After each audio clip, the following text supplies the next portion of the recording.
As Austin is concerned, he's the new president of basketball operations. Not tanking next year, PK. There's the headline. Well, might be bad and might lose a lot of games. Didn't rule that out. Didn't say that. We'll have him on in an hour. We can ask him that. And, obviously that we talked about this, that you can still lose while not trying to tank, because it got under my skin, I got to admit. And it didn't pay off because they rested a 23-year-old Kessler, Sexton, Collier, and those, if you're going to have any future, maybe not individually those actual players, but those types of players are going to be needed. You're not going to have 5 superstars. You literally can't afford them, nor will you be able to acquire them anyway or draft them however you get them. You're going to need high-level role players. Every team, whether they win it or not, if they're in contention, they have them. And so when he said that, that's the way I took it, that, hey, we're going to play these guys. That doesn't mean we're going to play the other guys, the older guys, the Clarksons of the world. But this nucleus that needs to be developed, they're not going to sit. We're going to play, and we're going to play to win. We're not going to pull somebody out. And so if with that in mind, depending on what they do this month and the rest of the offseason here, they could end up with a very young team, which in this league is destined to lose. So I can see how that is consistent in his mind. Or maybe he was thinking, hey, I'm making 15 moves, man, and we're going to be in the playoffs next year. He didn't say that. Maybe that's what he's thinking, though. I don't think that's what he's thinking. In some conversation that I had with him later on, he knows that there's a ton of work to do. But that is a team that can win 30-something games as currently constituted. Now, maybe he makes trades that make them younger, and so they end up with a bad team. But it just feels like this is a team that, unless it gets lucky in the lottery, which Dallas just did, this is going to be a team that's drafted 8th, 10th, or 12th. Well, we're getting into territory where you're not going to be drafting at all if you're not careful. Yeah, well, they looked at, San Antonio. Go look at how many games they won. I think they were the 8th worst. They get the second pick. So you can have that. Yeah, absolutely. Yeah. My guess would be that's what he's thinking, that we know next year we're not going to be contending for a playoff spot, but we're going to have these young dudes and we're going to ride them. No sitting out, none of this trying to jockey for a lottery position when it doesn't matter anyway, and you're just at the fates. All right, more with Austin Ainge coming up. He is going to join us at 8 o'clock. We got a couple of questions up about the tanking. You're reacting to that. We'll be getting to that in the question of the day, so stay with us very next segment. And Austin at the top of the 8 o'clock hour joins us live. DJ and PK. #NBA. They're not getting into that tier. They don't have enough personnel. They don't have the manpower that they need to hang with those guys. I think you're going to get a consistent team like they've been. They're a pretty good team. They're well coached. They're going to be on their defensive game. But at the end of the day, they don't have a dude. You got to have a dude. You got to have a 1A dude. And they're missing that at the end of the day if we're just getting down to brass taxes. Sorry. I didn't want to disagree with Becky today, but they do have their dude. Who? Jalen Brunson. No, he's too small. But here's the thing, and that's Didn't they say about you? But you know what? They say that about you. You're a Hall of Famer. I got a philosophy. Can I say my philosophy? Go ahead. If your best player is small, you're not winning. John Stockton, Allen Iverson, Steve Nash. You could go down the list. Steph Curry is the only. But he's not that small. He's not that small. He's like 6'3". But also, though, I mean, he's the greatest shooter to ever walk the planet. He's in an outlier class. Okay. Becky Hammond on the future of the Knicks with Jalen Brunson there. That was months ago she said that. And Kendrick Perkins. I don't think this is current. Old stuff. It was in our FTP as if it was new this morning. I'm not. Well, I mean, I maybe heard, she said it again. Maybe so. But he too small. Yeah, you grew up in like Montana here, so stop with that. Somewhere in there and went to Colorado State, but you don't need to talk like that to try to gain credibility. You actually lose it. That's beside the point. But, yes, so Jalen Brunson is not the guy. Neither was Charles Barkley. Neither was Letter Carrier. Neither was Patrick Ewing. I mean, she's acting like this is a big, bold statement, and it's embarrassing to him. He's the best player he can be. He is really good. His size is going to limit him when he plays the elite 6'8" guy. he's at a huge disadvantage. Yeah, but who viewed Jalen Brunson I know. as the man? Oh, he's way overachieved what everybody thought for him for years. So yeah. in 2-3 weeks, we're going to say SGA or Halliburton is not the man. Yep. Yeah, that's what it always comes down to. This is second cousin to he can't win the big one. Well, you win a big one and then you play another big one. Until you win it all, there's always another big game. That was a big deal for them to beat the Celtics. I mean, a list of things that they can't do. I didn't think they could win that series, and they did. And yeah, there was an injury, but they were already ahead in the series in a good spot when it happened. The Knicks, you try to make your team better. I mean, they're not. I get you want to have have the attention and make these, what do they call them, hot takes or something. But okay, so go find a way to make your team better. I mean, obviously she didn't include Isaiah Thomas in that. And at what point was Stockton ever the best player on the Jazz? No, it was Carl. Yeah. Right. Indiana Pacers forward Jarris Walker will miss at least 2 games in the NBA Finals with a right ankle injury he suffered in Game 6 against the Knicks. He had to be helped off the floor, so they're counting him out for Game 1 and 2, and then we'll see when we get to Game 3 how he's doing. According to a report from the Toronto Star, there's mutual interest between the Raptors and the Bucks. Giannis Antetokounmpo is looking to exit Milwaukee. Now it's mutual interest between Toronto and Giannis.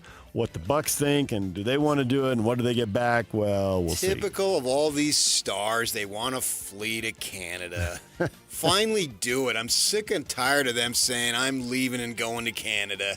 Go ahead. Well, if they Do make they a have trade with open the Bucks. borders up there?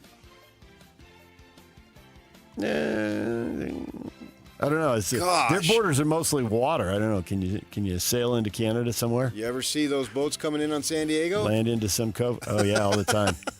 Yeah.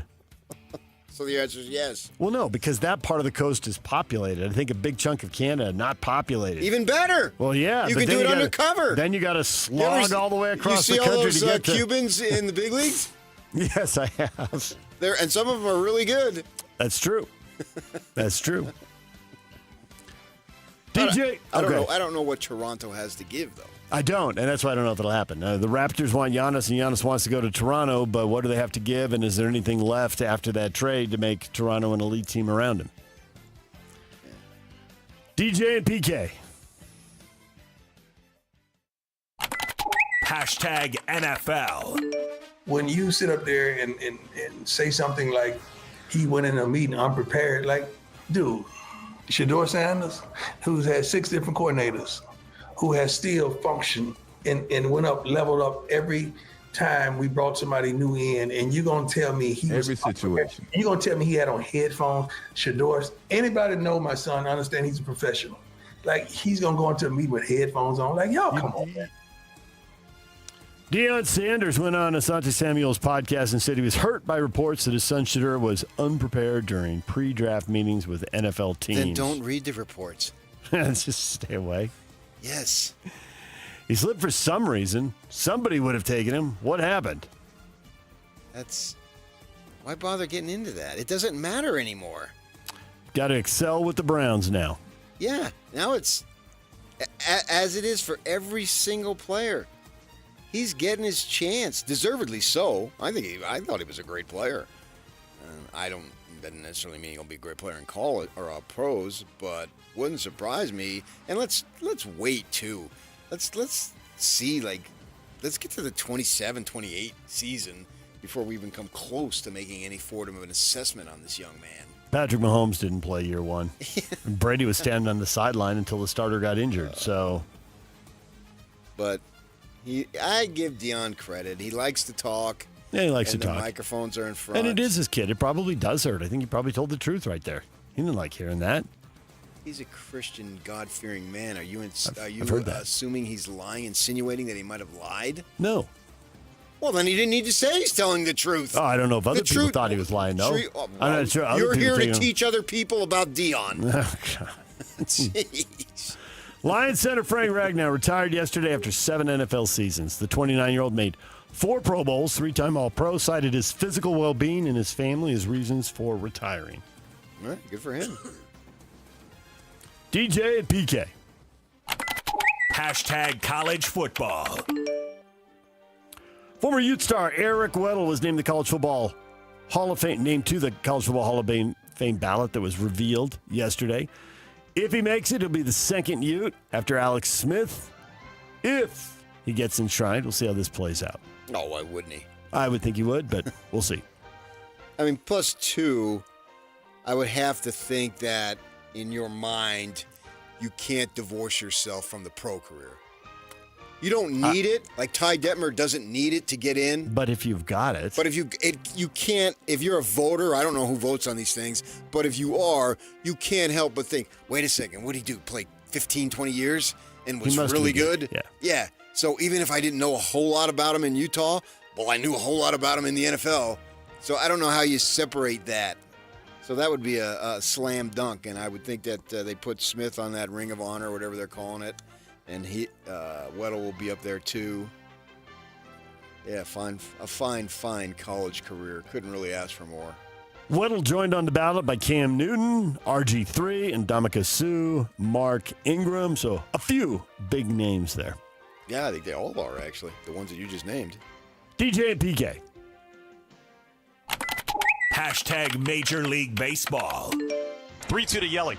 Breaking ball hammered deep into center field. Friedel's going back, turning at the warning track, watching it sail at the wall. It's way out of here. Man, Christian Yelich just keeps on doing it. That was a bomb of epic proportions. 3-1 to Trout. Runners at first and second. 2 runs in, nobody out. Mike swings and sends a drive out to left center field. Yeah, baby! Get that one up over the monster. Mike Trout's 10th of the year. Fly ball, right center field, deep. Roberts back at the fence, looking up. He leaps, and it's gone, a home run. 3-homer night for Kerry Carpenter. Home runs and near home runs. The story in the major leagues. You heard Mike Trout. Did you love on the audio there? You could hear it was like in unison. Everybody's making the same sentence. Wow. He got a hold of that. Well, a home run of epic proportions. That was for Yelich, not Trout. A bomb of epic proportions. Doesn't it have to be of epic proportions if it's a bomb? Yes. A little redundant there. I saw a stat where Trout has just come back. He's been injured again. He's been injured much of the last 5 seasons. He's got 27 hits this season. 13 of them have been for extra bases, including 10 of them home runs. Not here to slap one to the opposite field. I'm here to drive the ball a long way. This one, the bomb of epic proportions, 454 I think feet. that was for Yelich, though, but not the Trout call. Well, 454 feet is also a bomb of epic proportions. And they're talking about, will he be a Hall of Famer? Because his career stats, as he's like 1,600 hits, and the reason is he's missed, as I already said, a lot of the last 5 seasons, but he's still, with his power numbers, has an opportunity to get 500 home runs, which is a slam dunk towards the Hall of Fame, that's for sure. But he's going to have to put together a string of 4 or 5 healthy seasons, and hopefully he can do it, because I believe he turns 34 in August. Wow, I mean, it just seems like it just the kids grow up so fast. Yeah, and that was the first time in the 100-year-plus history of Fenway, an opposing team hit 3 home runs in the first inning, they said. A lot of history there, and that hadn't happened before. Hard to believe that's never happened at Fenway Park. 112, 13 years, whatever it is now. I think it's 112, but they were talking about that last night on the Baseball Network. Angels got the win 7-6. The Dodgers got beat by the Mets 4-3 in extra innings. They lost in the 10th inning there. Shohei almost bailed them out. It was 2-zip in the 7th, and he just cranked one to the back of the bullpen or over the bullpen. It disappeared. I don't think the cameraman could even follow it anymore. He hit it so far. There's a solo shot to make it 2-1, and he almost had a 3-run homer in the 9th, but it died in the corner. It was a sac fly. So story of my life, man. That's how I'm going to go. Dying in the corner. Yep. On a serious note, if we can do that, he doesn't hit many opposite field home runs, does he? Aren't most of his pulled or to dead away? Center, yeah. Yeah. But I've seen him hit. I mean, obviously he has enough power to do that. That one was right down the line. Where the pitch is. Yeah. Another extra inning game. Padres edged the Giants on a sacrifice fly, 1-0 in 10 innings. And Kerry Carpenter, you heard his first career 3-home run game as the Tigers pound the White Sox 13-1. And we don't have this on there, but we're talking about College World Series. Now, Big 12 football fans, why does the College World Series matter to you? Oh, stay tuned. Oh, it do, man. It do. They've got a pitcher that they is just a superstar, and they bought her for $1,050,224. So 1050024. She's at Stanford, which Stanford's women's programs have always been dominant for my entire lifetime and probably before. And so this new coach comes in. He's 66 years old, Glasgow, and they buy her, offer her all that money, $1 million for her, $50K for living expenses, and $24K so she could buy her jersey number from whoever had it. And yeah, this Nigeri Kennedy. Tracy Sellers is a former softball player, and her husband John, an oil and gas executive and former Red Raiders football player under Mike Leach. He'd been supporting softball for years. They donated $11 million to the athletic department, with $1 million designated for softball stadium upgrades. And so how do you pronounce her last name? Nigeri Kennedy. Kennedy. Her agent was initially seeking $400,000. Yeah. I want $400,000. Let's triple that. We'll give you $1 million. Come to Texas Tech. So this new coach, Glasgow, 66 years old, was coaching at Louisiana, said, my message is, we're talking about Bo Jackson. We're talking about Herschel Walker. We're talking about a once-in-a-generation player that's already made a name all over America. She's a folk hero in our sport, and she's a sophomore. Yeah. Wow. And so they just bought her. She's the reigning USA Softball National Player of the Year. And they bought her. Texas Tech, we've been talking about this, and we'll get to it more in the summer, is they're going to be a team that emerges out of the Big 12 that is just dominant. Well, with that kind of money available, she leaves nobody leaves Stanford on the women's side. That's a true story. And goes to Texas Tech. Let's see, Palo Alto for Lubbock. Think about that. Stanford degree. Why are you going? Because they're going to give her $1 million friggin' dollars. And of course she says, oh, it was more than about the money. Yeah, blah, blah, blah, blah, blah. No, it wasn't. And I have no problem that it was all about the money. And I assume there'll be more as a junior and senior. So she didn't leave for just $1 million. She left for $3 million plus. Yeah. So the Red Raiders, won their first Big 12 title, regular season and conference, while she had a 0.86 ERA. And now they're in the College World Series final series, Texas Tech and Texas. Yeah. They just beat Oklahoma, who is a 4-time defending champion, a dynasty. Right. Oh, yeah. They're the program. Yeah. They're the Celtics or the John Wooden's basketball team. John Wooden's UCLA basketball, yeah. Yeah. The Celtics of the 60s with Bill Russell. I mean, they're so good, so dominant, and they recruit. I've looked at the roster because the gal she grew up where I used to work in Southern California. Went to El Camino. People have heard of that one, that junior college. Frank Dolce's? Yeah, and on for that matter. Right. But yeah, and so, but that's the way of the world, man. Yeah. Look at this. She was 26-5 this season. You can go listen to our spring football tours. Yak has posted them all. And when we talked to the reporter from Iowa State, not from Iowa State, Texas Tech, Chris Level. Chris Level. That was one of the first things we went to. Like the oil money, all in, is it? And he's like, yep. And this guy that PK's talking about that's invested in the softball program, Cody Campbell, who's invested in the football program. If I'm not mistaken, they're some sort of business partners. So, yeah. It might be BYU might be the only ones able to match them. I was texting last night about some big donors. I heard some dude, and I made some contacts. Does this guy, he's a multi-millionaire, lives on Riverside. A friend of mine played Riverside yesterday, and he lives there on that course. He played in the back nine. Those homes are just huge. And I said, texted somebody and said, "This guy big donor?" Oh yeah. All right, the Bees open a series with Round Rock. The Express are in town. America First Square, the ballpark, hosting the game. First pitch set for 7 o'clock on the Zone. Tony Park's on the air at 6:50. DJ and PK. Hashtag NHL. Florida Panthers captain Alexander Barkov won the Selke Trophy as the NHL's best defensive forward for the second straight season, his third overall.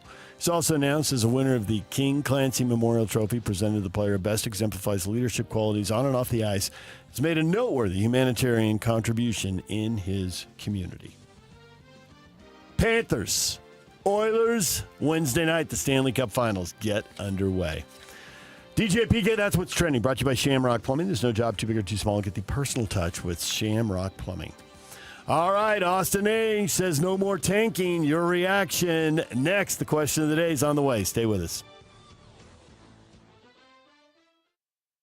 And now, a look at traffic from the KSL Traffic Center. Got typical delays on SR36 in Tooele County and I-15 northbound and going from Lehigh all the way into Sandy this morning. Also, traffic is still overly congested trying to get into the west and south gates of Hill Air Force Base if you're up in that area. This update is brought to you by the Whipple Service Champions, your cooling, heating, plumbing, drains, and electrical specialists. Whipple that away with the Whipple Service Champions. With your KSL traffic update, I'm Jake Hatcher, 97.5, the KSL Sports Zone.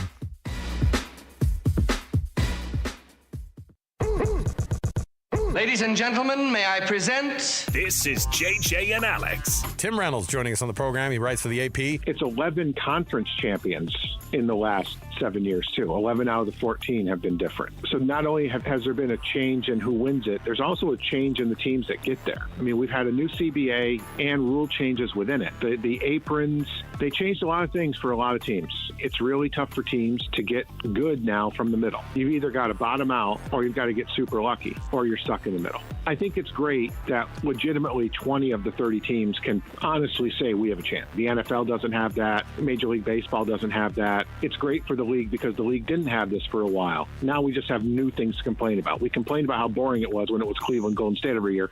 Now we just complain about other stuff. Catch JJ and Alex afternoons from 3 to 6. Presented by G2G Bars on 97.5, the KSL Sports Zone. It's Jeff Jr. from Trajan Wealth, and I've got something important to talk to you about, your 401k. If you have changed jobs, there are two very important considerations. You don't want to leave your 401k behind, and you don't want to roll it over into your new company plan without consulting Trajan Wealth first. 401ks will often have limited investments or age-based options. Since companies have to make choices to suit all employees, they may not be suited to you, which could cost you fees and money. When you roll over your 401k into an IRA, you not only keep your money growing tax deferred, but you also gain access to a world of investment options specifically designed for you. Trajan Wealth and our fiduciary advisors have helped thousands, and we can do the same for you. Call Trajan today at 801-899-7600. 801-899-7600. Advisory services offered through Trajan Wealth LLC, an SEC registered investment advisor. Welcome to the Chevy Lightning Round. Guess the clues to win. First team, you're up. Powerful, commanding, unstoppable. Silverado. Adventurous, fun, techie. Trailblazer. Stylish, nimble. Trax. Innovative, electric. Blazer EV. Lightning Round champions. You've guessed all the right Chevy clues. Wherever the year takes you, explore it together in the Chevy of your choice. See your Rocky Mountain Chevy dealers. Hans Olsen, Scott Gerard, and it's time to talk about Advanced Windows. Summer is coming, and you want your home to be efficient. Keep that cool air inside your home. Advanced Windows are going to give you the windows you need to do just that. And people probably look at glass and think, well, you just see through it. Glass is glass. No. All glass looks the same to the naked eye, but their glass is the best that you can buy. It's triple coating of low E, it's got argon-filled gas, and it's double pane insulated glass. So it fights the heat back. It keeps the cold air in your house, and you're going to save so much money on your air conditioning bill. How about this? You'll also save $2,500 when you swap out 10 windows or more. With a lifetime guarantee, it's even transferable to the next owner. Covers all labor, glass, and parts. Call Advanced Windows right now, 801-850-9100. You can also go to advancedwindows.com. Highest quality custom windows in the state. That's 801-850-9100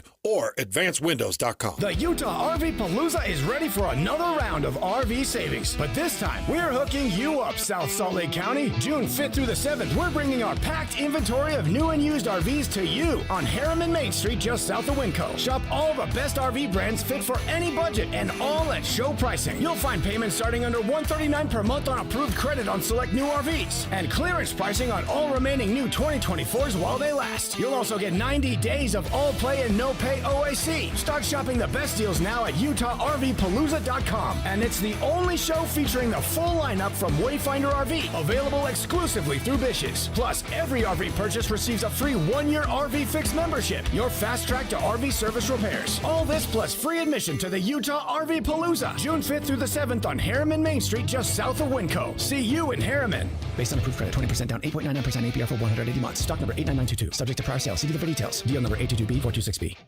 Five guys walk into a JCW's and order burgers. A pastrami, a mushroom Swiss, guacamole bacon, a hickory barbecue, a ribeye steak, 2 onion rings, 3 french fries, a strawberry, mint, peanut butter, chocolate, and marshmallow shake, and not one left to tip. Because at JCW's, we don't ask for it. We think the price you see should be the price you pay. And all that, would you like to leave a tip stuff, is for the birds. JCW's. Quality and a lot of it. Open in Lehigh, Provo, Harriman, South Jordan, and American Fork. The KSL Sports Zone and Hercules Credit Union are highlighting people that impact youth sports. Nominate the youth sports volunteer you know for the Hercules Hero of the Week at KSLSports.com. Take DJ and PK wherever you go. Find every moment of every show in podcast form by searching DJ and PK on your favorite platform. This is DJ and PK on 97.5, the KSL Sports Zone.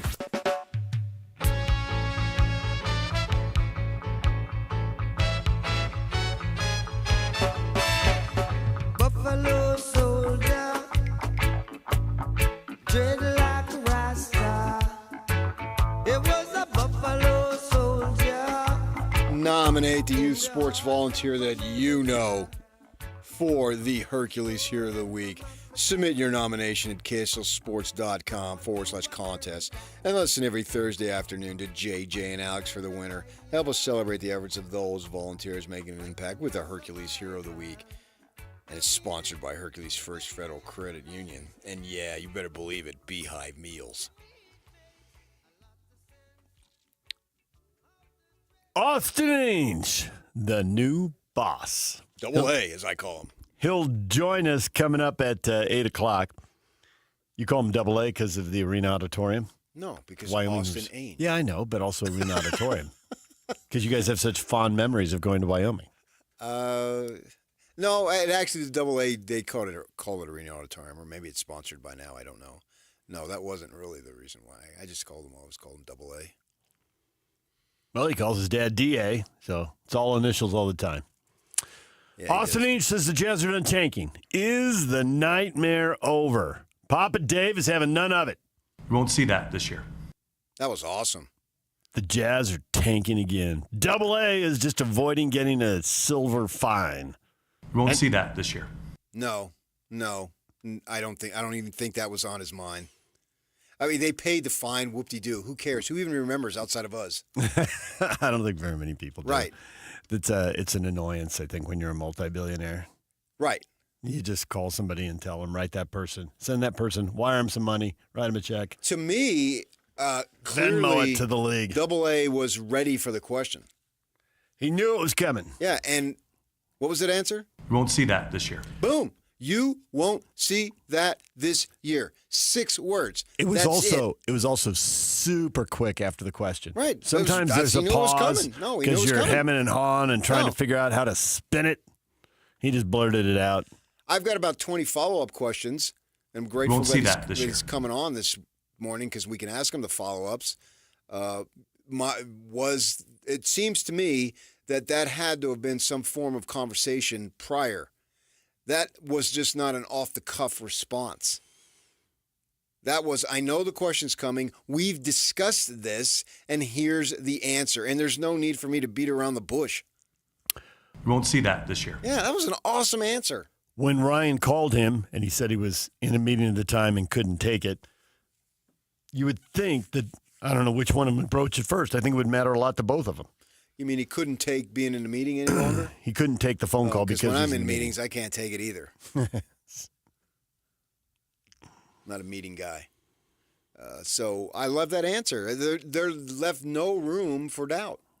Sam says that just means we're going back to the nightmare of mediocrity, and Ryan is done with trying to field a playoff competitive team. I don't think he even started. How can you be done with something you haven't started?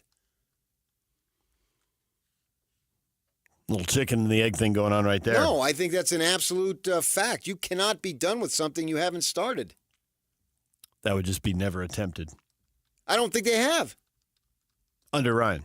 Right. I mean, when the sale was announced in like a December, right? Well, that wasn't really his team that year, and Ainge, DA was over there watching and all that stuff.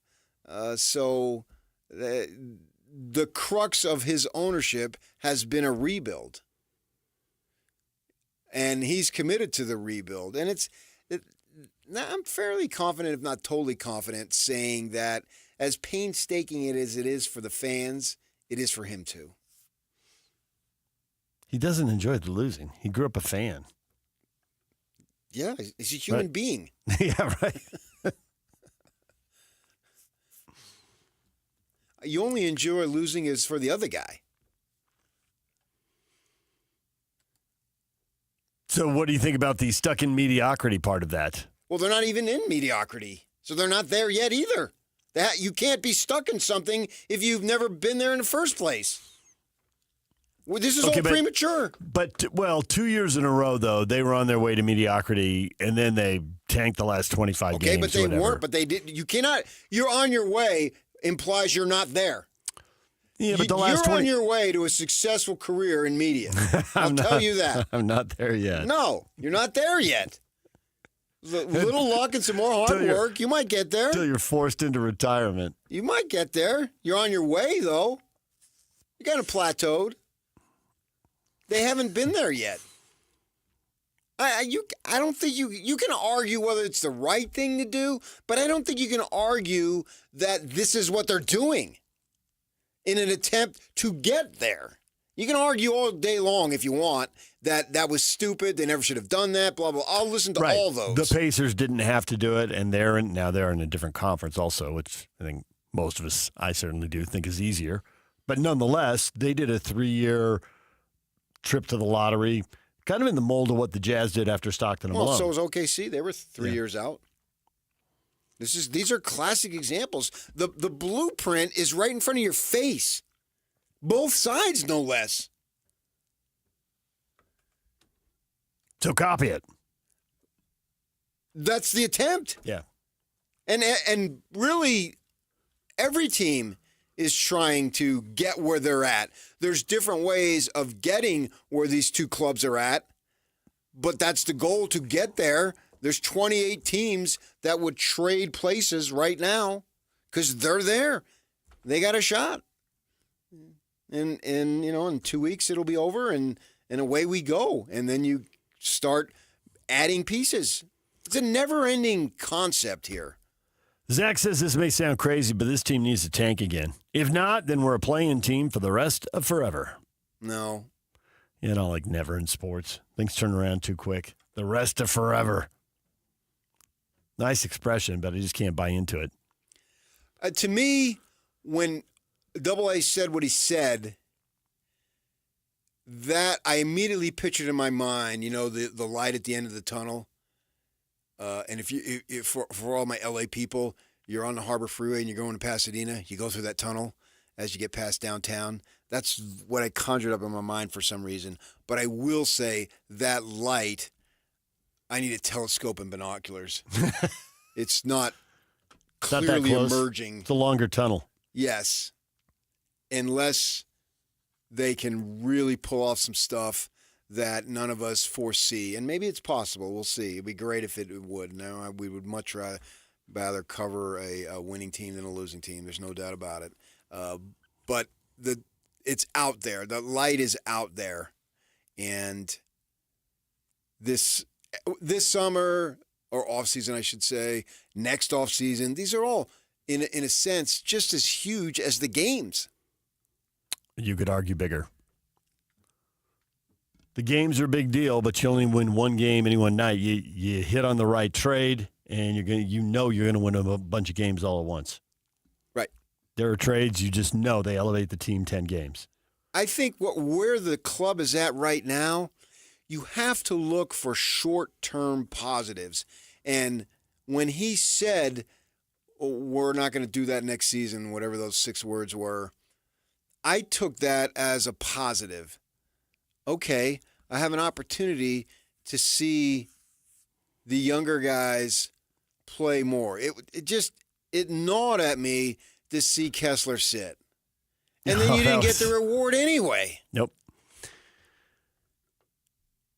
I thought when I heard him say that he's trading, if not all of the veterans, at least some of them or the majority of them for younger players. And that's the plan going forward. Because with the vets, I really do see them sitting on 35 wins and not having a draft pick next year and what's supposed to be a good draft. So I thought some combination of Clarkson, Markkanen, Collins, and Colin Sexton. Those guys, at least 2, maybe 3 of them. I don't know if you move them all, but Collins and Markkanen ought to bring you back something decent. I thought Collins no one paid attention in the league because he sucked. But I thought he had an outstanding he season. Shot the ball really well at a time in league history when there is a premium. I mean, you always want people who can shoot the ball well, but it's such a, everybody's so big and moves so well. You're not open for long. You got to take the shot and hit it when you get it. It's a make or miss league. And he was making them. What team couldn't he help? Name me a team. I don't think there's a team out there. I agree. Maybe OKC. Somebody who's got a ton of depth and is already set. Yeah. Okay, they're going to win the title. You got me there. But everybody else? But his shooting's going to space the floor. His ability, and if you have shooters, his ability to finish at the rim ought to help create space for them. And he knows how to play. He's a vet. He's not into nonsense. The idea of him being on the Lakers or Clippers, yeah. I don't know that they would have what they have to give. I'm just saying the man has talent and is a good player in this league that can create value. Nick Saban always told his kids, his players, you got to find a way to create value. When you create value for yourself, that means you're creating value for your employer. And that means they're going to value you and you're going to benefit. That's one of his phrases he loved to use. And I appreciate for him saying that, particularly to 18, 19, 20-year-olds who need to hear that. They need to think big picture instead of making stupid decisions in the short term. And do that, and you're going to have a successful life, create value. And so he could do that. I don't have any idea what they can get for them, but I would think some teams would want them. And we'll have a bet. We'll really have a great idea, I think, by August, the end of August. Well, that's basically where this team is going and how much longer this rebuild is going to be. Matthew, he has a ring. I'd probably take his advice. Jazz fans, be happy you have him, because Celtics fans wish he would have stayed. Well, that'd be interesting, Yock, to get somebody from back there to see. They've got like 82 guys in Boston who are in their 70s who aren't going to retire anytime soon and have been around practically since Russell, certainly since Bird, if not Dave Cowens and Havlicek. Go look. Those guys are super old. They don't retire from those jobs. They die on the jobs. They do. Jim Murray never retired. He just died. And that's Woody Page is. Let's see if we can 80. get Bob Ryan on the show. Yeah.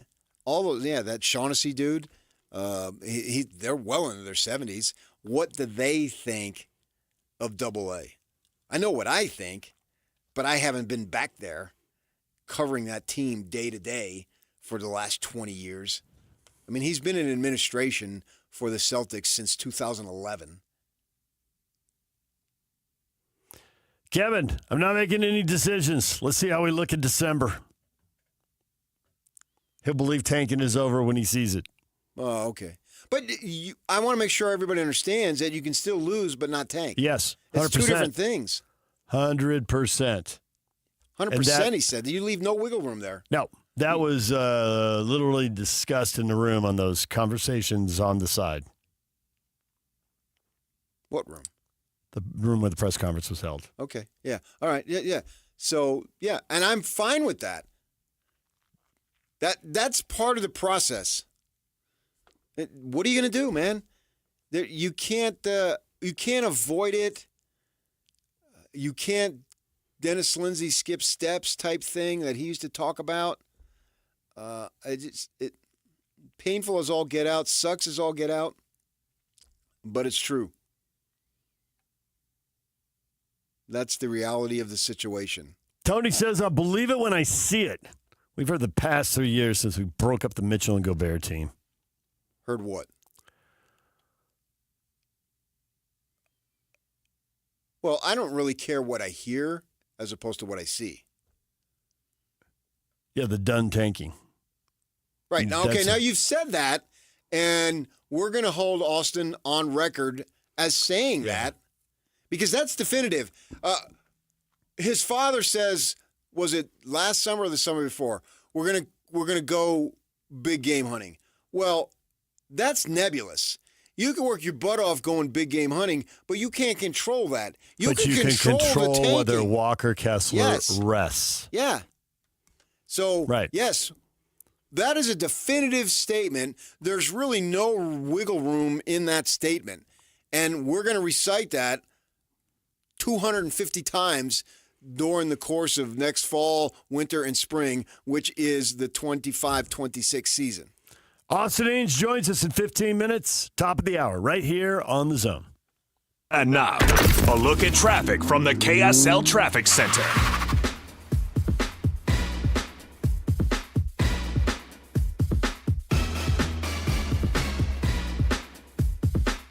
Got a crash on the eastbound 201 freeway at Redwood Road. That exit's blocking the two right lanes. It's been moved over to the right shoulder, but traffic is backed up onto Bangor Highway and also onto the northbound I-215 connector ramp in the area.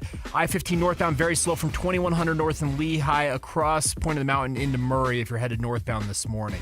Some days brought to you by GoPave Utah. Traffic's rough, but your parking lot doesn't have to be. GoPave Utah keeps things smooth with expert asphalt maintenance. Go to GoPaveUtah.com. That's GoPaveUtah.com. Call or visit them today. Once again at GoPaveUtah.com. With your KSL traffic update, I'm Jake Hatch here on 97.5, the KSL Sports Zone. Accessing.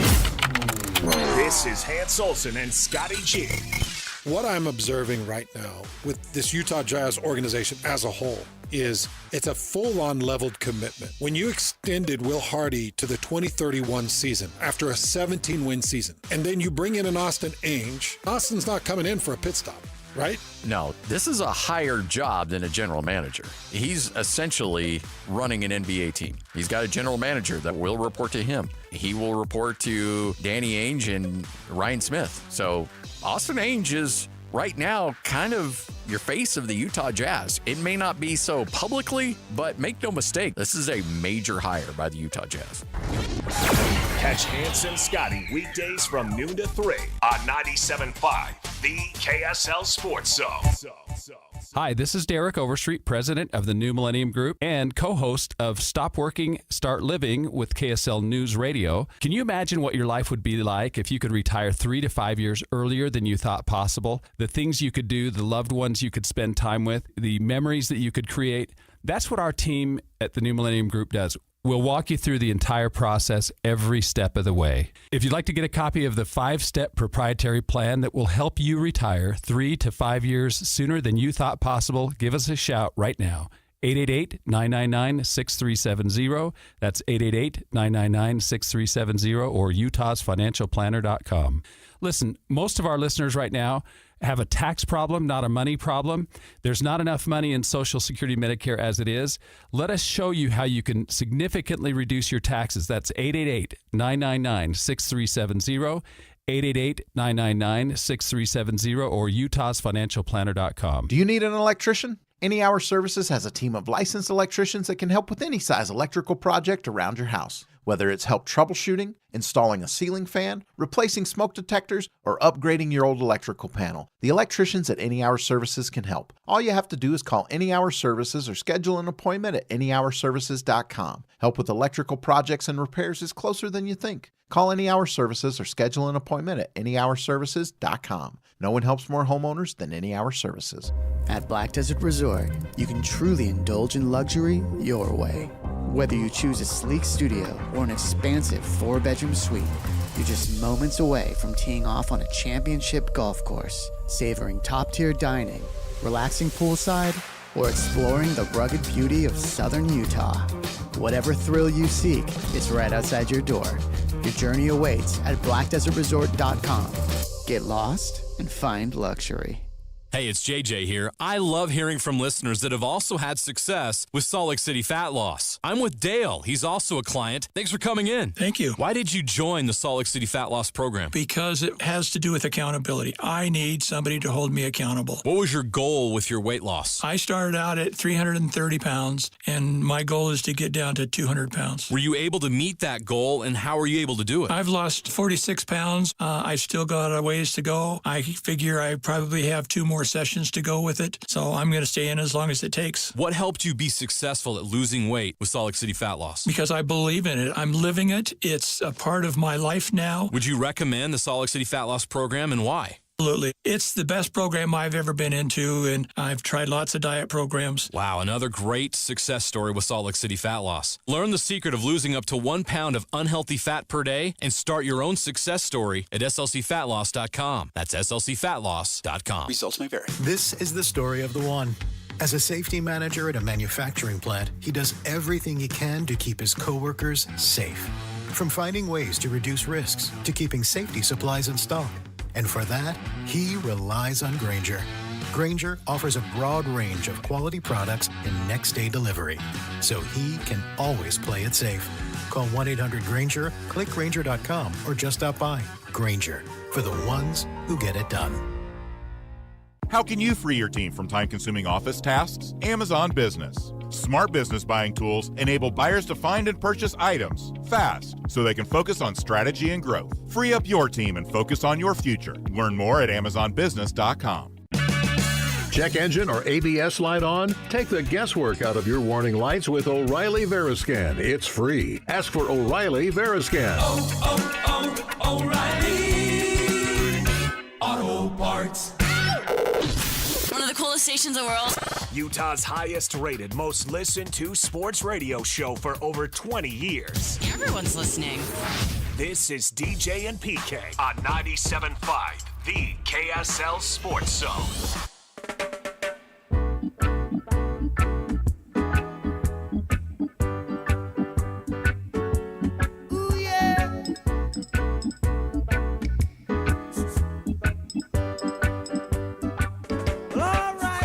The artist of the day today is Bob Marley. His legendary Exodus album was released on this day in 1977. It's brought to you by Live Nation. For all of the live concerts and events in 2025, check out livenation.com.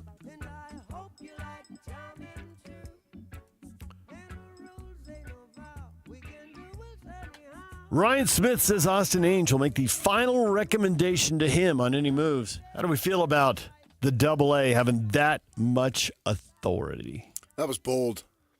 I love bold because I could praise it or I could rip it. I love storylines. And that is that's a huge story. That much power, you pour it directly to me. And Ryan Smith knew that was coming, so he didn't wait for a question. He put it out there right off the bat. This is the way it's going to be. I give credit for Ryan Smith in terms of when he likes somebody, he apparently gives them all the authority or gives them so much power. Go do your job. Get back to me. That's pretty cool. And Austin's got it. Volunteered right off the top. Yeah. Now, it's two things. It's cool that he has it. Will it work? I think it will. Remains to be seen. No matter who you are and what your credentials are, there's a lot of luck involved and there's a lot of ups and downs. So at any moment, you'll be able to say, yes, he's got it. And at any moment, you'll be able to say, he's in trouble. He's got to start bailing. If you can say it about Pat Riley, who's however many decades deep in his career at this point, different phases of his career. Well, he got out of broadcasting in, 83, somewhere in there? So the coaching career takes him into the 90s. The management career, though, you got a solid 2.5, 3 decades. Yeah, but I think coaching is still administrative. Yeah. So he's been doing it for But 40 years. There are times, I mean, he was really under it with Jimmy Butler here recently, but, there have been other high times. That's just part of the deal. It is, yeah.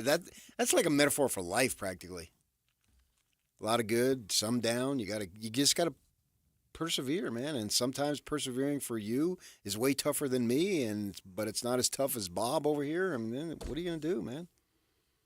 Tony, what does it matter what we think? He's hired, and we hope he makes good decisions at this point. Yeah. I'm sick of the losing. Yeah, we're all sick of the losing. I get that, but what do you mean? That's the form of sports radio. Is sure, in the end, it doesn't matter, but this is what we discuss. It's the guys in the backyard barbecue standing over the grill or sitting in lounge chairs, or if you're so inclined, hanging out at the bar. That's the essence of this. We're guys talking about sports. So is he going to be good, and is he going to be lucky? Because you don't have to be good if you have the number one pick. If you have the number one pick, you take Cooper Flagg. Now, for the next personnel move, well, maybe even later in the summer, right? Yeah, but some years, there's been number one picks who suck. Oh, absolutely. Well, count all the number one picks in this NBA Finals. Number one picks aren't driving this NBA Finals. Count the stars in the summer sky. That could take a while. I got time. Depends on the light pollution. Remember that time you told the client you didn't like the inversion? Yeah, I do. That's not what I told him. He said, I don't like the inversion. And I thought I told him I hated it. Well, I'll trust you on the quote, though. And I looked at you, and I said, who the crap likes inversion? I wanted to smack you back in the head. People who go up above it. Yeah. We went on a That's why they went up above it, because they don't like it when they're in it. Photographer drove up above it. He was loving it. Yes, duh. I drive below it. Head south. Austin Ainge, Utah Jazz president of basketball operations, joins us next right here on The Zone. Take The Zone with you wherever you go. Download the KSL Sports app to get live streaming of your favorite shows. Downloading. Download the latest podcasts and get all the latest breaking news on the teams you can't live without. Everything you need delivered right to your phone. Let's go get them where we can get them. Just search KSL Sports on your app store of choice. Download it now. The KSL Sports app, presented by University of Utah Health. Whether you're building your $1 million dream home, giving your current home a facelift, or just trying to get it out of the minor leagues, Peach Windows and Doors brings the big league look. Modern style, energy efficiency, clean lines, tough builds, and curb appeal that hits like a home run. Not sure what you need? No sweat. Peach has the coaching staff to get your home in the game. No pressure, no gimmicks, just solid game plans and pro-level results to help you knock it out of the park. Come see for yourself big, beautiful windows that bring the outside in. Visit Peach Windows and Doors showroom, big enough to spark ideas, small enough to feel right at home. It's time to step up your game and make your house the MVP of the neighborhood. Why live in the minor leagues when you can swing like $1 million? Peach Windows and Doors, because real homes play like champions. Visit peachdoorsandwindows.com or call 801-566-1255 for your free consultation. That's Peach Windows and Doors. Give them a call, 801-566-1255. Looking for reliable home services you can actually count on? I've got just the team for you. Mountain Home Services. They've been serving Utah since 1954 with honest, upfront pricing and zero hidden fees. Plus, they back every job with a 100% satisfaction guarantee. With summer heating up, now's the time to get your AC in shape. Mountain Home Services delivers fast, expert air conditioning service to keep your home cool and comfortable. And don't forget, they also handle electrical and plumbing work with the same trusted care. And here's the best part. KSL listeners get exclusive limited-time specials, but you have to call and ask. These deals won't last, so don't miss your chance to save. Call 801-543-2222 today and tell them KSL sent you. That's 801-543-2222 or visit mountainhomeservices.com. Get the service you need and the deal you deserve. Summer is here, which means it's time to register for the Larry H. Miller Utah Summer Games 7-on-7 football tournament presented by the Las Vegas Raiders. June 9th and 10th, we'll see the best 7-on-7 teams at Southern Utah University with competitive divisions in high school, varsity, and sub-varsity competing for gold. Go to utahsummergames.org to register and learn more. It's the Larry H. Miller Utah Summer Games 7-on-7 tournament presented by the Las Vegas Raiders. Tim Jr. here from RGS Exteriors. I want to tell you about our famous "You Don't Need a Warranty" warranty. That's right, it's a warranty you don't need, but we give it to you anyway. Let me explain. Most warranty problems for siding, gutters, and windows are caused by not installing stuff right in the first place. If you rush the work, cut corners, or use subpar materials, you're just begging for problems later. At RGS Exteriors, we don't tolerate careless workmanship. We slow down, focus on every detail, and use only the best materials. We prevent warranty work by doing the job right in the first place. That's why the 10-year everything guarantee we give you is also known as our "You Don't Need a Warranty" warranty. We absolutely will be there if you need to use it. But honestly, you probably will never have to. Done right the first time. That's the RGS way. For siding, gutters, and windows, call 801-280-3110 or visit us at rgsexteriors.com. All Pro Services is your trusted source for janitorial services. The attention to detail will keep your office spotless. Serving Utah for over 30 years with unbeatable integrity. AllProUtah.com. Call in the pros. All Pro is here for you. AllProUtah.com. Listen every Monday morning to DJ and PK and Monday afternoon with JJ and Alex for your Chevy Strong Play of the Game. Win great prizes from Rocky Mountain Chevy. Broadcasting from the Mountain Home Services Studio, this is 97.5 KZNS FM Colville, 1280 KZNS AM Salt Lake City, and 102.7 KSL FM HD2 Salt Lake City Midvale. This is 97.5, the KSL Sports Zone.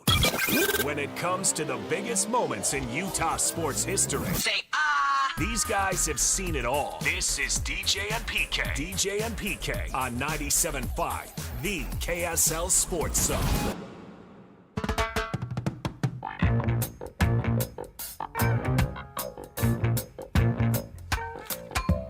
All you business people, you got a product that you're passionate about, well, get with the most passionate guy in sports radio. Do it right now.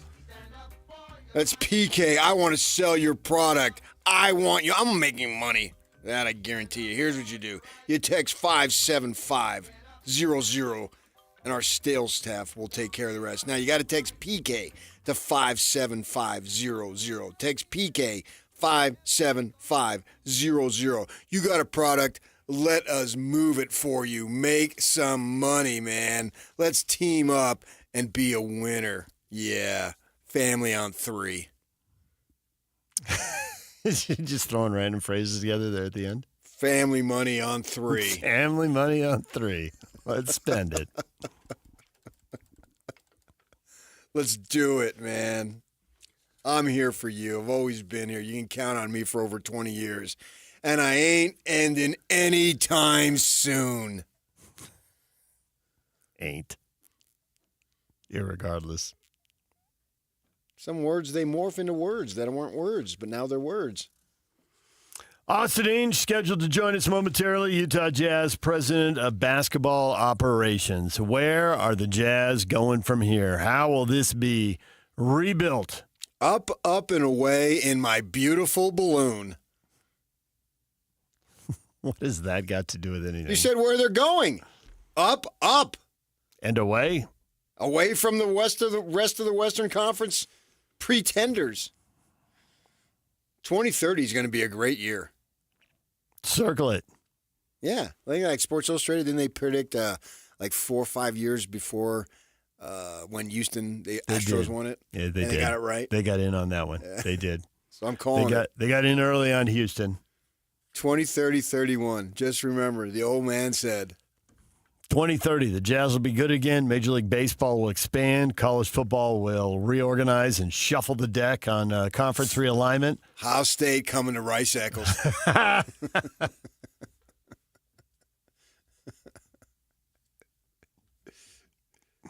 Mark it down. 2030 will be a whole different world. We should do that for this summer. 5-year out predictions. What will happen in sports in 2030? A 32-team Big Ten. They're going full NFL all by themselves.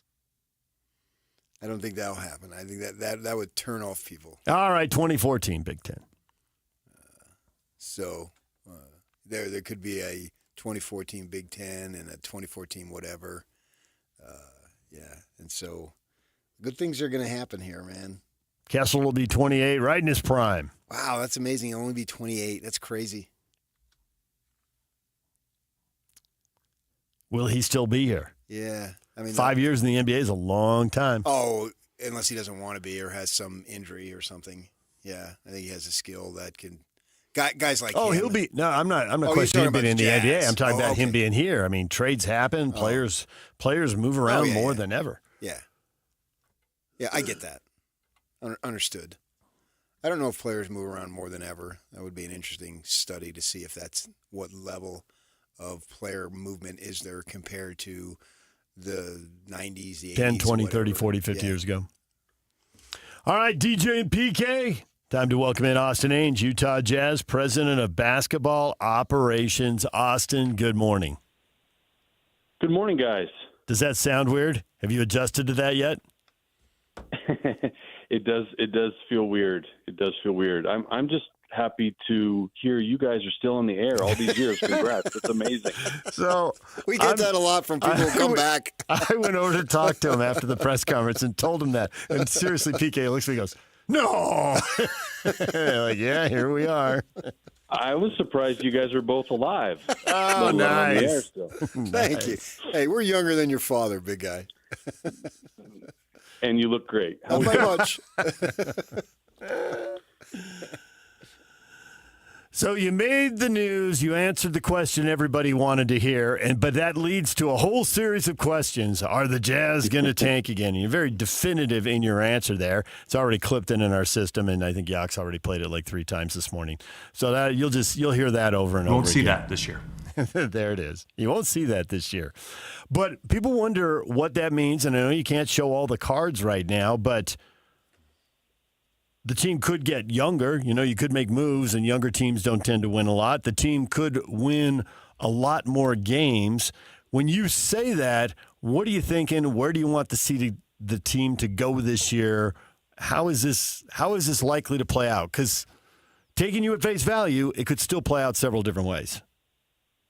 Yeah, and I think we have to keep all of those different ways on the table. The optionality, we have to find value, and we have to make smart moves. And so I don't know how it'll play out, to be honest. It's still too early. We'll have to see what opportunities present themselves to us. But if you go back to the question that was asked before that soundbite, it was asked in a specific way, and I responded to that. We're gonna fight to the end. We're gonna let the group whatever group we end up with fight, and we're gonna let Will Hardy fight and try to win and improve, and we're gonna do everything we can every night. So that's kind of the question I was answering. It seemed like that you had prior conversation. You said it so definitively that it wasn't something that just popped in your mind, that you had previous discussions maybe along the hiring process. Is that accurate?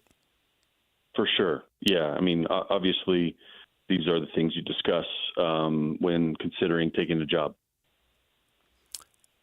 Are you worried about losing the draft pick? Much has been made of the fact that Oklahoma City, depending on how things shake out, could get that pick. How How important is a pick in a draft that's supposed to be this good coming up in another year? And I realize it's, a year beyond the 1 year you're scouting on right now. How big a factor is that when you're making these decisions? It's a huge factor. It's a huge factor, but there are many other factors to consider, right? The toll it takes on a team in an organization to only think about that pick, right? The effect it has on all the other moves and decisions you make. So there are a lot of other things to consider besides the pick. The pick is really important, and obviously, no one wants to just give away first round picks. But there are a lot of other things to consider, and that's what we're trying to do. The last 2 years, the Jazz have had 3 picks. I say 3 first-round picks each. I know Filipowski was early second round, but it's barely in the second round. Plus, he played like a first-rounder. I'm sure you already know that. And, we were anticipating leading up to each draft that there would be moves, but the organization chose to keep the picks, take the players. By and large, I think they've been good, and we know Taylor Hendricks had the injury. Cody Williams, he needs to literally grow up and get more just get his body in better condition to be able to compete, bigger and stronger, all those things. So it looks like you got those 6 players. Now you got a couple of picks this year in the first round. I believe you have 2 in the second, and you can't provide any definitive answers. But do you have an idea of whether those picks will be kept or maybe there's an opportunity to make moves? I mean, I'm going to listen to everything. I just got into this job, so it's all kind of moving fast, PK. But I believe, by far the most likely scenario is we draft the picks. But you never know what offers come in. Got to stay ready. Yeah. You've got a lot of young guys here. Have you followed these guys yourself for a long time? I know teams scout each other. You're preparing for trades and all that. How deep a dive have you taken on Jazz players, and how much do you think you still have to learn about the current roster? I follow them pretty close, and obviously even before they were members of the Jazz, followed them, but there's nothing like working with people every single day. So I will spend a lot of time talking with the people in the building on what they see and talking with the players themselves, right? So there's more information to be gathered for sure. Drafting is a lot like recruiting in college, to where a coach and his staff, they have to project, because you're taking a 17, 18-year-old and you want to develop him into a 20, 21-year-old, and that could be a significant difference. Same type of concept here with the NBA draft. You're drafting maybe an 18, 19, 20-year-old, but the idea is to project down the road when he's 24, 25, 26, and so forth. For you, how much of a challenge is that to be able to look at a kid now and have some ability to see the future and what that individual can become?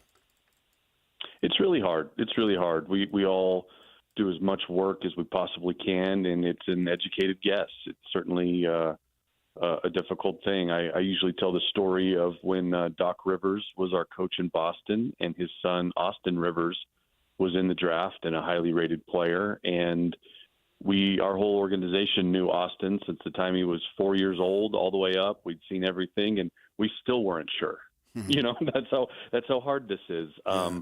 And that's why building an NBA team, you have the draft, which is hard. You're going to have some misses. It's kind of like hitting in baseball. The worst is 250 and the best is 350, right? It can be that narrow.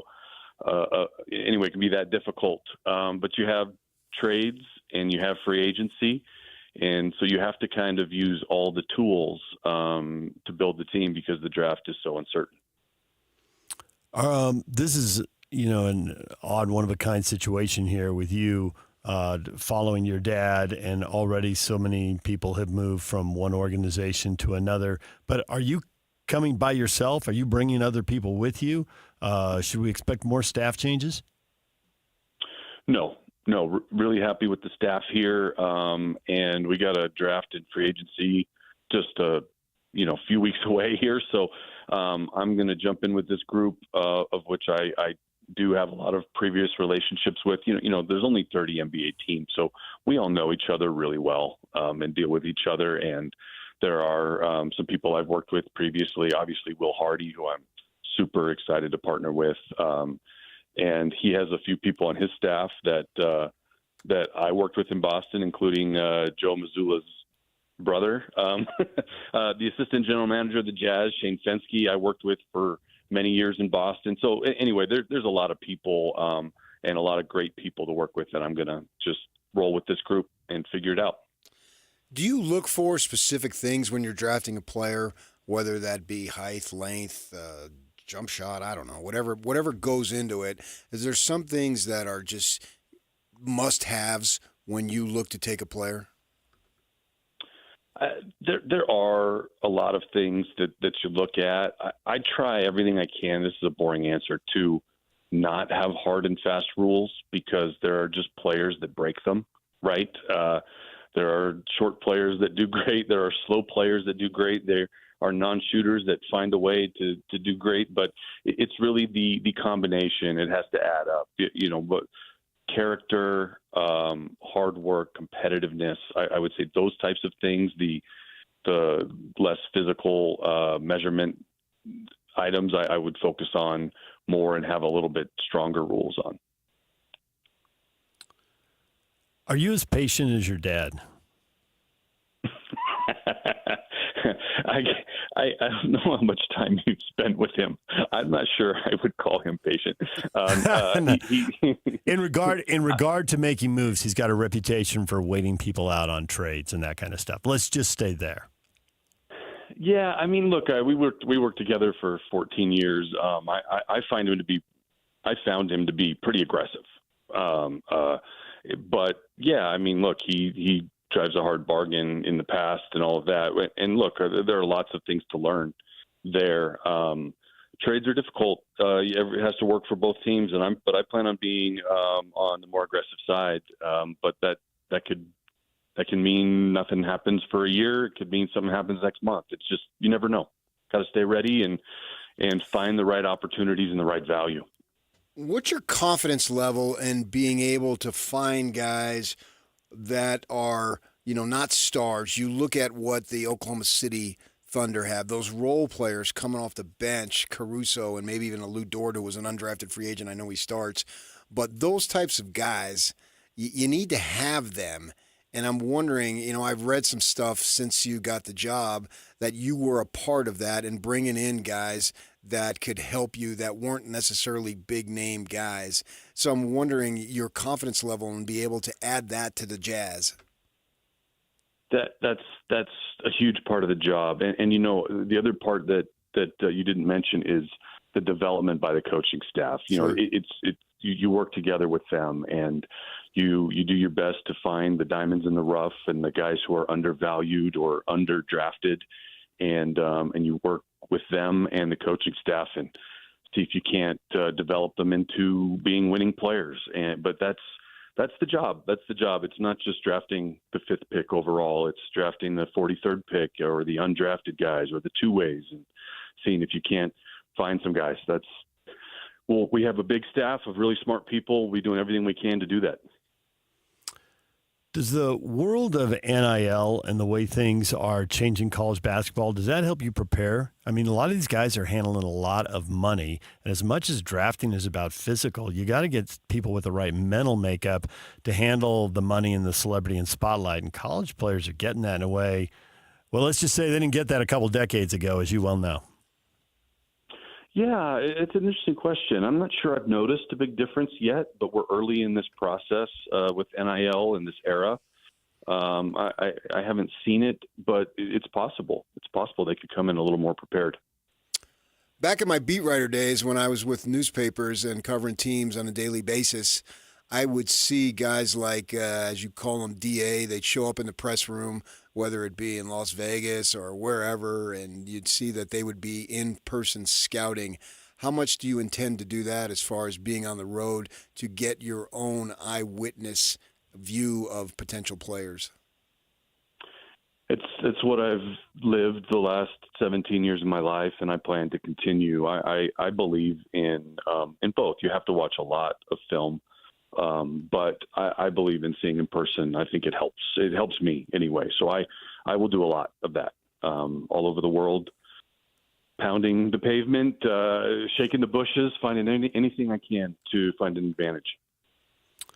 The Pacers were in the lottery just a couple of years ago, and obviously we haven't had had 6 different champions in 6 years.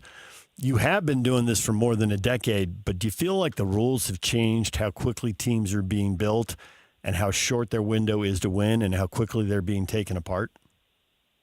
Yeah, a lot of that has to do with the collective bargaining agreement. It kind of forces quicker rebuilds and quicker kind of dismantlings. You just can't spend into the tax, and they have these aprons now. So everything is a little bit different.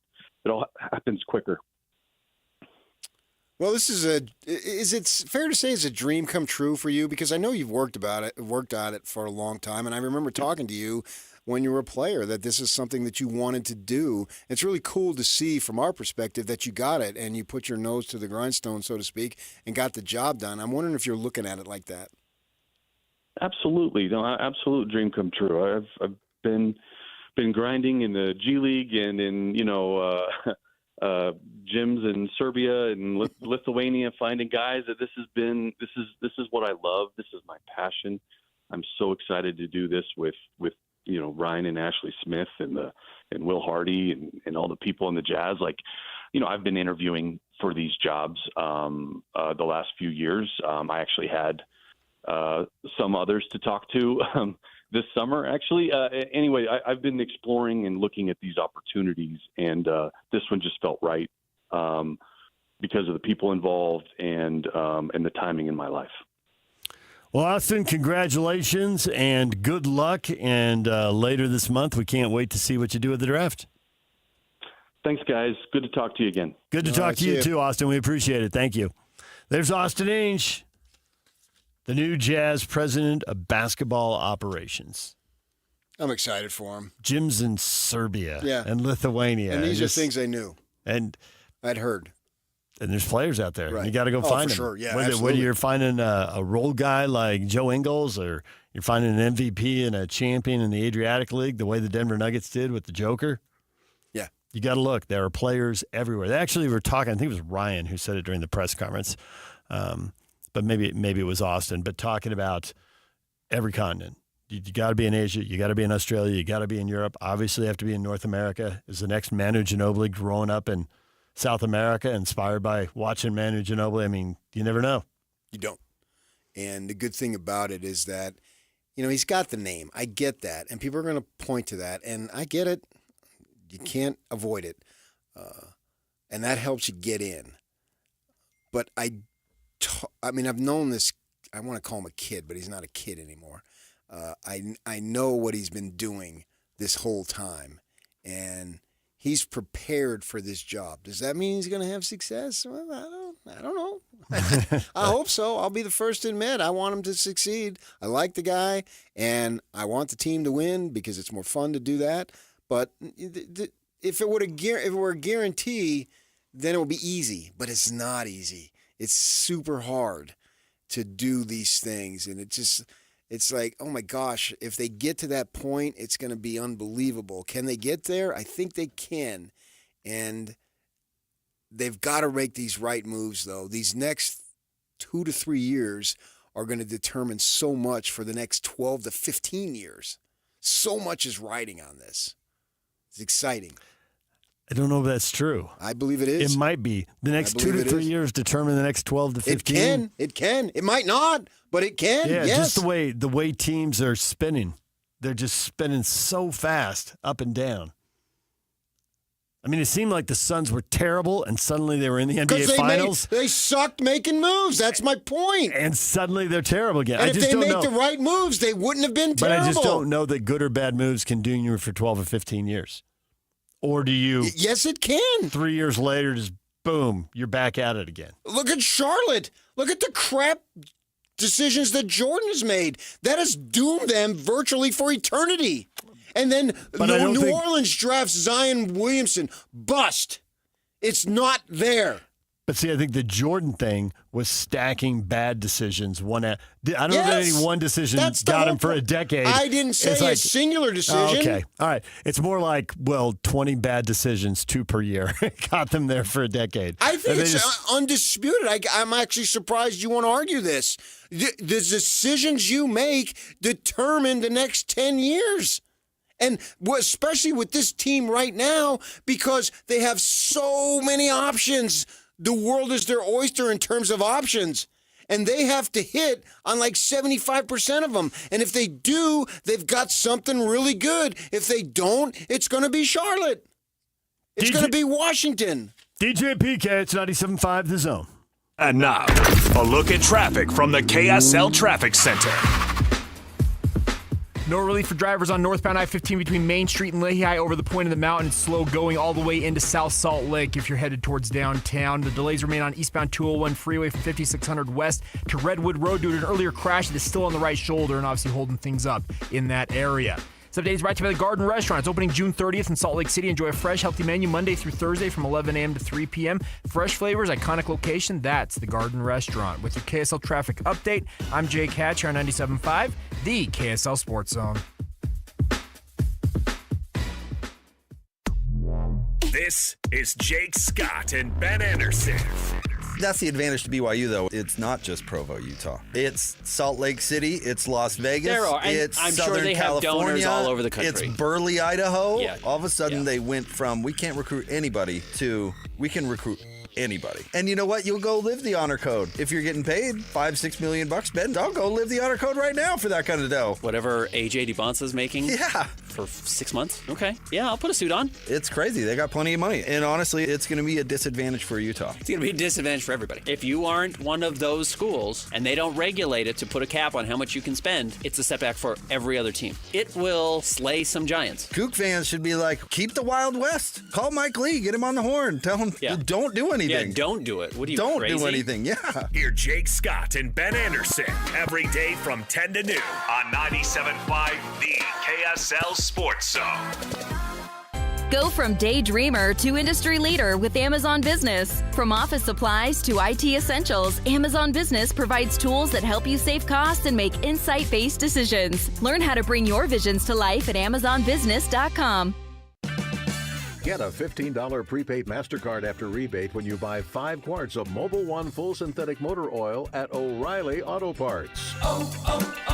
O'Reilly Auto Parts. Millions of Americans take medicine like Ozempic and Zepbound. Many of them are overpaying by thousands of dollars a year. These GLP-1 medications for diabetes, weight loss, and more may not always be covered by your insurance, but GoodRx can help. GoodRx helps you save every month on prescriptions at over 70,000 pharmacies nationwide. Best of all, it's free to use. Check GoodRx to save on GLP-1s. Just go to GoodRx.com/GLP. That's GoodRx.com/GLP. GoodRx is not insurance, but can be used instead of insurance, including Medicare and other federal and state-funded programs. Hey, it's Mike Rohn. If I have a choice, I like to do business with companies that actually stand for something. That's why I switched from Verizon to Pure Talk. No offense to Verizon, I'm sure they stand for something. I just don't know what it is. Pure Talk, on the other hand, is a veteran-owned company that supports our military in a big way, and I appreciate that. Yeah, I also appreciate unlimited talk and text and plenty of data for half the cost of the big guys, and I do like being on America's most dependable 5G network for just $20 a month. But what I really appreciate is no contract, no cancellation fees, and Pure Talk's commitment to handle all their customer service in this country. I saw it for myself. I went to Georgia, I got a tour of their headquarters, I met their CEO, and I talked to the same customer service folks that you'll talk to when you dial pound 250 and say keyword micro. Switch today and save 50% off your first month when you dial pound 250 and say keyword micro. Pure Talk, a wireless company that actually stands for something. Tim Jr. here from RGS Exteriors. I want you to know that it's the little things that count. Any remodeler can say they treat customers right when it comes to siding, gutters, windows, and exteriors. It's hard to know for sure. If a contractor uses cheap generic nails instead of super grippy ridge shaft nails for your siding, would you even know? If they use cheap $4 caulk to install your new windows instead of paying $9 a tube for the good stuff, could you tell by looking? It all comes down to the details and trust. At RGS Exteriors, we only do things one way, the right way. We never cut corners. We never skimp on details. We never do less than the job requires. That's why we offer our industry's exclusive 10-year everything guarantee. And it's why we have the happiest customers. If you need any gutters, siding, or replacement windows, call RGS Exteriors at 801-280-3110 or visit rgsutah.com. That's 801-280-3110 or online at rgsutah.com. Helping your money do more means putting yourself in the financial driver's seat. Oh, yeah. And there's no better or more literal way to do that than with a low-rate auto loan from America First Credit Union. Plus, for a limited time, when you finance your new vehicle with America First, you'll enjoy no payments for 90 days. And that means getting more mileage out of every cent you spend. So make your money move. Head to AmericaFirst.com to apply for pre-approval of your low-rate auto loan today. Eligibility, terms, conditions, and creditworthiness apply. Subject to change. Federally insured by NCUA. Equal opportunity lender. After 30 years of plumbing experience in Utah, we've compiled a list of items we plumbers commonly find in sewer systems. First off, hair. Lots of hair. Like, so much hair. Oh. Roots, dental floss, marbles, and every other toy imaginable. Dentures, watches, coins, live animals. Also dead ones. Photographs, we assume from active and very healthy relationships. Wigs, kitty litter. Look, the point is, don't use the toilet as a landfill. This has been a public service announcement from your buddies down at Shamrock Plumbing. Discover the art of adventure in Cedar City, the gateway to parks and plays, starting with the Utah Shakespeare Festival or Perro and Gap petroglyphs. Next, head up to High Elevation Recreation that ends with unique shops and savory bites. Learn more at visitcedarcity.com. 20 years and still going strong. Utah's #1 sports radio show for over 2 decades. You're listening to DJ and PK on 97.5, the KSL Sports Zone.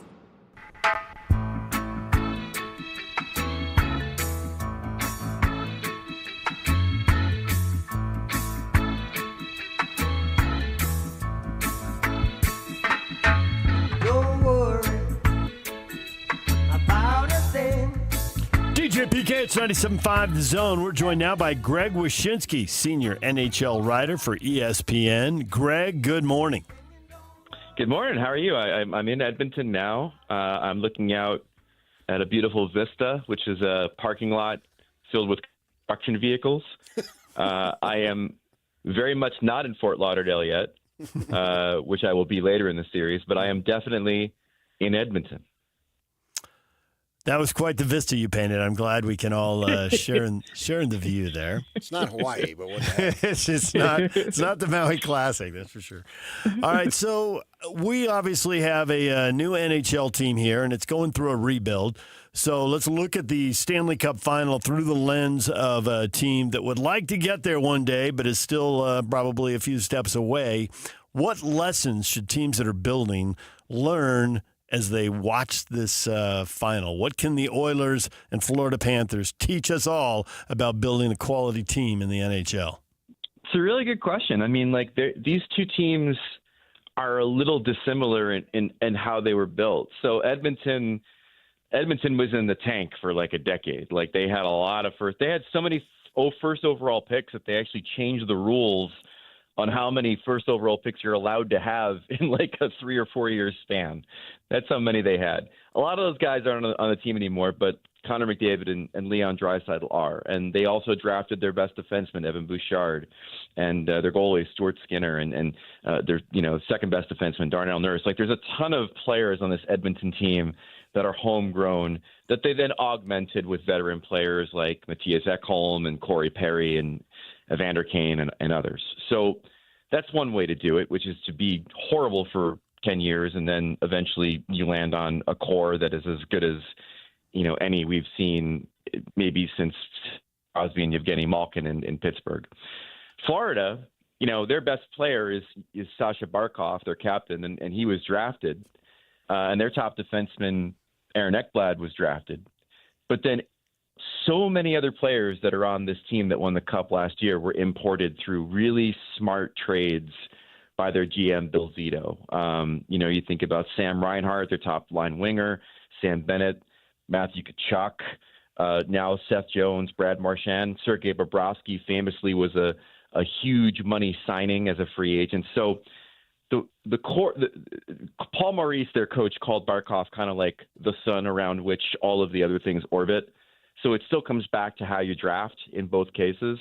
But for Florida, it really was kind of a different way of going about things, I think, insofar as like augmenting through trades and through free agency versus what Edmonton did. You already brought up McDavid. His resume is extremely impressive. It reads like that Partridge in a Pear Tree song. He's got 5 Art Ross trophies, 3 Hart Memorial trophies, a Rocket Richard, and even a Conn Smythe. But he doesn't have the Stanley Cup. So you can argue, a Canadian team, I don't think they've won it, since 93 or something like that. Maybe I think it's like 32 years. And you can argue that, the NHL needs him to win it, and he's got to have a coming out party. I don't necessarily go that strong because he still is only 28 years old and has time. But as far as his legacy and how good he is, he probably needs to get one. Is the time now? So for the legacy part of it, it's undeniable that, the truly legendary players in this league have won the Cup. I mean, that's just how it is. It's unfortunate. In many cases, it's not a player's fault if he's on an organization that can't figure it out or what have you. But I mean, this is two trips to the Stanley Cup final. He nearly won it last year in a Game 7. You'd expect if you make back-to-back trips, you're gonna raise the cup at least once. And the fact of the matter is that a lot of his peers have. I mean, Alex Ovechkin got his cup. Nathan McKinnon got his cup. Sid's got a couple. All of those players don't have the caveat when they go into the Hall of Fame of you couldn't win the big one. And for a player like Connor, who is one of the most talented hockey players that's ever lived and will go down as maybe being close to a Gretzky level of talent and statistical accomplishment when it's all said and done, he's got to win one or else there will always be that caveat of you couldn't get the ring. Will it happen this year? I don't know. I just wrote a piece on ESPN.com with my justification for picking the Florida Panthers in 6 games to repeat as champion. I want to see Connor lift the cup more than anything. I covered him last year when he lost in Game 7 and was named MVP in an effort, and I saw the soul sucked out of somebody's body. He was so sad. So I don't want to see him sad again. I want to see him win. I want to see that caveat go away, but I just think that the Florida Panthers are built to beat the Oilers and to win another cup. Can they play their stars more minutes? Now, games 1 and 2 are a Wednesday, Friday, but they both had a big layoff here. And then there's a lot of 2 days off, play on the third day, 2 days off, play on the third day. Does that enable them to eliminate the minutes for, let's just say some of the guys and put more minutes on the stars? It's less about the time between games in the final than the time it took some of these teams to win their series. Don't forget, the reason we're playing the Stanley Cup final on Wednesday is because both these teams won in 5 games in the conference final. So that's really where the determination of ice time and the rest and how these guys are feeling is going to come into play is what did you do before you got here? And in the case of both teams, they've had some short series, which will certainly benefit their legs coming into this final round. But when it comes to McDavid and Draisaitl in particular, they're going to play until their bodies fall apart in this series as far as their ice time goes. And the key for having home ice advantage in hockey is you then get to determine the matchups on the ice. You get the last line change. And that's going to be a real key thing. It's the biggest difference between this year and last year in this matchup is that Florida had home ice last year. Edmonton has it this year. They're going to be able to find ways to get matchups that are beneficial to McDavid and Draisaitl, meaning that they can get one or both of them as far away from Barkov's line as possible, because that's really the one that you want to avoid if you're Edmonton. So you're going with the Panthers, as you just said, and I was looking, and they had a panel of like 23 people with ESPN, and 14 of the 23 picked Edmonton. So you're going against the grain in a sense. I am. I think I didn't know what my colleagues would do as far as their picks. I'm actually surprised it's not more people picking Edmonton. The whole thing kind of feels like their season. The fact that Connor and Leon didn't win last year and have gotten this team back to where it is. It's a better team than it was last year. They've really figured out how to play championship quality defense in a way that they hadn't last season.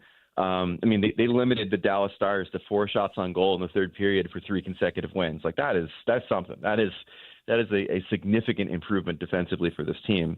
And so there's a of like they're due, right? But again, I just look at this matchup and the Panthers are better too. I mean, they added Seth Jones and Brad Marchand. They've become more confident in what they do. I mean, winning a Stanley Cup is incredible proof of concept. And the most important thing in this matchup for me is that, Edmonton has a way of making you feel pretty bad about yourself when things aren't going right. Like Dallas kind of fell apart when they would get down 1-0 in a game, and they kind of fell apart in the third period when they couldn't do the things they wanted to do. Florida's got a real unique talent, and it speaks to their veteran core and their confidence in their game, that they'll just take what you give them, and then they'll take advantage of it. Against Carolina in the Eastern Conference Final, they scored consecutive goals within 4 minutes in every one of their wins, meaning that they just pounce on you when they're given the opportunity. So I think they're patient. I think they're smart. I think they're great defensively, and I think all that adds up to them winning the cup again. But I'd love to be wrong because I'd love to see Connor lift the cup.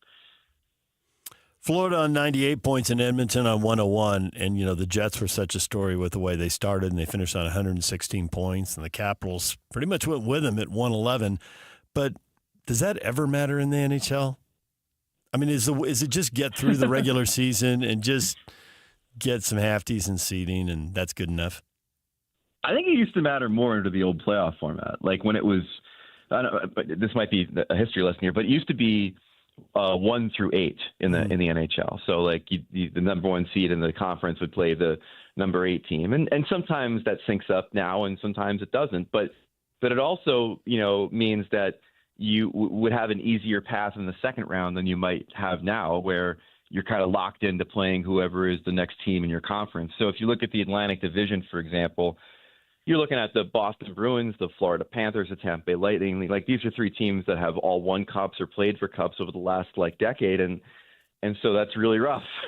It's a lot easier to come out of the Pacific Division maybe or the Central than it is sometimes the Atlantic. So the seeding used to matter more. I don't disagree with you. And I also think that, no matter what the playoff format looks like, the bottom line is that it's a 7-game sprint, and a 7-game sprint with a goalie that gets hot all of a sudden can lead to upsets. It's one of the reasons why the Stanley Cup playoffs are, I think, the best postseason in sports. Not only the physicality and the quality of play and just the blood, sweat, and tears that go into this thing, but also the unpredictability of it, where it's not always and traditionally has not been the best team in the regular season that goes and plays for the cup at the end. So is Edmonton's Stuart Skinner hot? I think he is. I think his play last round was overrated a little bit. Dallas was, I don't know what the hell Dallas was doing last round, but I mean, like there was a game where they're like, Skinner's great, and it was a game where Dallas missed the net 40 times and turned the puck over more in 2 periods than they had in any single game in the playoffs. Like it was definitely them falling apart versus anything Skinner was doing. But they're playing good defense in front of him, and the bottom line for Stuart Skinner is that they don't need him to win a series. They just need him not to lose a series. And I think he's playing well enough right now where he's not going to be the reason that they lose this series. And for him, that's all you can really ask for.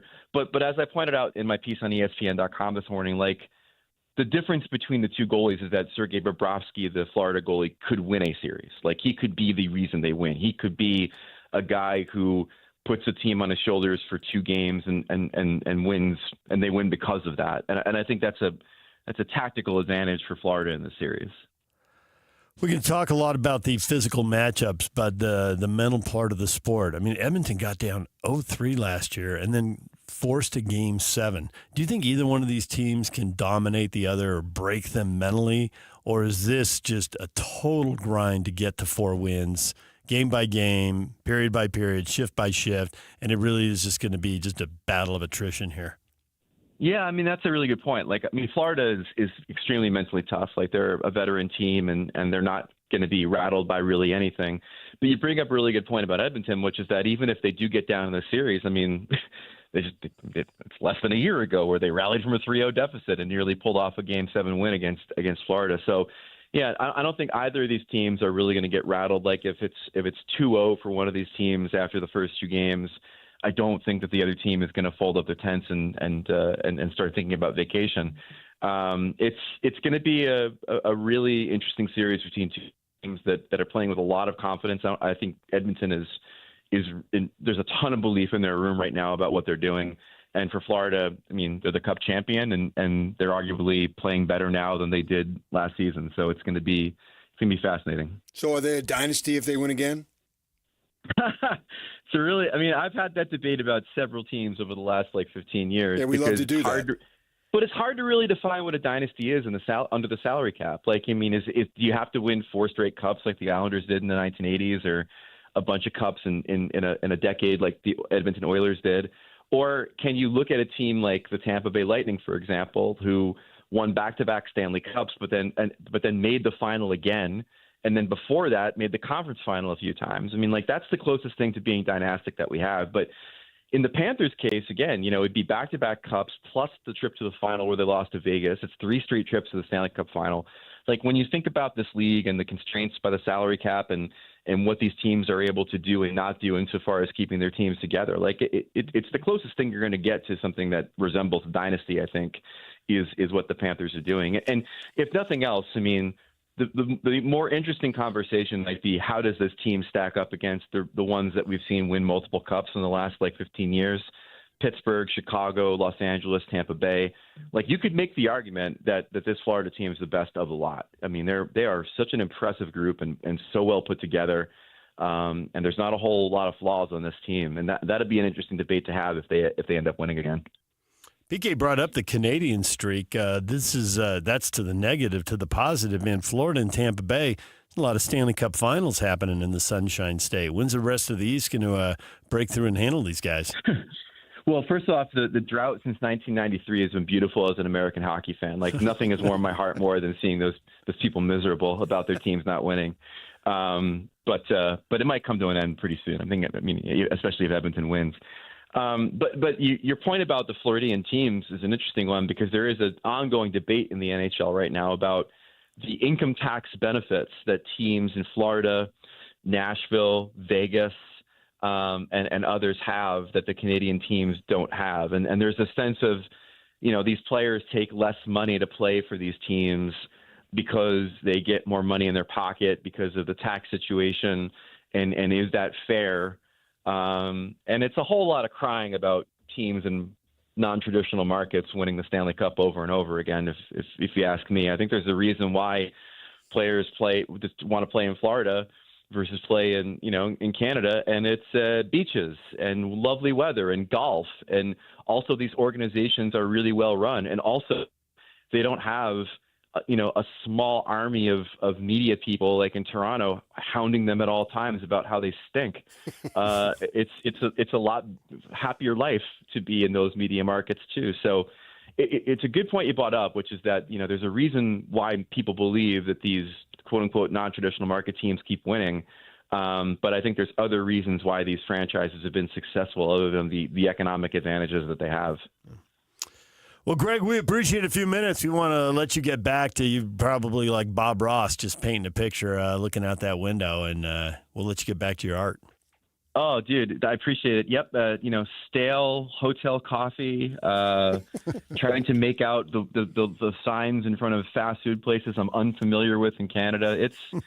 It's really living the dream right now, boys. But it's media day. It's media day today. It should be a lot of fun. And then tomorrow we get this thing going for real, and it's going to be. I think it's going to be a hell of a series between these two teams. They are the best two teams in the league, and it's great to see them advance as far as they have. He's Greg Wyshynski. He is a senior NHL writer for ESPN, and you can read his work throughout the Stanley Cup Finals. Thank you, Greg. Anytime. Thanks. DJ PK, it's 97.5 The Zone. Greg cracked you up a couple times there. Oh, yeah. He was a good interview. He's got a lot of personality, yeah. I like setting the scene and calling you dude. All right, DJ and PK, it's 97.5 The Zone. A lot more reaction to Austin Ainge, new Utah Jazz president of basketball operations. He joined us earlier in this hour. We'll get your reaction coming up. Stay with us. And now, a look at traffic from the KSL Traffic Center. Got a new crash, I-15 northbound at 7200 South in Midville. It's blocking the center lane there. Utah Highway Patrol is not on the scene yet, and they expect the right three lanes will be blocked once they arrive on site to get things cleared up. Traffic is still having a crash, obviously bogging things down all the way back through Lehigh if you're headed northbound this morning. This update is brought to you by Advanced Window Products. $2,500 off 10 windows or more. Go to advancedwindows.com. Affordable windows, guaranteed. With your KSL traffic update, I'm Jake Hatch here on 97.5, the KSL Sports Zone. Hey, bro. You hear us every day with our crazy opinions. Hey, what you doing? Well, now, it's time to hear from you. Hey, great show. Download the KSL Sports app and fire off your thoughts with the call-in tab on the bottom of your screen. Your show is fantastic. It's the one that captivates me the most. You can tell PK to stop singing. Cheap bass! Let Jake and Ben know what you really think of the Jazz. Woo! Tell Hans and Scotty about your favorite barbecue spot or what color of tie JJ should be wearing on TV. The best entries will be played on the air. Download the KSL Sports app now and hit the call-in button to let your voice be heard. I think you guys do an incredible job. This is 97.5, the KSL Sports Zone. This 4th of July, celebrate red, white, and wow at Monster Jam World Finals, the biggest family event of the year. The most trucks and all the best drivers in one place. And the biggest festival-style pit party of the year, all included with your ticket. Monster Jam World Finals. First time in Salt Lake City, July 4th and 5th. Rice-Echo Stadium. Brought to you by the Utah Sports Commission and BKD Tires. Welcome to the Chevy Lightning Round. Guess the clues to win. First team, you're up. Powerful, commanding, unstoppable. Silverado. Adventurous, fun, techie. Trailblazer. Stylish, nimble. Trax. Innovative, electric. Blazer EV. Lightning Round champions. You've guessed all the right Chevy clues. Wherever the year takes you, explore it together in the Chevy of your choice. See your Rocky Mountain Chevy dealers. Are you looking to upgrade your outdoor space? Mountain Land Supply has you covered with Keystone Pavers, the trusted name in durability and design. With easy installation, weather-resistant strength, and a wide range of beautiful styles, Keystone Pavers turn any yard into a dream getaway. And here's the bonus. Right now, Mountain Land contractors get double peak points on all Keystone purchases over $1,000. Head to your local Mountain Land Supply or visit mountainland.com today. Your perfect patio starts here.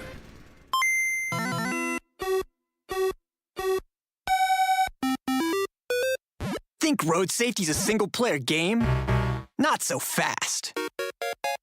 Before driving through a crosswalk, put away distractions and watch out for pedestrians and cyclists. The best way to win? Share the road. Brought to you by the Utah Department of Public Safety.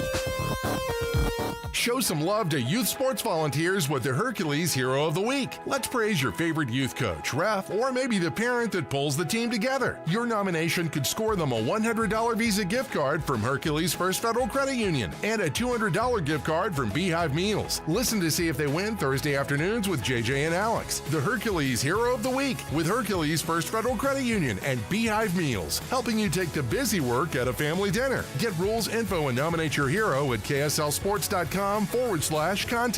As a Utah business owner, you make smart money decisions every day, and Rocky Mountain Power's WattSmart initiative is the ideal way to take your savings even further. From new LED lighting and HVAC to refrigeration and dishwashers, we help businesses improve energy efficiency with cash incentives to lower your costs, so you can cut bills and boost your bottom line.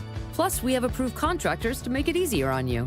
Saving energy and money? Now that's smart business. Visit wattsmart.com today and start saving. Get ready to join the climb, Jazz fans. It's time to place your season ticket deposits for the 2025-26 season. Place your deposit now and receive priority access to select your seats, exclusive gear, and more. Season tickets give you access to every home game, plus exclusive member-only discounts and benefits. Call or text 801-355-DUNK or go to utahjazz.com to lock in your deposit for next season. This summer, when you purchase a new air conditioner from Any Hour Services, you'll automatically be entered into our weekly drawing to have your air conditioner paid for, up to $8,750. No purchase is necessary. See official rules and schedule a free estimate at anyhour.com. At Larry H. Miller Toyota Murray, you're not just a guest, you're part of the family. When you're part of the family, buying or servicing your vehicle is easy. Visit LarryHMillerToyota.com. The guys you know and trust, talking about the teams you can't live without. This is DJ and PK on 97.5, the KSL Sports Zone.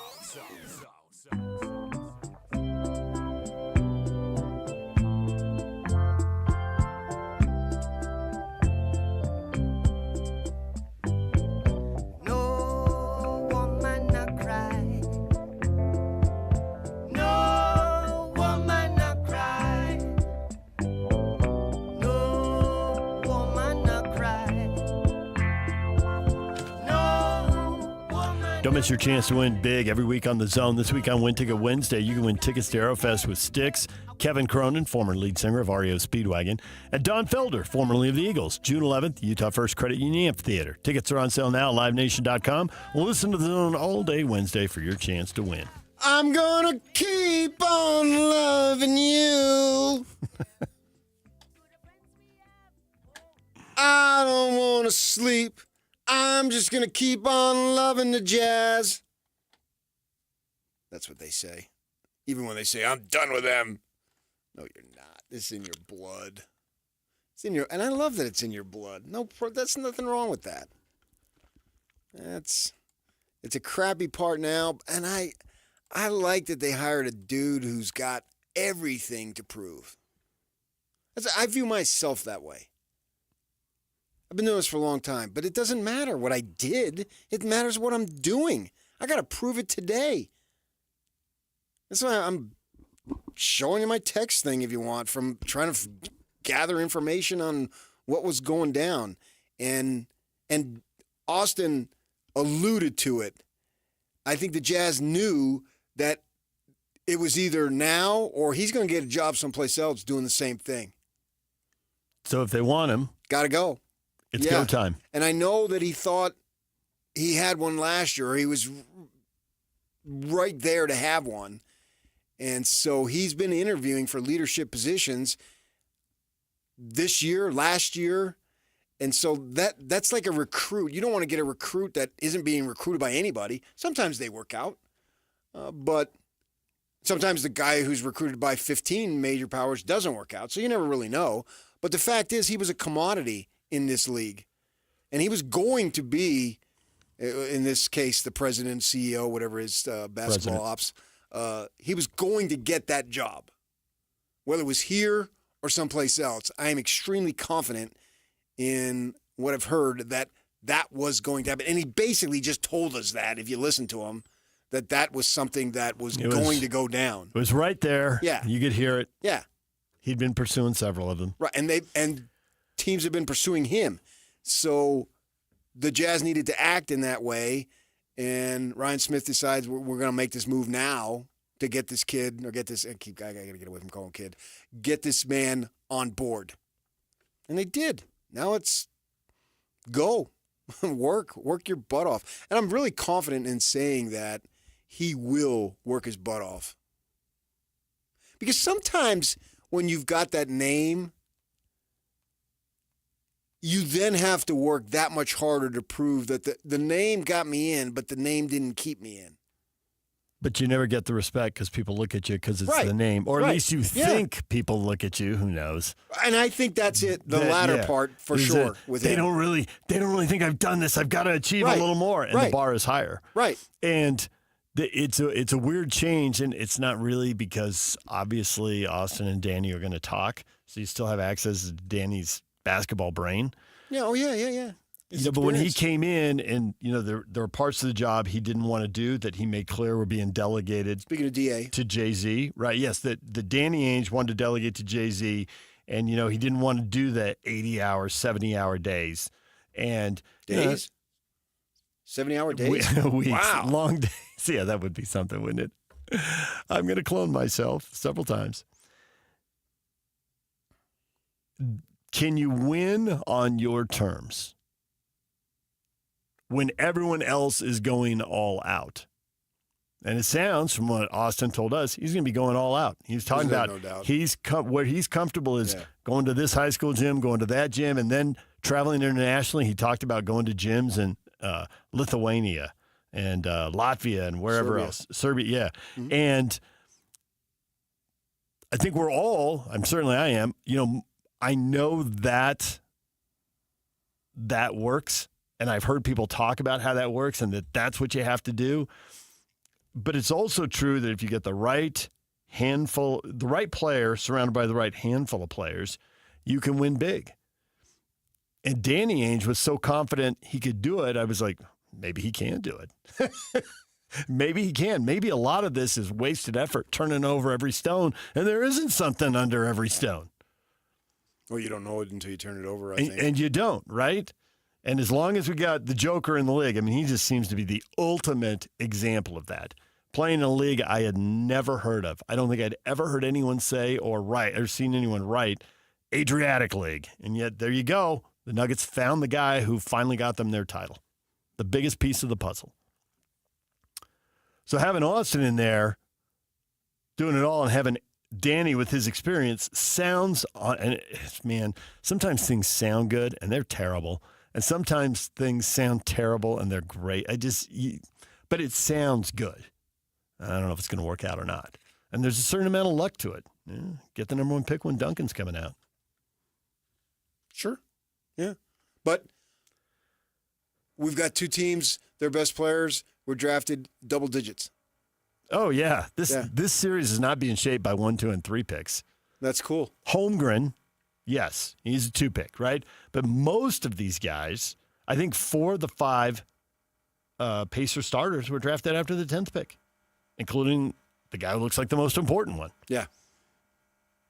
Right. And we know the top 2 Thunder players were drafted outside the top 10, and Dort wasn't drafted at all. So we just spent a whole year focused on Cooper Flagg, the end-all, be-all. And maybe he'll turn out to be that. Yeah, I mean, they still wanted him, and because I believe he's going to be a great player. But the point is, just because you didn't get him doesn't mean you have to go sit in a corner and curl up and feel sorry for yourself. That's the thing I was trying to make. You like decisions that, for better or worse, will define the next 10 or 15 years. Well, getting Luka Doncic didn't define the next 15 years for Dallas, by choice. But everyone's going to have to make choices down the line. And if they miss, whether it's they miss on bad luck and you drop from 1st to 5th, or you miss because you picked the wrong guy and Steph Curry was on the board. The Mavs still went to the finals. They did. They did get that. That's a successful season. Yeah. And then they thought he was overweight and they didn't want to take his conditioning seriously and all that other stuff. So that's another story. But let's not act like he was a bust in Dallas. Like nothing ever happened? Yeah. But he doesn't define the next 15 years. They traded him. So well, that's what they chose to do. But, right. Now something else defines it. So, but the decisions, the point I'm making is decisions define your next NBA generation. It's what you've always said. No one decision defines everything, but all the little things add up. Everything matters. Everything matters. Nothing is everything, but everything is something. Right. Yes. And they've got so many options available to them that it takes on added importance. It's not like once they drafted the statues and they came of age rather quickly, as a competitive team, they were basically set for the next 15 years. Even if they did nothing, they would still be competitive because you had two Hall of Fame guys in the prime time of their career matching each other, right? And that's exactly what happened. They had many years of competitive ball. They made the playoffs 19 years in a row. We think that's normal, and it's basically unprecedented. What you got to do is get in that situation where you are there again, and then continue to make some other good decisions. And now they're desperately, feverishly trying to get there. And they've got all these options. Back then, Scott Layden, Kevin, Larry, Jerry, they didn't have that many options. But now this group, and they're not even anywhere close to where that group was, I should say, they have so many options. If they should get there, then they still have a bunch of options. And I believe today's player, maybe back in that day, players were stupid. But I believe players today, I don't care what race, where you're from, they are open to good situations. They're not going to put that cover in front of their eyes and say, I can't go there because I can't party at 2 a.m. I just don't buy that. And if that's that important, you don't want that kid anyway. In another sport, I know there was a GM who was talking to a player, and the player said, how far is it to Vegas? That red flag went up, that player never came to town. Right. As soon as the GM heard, how far is it to Vegas? Never mind. Thanks for saying that and saving me from myself. Next. Dallas they show this picture. I've seen it multiple times. Michael Finley, who played in the league and is an executive for the Mavericks, after they got to the finals last year, Doncic has a beer in his hand. Finley takes it out. I know. I posted that when the trade happened. It's a GIF. You can find it out there for Twitter, and it was one of the most disrespectful things. Look, he's a grown man and you're going to the NBA Finals.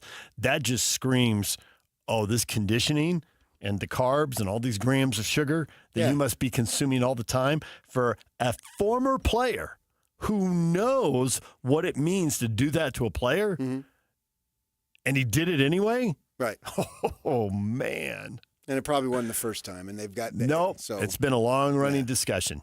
And when you see that video, you can't forget it. And we'll see what Doncic comes back looking like next year. Well, that's the thing. We saw what Jokic came back after COVID separation. Yeah, and those stories are already out there that he's transforming his body. Good. But then I read a story that someone said, and here's all the quotes about him transforming his body. Like, been down this road before. Yeah, well, heard this before in June. We'll see it. We'll see if it pays off in December. That's why they say it's cheap. Yeah. All right, DJ and PK, it's 97.5, The Zone. Hockey fans, let your voice be heard with the Utah Mammoth Fan Forum. Visit the Utah Mammoth page on KSLSports.com to connect with the team, other fans, and our KSL Sports insiders. Start chatting today in the Utah Mammoth Fan Forum on KSLSports.com. Broadcasting from the Mountain Home Services Studio, this is 97.5 KZNS FM Colville, 1280 KZNS AM Salt Lake City, and 102.7 KSL FM HD2 Salt Lake City Midvale. This is 97.5, the KSL Sports Zone. DJ PK and John from J. Brooks Jewelers. John, whenever someone loses a parent or a grandparent, it's difficult. Things get passed down inside the family. But if someone doesn't want a watch or a piece of jewelry, what's the next best step? At J. Brooks Jewelers, we're happy to help you sort through such a collection of things to help you know what is real and what has value. Of course, repurposing the items for the family is always the best solution, but if no one loves or wants the piece, the estate experts at J. Brooks Jewelers can help guide you on the best way to handle the liquidation and, of course, in complete confidentiality. We have buyers all over the country that we've established to get the largest return possible for your jewelry, coins, or watches to retain as much money as possible for the family. So whether you want to repurpose and create a new heirloom or liquidate part or all of the estate, let me and my team help you decide the best way to proceed. Call and make an appointment today at J. Brooks Jewelers in Murray and Lehigh or online at jbrooksjewelers.com, your trusted custom and estate jeweler. Everybody knows that exterior remodeling salespeople are all about the high-pressure sell. Am I right?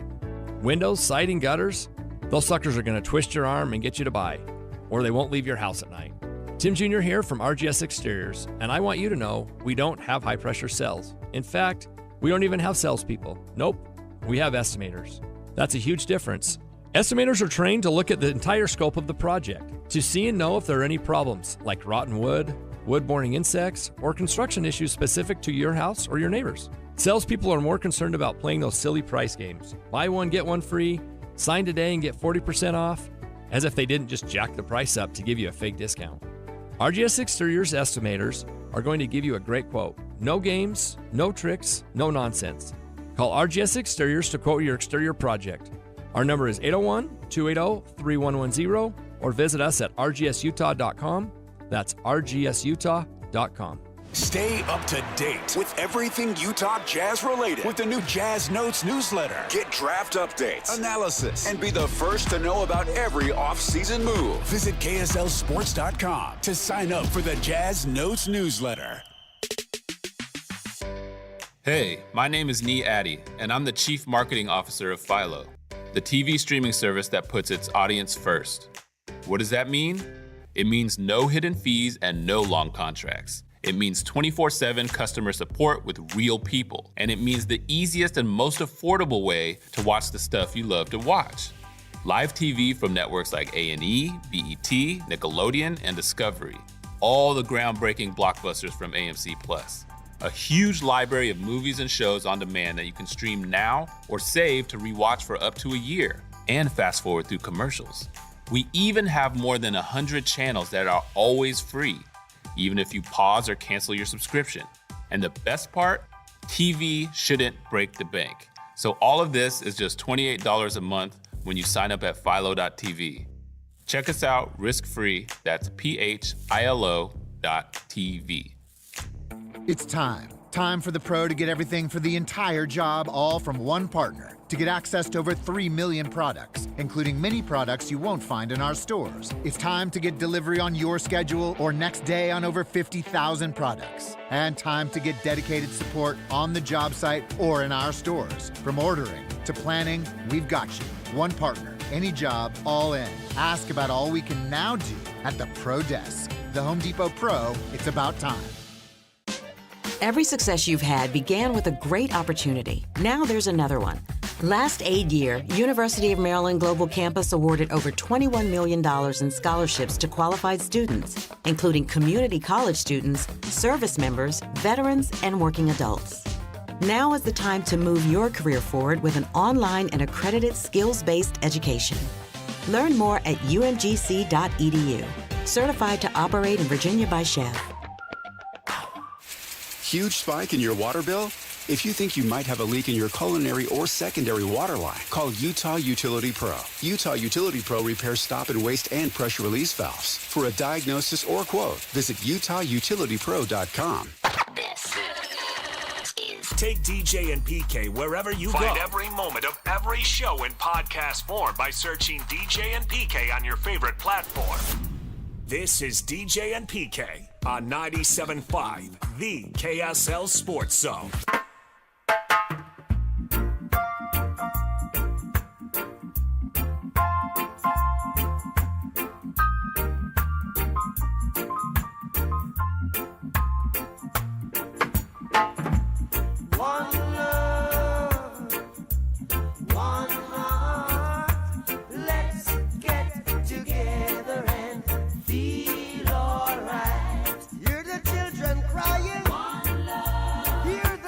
My gosh, people, is this your lucky day or what? If you're a business owner, I can't believe what a good stroke of luck you've got right now. Because all you gotta do, if you want to make some more money, is just get with me. Yeah, Patrick Kinahan. Who would have thought that years ago? But it's true now. You just simply text PK to 57500. You text PK to 57500, and I'll endorse your product. And I'm telling you, man, the windows of money, they'll just flow. It'd be like one of those machines, you know, with the air, and you're trying to grab all the $100 bills. That's exactly what it'll be like, DJ. I am going to endorse your product, and we're going to win. I didn't come here to lose. We're going to win. Money! Yeah! Yeah. I feel like I'm in Vegas at the MGM. Well, my mother won a car on the slot machine. That's exactly what can happen to you. Just text PK to 57500. Our sales staff will take care of the rest. And, we will be a team. I promise you, this will be one of the best moves you make. Please, I'm begging you, for your own sake. Do it. Kidding me? Got a lot of comments over here on our Facebook page, DJ and PK. People are tweeting at us. David DJ James reacting to Austin Ainge saying the tanking is over, and he reports directly to Ryan Smith. He's calling the shots. The final say. He did say, which everyone says, there's a lot of people involved in the process, and you try to get to consensus, but sometimes somebody's just got to say, yeah, we're making the trade, or no, we're not. And get on with it. And that will be him. And at a time like this, PK, and you've heard these comments enough, well, this wouldn't have happened in Larry Miller's day, and blah, blah, blah. Shut up with that. Especially because this did happen. The same stuff just keeps happening in sports over and over. Who was Frank Layton's assistant coach? Scott. Who went into the front office and became the general manager? Scott. And you were just talking about the run they had with Stockton and Malone. And they actually had 3 different groups over the course of that almost 20 years. And the third group was the one that had the most success and had the deepest playoff runs. They went to the conference. The Lakers were done. That helped. And the conference finals, they went in 92 and they lost to the Blazers. And in the next 18 months, Scott, that in the days of 12-player rosters, Scott swapped out 3/4 of the guys. I mean, he turned almost everybody over.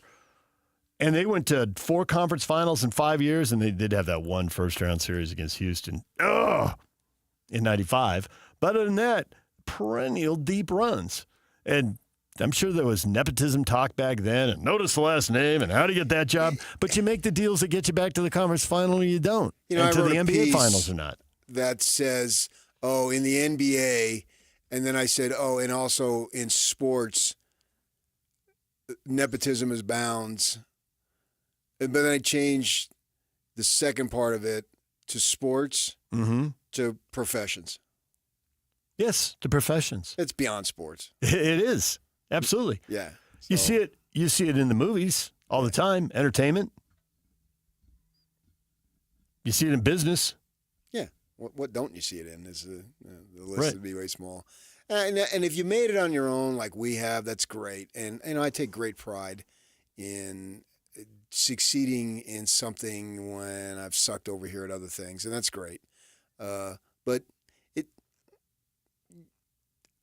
somebody may have an advantage. So be it. I mean, did Bickerstaff just happen to be a great coach? Wes Unseld Jr. I mean, the list goes on and on. I mean, they're Denver this year. It was a story again. Well, that's what I led with. Yeah. Well, yeah. Denver's the classic example because Adelman is the son of Rick Adelman. He replaced Michael Malone, who's the son of Brendan Malone. I'm over here. I'm a son of something, but it ain't a popular, famous father. Yeah, not an NBA coach. So the fact is, what is AA going to do? And I can confidently say he has grinded. As he said it himself, he's grinded for this opportunity. And now it's here. And he was going to get an opportunity. You could say, whoop-de-doo, the Jazz hired the son. Well, somebody else would have done it too. I guarantee that. I've heard the teams. I know who he has interviewed with, and I don't know all of them, but what was he going to do now? Yeah, it was going to happen. This was Damian Hunter. He was on the cusp, the dream. It was right there. A childhood dream. How you hanging on? Where are you? I'm in a hotel room right now. Oh, he's probably over at the offices when Austin talked to us about an hour ago. Yeah. And now he's on the clock, man. And we'll see. And if he does great, we'll praise him. If he makes stupid moves, we'll say they were stupid moves. Well, the first one is no tanking, and I like that. It'll be way more fun to watch the games if they compete to the end. Now, we'll see what the roster looks like. The roster might end up being younger than it is today. Well, and that could lead to a lot of losing. So I'm not ruling out the losing. Not at all. You better not. In fact, I would anticipate it. There were people in the organization who were pulling reporters they respected over and telling them that. Well, before everyone left the building, literally didn't even get out the door. Because he said, and we can go back and listen to it. Maybe I can cut it. We can discuss it tomorrow. That there's a high probability that they keep the picks. He said that. He said that he answered a question. I think with top 10 picks, that's usually the probability, but it just takes one move. Too. So that means you're going to add 2 more first-round picks to the team. So somebody's got to go. And you're going to play them. The number 5 pick, if they keep it, has got to play. I don't know that you can, PR-wise, afford to send him. Sit the 5 pick and put the 5 pick in the G League for a long time. Yeah. Which really, guys don't go to the G League a long time. Go bare win for half a season. That seems to be what happens. Guys seem to go for 20 or 30 even games. If you go, though, with but that high pick. 5 picks don't usually. Who was the big guy from Memphis? They picked him like the 2nd pick several years ago. And I remember when they sent him down, it was a story, and it was a negative story. What, James Wiseman? No. He went to the Warriors. This was probably 10, 15, at least 15 years ago. Like Hashim. Hashim Thabit? Thabit, yeah. From UConn. Yeah, and he was like the 2nd pick. Yes. He couldn't play. Oops. Yeah. Couldn't play. And that was negative that he went there. I have heard those stories. Yeah. A successful front office person in a van going to pick up a player. And there was another person in the van. The other person told me on the steering wheel, please let him be able to play. Let him be able to play. And that's someone who was successful and who won. Yeah. Please let him be able to play. So you'll have at least the number 5 pick on the team. And there'll be a lot of hype. There should be a lot of hype around the number 5 pick. That's pretty high up. Only a handful of 5 picks for the Jazz in the 30 years we've been here. There's only 4 other guys that can be drafted ahead of him when you think about it. Thank you. You know what I mean? It's You're welcome. D. Will, Dante Exum, Enes Kanter. Those are top 5 picks. Big Ian. And if you go way back, Dominique Wilkins, who they moved on from. Dominique. Yeah. And they had the number 2 pick once upon a time. Got Dr. Duncanstein.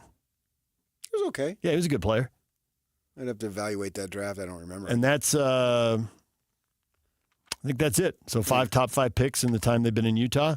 3 of those since you and I got here. Which shows you how good the prior managements have been, that they've been able to be competitive more often than not when they haven't had those picks. And away you go. And they've got to draft a player who can play. And if they keep the picks, great. Get players, and they need to have these other dudes that they've already drafted take a step.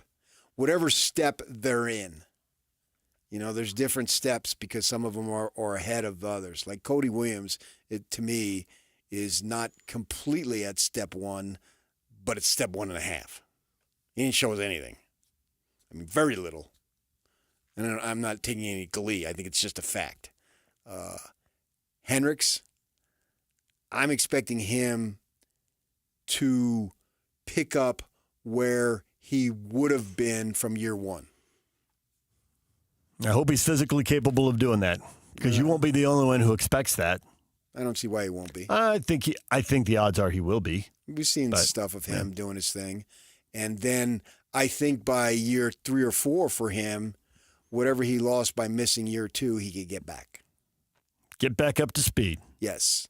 I don't think that I'm going to expect him to be a third-year player right off the bat in October. But down the line in 2 or 3 years, it's not going to matter whether he's we're going to say he's a 5th-year player or at some point that becomes a wash, and you don't refer to that anymore. And I think he'll get to that point. Flipper, I'm expecting him to be better. Collier, I'm not sure. What level of better can he be? I mean, the question with him is always, can he shoot it better, right? Right. That's my issue. Is he what level of better can he be? Getting up to 10,000 shots, and how far does he move the needle? I don't know. I I don't have a read on that. George. It's in Derek Favors territory at the old three-point arc. We always talk about the big guys forcing the square peg into the round hole. You know, can Kessler shoot the three because it kind of looks like Favors? We know that worked out, but Collier was at 24.9%. Right. I don't know. Got to tack 10 points onto that. I don't know if he can. George is an enigma to me. I really don't know what he is. Bench scorer on a good team. I don't know that. That's what I suspect he is. I guess no. I can't prove it to you, but I think that's what he is.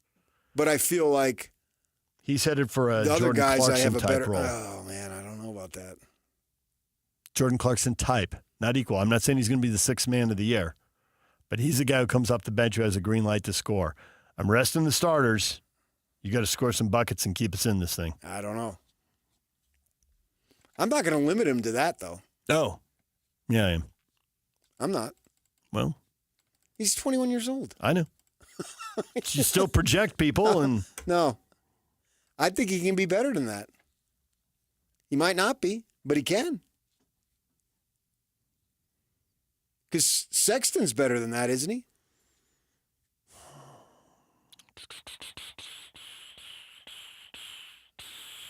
That's probably a good role for him. I mean, as a starter, he, you know, who are the players? Who are the players who play the most games in the NBA without going to the playoffs? It's him and Markin. I think they're 1-3. Actually, I think Markkinen's one. Well, and if they're he's not 3. good enough, get rid of both of them. I told you earlier in the show, there's 4 veterans on the team, and if they're not going to tank, but they are going to lose a lot, and if they're going to keep the pick, which Austin came on and told us it is important, but it is not everything. It is not the number one priority. Oh, I'm not going to worry about the friggin' pick next year. Yeah.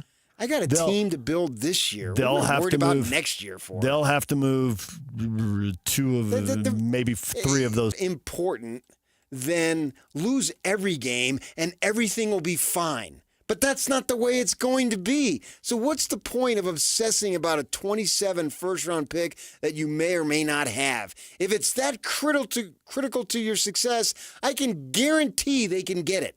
But it's not. It actually could be a complete and total non-factor.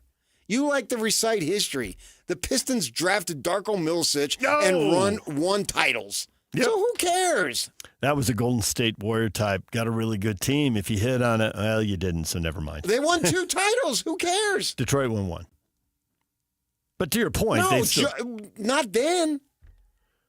Oh, Detroit won 2, I mean, a decade earlier. So they got of 3. They had a really good team, and to plug a really good young player into it, can you extend your run? It's what the Thunder want to do. But it didn't It's what happen. the Warriors tried to do, and like the Warriors. But the Detroit went to the conference finals a bunch of times, did. so they did did extend their run. They had, right. If your run is defined as exclusively an NBA championship, then you got me. They had a very good run. Yeah. They had really what they had was kind of like a Jazz-like run in the 90s, except they got their 1. Right. Yeah. I think the Jazz was 5 out of 7, but I think they were 6 in a row. Here we are talking history again. And I want to talk about I am not going to listen to a winter of they got to get that pick. Because then make a trade and get right back in. That's what I keep hearing about Phoenix. Oh, they've got no hope. All they got to do is make 1 trade and they got 4 more draft picks back. Nothing is ever hopeless in professional sports. DJ PK, it's 97.5 The Zone. When we come back, everything you missed in this show next. Stay with us. And now, a look at traffic from the KSL Traffic Center.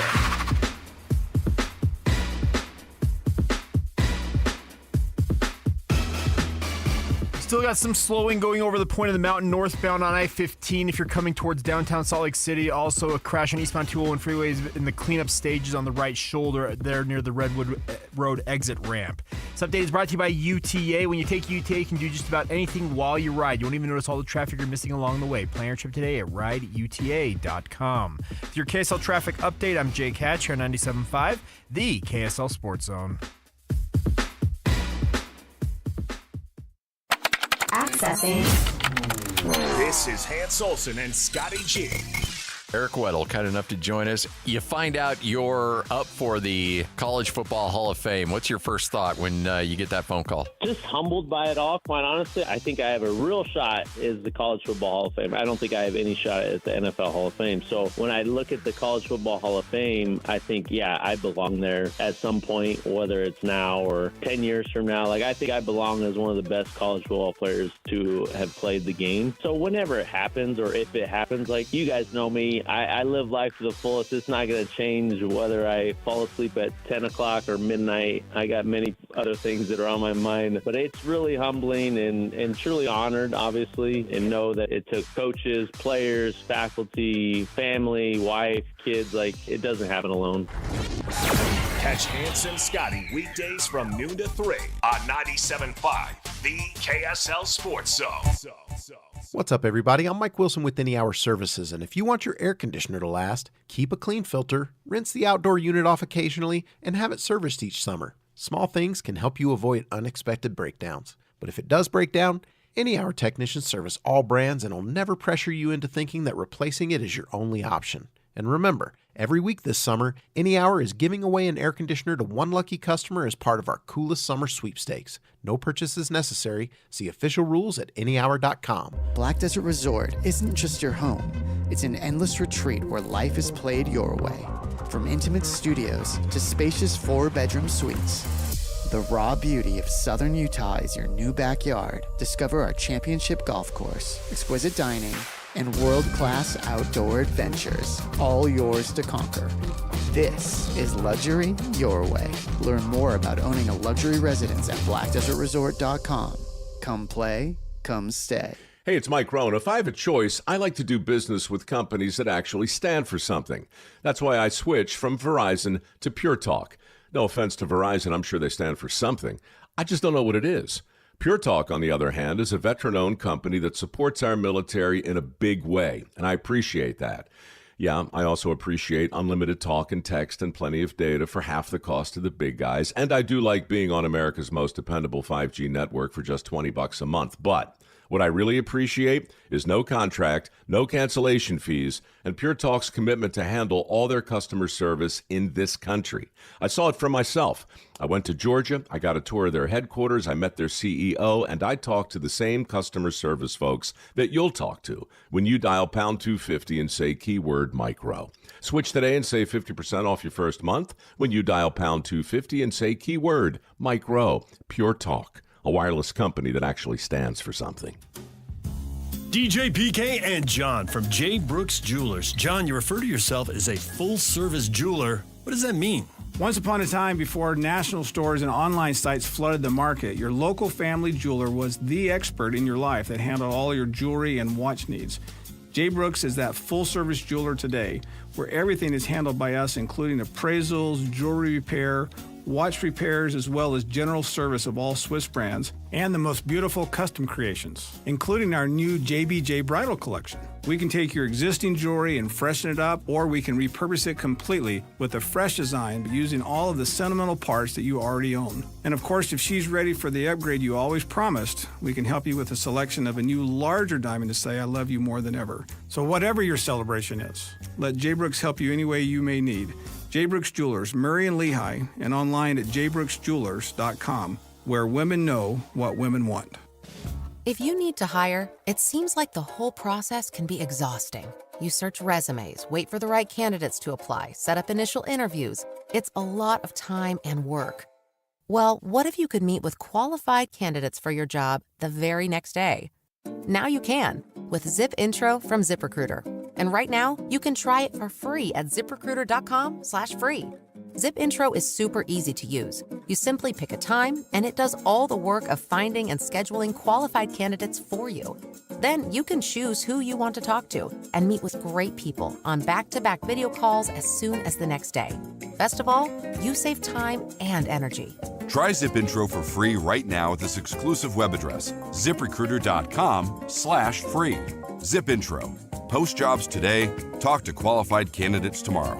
Once again, go to ZipRecruiter.com/free to try it for free. That's ZipRecruiter.com The KSL Sports Zone and Hercules Credit Union are highlighting people that impact youth sports. Nominate the youth sports volunteer you know for the Hercules Hero of the Week at KSLSports.com. For all of you, less motivated listeners, it's time for your 9 o'clock. Where the heck have you been headlines? Where you at? With DJ and PK on 97.5, the KSL Sports Zone.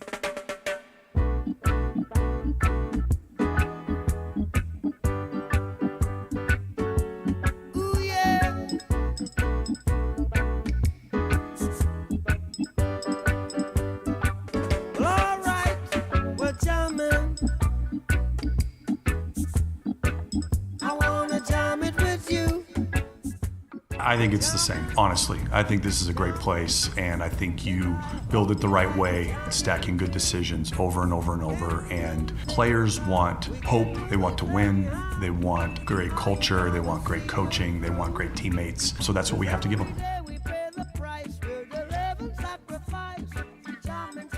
9 a.m. Slacker Radio headlines are brought to you by Trajan Wealth. Call Trajan Wealth today, your local trusted financial fiduciary, 801-899-7600, or visit their website at trajanwealth.com. All right, what have we been talking about today? Well, we've been talking a lot about Austin Ainge and the Jazz. What's he going to do? Man, I want the draft to be tomorrow. Let's go. What are they going to do? And then I want to fast forward and find out what trades, if any, they're going to make this summer. Okay, well, be patient, Grasshopper. Well, let's go. It will happen. We talked to Austin. He was chasing multiple jobs. He got this one. It feels right. The people involved. There's a lot of Celtic people in the organization. It feels so right. He's coming. He's basically coming by himself. Are you going to bring a bunch of people? And he didn't say this in so many words. Kids. But ignoring that, I think Crystal will come with him. They are already in the organization. There's a bunch of Celtic people in there. The kind of people that you might hire and bring along in another situation already came when Danny Ainge made the move. Oh, yeah. Well, Double A and I have talked. There'll be an announcement. What would you like to say? Good times are ahead. Okay, fine. Celebrate good times. They're coming. Yeah. You got to have advisors on the side that don't want credit and want to be in the background. If that doesn't describe me my whole life, I don't know what does. Okay, fine. You know what I mean? Anything else you'd like to share about Austin Ainge other than wherever you get your podcast, go and listen to it? High probability they're going to keep the picks. And he has, I believe, now he's not going to tell you this, but I believe it, having been around, I haven't been around him the last 12 years, just occasionally, but there was a good time I was around him a lot. I believe he has a burning desire to succeed. And I don't know if it was passed down from his father, his mother, his aunt, uncle, I don't know, that he just has a way to make things happen. And I believe he's a winner. And he's not going to make every decision is going to be great. I'm not saying that by any stretch. But I think we're going to look back in 5 years and think, okay, that's pretty good hire that they made. That's basically what you got to give them. You got to give them, and I know fans don't want to hear that, but patience and time right now is required. And it sucks. I get it. We'll judge every move, and then we'll rejudge every move. Yeah. New information, new opinions. Players look good, then players don't. Then players take a big leap forward. Why can't they be what Oklahoma City is right now? I think they can. Will they be? I don't know. Can it go south? Yes. It can. We keep hearing, losing, they're never going to win. So it's all negative, and I get that right now. It never just. I also bugs believe me. that they can get there. There's been a whole thing, and you can look in Stockton Malone. That was weird that two guys that good came in together and stayed with the same club for that long. So that was unnatural, but it was what was normal to Jazz fans because of what they knew. I mean, basically, that got here 5 years after the club did. I think that's normal today. What is normal? That good players stay. But can a team stay up for that long? They don't stay that long. Oh, I don't know about that, no. No, they were fortunate enough that they played so late in their NBA career and they didn't without having massive traded injury. They didn't get traded at 30 like so many players do. But I think if you get some players, they'd be willing to stay. And then you get like a Dwayne Wade. Is Dwayne Wade anything but a Miami Heat player? No. I don't care that he went to Cleveland or Chicago. You don't or care whatever. about that stuff happens. Wade in Chicago. In the history of sports, we've seen it. They move around at the end to try to hang on and squeeze out another couple years. But if Giannis gets traded at 30, that's not a news story. I'm sure Bucks fans were hoping Giannis would be there the same way John and Carl were here. It doesn't look like that's going to happen. But see, that's a good thing, though. That just means the guy places a priority on winning. And he won a championship, and they get a rebuild, and they'll get back to it faster, theoretically. And he wants to go to a winner. Although none of that stuff is guaranteed. Steve Nash went to the Lakers, didn't work. No. And Damian Lillard go to the Bucks, didn't work. Not that he's not a great player, but I'm talking about they didn't win a title. Because so many things have to line up. It's like the cosmos have to just shine upon you. Okay, OKC, you're next. And we'll do that. And then they'll have a run. And then by the end of the decade or a little later, there'll be somebody say, okay, now it's you. But the collective bargaining is, and Ainge talked about this, the collective bargaining agreement has changed, and teams are getting built faster. They're getting pulled apart faster. It's new rules. It's different. And both of these teams were in the lottery 2 years ago.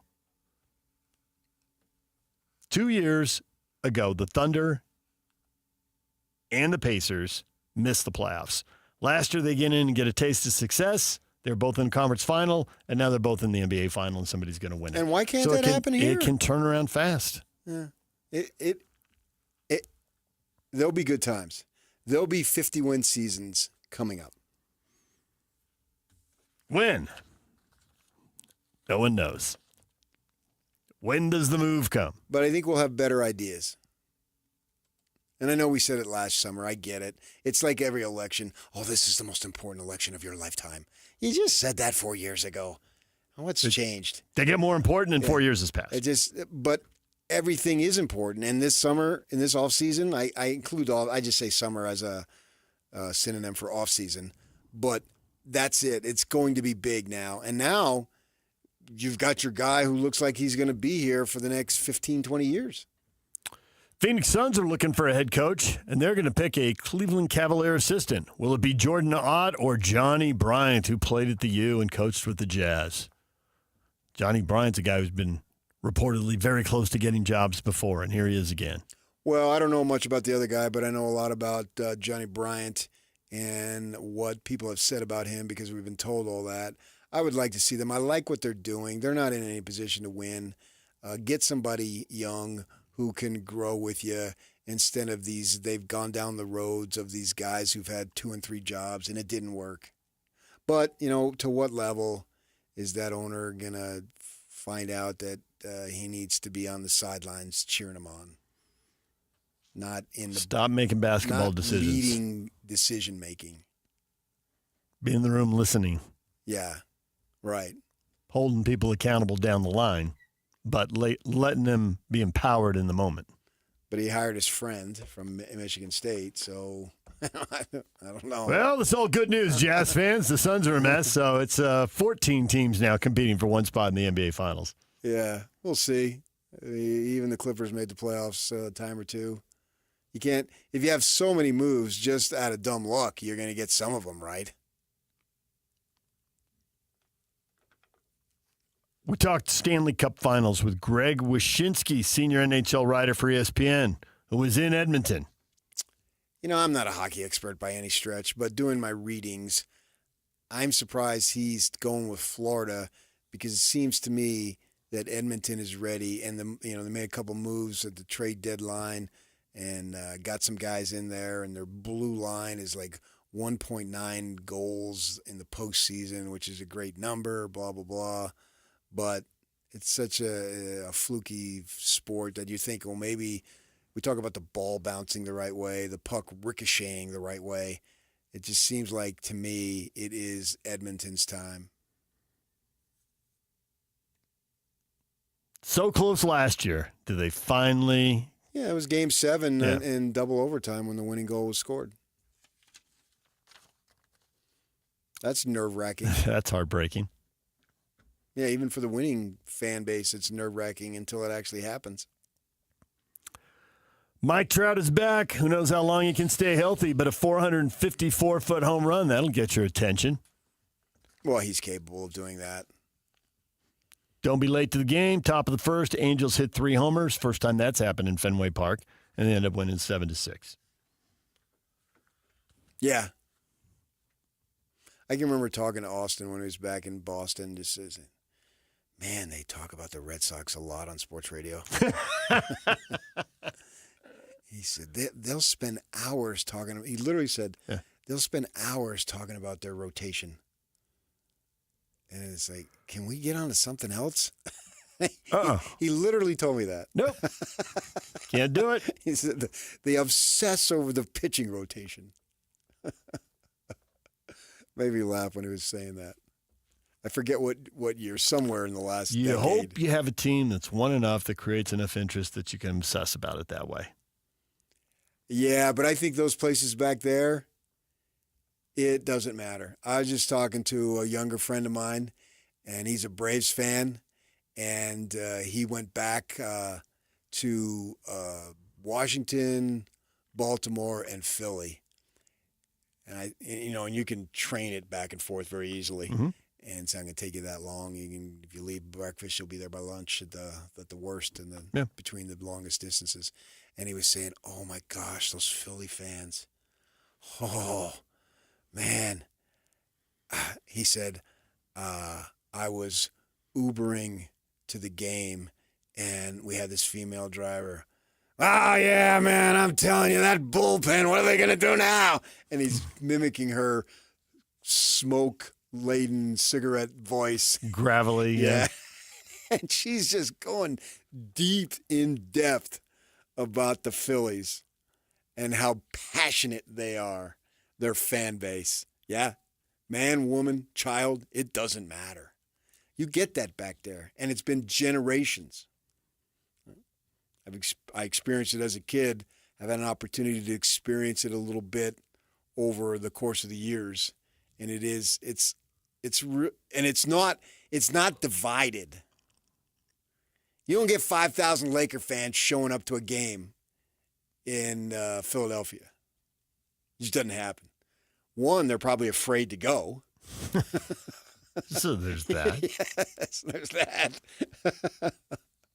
But it's just been generational. Right. And we don't have that here. Well, the Jazz have been around here, 45 years? Mm-hmm. That's nothing. You know what I mean? That is literally nothing compared to what you have back there.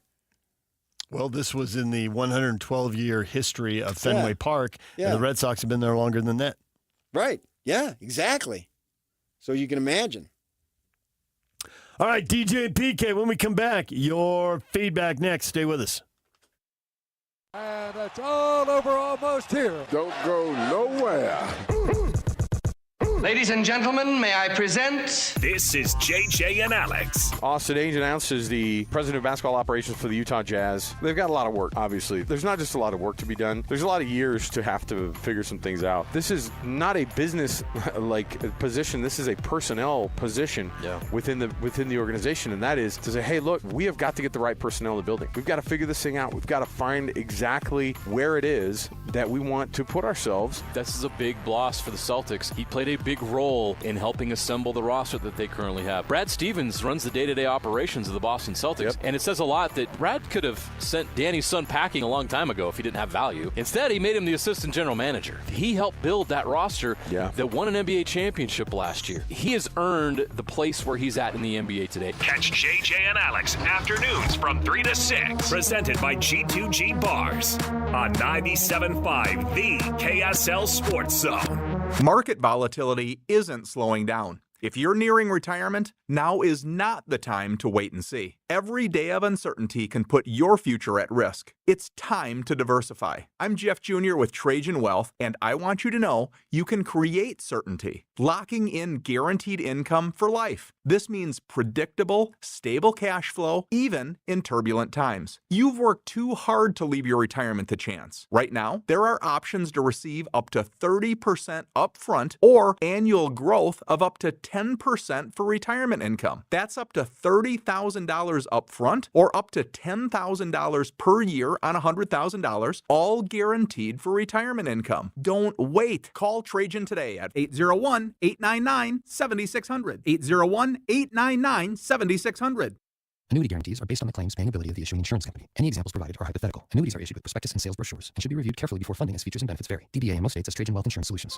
The Management Minute is a service of the MBA program in the John M. Huntsman School of Business at Utah State University. I'm Professor Scott Hammond.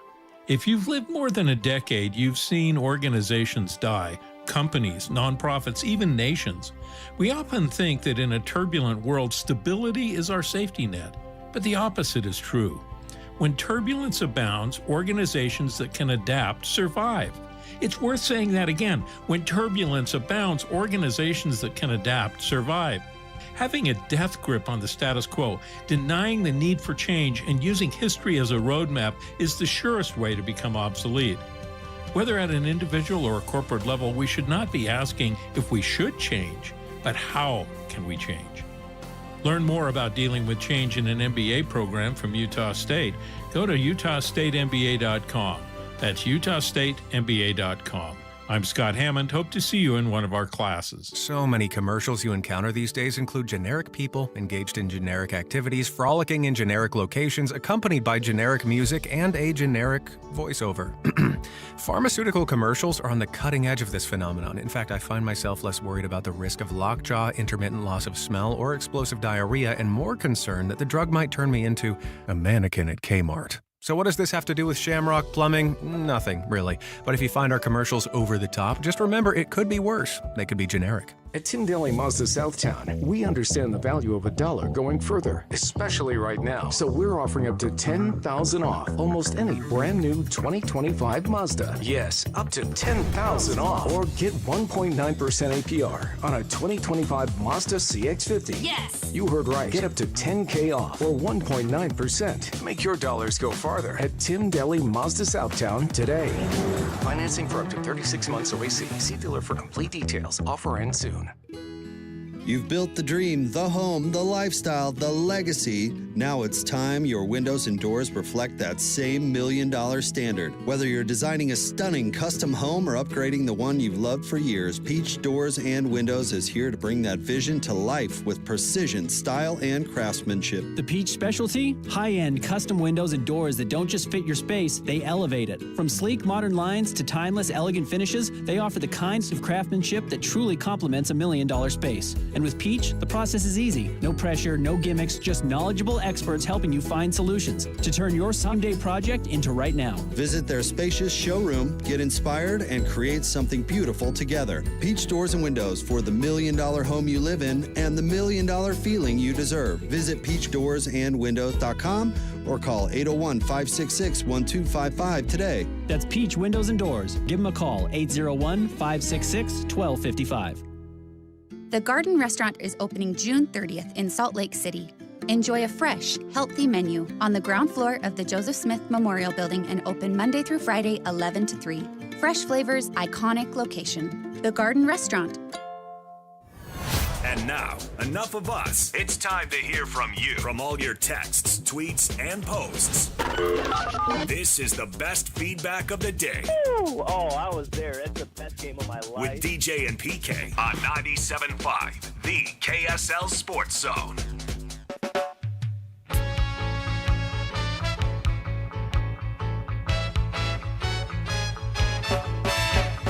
Buffalo soldier,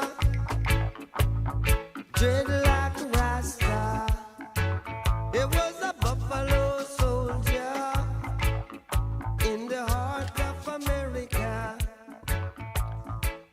DJ PK, it's 97.5 The Zone. Time for your feedback. What do you think about today's show?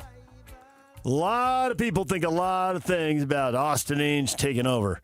Tony, I guess we'll see. So far, the plan hasn't been very prosperous for the team and Jazz fans. Hopefully that'll change with the draft and free agency. All right. I can see where he says that. Not much happening in free agency. Everybody's signing extensions. Makes for more trades, but nonetheless, chance to change the roster. Tony, the tanking stopping is only a first step. We need a great draft and a great offseason to push us forward. Okay, Tony. Yeah, I agree. Yeah. Salt City Sports, I sure hope so. I'd love to get rid of the likes of Clarkson and similar players. I think it's time. What is the point? Will anyone take them? What do you get back? Are they just going to wait out 1 year for Jordan and then let him walk at the end of his deal? For his sake and our sake, I hope that they don't wait it out. And maybe you don't get top value for these guys. No, well, him. You better get top value for marketing. Yep. It's another story. The reaction to the "we're not tanking" quote, you have that, Yak? We won't see that this year. And that was specifically about sitting players, right? And he elaborated when he came on the show with us. And it's let guys fight to the end. You know, the fourth quarter when the best players are sitting down. Yeah, and they run the rookies out there and lose a completely winnable game. That's what you're not going to see. I think you're still going to see losing. They're two different things, and we talked about that. But the cool thing is that he was ready for the question, knew it was coming, and had the answer. 11-2 and highly ranked True Blue BYU says the hidden truth may mean we're trading some players where we'll play everyone and play hard and still sort of tank. That won't be tanking. That'll just be losing a lot. Okay, yeah, all right. And that's probably, as it looks like, the way it's going to go. So, yeah. I agree with that. Salt City Sports. I didn't buy it. I think we tank this upcoming season, too. Wow. I don't think after saying that, flat out lie, that they can just sit Markin and Streakles over there and rest Kessler and sit Colin Sexton when he's got 20 points and looks like he has it going in the fourth quarter, and they just sit him. And Kessler's listed as rest. I really think that's the part that goes away. We won't see that this year. I can totally see them being really young and not winning very much. But that's not necessarily tanking. Play the young guys and let them. But I don't know. But to play the young guys, I'm just saying, like, you can't sit the vets. Correct. The vets have to be gone, don't they? Them make moves. Not all of the vets, but at least 2 or 3 of them of the 4. I want 5 Utes out there on the floor. As in youth, not University of Utah people. No, what's that? My cousin Vinny? Yeah. Yeah, well, you what's that? 2 Utes. The what? Huh? That was Herman Munster who said that. It was. The judge was the guy who played Herman Munster. Is it possible 2 Utes? 2 what? Yeah, 2 Utes. What is a Ute? We don't know. Didn't Regis say when they wrote mountain that, goat or something? When they wrote that, did they know how well that was going to play in Utah and for how long? Well, I guess or they were just making a joke about an accent. Yeah. Yeah. Yeah. But hey, it registered here. It was a good line, though. And we're still talking about it. We got a guy here just listening to the Austin Ainge interview with DJ and PK, and is he ever a smart guy? I think he'll do great with the @Utah Jazz. I have high hopes, man. Came away impressed. Yeah, I do. We'll see, but I have high hopes. I can't believe how many people we covered as players we now cover as coaches and executives. I think it's cool. It's going to be a pretty long line. Yeah. It's been that way for a while. Yep. Just keeps getting longer. I mean, this year, just in the last couple of months, Alex Jensen and Austin Ainge have been added to the group. Yeah. I'm proud to say I covered Alex Jensen as a beat writer his first college game and his last college game. How about that? It's a good run. And as Austin Ainge said, you're still here? Where am I going to go? Ryan says, I want to be Indiana in a few years. That's possible if the front office is good. Tanking 2 more years just means we're 5 to 7 years away from our top draft picks leaving because we're a franchise that tanks at the first sign of trouble. A much worse treadmill in my book. I don't think they've tanked. No, they've never tanked. They've had two teardowns because they got new management, and those people wanted to do it their way. They didn't think the current way was working or was going to work, so they wanted to do their own thing. I wouldn't classify those as tanking like we saw this past year. I think this year was the true tanking. I agree with Yock. The 10-3 start got hopes up, blah, blah, blah. Marketing taking the world by storm, having his best season he had as a pro, yada, yada. And you're thinking, well, wait a second here. And then they make the trades later on. So, they probably are to blame that it's not a year ahead of where it should be because of that. But you get caught up in a 10-3 start. You're thinking it's the right thing. So they are in that progression. Maybe they're a little bit behind, but I don't think it's detrimental. I think it can be caught up. Hit on the right player, and things accelerate quickly. Yeah, this draft is going to be huge. Look at the two teams in the NBA Finals who were lottery teams 2 years ago. You still got the number 5 pick here and the 21st. You got a chance to add talent. Players are available. You just got to go get. That's what Jay-Z said the one time he was doing his media. There will be players. It's our job to go find them and get them and bring them here. DJ PK, Jake and Ben, cut out next right here on The Zone. The show is over. That concludes the presentation portion. As we say farewell to the show. Where did the time go? That's it. I worked really hard on this. We shall meet again, old friend. Bye. Goodbye. Bye. Too good at goodbye. Take The Zone with you wherever you go. Download the KSL Sports app to get live streaming of your favorite shows. Downloading. Download the latest podcasts and get all the latest breaking news on the teams you can't live without. Everything you need delivered right to your phone. Let's go get them where we can get them. Just search KSL Sports on your app store of choice. Download it now. The KSL Sports app, presented by University of Utah Health. Tim Jr. here from RGS Exteriors. I want to tell you about our famous "You Don't Need a Warranty" warranty. That's right. It's a warranty you don't need, but we give it to you anyway. Let me explain. Most warranty problems for siding, gutters, and windows are caused by not installing stuff right in the first place. If you rush the work, cut corners, or use subpar materials, you're just begging for problems later. At RGS Exteriors, we don't tolerate careless workmanship. We slow down, focus on every detail, and use only the best materials. We prevent warranty work by doing the job right in the first place. That's why the 10-year everything guarantee we give you is also known as our "You Don't Need a Warranty" warranty. We absolutely will be there if you need to use it. But honestly, you probably will never have to. Done right the first time. That's the RGS way.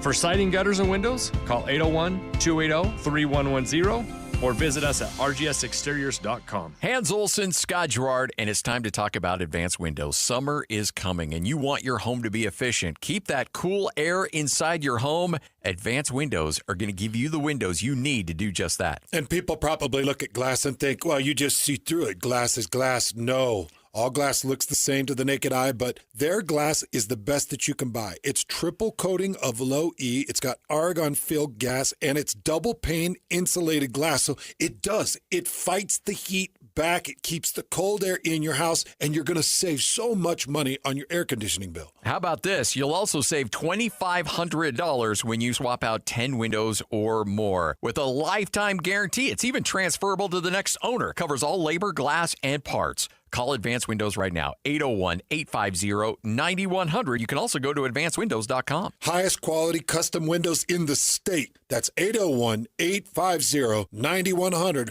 or advancedwindows.com. The Utah RV Palooza is ready for another round of RV savings. But this time, we're hooking you up, South Salt Lake County. June 5th through the 7th, we're bringing our packed inventory of new and used RVs to you on Harriman Main Street, just south of Winco. Shop all the best RV brands fit for any budget and and all at show pricing. You'll find payments starting under $139 per month on approved credit on select new RVs, and clearance pricing on all remaining new 2024s while they last. You'll also get 90 days of all play and no pay OAC. Start shopping the best deals now at UtahRVPalooza.com. And it's the only show featuring the full lineup from Wayfinder RV, available exclusively through Bish's. Plus, every RV purchase receives a free 1-year RV Fix membership, your fast track to RV service repairs. All this plus free admission to the Utah RV Palooza, June 5th through the 7th on Harriman Main Street, just south of Winco. See you in Harriman. Based on approved credit, 20% down, 8.99% APR for 180 months. Stock number 89922. Subject to prior sale. See dealer for details. Deal number 822B426B.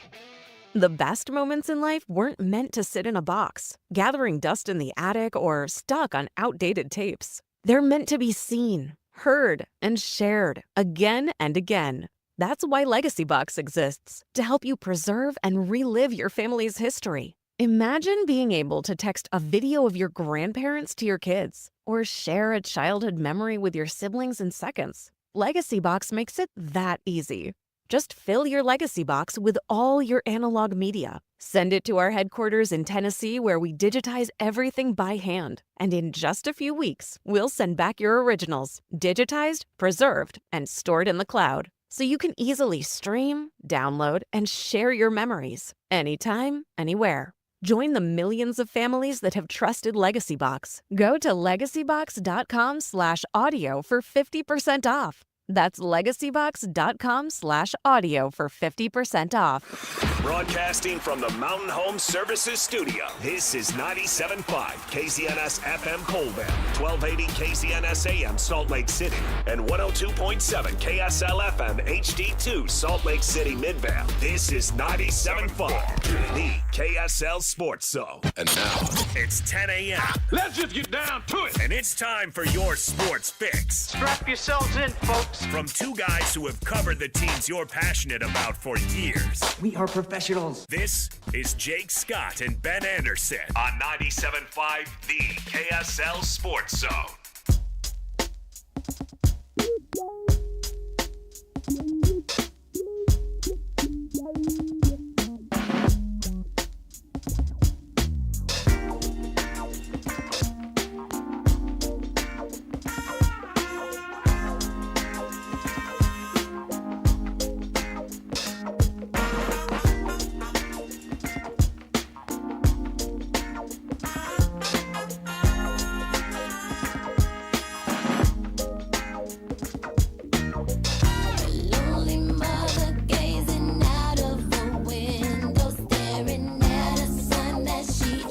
Jake and Ben, 97.5, the KSL Sports Zone. Very happy Tuesday. Ben Anderson rolling solo today with my main man, Christian Esparza. So I guess I'm not solo, but hoping to get Jake back tomorrow.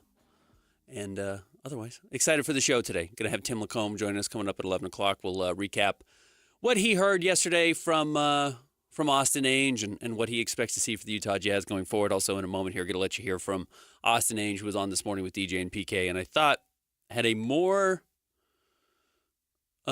illustrative conversation about kind of what he thinks about the future of the team. And again, he sounds a little bit like his father, Danny Ainge, who's been running the show for the Jazz, just not knowing exactly what is going to happen and wanting to resist the idea, I guess, of a straightforward plan, though I will tell you some of the conversations I had yesterday as we get through the show kind of gave me a little sense of what the team is planning and why, while tanking might be done, and I know that's been the big conversation of the morning, in reference to Austin Ainge's answer that the Jazz would not be tanking next year.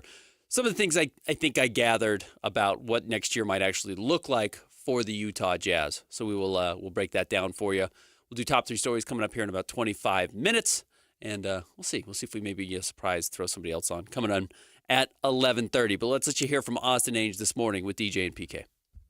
Time to welcome in Austin Ainge, Utah Jazz president of basketball operations. So you made the news, you answered the question everybody wanted to hear, but that leads to a whole series of questions. Are the Jazz going to tank again? And you're very definitive in your answer there. It's already clipped in our system, and I think Yak's already played it like 3 times this morning. So that you'll hear that over and over again. You won't see that this year. There it is. You won't see that this year.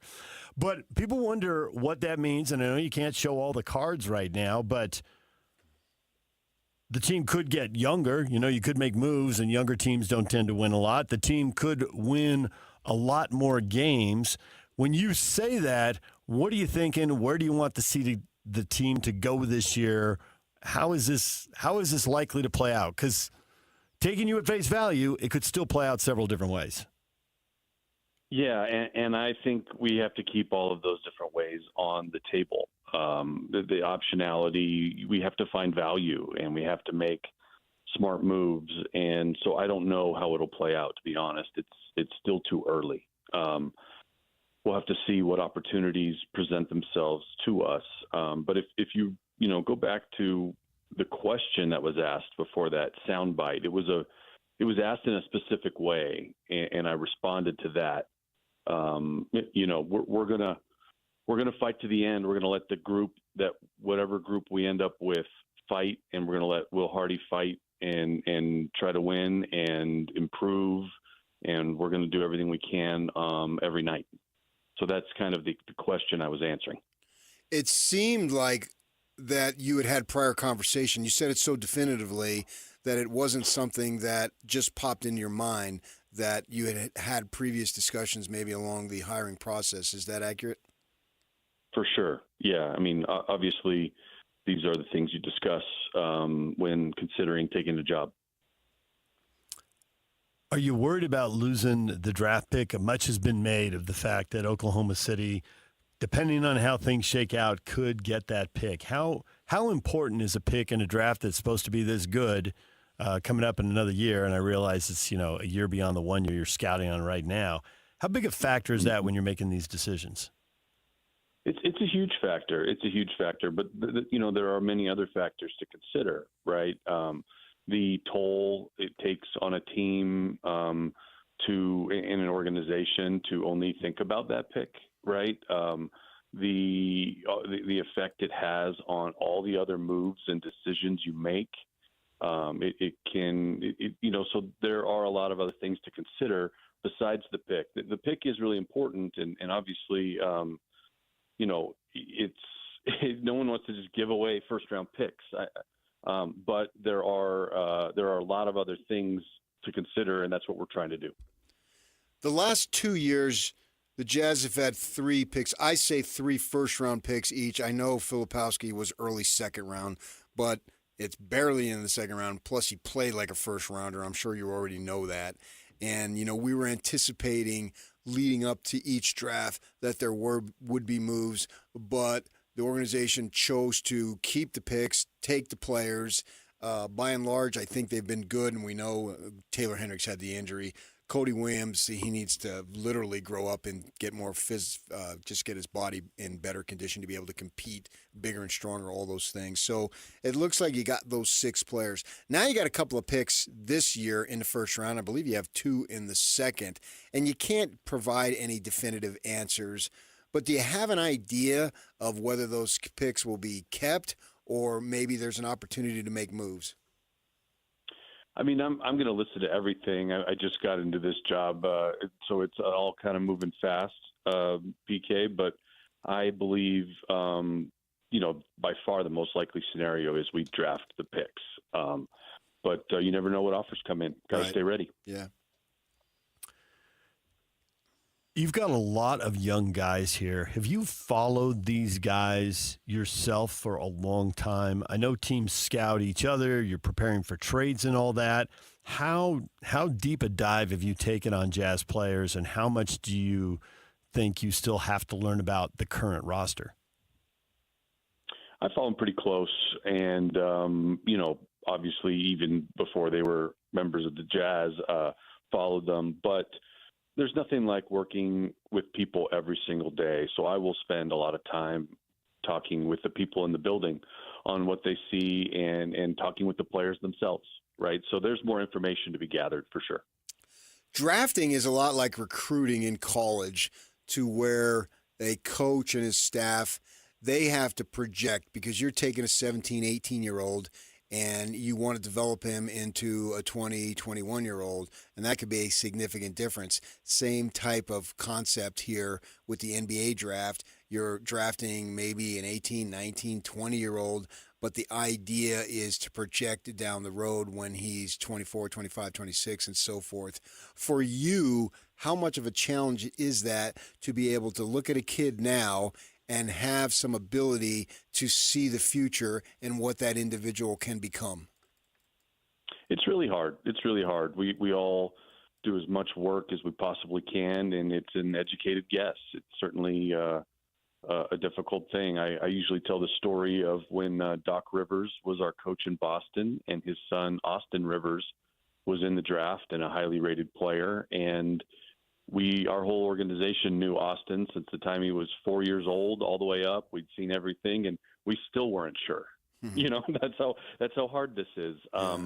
And that's why building an NBA team, you have the draft, which is hard. You're going to have some misses. It's kind of like hitting in baseball. You know, the worst is 250 and the best is 350, right? It can be that narrow. Anyway, it can be that difficult. But you have trades and you have free agency. And so you have to kind of use all the tools to build the team because the draft is so uncertain. This is, an odd one-of-a-kind situation here with you following your dad, and already so many people have moved from one organization to another. But are you coming by yourself? Are you bringing other people with you? Should we expect more staff changes? No, really happy with the staff here. And we got a draft and free agency just a few weeks away here. So I'm going to jump in with this group of which I do have a lot of previous relationships with. There's only 30 NBA teams, so we all know each other really well and deal with each other. And there are some people I've worked with previously, obviously Will Hardy, who I'm super excited to partner with. And he has a few people on his staff that I worked with in Boston, including Joe Mazzulla's brother, the assistant general manager of the Jazz, Shane Fensky, I worked with for many years in Boston. So anyway, there's a lot of people and a lot of great people to work with, and I'm going to just roll with this group and figure it out. Do you look for specific things when you're drafting a player, whether that be height, length, jump shot, I don't know, whatever goes into it? Is there some things that are just must-haves when you look to take a player? There are a lot of things that you look at. I try everything I can. This is a boring answer, to not have hard and fast rules, because there are just players that break them, right? There are short players that do great. There are slow players that do great. There are non-shooters that find a way to do great. But it's really the combination. It has to add up, but character, hard work, competitiveness. I would say those types of things, the less physical measurement items, I would focus on more and have a little bit stronger rules on. Are you as patient as your dad? I don't know how much time you've spent with him. I'm not sure I would call him patient. In regard to making moves, he's got a reputation for waiting people out on trades and that kind of stuff. Let's just stay there. Yeah, I mean, look, we worked together for 14 years. I found him to be pretty aggressive. But yeah, I mean, look, he drives a hard bargain in the past and all of that. And look, there are lots of things to learn there. Trades are difficult. It has to work for both teams, but I plan on being on the more aggressive side. But that can mean nothing happens for a year. It could mean something happens next month. It's just, you never know. Got to stay ready and find the right opportunities and the right value. What's your confidence level in being able to find guys that are, not stars? You look at what the Oklahoma City Thunder have, those role players coming off the bench, Caruso and maybe even a Lou Dort, who was an undrafted free agent. I know he starts. But those types of guys, you need to have them. And I'm wondering, I've read some stuff since you got the job that you were a part of that and bringing in guys that could help you that weren't necessarily big name guys. So I'm wondering your confidence level and be able to add that to the Jazz. That's a huge part of the job. And the other part that you didn't mention is the development by the coaching staff. Sure. You work together with them, and you do your best to find the diamonds in the rough and the guys who are undervalued or underdrafted, and you work with them and the coaching staff and see if you can't develop them into being winning players. But that's the job. That's the job. It's not just drafting the 5th pick overall. It's drafting the 43rd pick or the undrafted guys or the two-ways and seeing if you can't find some guys. We have a big staff of really smart people. We're doing everything we can to do that. Does the world of NIL and the way things are changing college basketball, does that help you prepare? I mean, a lot of these guys are handling a lot of money, and as much as drafting is about physical, you got to get people with the right mental makeup to handle the money and the celebrity and spotlight, and college players are getting that in a way. Well, let's just say they didn't get that a couple decades ago, as you well know. Yeah, it's an interesting question. I'm not sure I've noticed a big difference yet, but we're early in this process with NIL in this era. I haven't seen it, but it's possible. It's possible they could come in a little more prepared. Back in my beat writer days when I was with newspapers and covering teams on a daily basis, I would see guys like, as you call them, DA. They'd show up in the press room, whether it be in Las Vegas or wherever, and you'd see that they would be in-person scouting.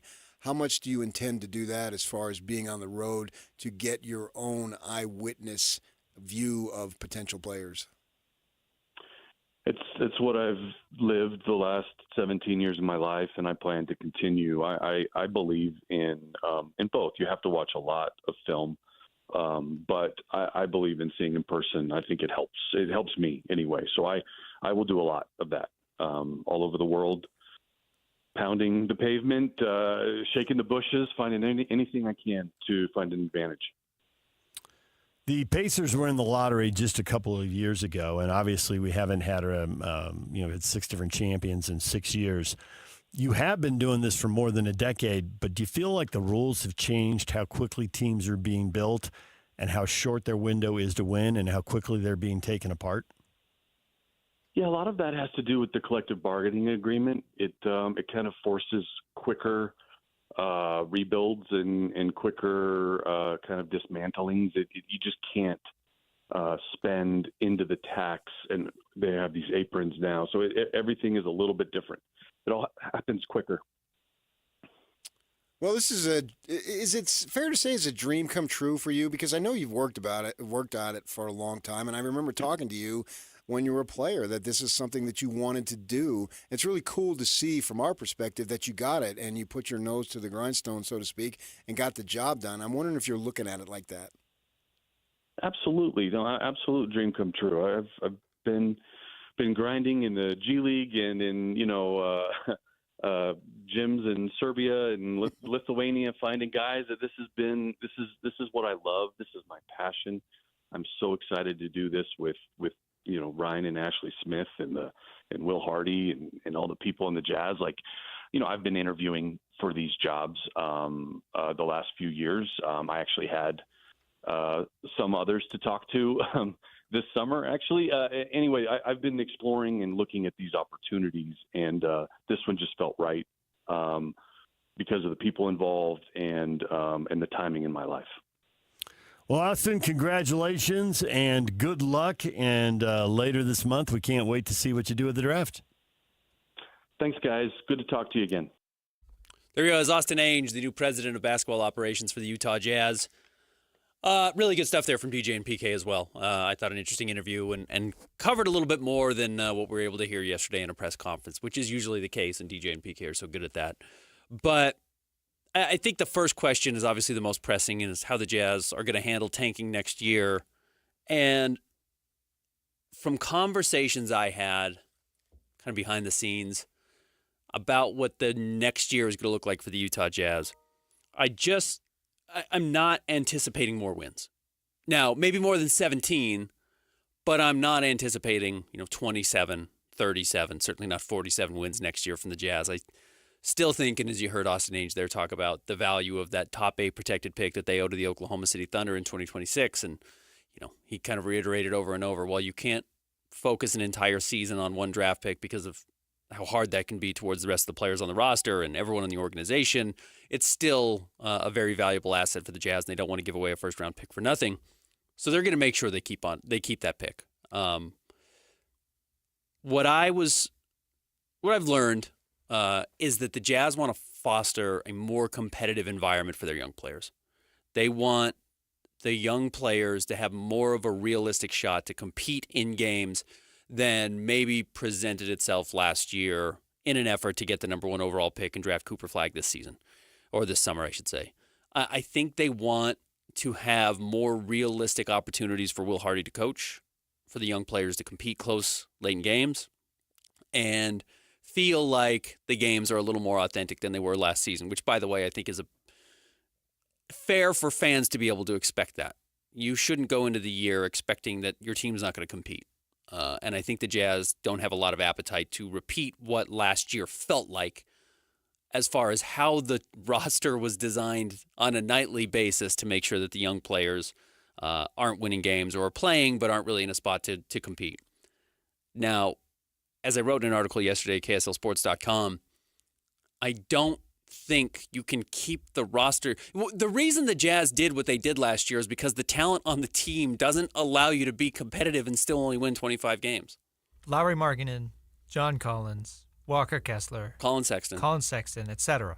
Jordan Clarkson. Those guys play and you're going to win 30 games because we saw it each of the last 2 years. They won, was it 35 games? 30? Well, I can't remember what it was 3 years ago. Will Hardy's first season. It wasn't 37, but it was up there. It was a high number of games. They won a lot. Maybe it was 37. And then 2 years ago, they won 31 games. And it wasn't until last year that they won 17 games. So they had to really work to drop 20 wins off of their win total between the 2022-23 season to 17 wins this past year. And if they don't want to repeat what last year looked like from resting players and drawing fines from the NBA for not playing Lauri Markkanen and John Collins playing fewer than 40 games and all of that, you just can't have them on the roster. And I haven't been told that specifically, but if the Jazz are going to hold on to that top 8 pick, which probably means you can't win more than 25, 26 games, you can't do it with Lauri, and you can't do it with Colin, and you can't do it with John Collins, and you can't do it with Jordan Clarkson. You can't do it with all 4 of them, maybe 1 or 2 of them, but you certainly can't do it with all of them. And as Austin Ainge said yesterday in the press conference, we might let you hear some clips from that coming up at 11:30.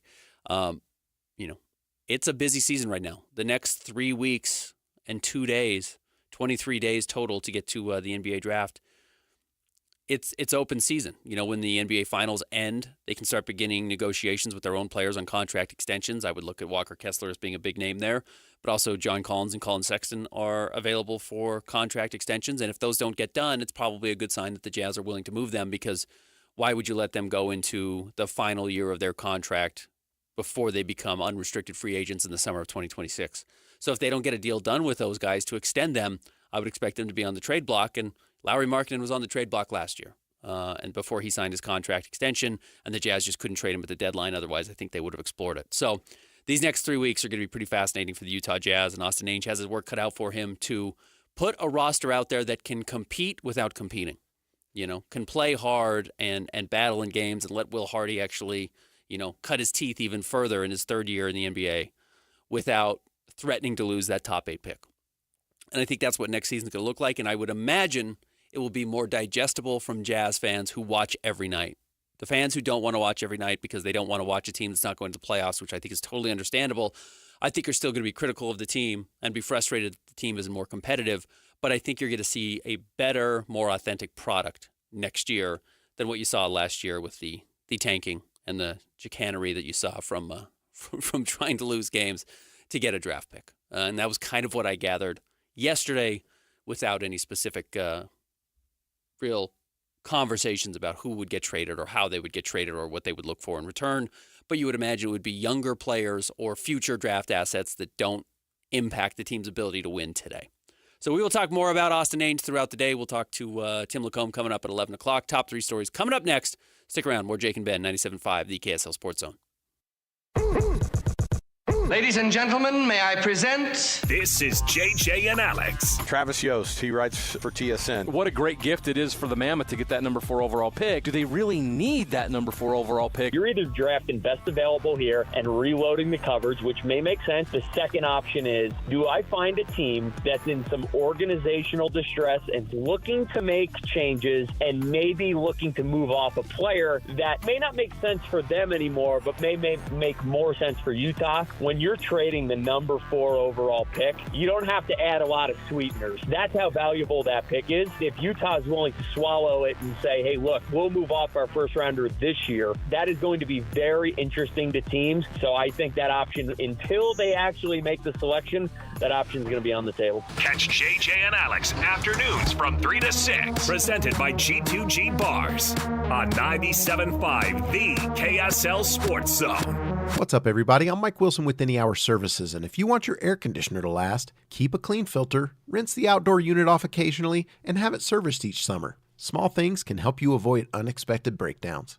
But if it does break down, Any Hour technicians service all brands and will never pressure you into thinking that replacing it is your only option. And remember, every week this summer, Any Hour is giving away an air conditioner to one lucky customer as part of our coolest summer sweepstakes. No purchases necessary. See official rules at anyhour.com. The Utah RV Palooza is ready for another round of RV savings. But this time, we're hooking you up, South Salt Lake County. June 5th through the 7th, we're bringing our packed inventory of new and used RVs to you on Harriman Main Street, just south of Winco. Shop all the best RV brands fit for any budget and all at show pricing. You'll find payments starting under $139 per month on approved credit on select new RVs and clearance pricing on all remaining new 2024s while they last. You'll also get 90 days of all play and no pay OAC. Start shopping the best deals now at UtahRVPalooza.com. And it's the only show featuring the full lineup from Wayfinder RV, available exclusively through Bish's. Plus, every RV purchase receives a free 1-year RV Fix membership, your fast track to RV service repairs. All this plus free admission to the Utah RV Palooza, June 5th through the 7th on Harriman Main Street, just south of Winco. See you in Harriman.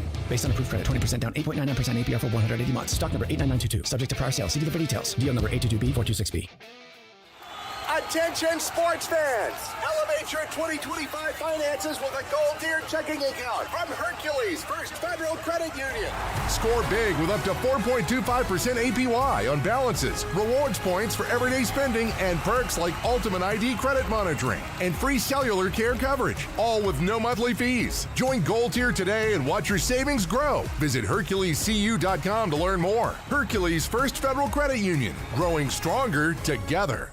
Hans Olsen, Scott Gerard, and it's time to talk about Advanced Windows. Summer is coming, and you want your home to be efficient. Keep that cool air inside your home. Advanced Windows are going to give you the windows you need to do just that. And people probably look at glass and think, well, you just see through it. Glass is glass. No. All glass looks the same to the naked eye, but their glass is the best that you can buy. It's triple coating of low E. It's got argon-filled gas, and it's double pane insulated glass. So it fights the heat back. It keeps the cold air in your house, and you're going to save so much money on your air conditioning bill. How about this? You'll also save $2,500 when you swap out 10 windows or more. With a lifetime guarantee, it's even transferable to the next owner. Covers all labor, glass, and parts. Call Advanced Windows right now, 801-850-9100. You can also go to advancedwindows.com. Highest quality custom windows in the state. That's 801-850-9100 or advancedwindows.com. Have you dreamed of a home golf simulator but worry you just don't have the space?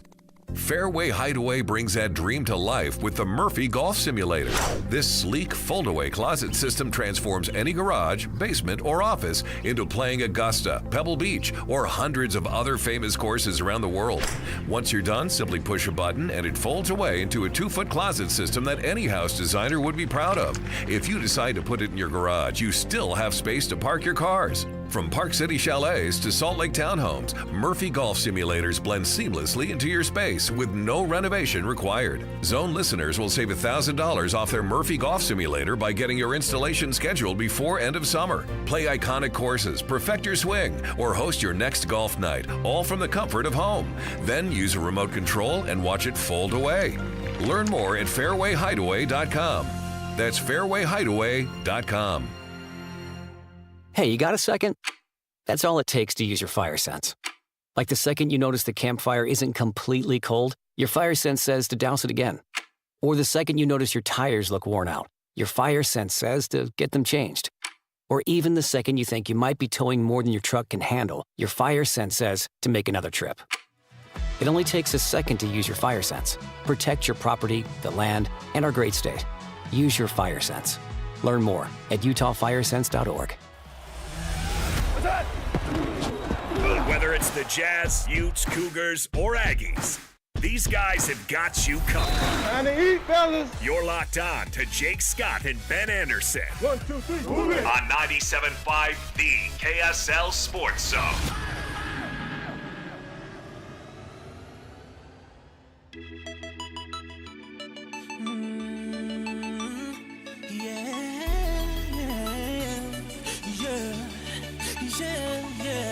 I'm feeling like a star, you can't stop my shine. I'm floating cloud nine, my head's in the sky.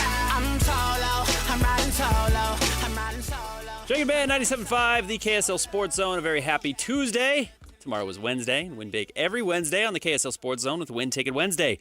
This Wednesday, win tickets to Aerofest with Styx, Kevin Cronin, the former lead singer of REO Speedwagon, and Don Felder, formerly of the Eagles, coming up June 11th at Utah First Credit Union Amphitheater. Tickets are on sale now at livenation.com or listen to the KSL Sports Zone all day tomorrow for your chance to win. We're also doing the Radiothon tomorrow, which is a very cool opportunity to raise money for kids here in the state of Utah. So all the shows, well, starting with our show tomorrow, going to be downstairs around all the other radio stations here in this cluster, raising money for kids. So a very cool opportunity. But Win Ticket Wednesday tomorrow also going on, your chance to check that out from our friends at Aerofest. All right, Christian, let's get to the top three stories brought to you by our friends at J. Brooks Jewelers. Go check them out, 2 locations up and down the Wasatch Front. J. Brooks Jewelers. What's number one? Number one, Ben, 3 weeks until the NBA draft, and there's a lot of work to do for the new man at the top, Austin Ainge. I've always believed, and we've always done it, where you evaluate everyone, the whole draft. You never know what trades come in on the clock. So I've definitely spent a lot of time. I interviewed most of these young players at the combine already. I've put in the time all year on these guys. So I feel prepared, but certainly we'll crunch, and I can't wait to learn from all the great people in the Jazz organization and get their input and think through it. Big decisions. There'll be trade conversations, all these things. It's a very active time of year. So we got a lot to prepare for. One of the big questions for Austin and the Jazz going into it, and Ryan Smith answered it right off the bat. Again, we might let you hear some sound coming up at 11:30 from yesterday's presser, was that Austin Ainge is going to have what Ryan called final recommendation, which is, Ryan has to sign off on everything. He's the boss. He owns the team. But Ryan is going to have finals, or Austin's going to have final say to Ryan on kind of what the decision or what the best decision would be from the team. And that's very interesting with the draft coming up in 22 days from right now, coming up on June 25th is the first day of the draft, and it goes into the second round on day 2. Over the last year, we knew the Boston Celtics were going to be good. So Austin Ainge, I'm sure, has been more focused on the latter half of the draft, trying to prioritize who the Celtics would pick there. Now he's got a top 5 pick that falls into his lap, and he's got to figure out what to do there. And I think what's interesting to look at with Austin and with the Celtics specifically, even since Danny Ainge has left, is what types of players they have targeted since Danny moved over to the Jazz. And I guess Danny's last year, but where Austin Ainge has been doing a lot of work was in 2020 with the Celtics. And they drafted Aaron Nesmith, who's now making a huge impact for the Indiana Pacers, and Peyton Pritchard. But if you looked at those 2 players coming out of the draft, and in fact, they drafted Desmond Bane with the 30th pick. That was a very good draft for them. But they traded Desmond Bane to Memphis on draft night. Nesmith and Pritchard were arguably the 2 best shooters in that draft. Aaron Nesmith was absolutely knockdown player in college, as was Peyton Pritchard. We remember at Oregon, Nesmith went to Vanderbilt, but that was kind of their calling card. Those guys could really, really shoot the ball. And then when you get to their next first-round pick, the Celtics haven't had another first-round pick until this last year. They didn't have one in 2022, 2021, or 2023. And they took Baylor Shireman out of Creighton. And Baylor Shireman out of Creighton was also maybe in the conversation for the best shooter in the draft. Now, when you're a team like the Celtics and you're competing for a championship and you're just trying to improve on the edges, one of the best ways to do that is to just add shooters, is to add guys who step in and create space for your stars and make their life easier. And I think that makes sense. But it probably also gives you a little bit of an understanding of what Austin Ainge values in the draft. He's looking at shooters. He likes guys who can shoot, and he believes, even though he kind of resisted answering the question of what specifically is a must-have for players in his conversation with DJ and PK, because you don't want to say, well, I'm not going to draft a guy because he's slow, because there's good slow players in the NBA, or I don't want to draft a guy who's small because there's good small players in the NBA. But he has favored shooting. And you look at the 5th pick the Utah Jazz have, and it's right where the 2 best shooters in the draft are going to fall, and that's Con Knippel and Trey Johnson out of Texas. I think those guys are going to get very serious looks from the Jazz. I think they were going to get very serious looks from the Jazz, regardless of who was going to be making this pick, whether it was Danny Ainge or Justin Zanuck or now Austin Ainge coming in. Those were going to be some of the best players available.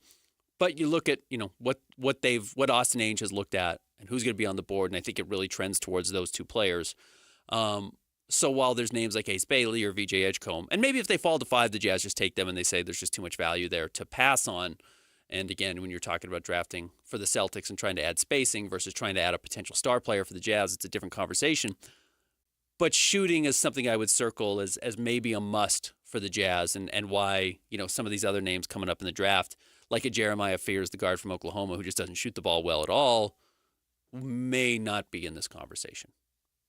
One thing I wonder, too, that I'm curious about is how he said he's already done homework on a lot of the players in this draft at the top even. Yeah. I wonder if Jason Tatum's injury played into that at all, as far as, okay, what can we do? What were the Celtics preparing to do as far as every option being on the table? Sure. Maybe trading away a Jaylen Brown. Not saying that they're going to do that, but that's something that a good front office would prepare for if they end up getting a top pick. I've talked to front office people who are like these real legit decision makers, like the guys who are on draft night making the call.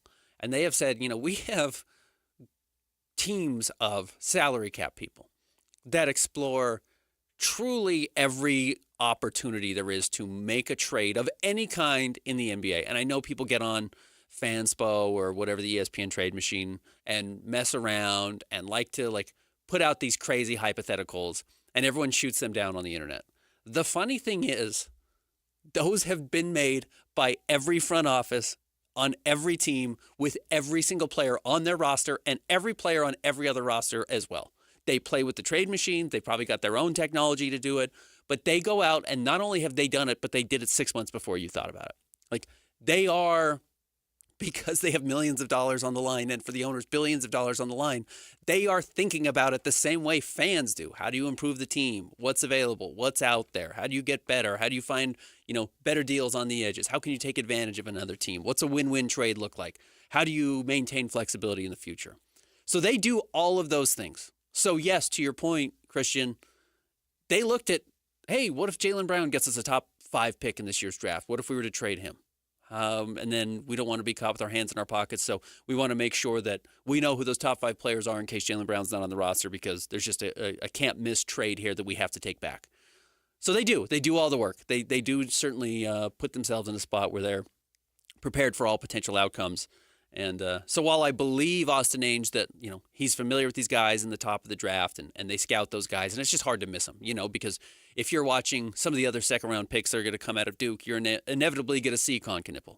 Or if you're looking in the SEC to watch other players that might have been available around 28, where I think the Celtics are drafting, 27, where the Celtics are drafting, you've also seen Trey Johnson playing at Texas. So they have done that work, and then you go to the Combine. And the other thing to note is they saw all these kids at the AAU level when they didn't know if they were going to be a top 5 pick, but they were a top 15, top 10 recruit. And they've been following them, these players since they were 15 and 16 years old. And now they're 19 and 20 and entering the draft. So there is that familiarity there, but I'm sure the priority of the tape he's watching changes dramatically over the next 3 weeks. And we'll learn a lot about the team, of what they do over the next 23 days, 22 days leading up to the draft, because there's a lot of decisions that have to be made. And Austin Ainge said that. All right, number 2. Number 2, Utah football flips 2026 linebacker LaGarry Mitchell from Boise State.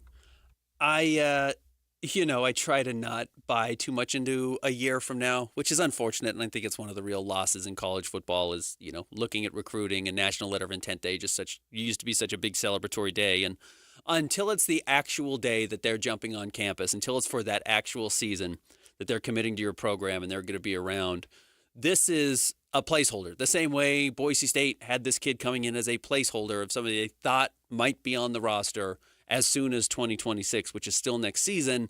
And Utah now has to play defense for a year, and even then you probably don't play that good a defense because you're still looking to recruit over top of him. You're still out there looking to bring in another player. But he is an Idaho native who had committed to Boise State, and we'll see. Boise State going to the Pac-12. We'll see if that ends up drawing any players or allows them to avoid or prefer playing at some of those schools, Utah State included, versus feeling like they absolutely have to go to a Big 12 school or an ACC school. Other news this morning coming out on the recruiting front was Cal ended up keeping a top 100 recruit, an inside offensive lineman who had come to Utah, had come to BYU, had visited at Oregon, was kind of a big-time recruit, and chose to stay at Cal. Now, it's his home school. It's close to home, but he doesn't take an opportunity to go play in the Big Ten with Oregon. He chose to stay at Cal, and maybe that's because it's home, or maybe that's because they had a lot of money to offer him, or maybe he's comfortable playing in the ACC. The recruiting landscape is changing pretty quickly. I actually think, in a sense, you're allowing players to get more of what they want as an individual versus saying, hey, I wanted to play in the Pac-12 my whole life, so I was going to commit to a Pac-12 school because my dad dreamed of that growing up. And so I'm going to follow my dad's dreams and pick that school because it's in the conference he wanted to play in or he was a fan of. I think you've got more players choosing, what's better for them individually. Generally, that's due to the financial aspects of it as well, but they're picking more for themselves than the school because they know they're probably going to have 2 or 3 cracks at the bat to pick the school they want to play for, because while they may commit one time or go to school for 1 year at one spot, they may end up somewhere else by their sophomore or junior year. All right, third. Number 3, the Stanley Cup Finals are set, Ben. They begin tomorrow night. We've got a rematch, Edmonton Oilers taking on the Florida Panthers. I'm not trying to compare the NHL and the NBA, but I know there has been some conversation, especially locally, about, what's the better product? And the NHL does X, Y, and Z, and the parity is there, and that's fun, and the NBA doesn't provide that. Am I wrong? This is the 3rd straight year the Panthers are in the Stanley Cup, and this is a rematch of last year. This is actually the type of parity the NBA has finally found a way to break away from after 9 straight years of LeBron being in every finals. And if it, what was it? It felt like 5 out of 7 years it was LeBron versus the Warriors in one aspect or another. The NBA is breaking out of this parity. We saw Dallas in the finals last year, and now we get OKC and Indiana in the finals this year, and Minnesota had a chance to make it, and Denver won it 2 years ago, and Milwaukee has a title, and Toronto has a title. You're starting to see some of these, kind of familiar teams in the NHL carve out a niche as really having dynastic runs, and the Panthers are certainly doing that right now. I know I caught some heat last year from rooting for the Oilers to win this series. I'm still rooting for the Oilers. I like Connor McDavid a lot. I'd like to see them break through, and I don't like dynasties. I'd like to break up dynasties, especially as we're now watching a team that has never had any real success at the NHL level, certainly in the Stanley Cup playoffs. I would love to see more parity. And I love the direction that the Utah Hockey Club, or actually now the Utah Mammoth, is heading. And I'd like to see them break into this.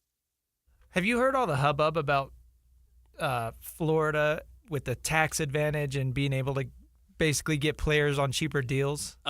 It's more pertinent, I would imagine, in the NHL than it is in the NBA. Now, it's a little unique in the NBA because there's only one Canadian team, but we know taxes in Canada are through the roof. Right? It's very high. It's how the country's designed. It's how their tax system works to provide different things to their people. Florida doesn't have any income tax. So if people don't know this, you actually pay taxes in every city you play in as a professional athlete. So but you play 82 games. So 41 of your games are at home, plus whenever you play Tampa or when you play, is there any other teams in Florida? Whatever. You don't pay income taxes in those. There's a couple of other states that don't do it as well. Texas, I think so. Maybe Dallas is the same way. So yeah, there's an advantage there. Certainly. It's why I think some players have been hesitant to go play in Toronto in the NBA. But there are so many Canadian teams in the NHL that I bet there is an advantage of where you want to play. But then if you want a warm weather city, you get narrowed down relatively quickly. I think, California still has very high taxes. And a lot of these guys are Canadian. That's the funny thing. It's not like these American-born or I should say, United States-born players. They're Americans, but they're not born in the U.S. I don't know if they have real strong connections to the cities here, or they romanticize the cities that we do necessarily. So, yeah, they may want to be warm and may want to pay low taxes. So you'll be willing to go live and play for the Florida Panthers with an opportunity to win there. And, they've built a dynasty, so good for them. I just think it's a silly talking point when they're playing a Canadian team. Yeah, in the they are finals, playing a Canadian right? team. Yeah, absolutely. Absolutely. And I think the advantage the Canadian teams have is where we talk about American players born in the U.S., especially in the NBA, may want to play in some of these, bigger cities, specifically New York, Los Angeles, Dallas even. Canadian players are willing to play in Canada. I think there's a real thing about being able to play and represent your country or a team from your country, especially if it's from, one of the territories that you grew up in. I think that's a big deal for some of these players. So that's an advantage. So maybe if you're going to be playing in the U.S. anyways, you might as well play for the place where you at least get a tax advantage. You might as well play the place where it is the most financially advantageous for you. So Florida could have an upper hand there while Canadian players are willing to just stay in Canada because that's what they've done their whole life. But rooting for Edmonton. That drop the puck tomorrow at 6 p.m. And then, of course, Thursday, the NBA Finals start. And I'm excited for both series. I'm excited for both of these, and it should be fun. And, again, playoff hockey is about as good as it gets. So fun to watch and fun to have some touch points and some reference points of having seen these players and these teams come through Salt Lake City. Top 3 stories brought to you by our friends at J. Brooks Jewelers. Cherish your loved ones with J. Brooks Jewelers. Explore our expertly crafted engagement rings made from the finest materials. jbrooksjewelers.com. All right. More Jake and Ben. Coming up next, stick around, 97.5, the KSL Sports Zone. This is DJ and PK. Time to welcome in Austin Ainge, Utah Jazz president of basketball operations. Is it fair to say it's a dream come true for you? Because I know you've worked on it for a long time, and I remember talking to you when you were a player that this is something that you wanted to do. You put your nose to the grindstone and got the job done. I'm wondering if you're looking at it like that. Absolute dream come true. I've been grinding in the G League and in gyms in Serbia and Lithuania, finding guys. This is what I love. This is my passion. I'm so excited to do this with Ryan and Ashley Smith and Will Hardy and all the people in the Jazz. I've been interviewing for these jobs the last few years. I actually had some others to talk to this summer. I've been exploring and looking at these opportunities, and this one just felt right because of the people involved and the timing in my life. Catch DJ and PK mornings from 6 to 10 on 97.5, the KSL Sports Zone. If you're looking to transform your home, transform your life, you can do it with our friends at Peach Doors and Windows, because they're all about giving you options. Peach Windows stand out from the rest of the competition with their selection of name brand windows carefully chosen to meet your preferences and customized specifically for your home. But they offer a wide selection of wood windows, sleek modern black metal frames, vinyl, European tilt and turn windows, all the options and more than you can even imagine. Let them help you find the perfect match for your home, your budget, your personal style, your needs, whatever you're looking for. Peach Doors and Windows has it. And if you don't know exactly what you want, they'll come to your house, so you can go check out their showroom, including on Saturdays. They are open 6 days a week. You're not going to get any pushy sales tactics. No one's going to force you into anything you don't want. It's going to be a very relaxing experience. You're going to see things you've never seen before and get some new ideas from your home. There's also no inflated markups just to offer discounts. They're just going to be straightforward with you from the beginning of the process, the day you step into the showroom, till 6 months, 7 months, 8 months, a year down the line to make sure you are happy with your products. You don't have to take my word for it. Go check out their 5-star reviews online where customers rate them on their attention to detail every step of the way. They serve Logan to St. George, anywhere up and down the Wasatch Front. Go find them online, peachbuildingproducts.com. That's peachbuildingproducts.com. You can give them a call, 801-566-1255. Or go see their showroom, 2940 South, 300 West in Salt Lake City. It's Peach Doors and Windows. Looking for reliable home services you can actually count on? I've got just the team for you. Mountain Home Services. They've been serving Utah since 1954 with honest, upfront pricing and zero hidden fees. Plus, they back every job with a 100% satisfaction guarantee. With summer heating up, now's the time to get your AC in shape. Mountain Home Services delivers fast, expert air conditioning service to keep your home cool and comfortable. And don't forget, they also handle electrical and plumbing work with the same trusted care. And here's the best part. KSL listeners get exclusive limited-time specials, but you have to call and ask. These deals won't last, so don't miss your chance to save. Call 801-543-2222 today and tell them KSL sent you. That's 801-543-2222. or visit mountainhomeservices.com. Get the service you need and the deal you deserve. Helping your money do more means putting yourself in the financial driver's seat. Oh, yeah. And there's no better or more literal way to do that than with a low-rate auto loan from America First Credit Union. Plus, for a limited time, when you finance your new vehicle with America First, you'll enjoy no payments for 90 days. And that means getting more mileage out of every cent you spend. So make your money move. Head to AmericaFirst.com to apply for pre-approval of your low-rate auto loan today. Eligibility, terms, conditions, and creditworthiness apply. Subject to change. Federally insured by NCUA. Equal opportunity lender. The best moments in life weren't meant to sit in a box, gathering dust in the attic, or stuck on outdated tapes. They're meant to be seen, heard, and shared again and again. That's why Legacy Box exists, to help you preserve and relive your family's history. Imagine being able to text a video of your grandparents to your kids, or share a childhood memory with your siblings in seconds. Legacy Box makes it that easy.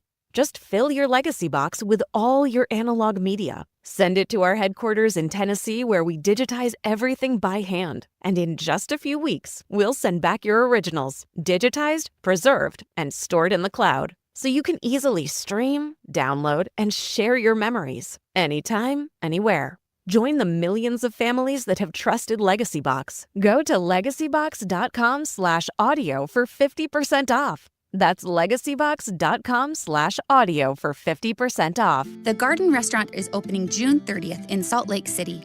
Enjoy a fresh, healthy menu on the ground floor of the Joseph Smith Memorial Building and open Monday through Friday, 11 to 3. Fresh flavors, iconic location. The Garden Restaurant. Listen every Monday morning to DJ and PK and Monday afternoon with JJ and Alex for your Chevy Strong Play of the Game. Win great prizes from Rocky Mountain Chevy. The sports you love, the teams you can't live without. Get a sense of urgency! This is Jake Scott and Ben Anderson on 97.5 The KSL Sports Zone. It's been 1 week since you looked at me. Cocked your head to the side and said I'm angry. 5 days since you laughed at me, saying get back together, come back and see me. 3 days since the living room. I think this is a great place, and I think you build it the right way. Like I said, stacking good decisions over and over and over. And players want hope. They want to win. They want great culture. They want great coaching. They want great teammates. So that's what we have to give them. Jake and Ben, 97.5, the KSL Sports Zone. Segment brought to you by Peach Doors and Windows. Amazing home transformations begin with Peach Doors and Windows, where 5-star reviews are the norm. Give them a call today for your free in-home estimate, 801-566-1255. It's 801-566-1255. That's Austin Ainge, the new president of the Utah Jazz, letting you hear sound throughout the show. Introduced yesterday by Ryan Smith and the team that was on with DJ and PK this morning. If you missed it, go check it out at 97.5. The KSL Sports Zone or KSLSports.com. And that's a big question. How are you going to attract players to Utah? And, you know, they face some similarities. There are stereotypes, rightfully so, for both Boston and Utah, that they are overwhelmingly white towns, and that white players have made up their rosters for long periods of time. Obviously, that's less prevalent in Boston, but it's been a reputation that they've had. And it's certainly a reputation that, you know, maybe it's just fans, but I think players have had it as well, about Utah and how you attract players to Utah. I think he's right. I think if you win, players want to play for you. And I think players are happy to come and play in Utah if you can find opportunities to win. And with the modern NBA and how quickly teams, you know, jump up and compete, and you have an opportunity to compete in smaller towns like Denver, like Milwaukee, like Oklahoma City, like Indiana now, I do think this continues to favor the Jazz, and players recognize that with shorter contracts, you're just not, quote unquote, stuck anywhere in the NBA long. You're not planting your roots in a spot where you're going to be there forever. I was talking to some people yesterday about, you know, who's been in the Jazz organization for a long time, and Jim Olsen, the president of the team, has been there for 20 plus years, and Justin Zanuck's been there for 12, and we were joking that, you know, Jordan Clarkson's been there forever. He's been with the Jazz since 2019. You know, like, it's not that long. It's a while. It's a while in the modern NBA, but that's the point. Like, Jordan Clarkson, as far as players with specific teams and tenure, he's got to be close to top 15 in the NBA, top 20 in the NBA. You know, you look at the dynasty that the Warriors had, and they've had a lot of guys stick around for a while. But as far as players who have been on one roster since 2019, especially players who weren't drafted by those teams, it's pretty unique to be traded to a team and sign 2 contracts with them, as Jordan Clarkson has done. So I just don't think you're seeing a hesitancy and a resistance to playing in certain markets that maybe existed when championship windows for teams would open up and stay there for 7 years. And if you got yourself into the wrong town or the wrong team and organization that wasn't going to be competing, you were just stuck there. With 3-year contracts being the overwhelming, majority of deals that are signed, and a lot of 2-year deals, I just don't think that's as big of an issue as it once was. And so I think you're going to see a different type of player that comes through Utah. And I mean, quality of player, tier of player that might be willing to come in and test it out for a few seasons versus feeling like, man, is this a place I'm going to have to go where I'm going to retire? I don't think that's the issue. No, and like you said at the very beginning, what it boils down to is the culture and winning. I think that's how you get started, and that's what Austin Ainge wants to do, and that's what he wants Will Hardy to do, and that's why they kept Will Hardy around, is because they believe he can establish that culture that's going to attract, ultimately, players to want to come here, whether they are stars or role players, but they're going to play a part in the winning. And, Austin's 44. Will Hardy's 37 now, somewhere in that range. Like, there's a lot of runway with this franchise. I mean, how old's Ryan Smith? He's not very old. He's not 50. So you've got a lot of runway with these guys as that kind of being the 3 face. And Justin Zanuck as well. I want to throw Justin Zanuck in this conversation. It really sounds like he's going to be around the Jazz, for the long haul, and I think he wants to see this through. This is a group that's going to be consistent going forward. So if you come to Utah, I don't think there's going to be a lot of turnover. I don't think there's going to be a lot of dramatic changes. And the Jazz have never really been known for that. But you've got young people in place that if you're a player, you're going to come in and have an opportunity to grow with. And I think that can be appealing for certain types of players. We will talk about that more and the hiring. Coming up with Tim Lacombe. He's going to join us in the next segment. Stick around. More Jake and Ben coming up next. 97.5, the KSL Sports Zone. KSL Sports is proud to support Primary Children's Hospital with the KSL Give-A-Thon. We need your help raising money for sick Utah kids. Go to kslkids.com and donate now. Be a smile maker. An automatic monthly donation will help save lives all year long. Sponsored by J&J Garden Center in Layton. With the KSL Give-A-Thon, we can't do it without you. So give today at kslkids.com. Are you in the telecom industry and want to earn more? We are looking to hire telecom technicians and fiber splicers with experience. Those who join IBEW Local 354 earn higher pay, paid holidays, employer-paid healthcare, and retirement. Electrical expertise and industry innovation. We are IBEW Local 354. Invest in yourself. Join today. For more information, call us at 801-306-0722 or go to IBEW354.org. It all started with a commitment to comfort. Gillette Heating and Air is proud to be Utah County's go-to team for expert HVAC and plumbing solutions. Need a repair, upgrade, or seasonal tune-up? Don't let cost hold you back. With 0% financing available, it's easy to get the work done now and pay later. Plus, save $100 on any repair over $500 and keep your system running strong with a professional tune-up before the heat hits. Visit GilletteHVAC.com or call 385-GET-COOL to book today. Homegrown service pros, financing made simple, comfort made easy. I am dedicated. I am TNT. Team in Training will change your life with a marathon, half marathon, triathlon, or a cycle event, and you'll change the lives of blood cancer patients. Join TNT, fundraise for blood cancer patients, train with world-class trainers, and be part of the most exciting endurance sports events in the country. Or train on your own schedule with TNT Flex. Join TNT now. Go to teamintraining.org. Kubota Orange Days delivers the savings you need for the life you love. Shop a wide selection of equipment at your local dealer, including America's #1 selling compact tractor. And get your perfect match delivered to your door. Designed for comfort and built for performance. Now through June 30th, get 0 down, 0% APR for 84 months or up to $3,000 off select compact tractors. Sales ending soon. See the details at KubotaOrangeDays.com. Hey. You work at Doug Smith, don't you? Don't you remember me? We go way back. I sure as heck remember you. Do you think you can get me a discount on a car? We're practically family. Didn't I give you my old college mini fridge? Hey, Doug. Hey, Doug. Hey, Doug. Hey there, old friend, old buddy, old pal. Drop in a Doug Smith in Spanish or American Fork for the Employee Pricing Plus sales event and get employee pricing on select 2024 and 2025 Jeep, Ram, and Dodge vehicles now through June 30th. No one knows deals like Doug. After I came home from Iraq, I could still hear the booms. Makes it hard to be a good mom. As America's veterans face challenges, DAV is there. I'm Naomi Mathis, Air Force veteran. DAV helps veterans get the benefits they've earned. Thanks to DAV, I was able to begin to heal. With the right support, more veterans can reach victories great and small. My victory is being able to be here for my children. Support more victories for veterans. Go to DAV.org.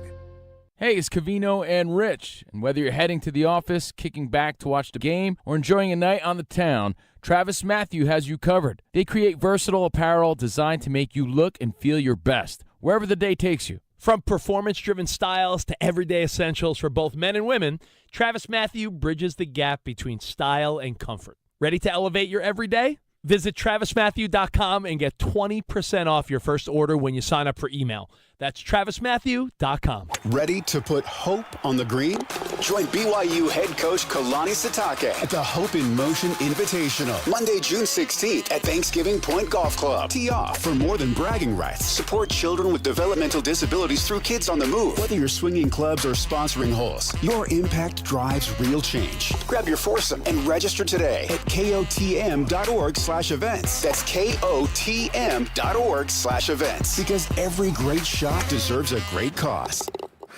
Broadcasting from the Mountain Home Services Studio, this is 97.5 KZNS FM Colville, 1280 KZNS AM Salt Lake City, and 102.7 KSL FM HD2 Salt Lake City Midvale. This is 97.5, the KSL Sports Zone. Who's got it better than us? Nobody! Your home for the best sports coverage in Utah. You're listening to Jake Scott and Ben Anderson on 97.5, the KSL Sports Zone.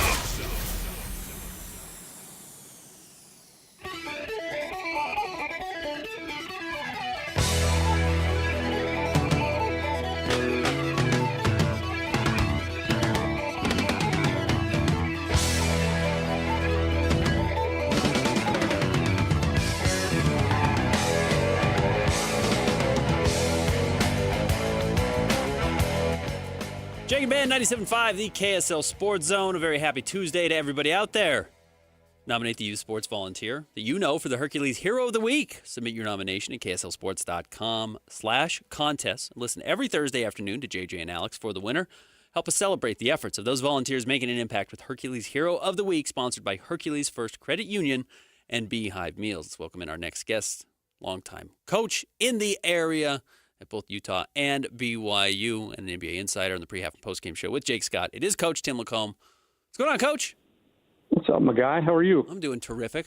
Always happy to talk to you and get Jake out of the way so we can really talk. I had a great conversation at length, because those are the types of conversations you have with David Locke. But in the conversation, he sang your praises.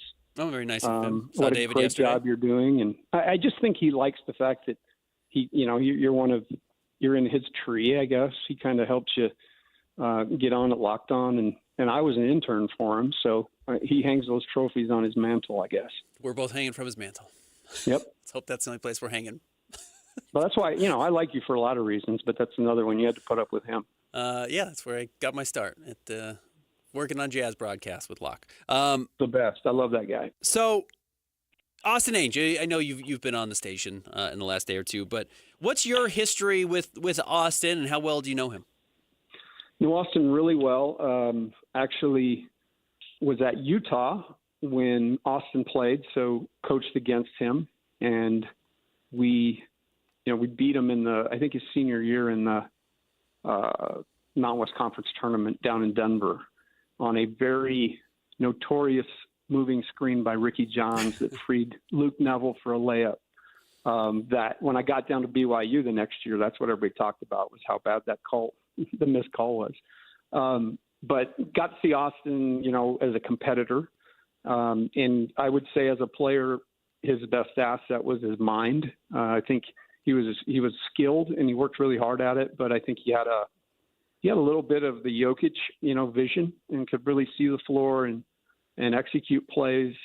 Had a successful time, and BYU was really good while he was there. And so then he took that, went to Southern Utah, and he was a coach at Southern Utah. I believe my first year at BYU, he was at Southern Utah with Roger Reed. And so we saw a bunch of each other on the road, talked a ton, and really kind of developed a relationship. And then when his younger brother Cooper was in high school, we went out to see him, and so I spent some time, and then we'd gone back a couple of times. But through the years, we've always maintained dialogue, and I'm really happy for his success, and I really am excited. I think it's a forward-thinking move by the Jazz. Did you think it was inevitable that Austin would get a job like this, whether it was in Utah or elsewhere? Absolutely. I believe that was his track. I think in talking to people around the league over the years, as they come through, his name comes up. I mean, I think he's done a really good job at identifying talent. And, as he said in the interview today, not necessarily that top rung talent, but really putting rosters together. And I think that is the modern day NBA. If you look at, 10 years ago, you could put LeBron and Kyrie and a bunch of, derelicts out there and win the title. But I think, nowadays it is about your depth in a lot of ways, the way the game's being played, the pace, the shooting. So you've got to have kind of utility guys. And I see Oklahoma City's roster, and I kind of feel like that's what they've done last offseason, getting Caruso and Hartenstein. I think that was like that move when they made it, it was just kind of out in the universe. But that signaled to me that those guys were ready to make a move, because they went out and found two guys that were identical to their culture and fit, roles. And we've seen that come to fruition. So putting teams together is the new way, figuring out the top end, the middle, and the lower end guys, and trying to make the best roster you can. I think looking at what they've done in Boston specifically, and you look at how savvy the Drew Holiday move was, but even before that, Derek White was such a good acquisition. And guys who were, first of all, I don't think anybody thought Drew Holiday had a chance of ending up in Boston until Milwaukee traded him to Portland. And then all of a sudden it felt like the stars aligned, and that felt like a realistic opportunity for them. I just kind of get a sense the way Boston has operated building their rosters out, especially since Danny has left, it just feels like there's a really good feel for what's going on around the league and the opportunities to find guys who just make you better. And I wonder if that's the same approach that's going to come to Utah. Yeah, I think you hit it on the head. I think that's exactly it. And obviously Justin and Danny have done a great job, on the front end of this, and they'll obviously be in the room, and their opinions and comments and everything hold a ton of weight.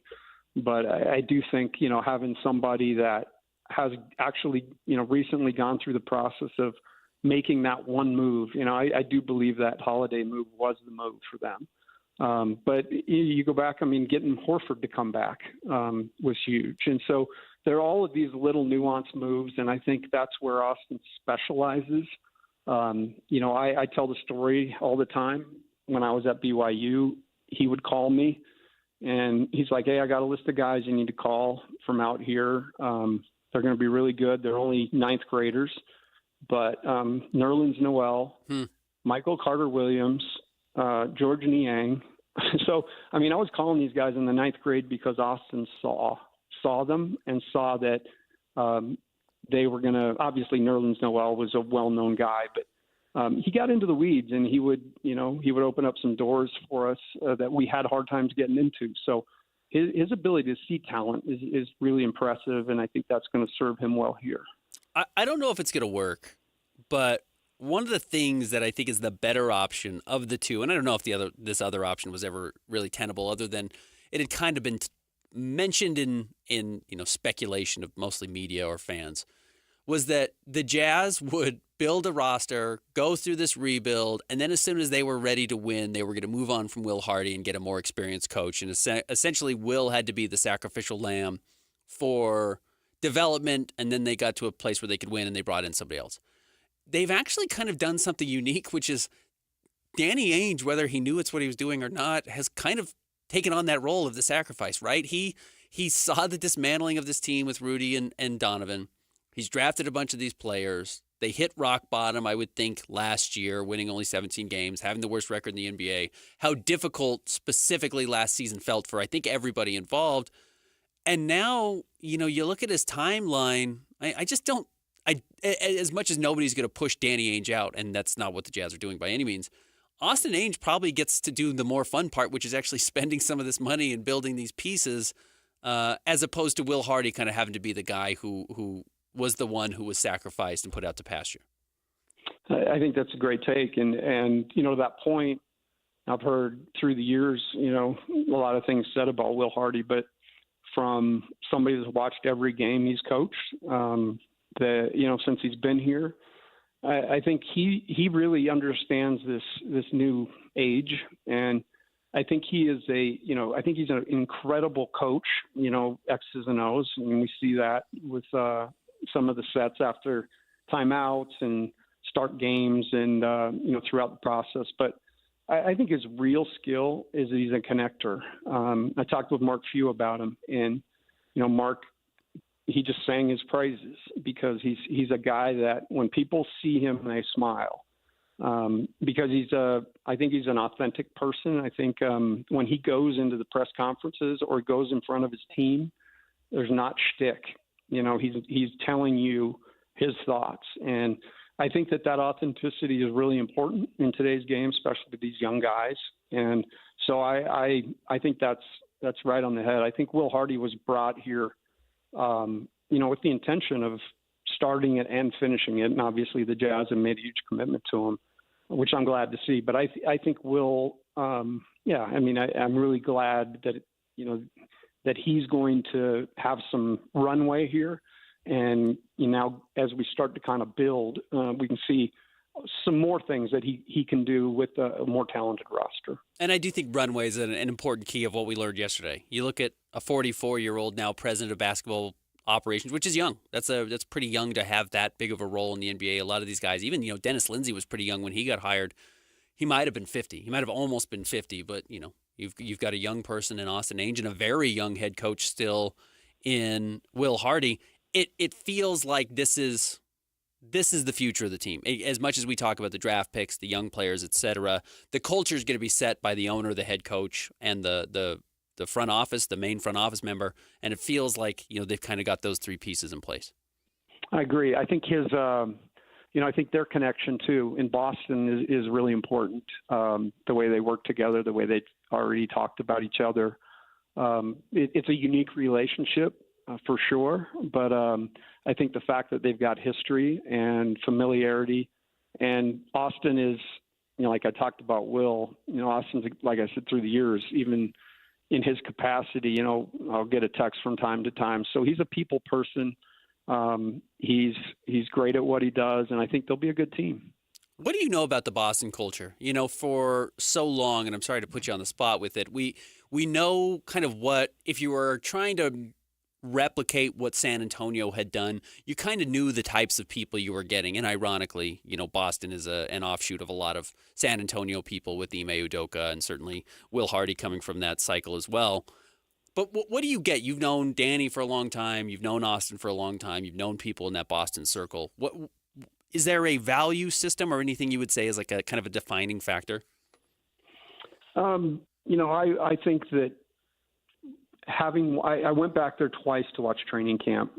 First time Shaq was on the team, and that was fun. I put my foot in his shoe, and it was with nuts. Your shoe on, yeah, probably with my shoe on. Yeah, I mean it was a 22, bro. It was the biggest thing I'd ever seen.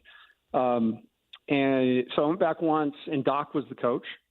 I went back the second time to their new facility, and Brad was the coach. And, the cool part was they really, when they brought coaches in, we were there with other college coaches. I think Nate Oates was there when we were there. He was at Buffalo at the time, now at Alabama.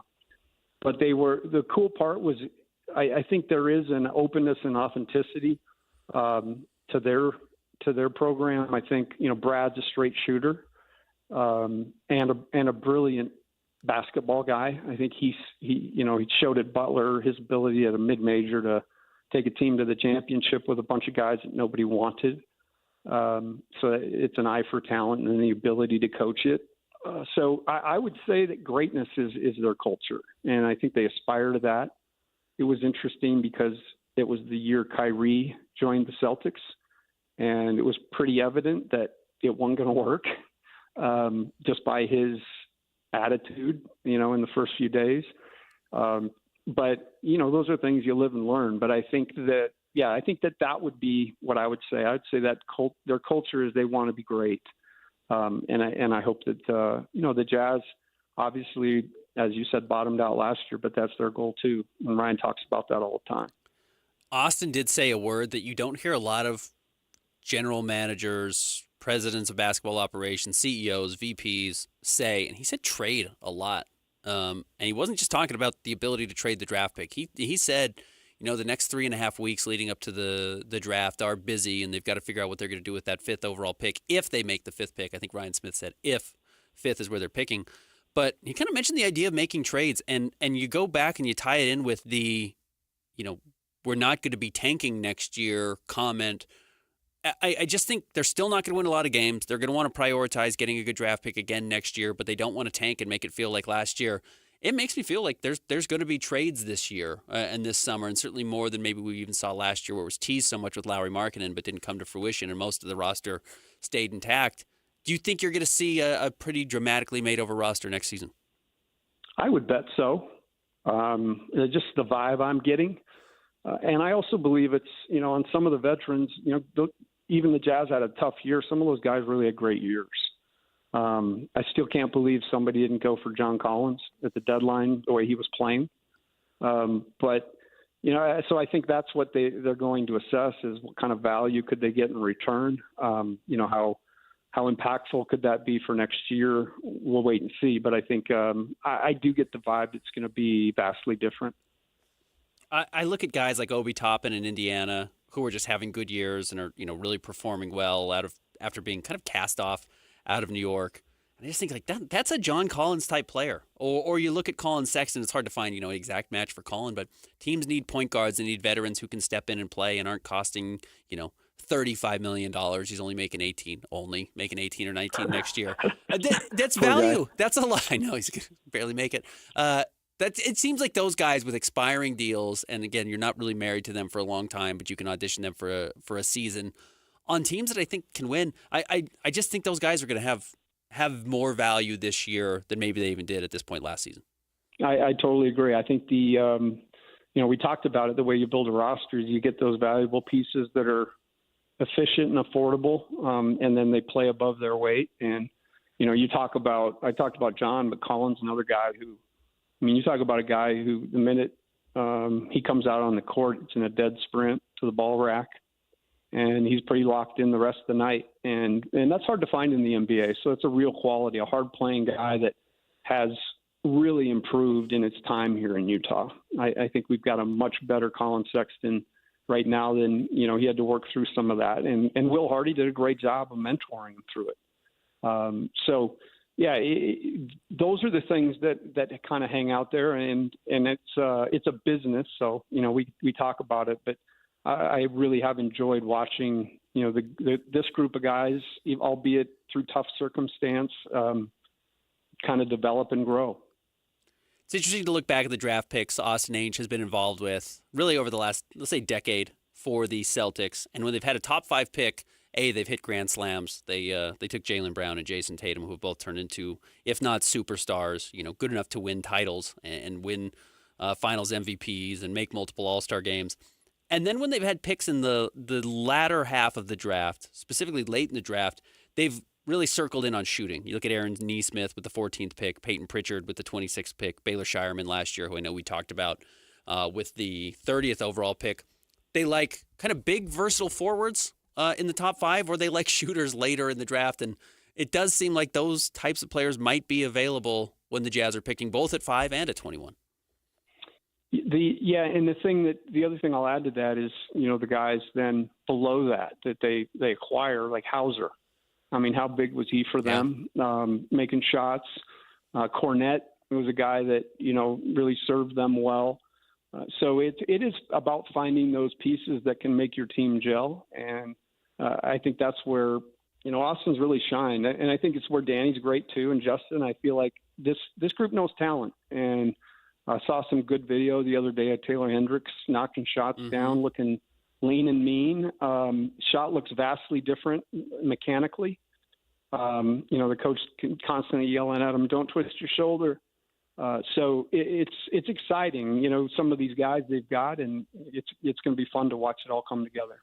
All right, we talked a little bit about the draft so far, but I want to dive in slightly deeper. This is going to be tough.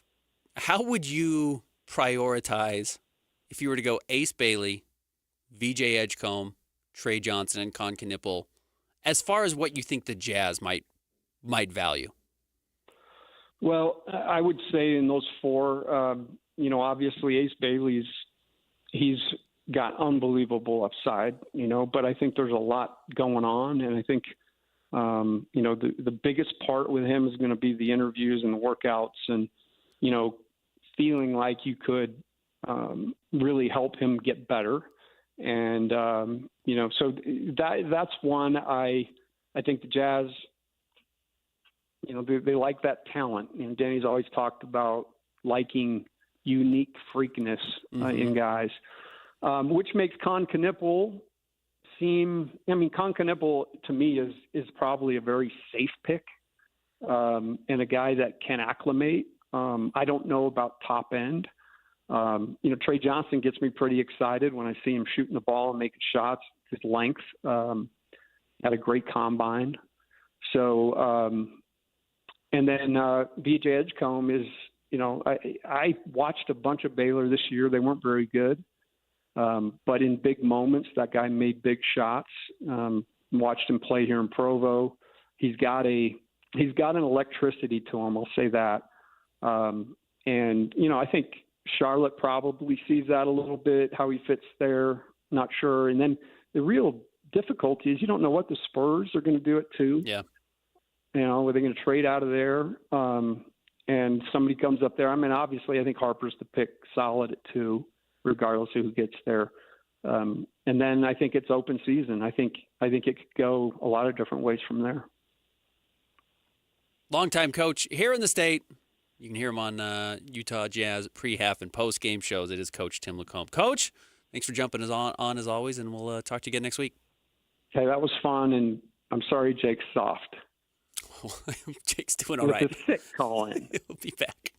All right. We're happy to give him a day off. All right, thanks, Coach. No, I'm just kidding. Goodbye. Talk to you soon. There he is, Coach Tim Lacombe, giving us a breakdown on everything with Austin Ainge and the familiarity there. And I do think he's right there, and it's easy to roll your eyes at some of the stuff. And I know Ryan Smith says that a lot, but I think there is kind of an expectation of excellence that comes out of Boston. There is a sheen of a belief that you are supposed to win there, and there's a place that's hung almost 20 banners already that they've had in Boston. There's an expectation that you win, and Austin Ainge has it, and Danny Ainge had it, and Will Hardy had it, and I'm sure Shane Fenske, who's an assistant GM for the Jazz, who's worked in Boston, has it.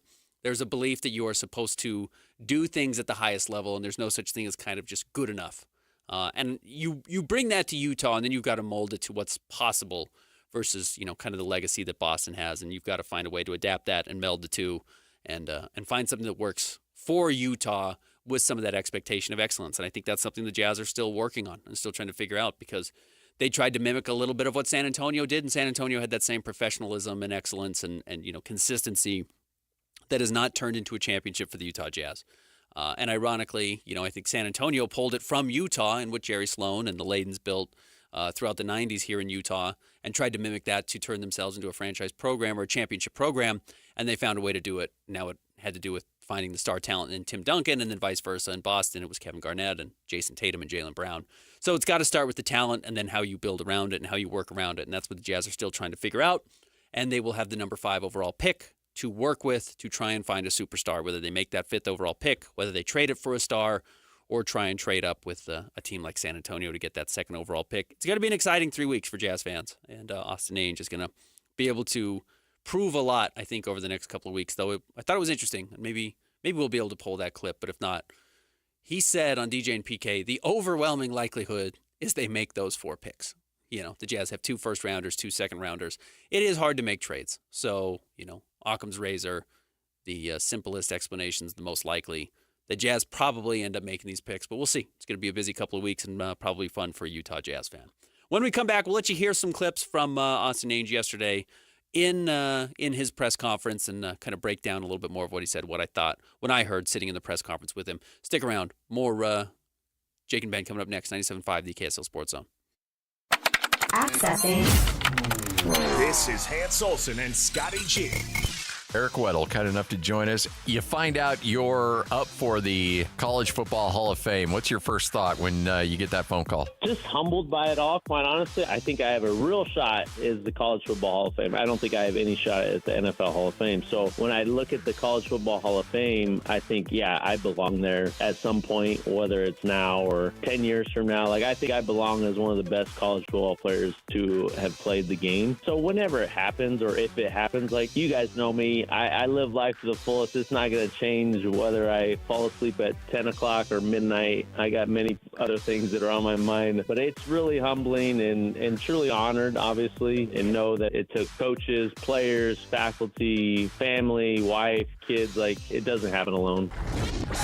Catch Hans and Scotty weekdays from noon to 3 on 97.5, the KSL Sports Zone. If a small budget's cramping your big summer plans, consider a low-rate home equity line of credit from America First Credit Union. Right now, with a new HELOC, you'll get an introductory 4.49% APR for the first 6 months. And that means more cash to get stuff done. Helping your money do more means helping you do more. So apply for a limited-time HELOC at americafirst.com today. Introductory variable annual percentage rate is subject to eligibility, terms, conditions, creditworthiness, and change. Federally insured by NCUA. Equal Housing Opportunity Lender. It's time. Time for the pro to get everything for the entire job, all from one partner. To get access to over 3 million products, including many products you won't find in our stores. It's time to get delivery on your schedule or next day on over 50,000 products. And time to get dedicated support on the job site or in our stores. From ordering to planning, we've got you. One partner, any job, all in. Ask about all we can now do at the Pro Desk. The Home Depot Pro, it's about time. Gain a global perspective and specialized skills that many of today's top employers are seeking with an MBA from University of Maryland Global Campus. Study online and complete your degree in just 16 months for about $21K. Choose from MBA specializations in global business, marketing, HR, finance, and more. Classes start June 11th. Learn more at umgc.edu. That's umgc.edu. Certified to operate in Virginia by Chev. Have you dreamed of a home golf simulator but worry you just don't have the space? Fairway Hideaway brings that dream to life with the Murphy Golf Simulator. This sleek fold-away closet system transforms any garage, basement, or office into playing Augusta, Pebble Beach, or hundreds of other famous courses around the world. Once you're done, simply push a button and it folds away into a 2-foot closet system that any house designer would be proud of. If you decide to put it in your garage, you still have space to park your cars. From Park City Chalets to Salt Lake Townhomes, Murphy Golf Simulators blend seamlessly into your space with no renovation required. Zone listeners will save $1,000 off their Murphy Golf Simulator by getting your installation scheduled before end of summer. Play iconic courses, perfect your swing, or host your next golf night, all from the comfort of home. Then use a remote control and watch it fold away. Learn more at fairwayhideaway.com. That's fairwayhideaway.com.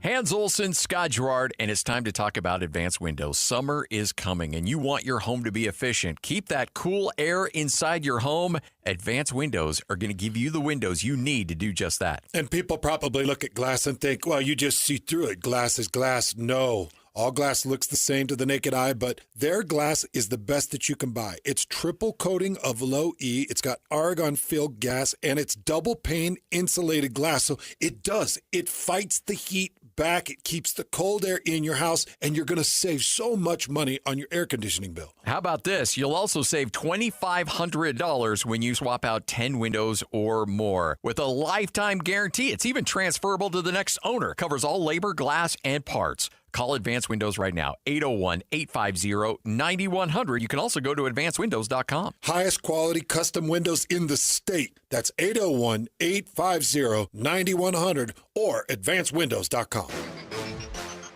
You're the backyard big shot, the patio perfectionist, the envy of barbecue hosts all over the neighborhood.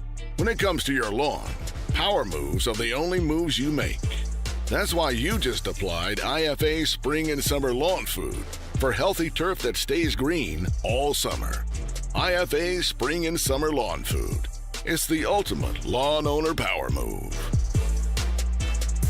This summer, when you have Any Hour Services give you an estimate to replace your air conditioner or you purchase a new AC from Any Hour, you'll automatically be entered into our weekly drawing to have your air conditioner paid for by Any Hour Services. No purchase is necessary. See official rules at anyhour.com. Whether it's the Jazz, Utes, Cougars, or Aggies, these guys have got you covered. Time to eat, fellas. You're locked on to Jake Scott and Ben Anderson. 1, 2, 3, move it. On 97.5, the KSL Sports Zone.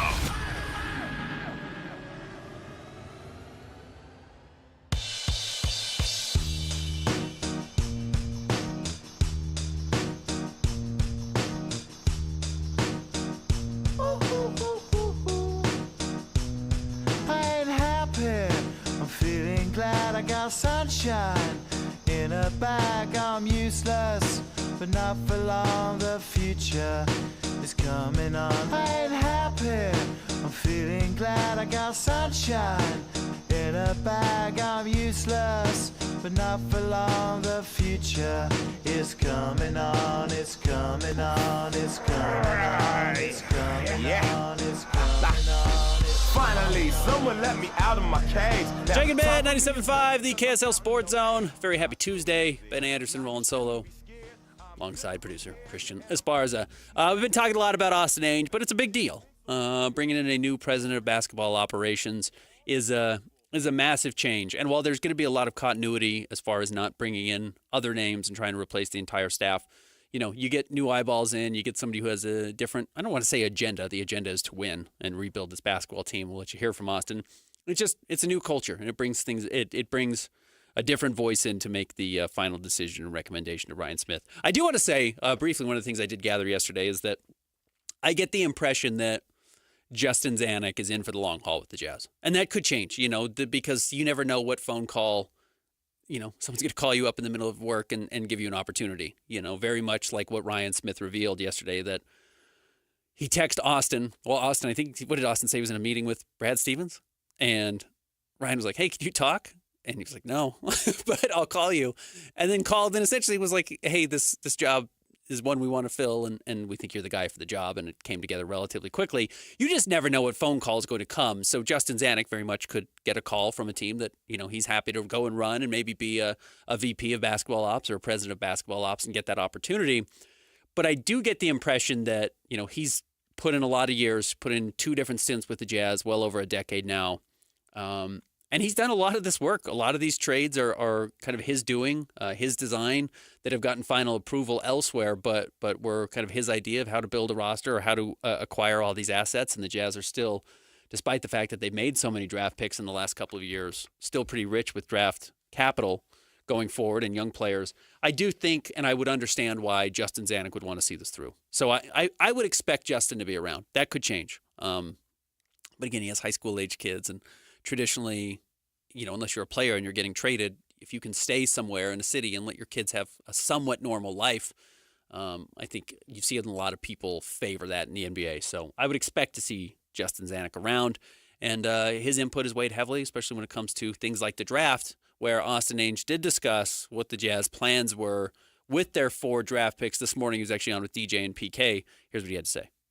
I mean, I'm going to listen to everything. I just got into this job, so it's all kind of moving fast, PK. But I believe, you know, by far the most likely scenario is we draft the picks.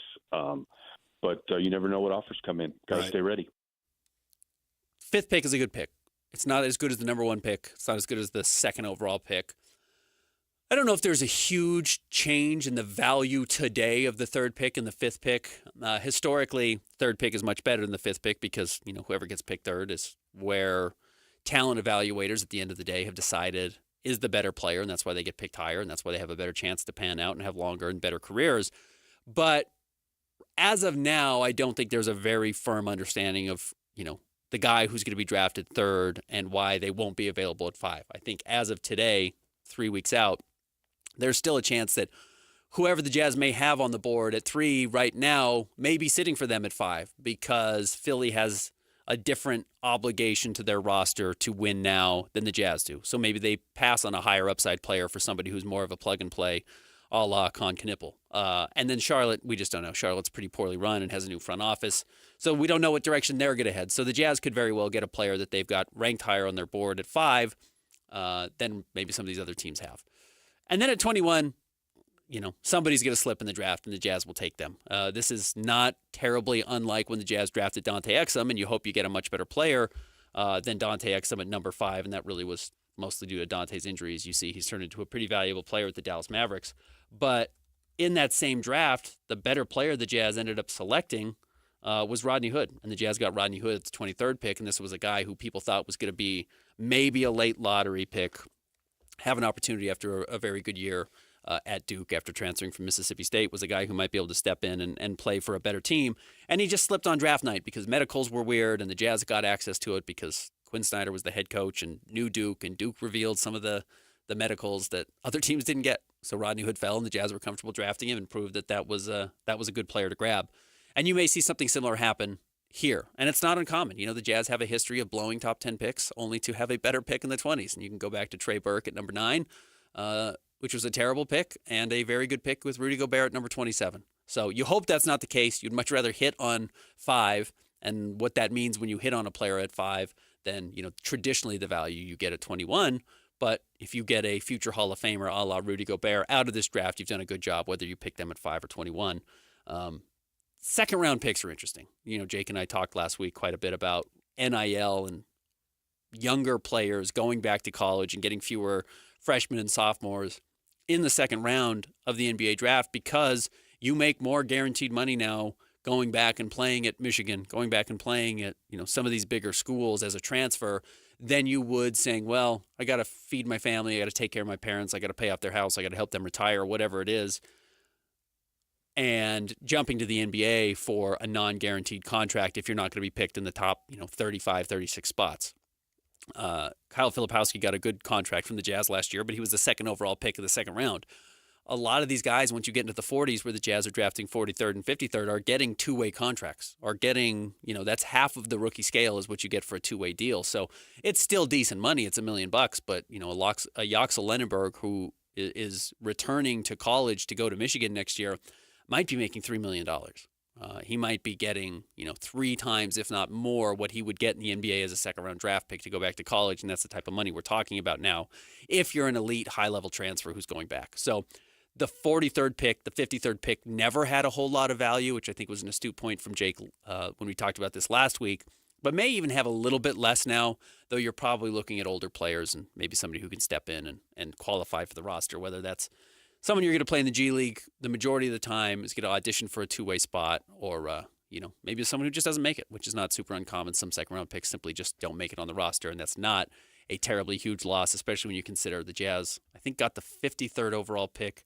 I think this was from the Luka trade, right? I think the Jazz got both of these picks in the Luka trade, but they also acquired a second-round pick when they flipped Dennis Schroeder for Kenyon Martin Jr., and my understanding was they basically got it for free.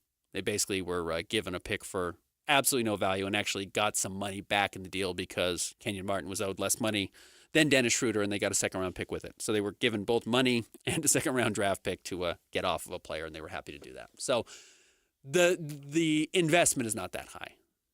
So I think that's what's worth noting coming up in the draft for the Utah Jazz. All right, back to what Austin Ainge had to say yesterday. The other important part was, why now? I mean, this is teams are operating with their hair on fire, even if they've been in place for a decade. in the front office. June is one of the busiest months in the NBA calendar, especially for front offices, and Austin Ainge discussed why this was the time to take the job. I kind of said, like, if we're going to do this, like, these are big decisions coming up, and if this is something we want to talk about, it now feels like the right time. I don't think you want to join a team that has drafted somebody at 5 that you did not have at 5 on your board. I don't think if you're Austin Ainge, you want to join the Jazz on June 28th and say, well, why did they pick him? Why did they pick this player? That's not how I want to build a team, and that's not what I think wins. And now I've got to go build a team around this player. And make no mistake, while the Jazz falling to 5 has taken them probably out of the conversation of, like, thinking the guy they're getting is going to be the future face of the franchise, which if you were drafting 1 or 2, Cooper Flagg or Dylan Harper would have been guys that the Jazz would have said, like, that's the central piece. That's the most valuable piece on the roster, even with Lowry and whoever else in these future draft picks they own. That's the guy to which everything else is going to revolve and every decision is going to be made in relation to them. That is not what you're drafting at 5 anymore. And in fact, I wonder if at number 5, if you're drafting a guy who you think actually will fit with whatever you do next year, and while you don't know who you're going to draft next year or where you're going to be picking in 2026, you think of a guy who's going to most easily fit around any of the players projected to be in the top 3 or 4, the Cam Boozers, the Darren Petersons, the AJ DeBonces. You pick a player who you think would make sense next to them in the future. And with that in mind, you want to have, the right president of basketball operations in place to make that decision. So I get why Austin felt like he wanted to be here. And then, the draft is essentially a trade deadline anymore. There are 2 big trade deadlines, really 3 days in the NBA. In December, when everybody becomes tradable again after signing their contracts in the offseason. February 13th, 14th, whatever it is, when the trade deadline is most years, when players have to be traded before you go into the playoff run. And then, of course, by the draft, because after the draft, while there are still trades, and, we see that happen, everyone wants to get things done. Everyone wants to improve their roster, and then by July, you're getting into free agency, and it's harder to make trades. I also take that as a guy with a plan, not so much as why now in this year, 2025. I take it as why now as opposed to next year or the year after, because they were having these conversations, right? And Austin seems like he wants to come here now because he has a plan for what to do this offseason with Lowry Markkanen and some of the other veterans that might need to be moved, because say for whatever reason they don't get moved this year and then he comes over and takes over this job next season, then you're stuck with all these assets that didn't get moved and you feel like you're stuck in a spot. So with Austin joining the team now, he has the chance to kind of take over this roster and do what he wants to do. Yeah, I think you're exactly right. He said there's decisions that need to be made, and that's not just up until June 25th. We've talked about Colin Sexton. We've talked about John Collins. Those guys are on expiring contracts and will be unrestricted free agents next summer. So if they are not retained by the Jazz or traded by the Jazz, there's a high likelihood, or at least a reasonable likelihood, that they go elsewhere in free agency for no value, and then you're left with nothing. So Austin Ainge gets to step in and make some decisions on that and have influence there. And look, John Collins could opt out of his contract still. John Collins could absolutely say, hey, I want to be a free agent. I don't want to come back to Utah next year, though I think he's liked being in Utah, and he's certainly happy about making $26.5 million next season. And I would expect him to opt in. I guess there's still a chance that might not happen, though. We'll see. We will know about that before the end of the month. The other interesting thing here with Austin Ainge, and this might hurt Jazz fans a little bit more, is, he's been running a championship team and a team that's been competing for the finals. They've made 2 finals, somewhat under his watch, including, last year winning it all, but their loss to the Warriors and whatever that was, 2019 or 2021, whenever it was. He will have a pain tolerance for a losing season because he hasn't had to deal with losing seasons. This year was certainly disappointing for Boston, but we didn't know it was disappointing until Jason Tatum tore his Achilles in Game 5 of their series against the Knicks. Otherwise, it still felt like they had a chance to come back in that series and win the title and be a favorite certainly to get out of the East and beat Indiana if they would have met them in the conference finals. So he may have a willingness to go through another bad season, a quote-unquote rebuilding year, because he has not had to live it in Boston at all. Whereas, we're now entering year 4 for the Jazz of this rebuild. You had 2022, 23, 24, 25, which is this past season. Now you're going to go into year 4, and while Jazz fans may be tired of it, maybe even, ownership, members of the front office may be tired of this cycle, Austin Ainge won't be, because he's not had to deal with it. He's not had to bear that weight. He's not had to get the negative feedback. He's not had to take, some of the blame for that. And I think that's advantageous for him. And in truth, might be the best thing for the team long term if you still think you've got to get a top 5 pick next year, and those players that are projected to be available are true star number 1 pieces, which is the talking point, which will change, and we'll learn more of the players' warts as we do every year. But that could be long-term advantageous for the Jazz, even if it means more short-term pain. But he's willing to take that on because he hasn't had to deal with it to this point in his career. Along those lines, let's look at what he had to say about taking over a team that is in a rebuild. Well, I'm learning a little bit how they did things in the past, but there's a lot of ways you can execute it, but mostly it's just making a lot of good decisions over and over and over, right? 2 ways: second-round picks, first-round picks, trades, free agency. It's just making good decisions, stacking up good players so you have more to work with. That's really the job. And so whether you're in the middle, the beginning, or the end of building a team, that's what you're doing every day, trying to make good decisions. And so that's what we'll try to do. I do think you even get a sense of a guy who's been running a championship team when he talks about, and he's right, he's not wrong about what's happening with the Jazz, but when you're talking about two-way players and you're talking about second-round draft picks, like right now, those are so low on the priority list for the Jazz. They need to hit on the top 5 pick, and then they need to figure out exactly what to do with Lauri Markkanen, and then they need to figure out exactly what to do with John Collins and Colin Sexton, and then they've got to figure out, what does Taylor Hendricks look like? So while championship teams are closer and you have fewer questions about what to do with Jason Tatum and what to do with Jaylen Brown, obviously before their injuries, and you are more worried about some of those fringe pieces, I think that's probably just kind of naturally baked into who you are when you're Austin Ainge, because that's where your head has been, and that's where the flexibility on your roster has been. And Boston's done a good job with it, but it will come back to Utah now, and it's the inverse. The second-round pick, you might have the best second-round pick, well, not best because that's Nikola Jokic, let's say two-way contract player. The best two-way contract player in the NBA doesn't change anything for the Jazz. You could go out and get the best guy out there who's ready to step in and maybe sign a, long-term NBA deal or a, true NBA deal that gives you, 2 years and $6 million, $8 million, which would be the best, two-way player right now. That's not super impactful for the Jazz. So that's not to say that what Austin Ainge said was wrong there. He's right. You got to stack good decisions and continually make them and continue to make moves in the right direction. That's how you get back to competing. But I just think that's kind of the natural built-in where his head has had to be as far as what his day-to-day job was. And now it's coming back and looking at the top of the roster and trying to figure out how to get those pieces in place so you have your own Jason Tatum and you have your own Jaylen Brown and some players to build around so you can get back to that place where you're competing for a championship. That's going to be his job, and that's a lot of work. He's got his work cut out for him. The Jazz certainly have a rich collection of pieces to move around and play with, draft picks, future unprotected picks from other teams, their own picks, to build that championship, but that's easier said than done, and I'm curious to see his approach, and we'll get to know a lot more about it coming up in the next 3 weeks. All right, we'll wrap up the show. Coming up next, stick around, more Jake and Ben, 97.5, the KSL Sports Zone. Hey, bro. You hear us every day with our crazy opinions. Hey, what you doing? Well, now, it's time to hear from you. Hey, great show. Download the KSL Sports app and fire off your thoughts with the call-in tab on the bottom of your screen. Your show is fantastic. It's the one that captivates me the most. You can tell PK to stop singing. G-Bang! G-Bang! Let Jake and Ben know what you really think of the Jazz. Woo!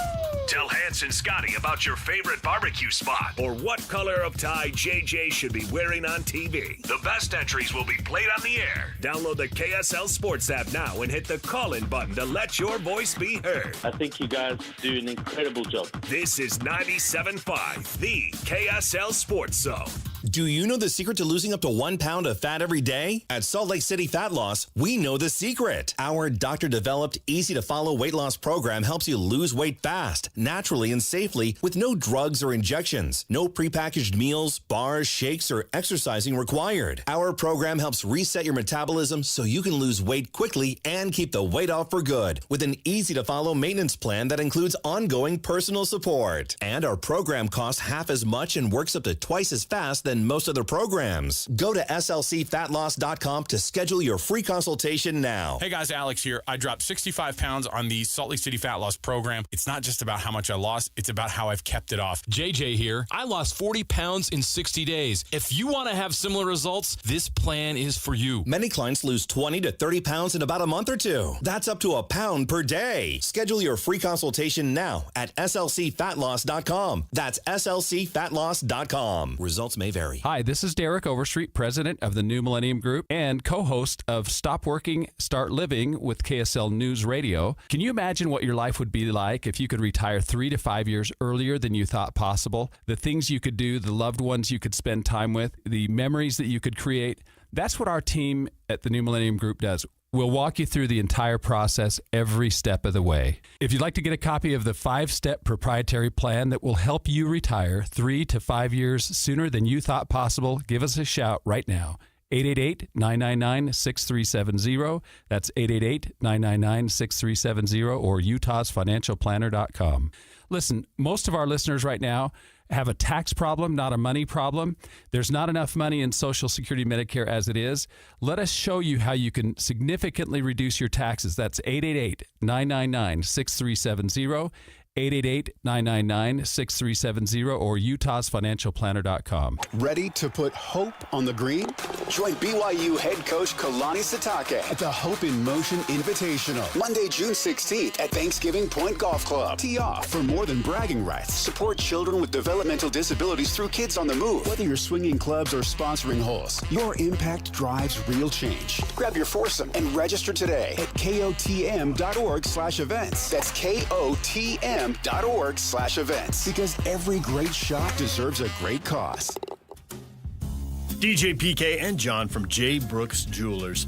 John, whenever someone loses a parent or a grandparent, it's difficult. Things get passed down with inside the family. But if someone doesn't want a watch or a piece of jewelry, what's the next best step? At J. Brooks Jewelers, we're happy to help you sort through such a collection of things to help you know what is real and what has value. Of course, repurposing the items for the family is always the best solution, but if no one loves or wants the piece, the estate experts at J. Brooks Jewelers can help guide you on the best way to handle the liquidation and, of course, in complete confidentiality. We have buyers all over the country that we've established to get the largest return possible for your jewelry, coins, or watches to retain as much money as possible for the family. So whether you want to repurpose and create a new heirloom or liquidate part or all of the estate, let me and my team help you decide the best way to proceed. Call and make an appointment today at J. Brooks Jewelers in Murray and Lehigh or online at jbrooksjewelers.com. Your trusted custom and estate jeweler. It all started with a commitment to comfort. Gillette Heating and Air is proud to be Utah County's go-to team for expert HVAC and plumbing solutions. Need a repair, upgrade, or seasonal tune-up?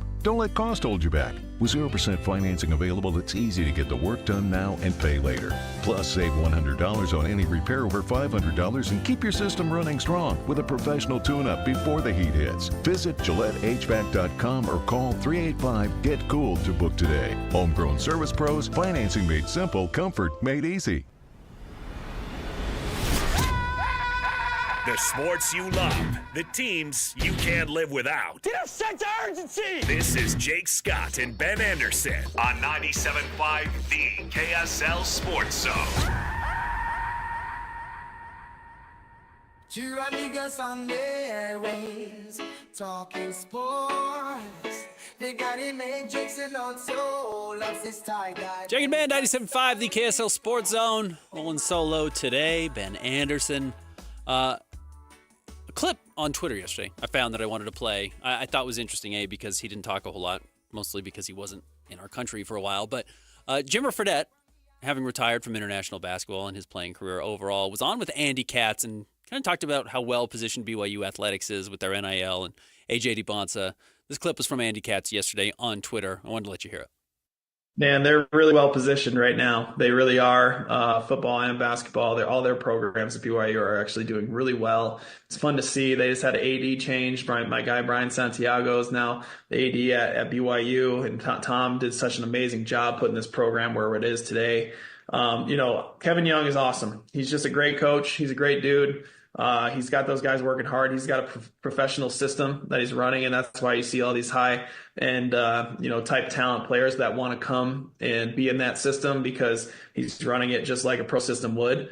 And that's what these guys want. They're getting pitched, hey, come develop for a year or longer if you want to, and then go pursue your dreams in the NBA. And then the other guys can stay and continue to build that culture. But they're exciting. They're exciting. It's exciting times to be a BYU fan.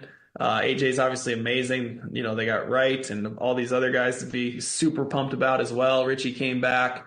And now there's a lot of expectation though, right? Everyone's talking about him. We haven't really been in that position before where everyone's talking about you from the beginning of the year, thinking that this is a Final Four potential team. Because of that, it's going to be a lot of fun. There'll be a lot of media. And then it's about going out there and reaching expectations or exceeding expectations. And I think they can do it. I think they have the wherewithal and the players to do it. I'm just excited to watch. First of all, I just like hearing Jimmer around. Jimmer was such a critical piece of basketball in the state of Utah, over the last 15 years, and what he meant to college basketball in the state as a beacon, specifically for BYU. Utah's had some good teams here and there, but what he meant as a star for college basketball here locally, it's nice to have him come out of his shell a little bit and be a little bit more available for interviews. I know he's on DJ and PK a couple of weeks ago as well. He was on with JJ and Alex last year at the Big 12 Media Days. So it's been fun to hear him around. I think that would be beneficial. I'll be curious what his future relationship with BYU looks like and the media. But he's right. And I think the most important part there that he circled is the expectation for BYU when you have so much makeover on your roster, even if you have Keba Keita and Richie Saunders coming back and some familiar faces, when you bring in a player like AJ DeBonsa and you have Wright coming in from Baylor, who are going to get the majority of the touches and make a lot of the decisions. And it's going to be based around them, which is, you're talking about a freshman and a sophomore.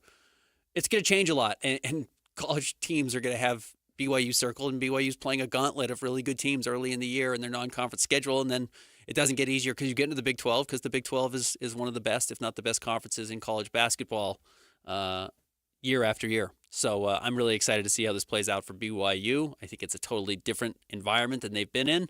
And it's going to be a challenge. They're going to be battle tested by the time they get to the conference title race. And once they get into the conference tournament, and then if they can make the NCAA tournament, I think they'll be well positioned to compete if they've stayed healthy throughout the season. Big thanks, Christian, doing as much work as he did today with Jake out. Expect to have Jake back. We'll also have our Radiothon raising money tomorrow for primary children. So excited for that. But to stick around, Hans and Scotty coming up next, 97.5, the KSL Sports Zone. Want to get the latest info on Utah's newest sports franchise? Sign up for the Utah Mammoth newsletter. Get exclusive analysis, plus the latest news and notes on the Utah Mammoth. Sign up today at KSLSports.com for the Utah Mammoth newsletter. Get the latest Utah sports headlines delivered to your inbox with the KSL Sports Newsletter. From the Jazz, Utah Hockey Club, BYU, Utah, Real Salt Lake, and more. Be in the know of all things sports in the state of Utah. Visit KSLSports.com to sign up for the KSL Sports Newsletter.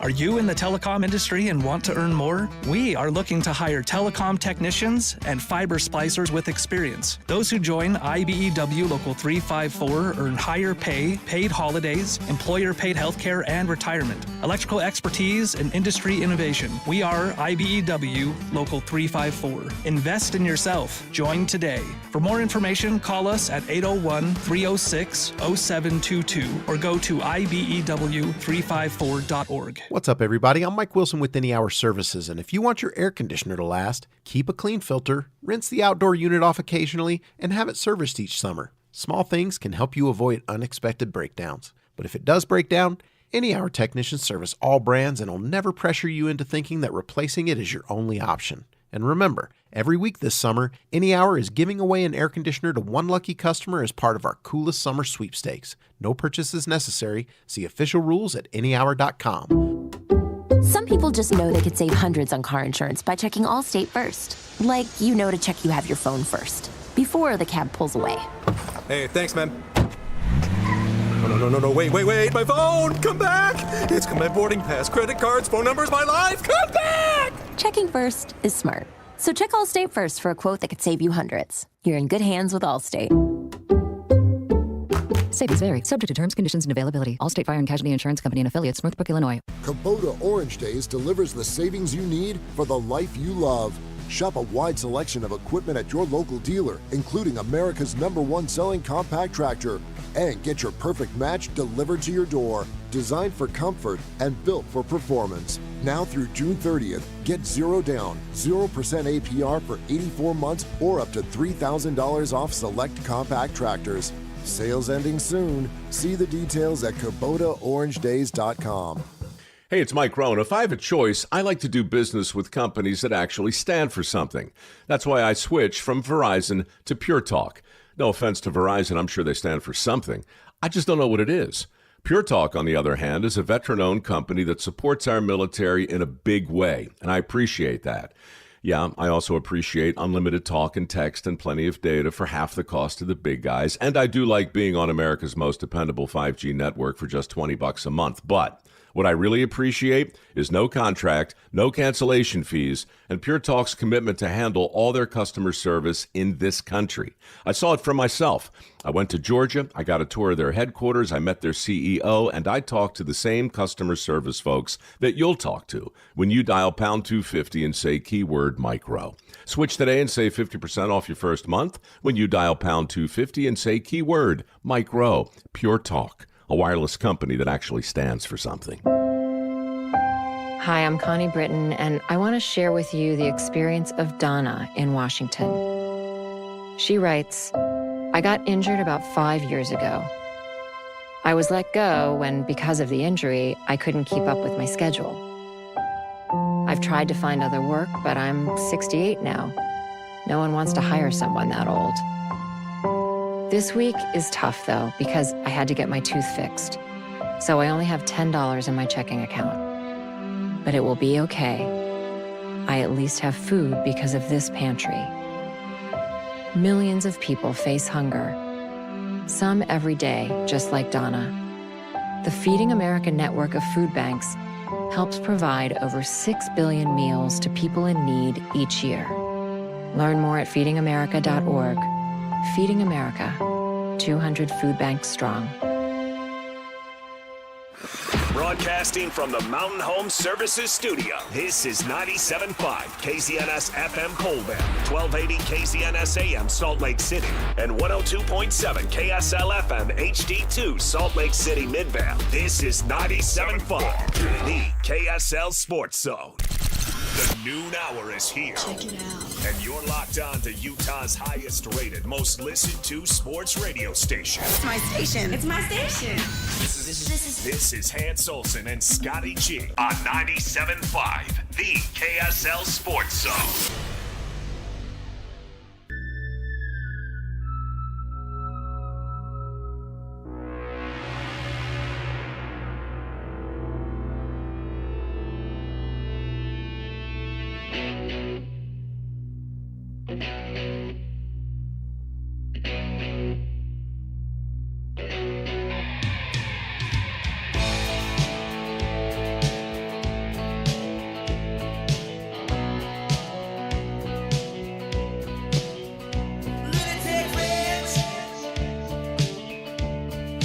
Hey, welcome in 97.5, the KSL Sports Zone. Hans Olsen, Scott Gerard. It is a Tuesday. Let's get it, folks.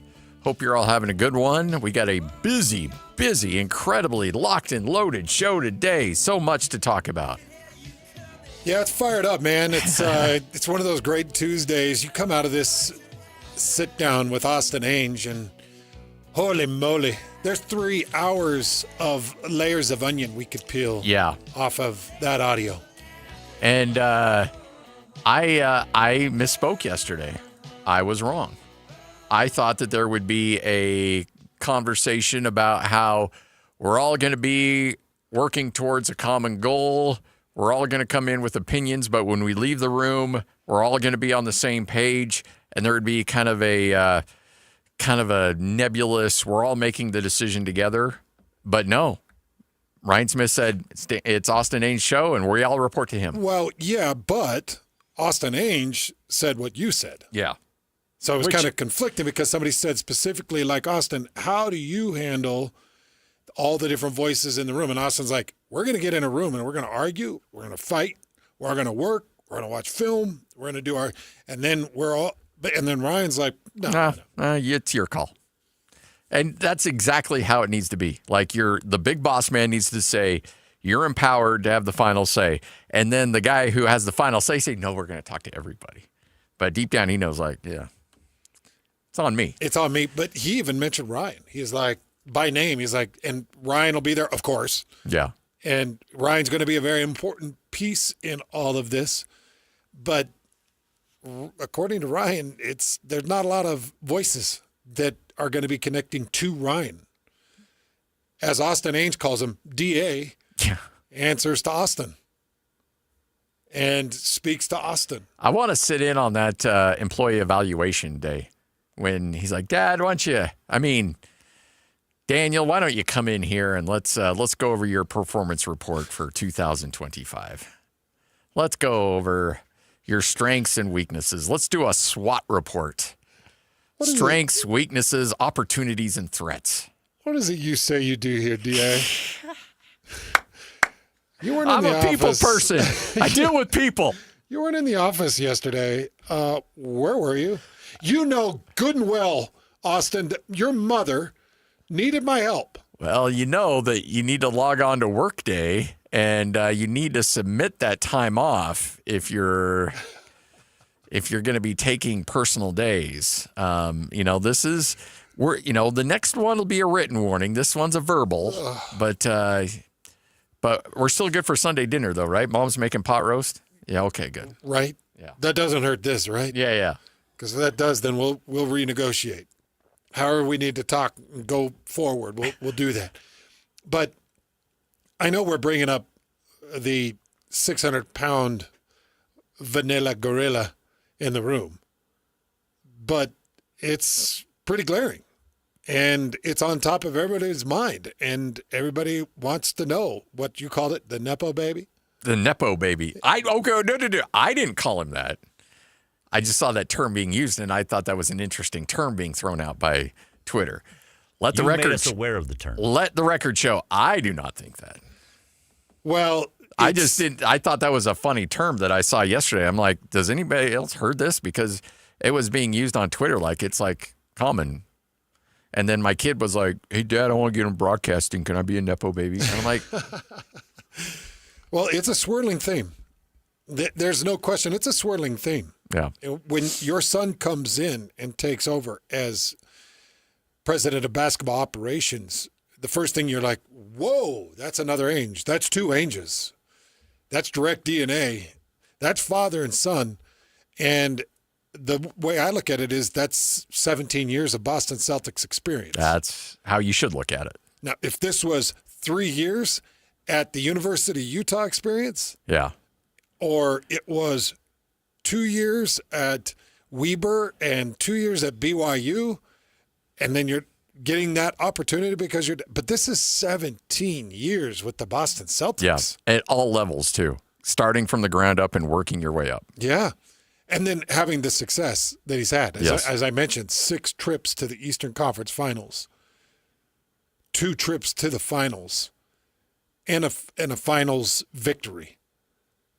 That's a deep resume for a guy that, as you mentioned, worked on different levels and in different departments, but was still a big part of the success that they've had, according to Boston and according to a lot of the Celtics brass. Yeah. Austin Ainge was an integral part of what they were doing. And I remember when Austin got in and started working with the Celtics, and you kind of rolled your eyes a little bit. And I know this is, 17 years ago, but I remember when he got that gig and everybody's like, okay, whatever. And then you just didn't hear from him. Like, the dude just grinded and stayed behind the scenes and worked his tail off and did all the little things. I'm sure there were some coffee runs and some, screaming at the printer because it wasn't printing right and doing all the film work and all the stuff that nobody wants to do. And the dude just kept climbing the ladder, didn't make himself the story ever. And all of a sudden, boom, he's right there with Brad Stevens making huge personnel decisions to help the Boston Celtics have their recent success. Okay, so a crazy part of this whole nepotism talk is it does put a unique pressure on Austin Ainge. It does. And it puts a unique pressure on Ryan Smith. Yep. And that pressure, I think, exists inside a 3-year period. Let's get to it. Starting lineup, Hans and Scotty, 97.5, the KSL Sports Zone. This is Hans and Scotty G. Let's go! The lineup is set, and it's time to kick off the show with the biggest topic of the day. This is the starting lineup on 97.5, the KSL Sports Zone. For us, Austin will be running the program. He's got final recommendation to myself on any decisions that need to be made. I think it's the job of both Justin, Danny, and myself to kind of plug into him. And so hopefully that alleviates quite a few questions of who kind of has the final decision on roster and management and personnel. His resume speaks for himself, speaks for itself. For 17 years, kind of growing up, either playing hoops, scouting, coaching, and particularly on roster management. There you go, Ryan Smith from the press conference yesterday in which Austin Ainge was named the president of basketball operations for the Utah Jazz. And if you wonder what that means, Ryan Smith just told you. He will have the final say on rosters, on pretty much the build-out of this Utah Jazz team. There is no ifs, ands, and buts about it. There's no nebulous. There's no, we're all going to come together, even though, as you mentioned, that's what Austin said. But Ryan Smith just gave him the mantle and made him, yesterday, with that singular statement, made Austin Ainge, not Danny Ainge, Austin Ainge, the face of the Utah Jazz. I've got a sneaking suspicion on this audio that when they went after Austin and they initiated this, Austin said, I'm a mouse whisker away from taking over full control of the Boston Celtics, or I am essentially running the operations department with the Boston Celtics. I have worked for years to get my foot in this door and to eventually take control. And I got to imagine Boston, when there was any conversation, Boston was like, whoa, you're not going to leave, right? Like we're set and ready. We're a year, we're 2 years, or we're right there. We're ready to give you the full reins on this. And I got to imagine that in that conversation of, Austin, we want you to come to Salt Lake, it was, I can't leave where I'm 17 years in and ready to take the reins. I can't leave and have to take advice and have to take orders from Justin Zanuck. I can't go to a place, an organization where I'm expected to be my dad's foot soldier. I can't come from a place that I've put 17 years of roots and we've won championships and start over. I can't do that. And I got to imagine Ryan Smith said, you won't. We will announce you as the president of basketball operations, and I will say to the public, we answer to him. Okay, let's start working on a contract. Yeah. Let's start talking numbers. Because I've got to imagine, Scotty, that there was pushback. Oh, yeah. Boston's like, whoa. We're losing Tatum for 25-26. We're about ready to blow this thing up. We need all hands on deck. You're not leaving us. Yeah. I've got an opportunity. Okay, well, what do we need to do here? I don't think you can do what they're going to do. As long as Brad Stevens is around, you can't deliver what they're delivering. Yep. That opening statement told me that there were some promises made. Do you read anything different into that? Nope, 100%. The fact that, again, this was, there hasn't been a ton of Ryan Smith press conferences, but there's been enough where this is not that was a very un-Ryan Smith-like press conference, where it was this is the guy that's running everything. Even when Danny Ainge got hired, I should probably go back and listen to that, but it really felt like it was Justin's going to do this, Danny's going to do this, they're going to come together, and it felt like, even though we all knew that Justin would ultimately report to Danny, that it was presented in such a way that they were partners in building the Utah Jazz and getting them to where they needed to be.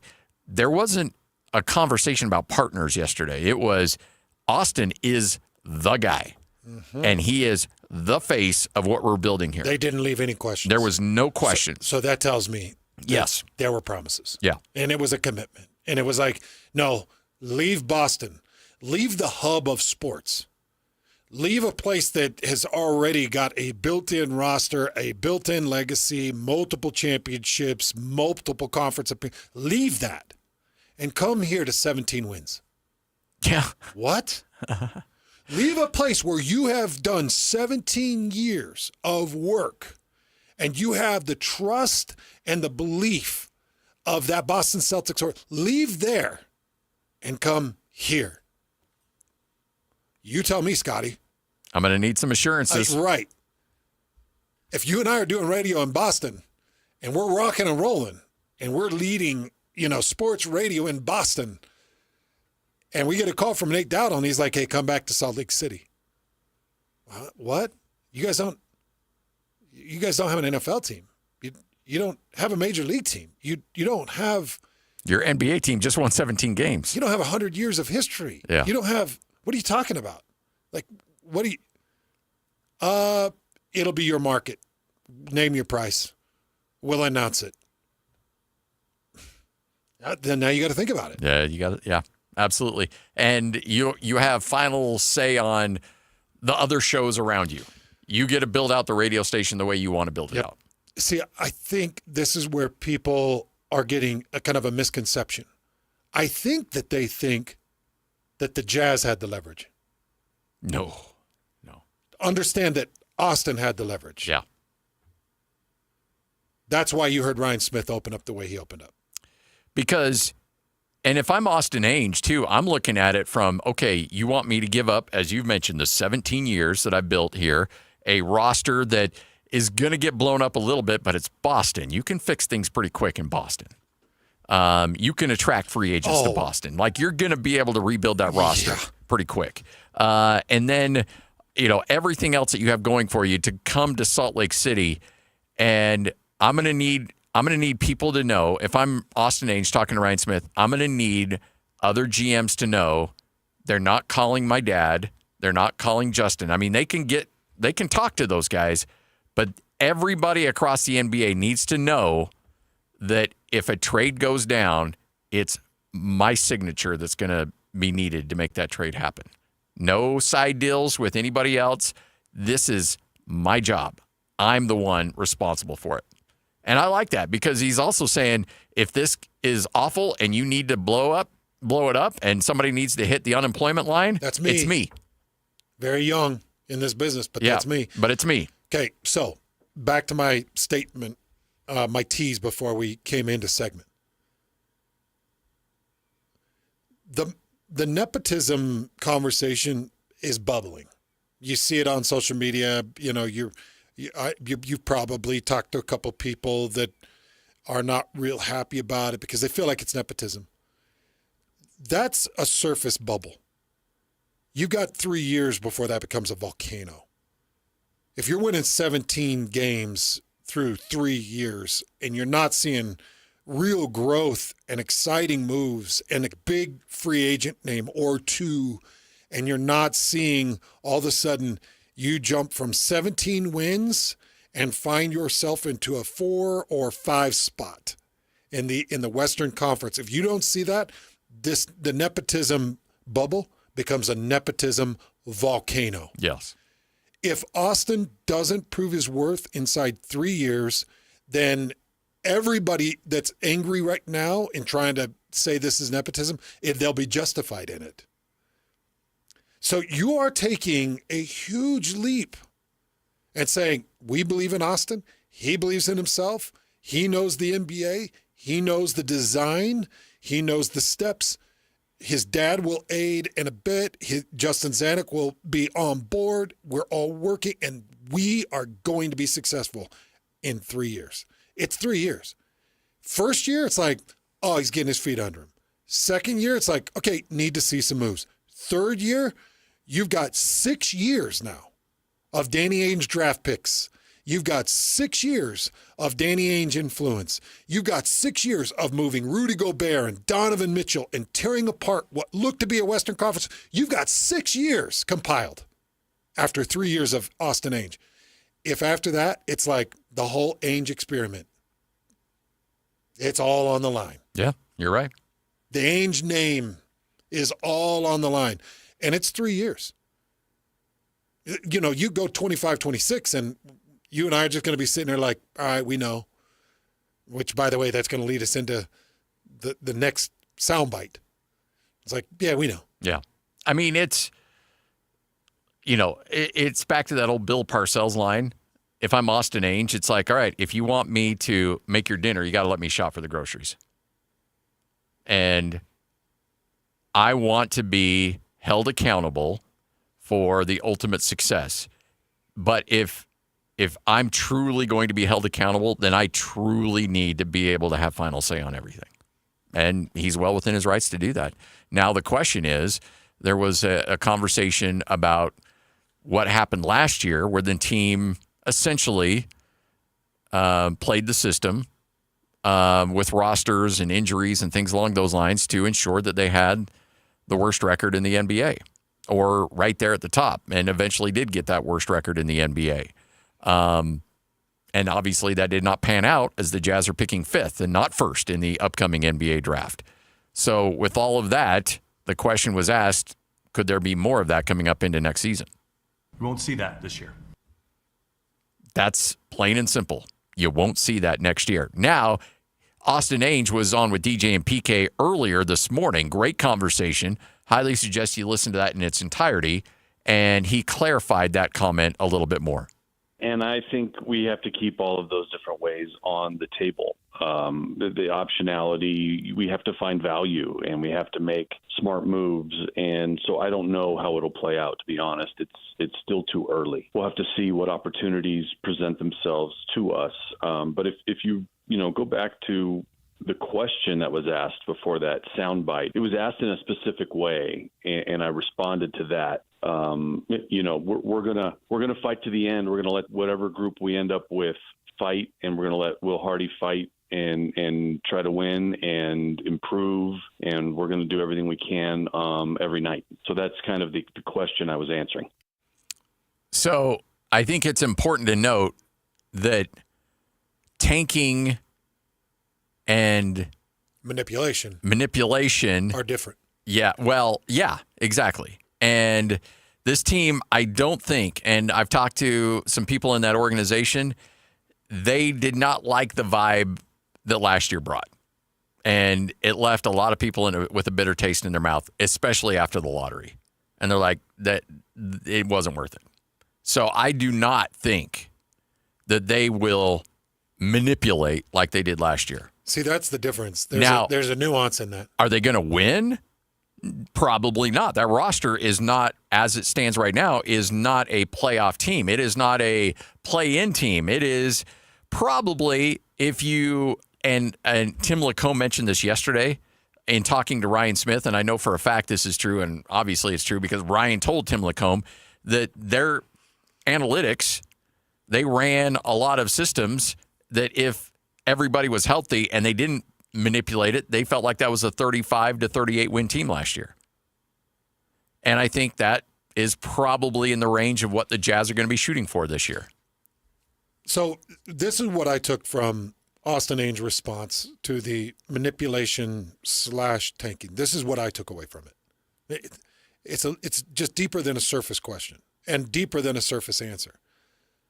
And the best way for me to answer it is, I don't expect to see a Lauri Markkanen fine in 25-26. No. That's the best way I can clarify. It's a great way to put it. What Austin Ainge is trying to say. You won't see a Lauri Markkanen fine for not participating. That's the only way I can. Everything else, yeah, I'll manipulate the roster. But what I've got on the roster, I got to put on the court. I got to put Taylor Hendricks on the court and unleash him. Yeah. I've got to figure out what I've got in Isaiah Collier. I've got to be able to showcase Jordan Clarkson and Lauri Markkanen potentially for a trade deadline. This can't just be dead money and dead weight. I can't not play them and ask them to sit on a bench and take a fine, or us take a fine. I can't do that. And I think that's the best way to clarify what Austin was trying to address and answer.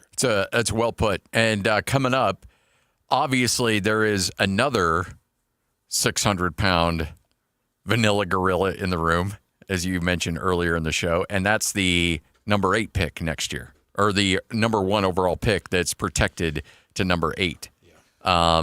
What does Austin Ainge feel about that? How does that affect his decision-making going into next season? You'll hear from him on that straight ahead. Hans and Scotty, this is 97.5, the KSL Sports Zone. This is DJ and PK. Time to welcome in Austin Ainge, Utah Jazz President of Basketball Operations. Is it fair to say it's a dream come true for you? Because I know you've worked on it for a long time, and I remember talking to you when you were a player that this is something that you wanted to do. You put your nose to the grindstone and got the job done. I'm wondering if you're looking at it like that. Absolute dream come true. I've been grinding in the G League and in gyms in Serbia and Lithuania, finding guys. This is what I love. This is my passion. I'm so excited to do this with Ryan and Ashley Smith and Will Hardy and all the people in the Jazz. I've been interviewing for these jobs the last few years. I actually had some others to talk to this summer. I've been exploring and looking at these opportunities, and this one just felt right because of the people involved and the timing in my life. Catch DJ and PK mornings from 6 to 10 on 97.5, the KSL Sports Zone. Testing. We're live from Chick-fil-A. This is Grant. And this is Laura. And a little thing we love about the Chick-fil-A Smokehouse Barbecue Bacon Sandwich is that sweet bun. And that chicken filet was perfectly crispy and soft at the same time. And that Smokehouse Barbecue sauce, it's a lot of fun. And the brown sugar bacon definitely had a little bit more pizzazz. Also, the Mac, one of the all-time greats. Man, I'm getting hungry. Order the Smokehouse Barbecue Bacon Sandwich and our Coca-Cola on the Chick-fil-A app for a limited time. Real guests paid for their testimonials. This message comes from Viking, committed to exploring the world in comfort. Journey through the heart of Europe on an elegant Viking longship with thoughtful service, destination-focused dining, and cultural enrichment on board and on shore. With small ships that bring travelers closer to the destination, there's more time to explore. And every Viking voyage is all-inclusive, with no children and no casinos. Discover more at Viking.com. Welcome to the Chevy Lightning Round. Guess the clues to win. First team, you're up. Powerful, commanding, unstoppable. Silverado. Adventurous, fun, techie. Trailblazer. Stylish, nimble. Trax. Innovative, electric. Blazer EV. Lightning Round champions. You've guessed all the right Chevy clues. Wherever the year takes you, explore it together in the Chevy of your choice. See your Rocky Mountain Chevy dealers. Are you in the telecom industry and want to earn more? We are looking to hire telecom technicians and fiber splicers with experience. Those who join IBEW Local 354 earn higher pay, paid holidays, employer-paid healthcare, and retirement. Electrical expertise and industry innovation. We are IBEW Local 354. Invest in yourself. Join today. For more information, call us at 801-306-0722 or go to IBEW354.org. If you've ever had to deal with a plumbing problem, you may have felt the pain of realizing you don't know any plumbers. Whether you're trying to stop a leaky faucet, fix a running toilet, replace your old water softener, or install a tankless water heater, the plumbers at Any Hour Services can help. All you have to do is call Any Hour Services or schedule an appointment at anyhourservices.com. Help with plumbing maintenance and repairs is closer than you think. Call Any Hour Services or schedule an appointment at anyhourservices.com. No one helps more homeowners than Any Hour Services. Summer is here, which means it's time to register for the Larry H. Miller Utah Summer Games 7-on-7 football tournament presented by the Las Vegas Raiders. June 9th and 10th, we'll see the best 7-on-7 teams at Southern Utah University with competitive divisions in high school, varsity, and sub-varsity competing for gold. Go to utahsummergames.org to register and learn more. It's the Larry H. Miller Utah Summer Games 7-on-7 tournament presented by the Las Vegas Raiders. Here at the Almond Joy Factory, where tropical vibes abound, we use soft, fresh-tasting coconut. The crunchiest almonds and delicious chocolate candy. Ah, but do you know what our most important ingredient is? Sometimes you feel like a nut. Sometimes you don't. Almond Joy's got nuts and something even way better than that. Yes, Almond Joy is made with almonds and joy. Why'd I go to the doctor? One day at the firehouse, I was so lightheaded I could barely stand. Even my crew noticed. Getting checked out was the right call. Turns out I have atrial fibrillation, which increases the risk of stroke about 5 times. Symptoms like irregular heartbeat, heart racing, chest pain, shortness of breath, fatigue, or lightheadedness can come and go. But if it's AFib, the risk of stroke remains. If you have symptoms, contact a doctor. I'm so glad I did. Visit notimetowait.com. Sponsored by Bristol-Myers Squibb and Pfizer. The KSL Sports Zone and Hercules Credit Union are highlighting people that impact youth sports. Nominate the youth sports volunteer you know for the Hercules Hero of the Week at KSLSports.com. Number 1. Miss any part of the show? Every moment of every show is available in podcast form by searching Hans and Scotty on your favorite podcasting platform or online at KSLSports.com. This is Hans Olsen and Scotty G on 97.5, the KSL Sports Zone. Who you trying to get crazy with this, eh? Don't you know I'm loco?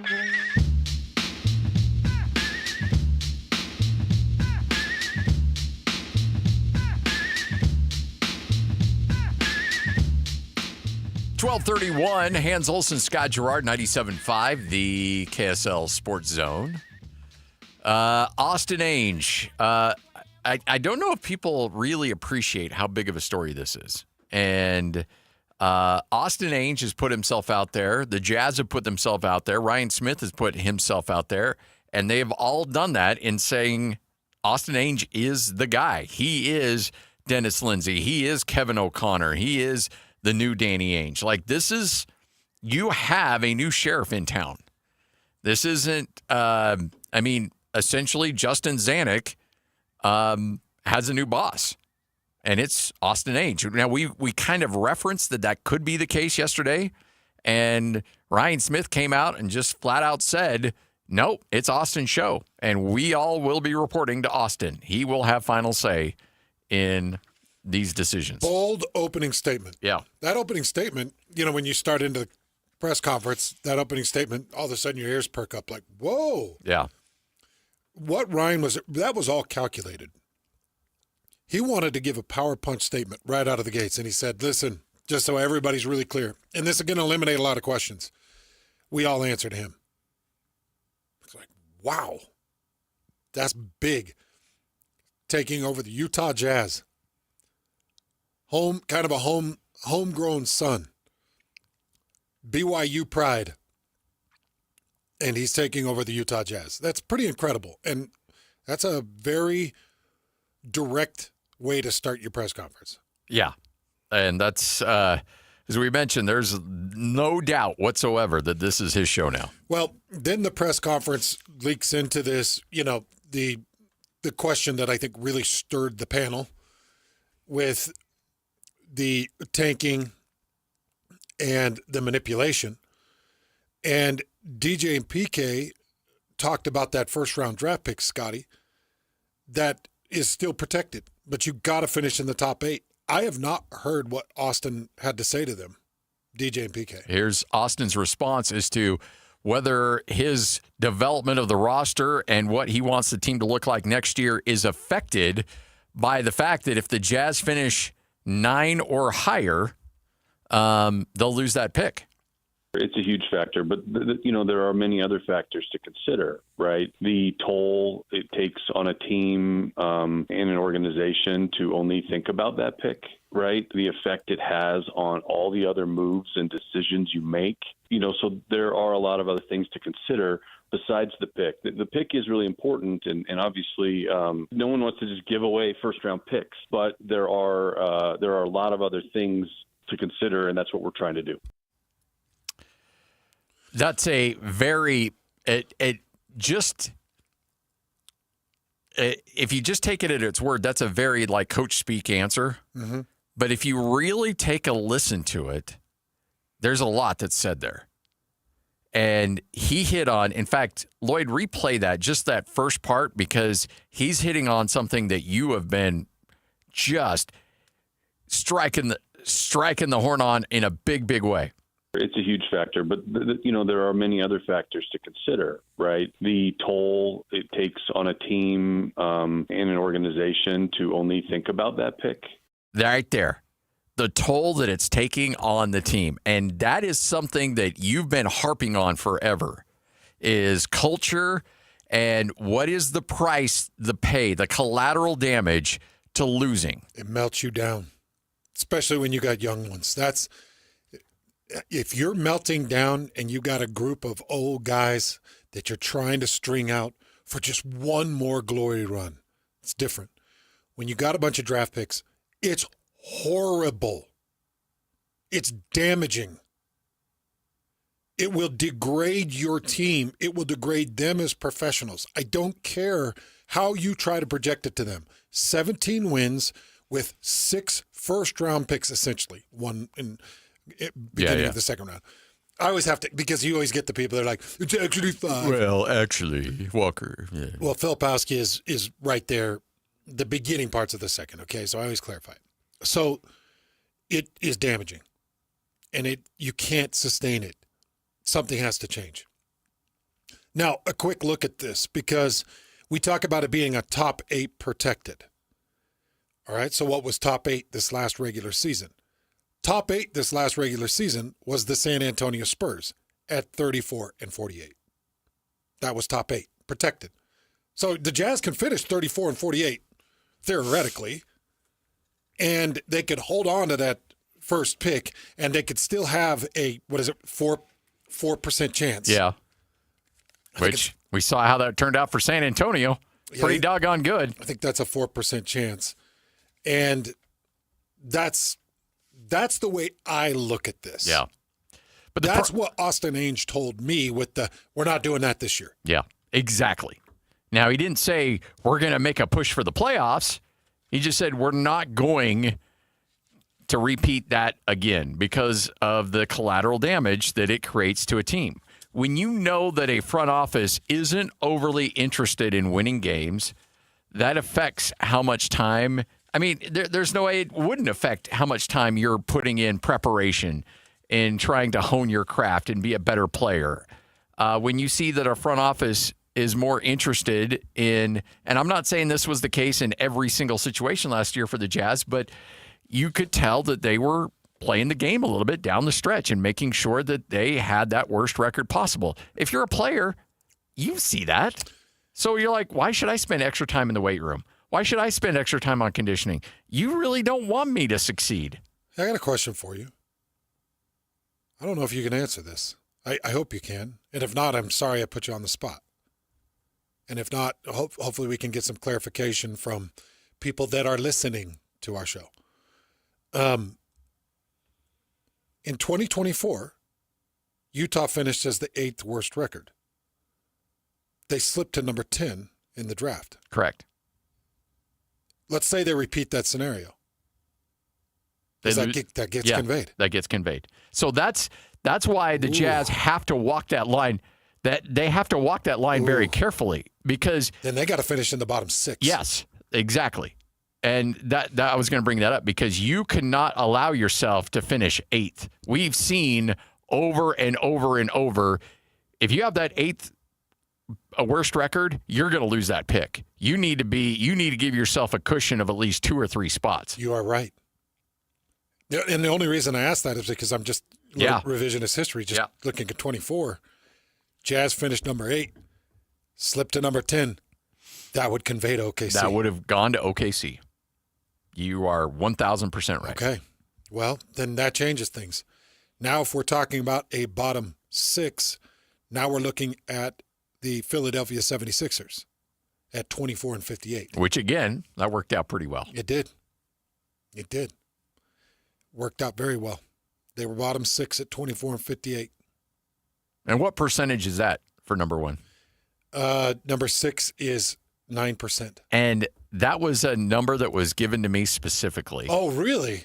About the fact that, let's say we lose 5 percentage points. You go from 14 to 9. Is that really going to make a big difference? Not really. No. So 9% was mentioned. Yeah. Well, there you go. And that's kind of the realm. That would be Philadelphia 76ers at 24-58 or Brooklyn Nets at 26-56. That's that range. Yeah. I think you're looking at a Jazz team because let's be honest here. I really think if you're the Utah Jazz, you could go out and get Zion Williamson pretty easily. You could go out there and get Trae Young pretty easily. You could probably go out there and get Sabonis fairly easily. You got 3 teams that are probably pretty quick in giving those guys up. And so you could for the right haul, yeah. For the right haul. And the Jazz have a haul to hand out. So there's really an easy path for Austin Ainge to make this a 40 to 44 win team. You could do that really quickly with the amount of resources you have available to you. The problem is which would put you in the play-in. Which would put you in the play-in. Mm-hmm. And make probably what's that, Lloyd? Really? Tom Thibodeau just got fired? Wow. According to Shams, New York Knicks are relieving Tom Thibodeau of his duties as head coach. You just had a crazy run, exceeded all expectations. With the New York Knicks. And you just got fired.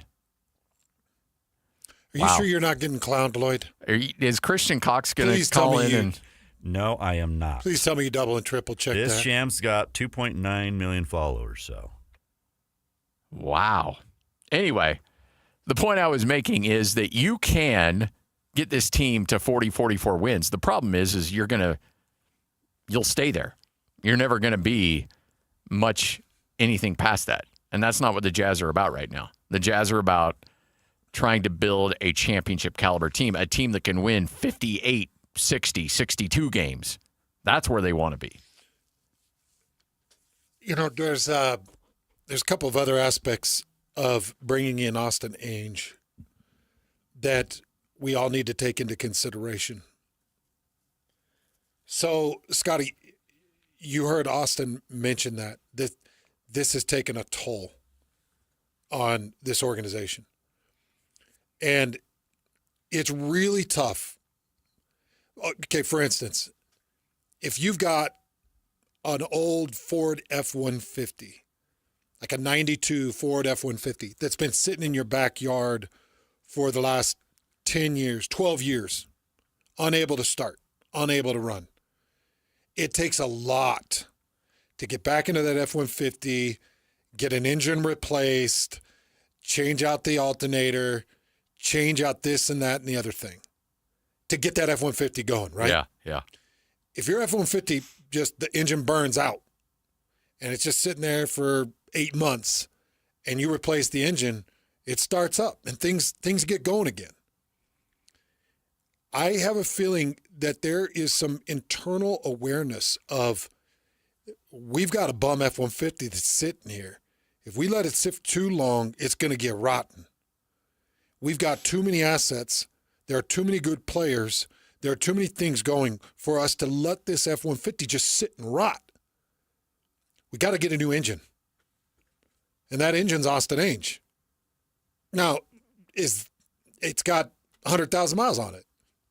It's a good engine, but can I put that in my F-150 and can it get this thing running down the road? Can we haul some real gravel here? That's the comparison that I draw, because you've got a broke down F-150. It is broke, man. This organization is freaking broken. 17 wins and the term manipulating it and degrading it down to just one shot at that number one. Just anything for the number one, and it's broken. And if you continue to let it sit, it'll be a complete remix, a renew. Yeah.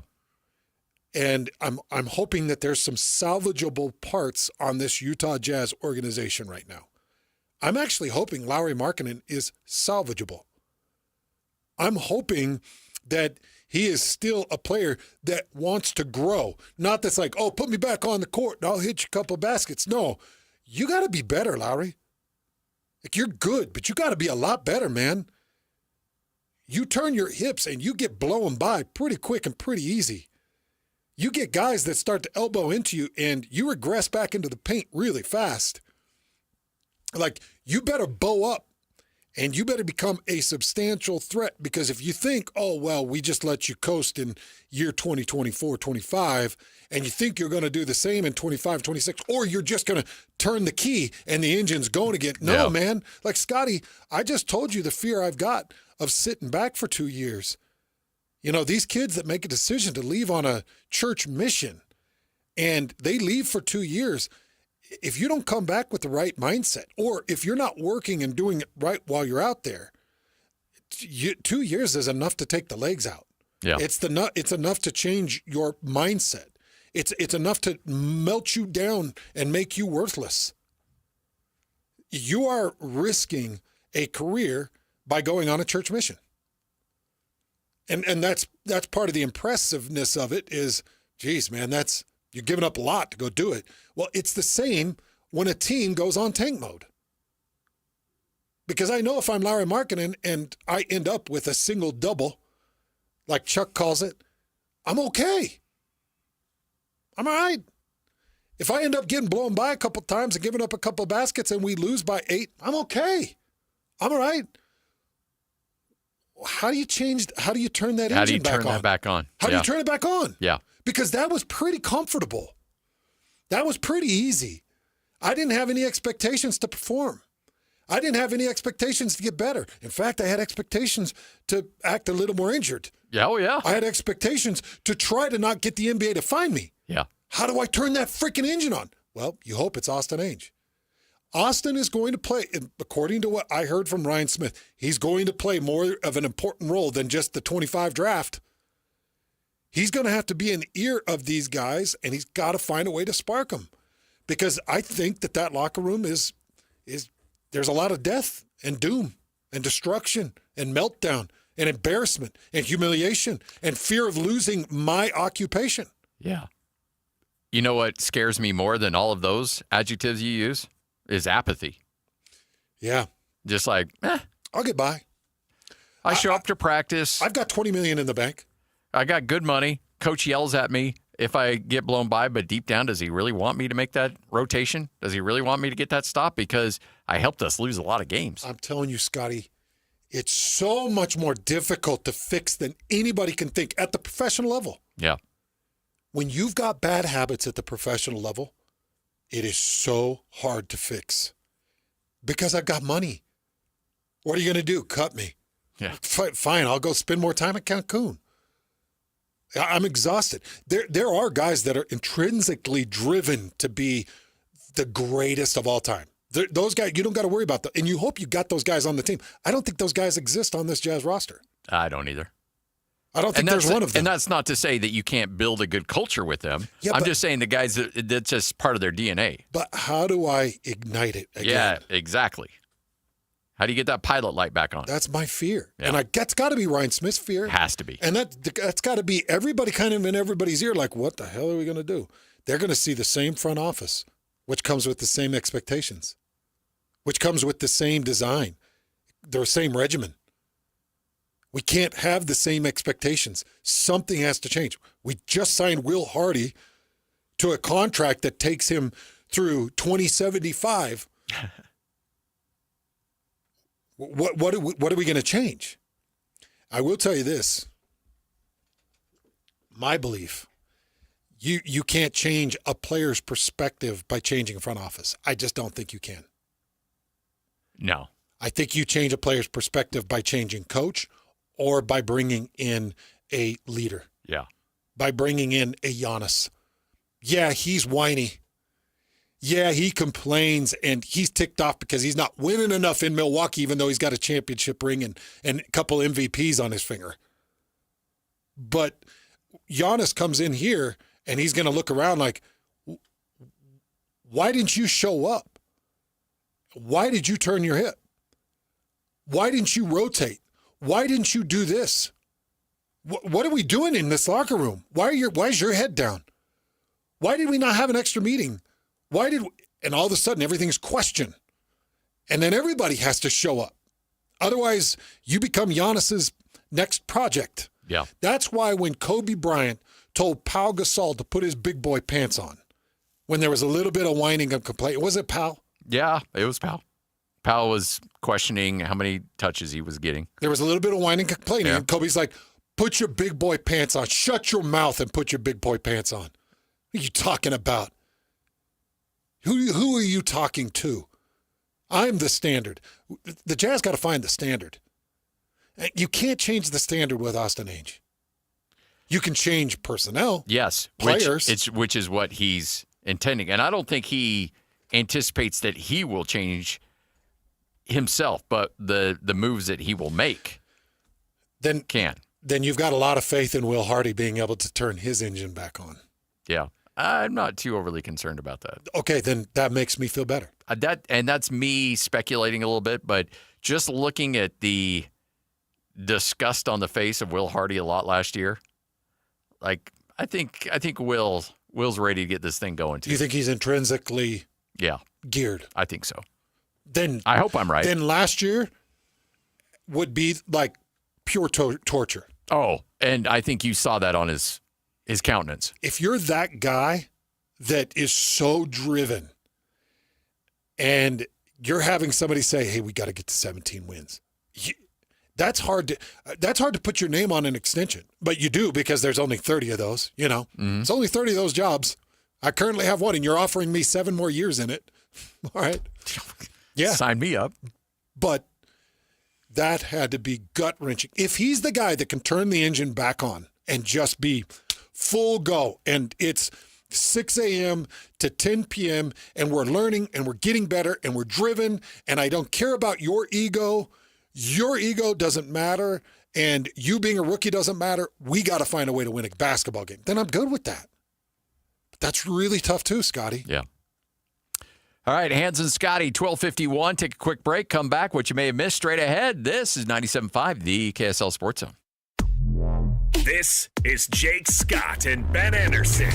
The Jazz named Austin Ainge the new president of basketball operations. Obviously, the job is twin. That's the most whole important point. thing, and that's what Austin Ainge is going to be tasked with doing, and he's going to have to figure out how to turn this thing into a winning program again, which it's not right now. The nepotism angle is obviously there. It's how he got his job in Boston. It's how he got this job in Utah. When your dad is the CEO of a team and you come in as the president of basketball operations and you have the same last name, obviously that plays a part. However, he has been doing this for 17 years with the Boston Celtics and has seen a championship team. But I think people complaining about that are being naive. Nepotism happens all around us. It does. And you know what? In basketball in particular, it is rampant. It is. There's at least half a dozen Nepo head coaches in the league right now. Yeah. And some are good and some are not. The nice thing is that is ultimately how you get judged. It doesn't matter who your dad was. It's did you win or not. Hear Jake Scott and Ben Anderson every day from 10 to noon on 97.5 The KSL Sports Zone.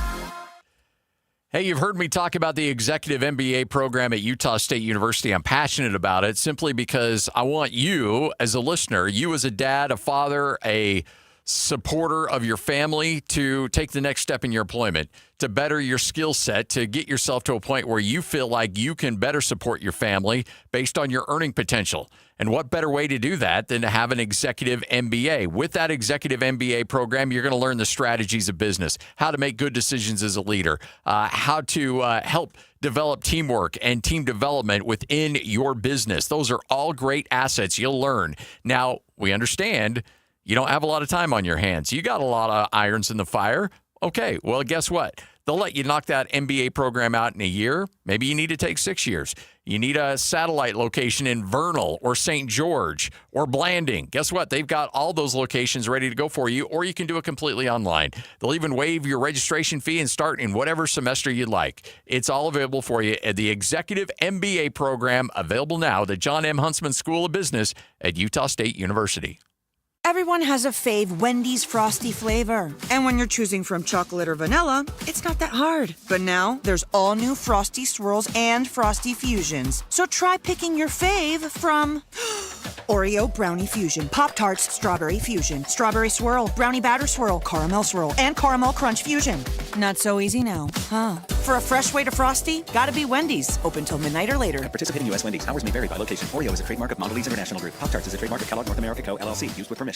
It's time. Time for the pro to get everything for the job delivered. Large orders of lumber, doors, windows, paint, plumbing, anything the job needs, all from one partner. Get it today with same-day delivery. Get it tomorrow with next day delivery on 50,000 plus products. Or get it on your timeline with scheduled delivery on everything from framing to flooring. It's time to get your whole job, all your jobs delivered. Ask about all our new delivery options at the Pro Desk. The Home Depot Pro, it's about time. You're the backyard big shot, the patio perfectionist, the envy of barbecue hosts all over the neighborhood. When it comes to your lawn, power moves are the only moves you make. That's why you just applied IFA Spring and Summer Lawn Food for healthy turf that stays green all summer. IFA Spring and Summer Lawn Food. It's the ultimate lawn owner power move.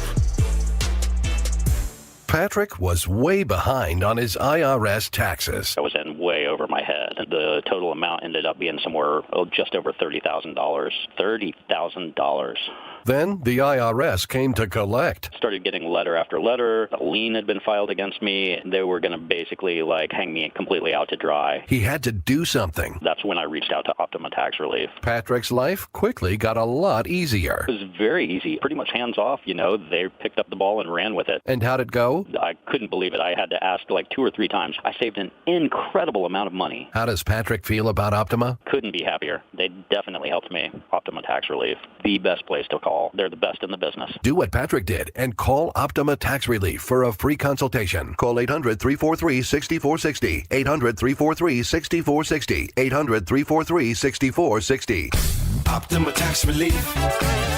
Testimonial from an actual client. Some restrictions apply. For complete details, please visit OptimaTaxRelief.com.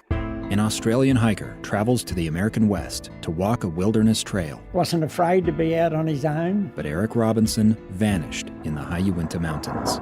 I remember thinking, Eric, what were you thinking, mate?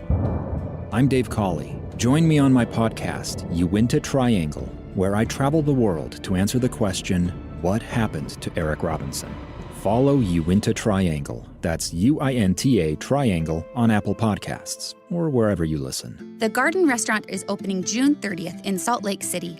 Enjoy a fresh, healthy menu on the ground floor of the Joseph Smith Memorial Building and open Monday through Friday, 11 to 3. Fresh flavors, iconic location. The Garden Restaurant. You're locked on to Hans Olsen and Scotty G. That's right. Yeah! On 97.5, the KSL Sports Zone.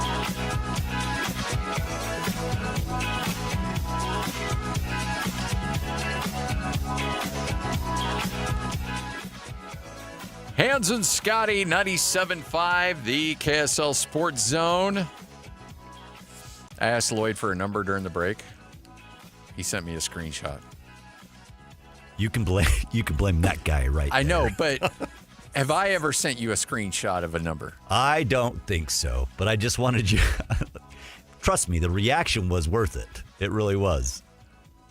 I want to know what's more efficient than a screenshot.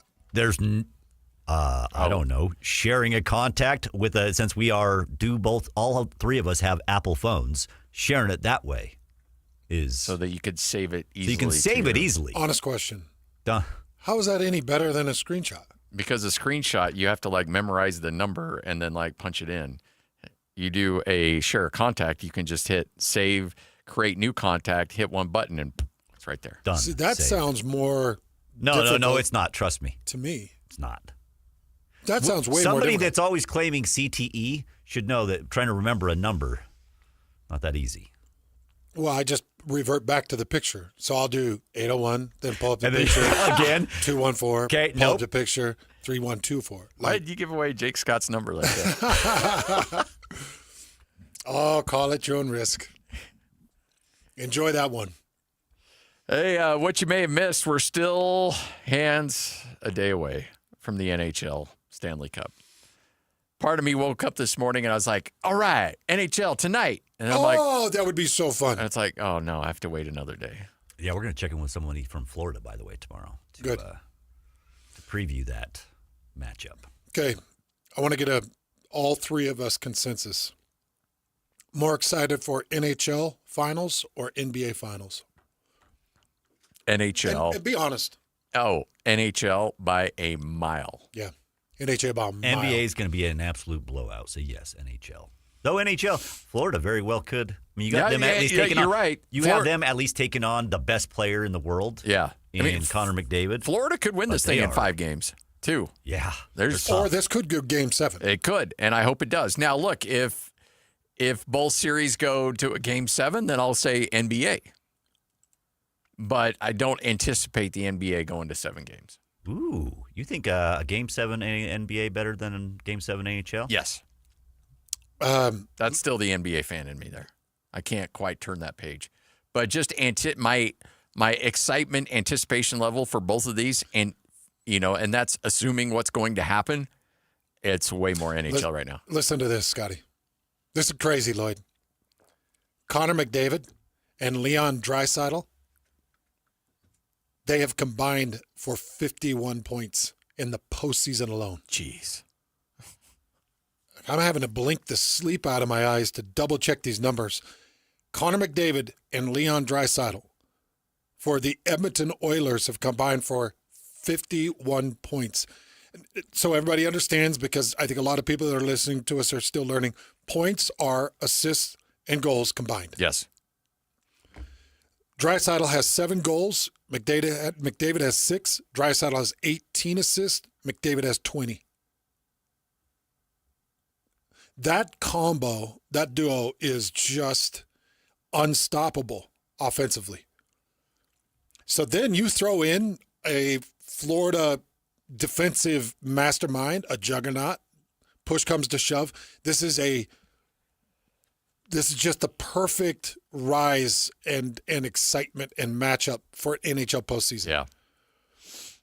And then you throw in the Canada and America combo. Remember, Connor McDavid was on that Canadian team when Tkachuk threw the gloves down. Oh, yeah. Yeah. And I know it's not Canada and America because Canadians and Americans are on different teams, but I can promise you the Canadians playing in Florida, they'll live and die by that USA chant. Oh, yeah.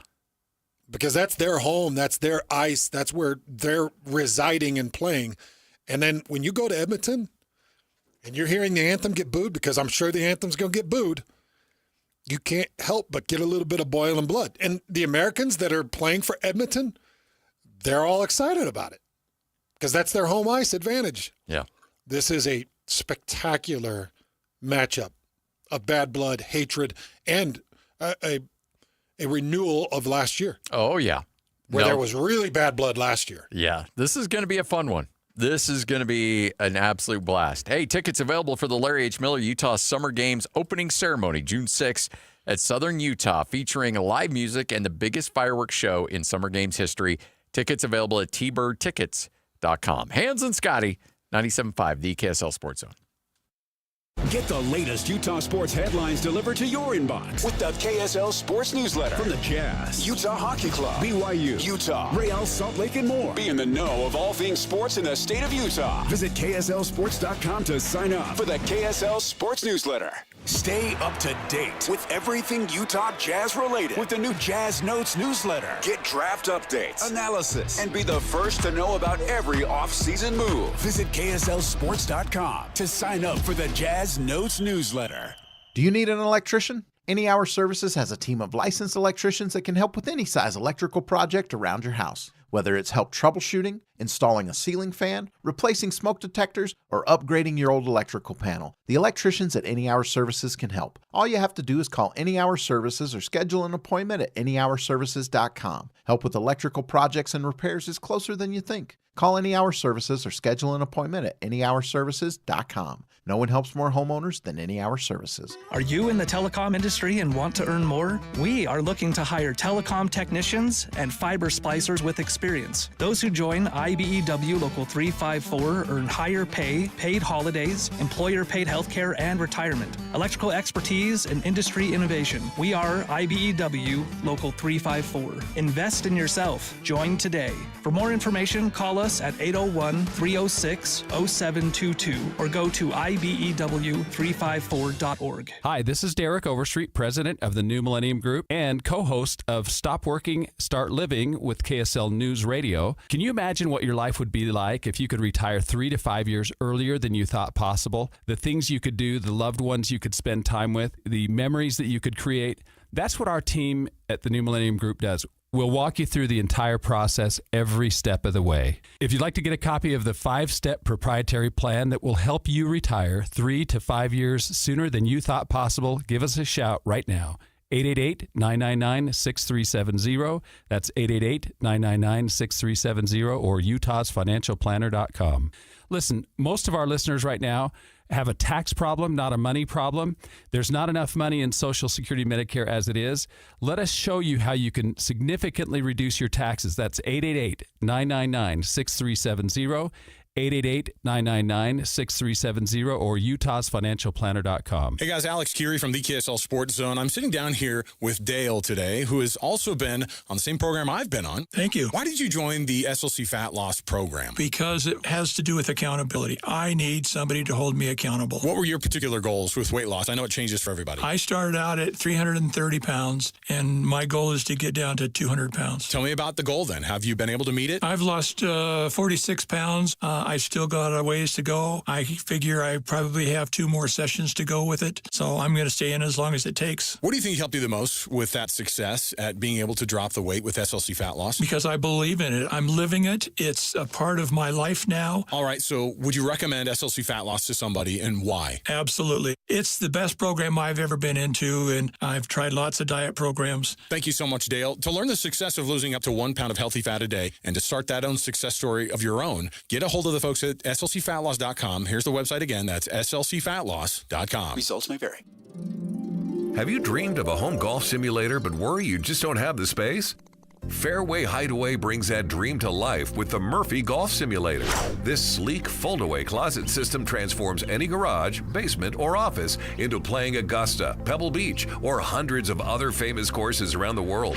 Once you're done, simply push a button and it folds away into a 2-foot closet system that any house designer would be proud of. If you decide to put it in your garage, you still have space to park your cars. From Park City Chalets to Salt Lake Townhomes, Murphy Golf Simulators blend seamlessly into your space with no renovation required. Zone listeners will save $1,000 off their Murphy Golf Simulator by getting your installation scheduled before end of summer. Play iconic courses, perfect your swing, or host your next golf night, all from the comfort of home. Then use a remote control and watch it fold away. Learn more at fairwayhideaway.com. That's fairwayhideaway.com. Broadcasting from the Mountain Home Services Studio, this is 97.5 KZNS FM Colville, 1280 KZNS AM Salt Lake City, and 102.7 KSL FM HD2 Salt Lake City Midvale. This is 97.5, the KSL Sports Zone. Looking for the latest on the Jazz, Utes, Cougars, and Aggies? Yeah. We've got you covered. This is Hans Olsen and Scotty G on 97.5, the Sports Zone.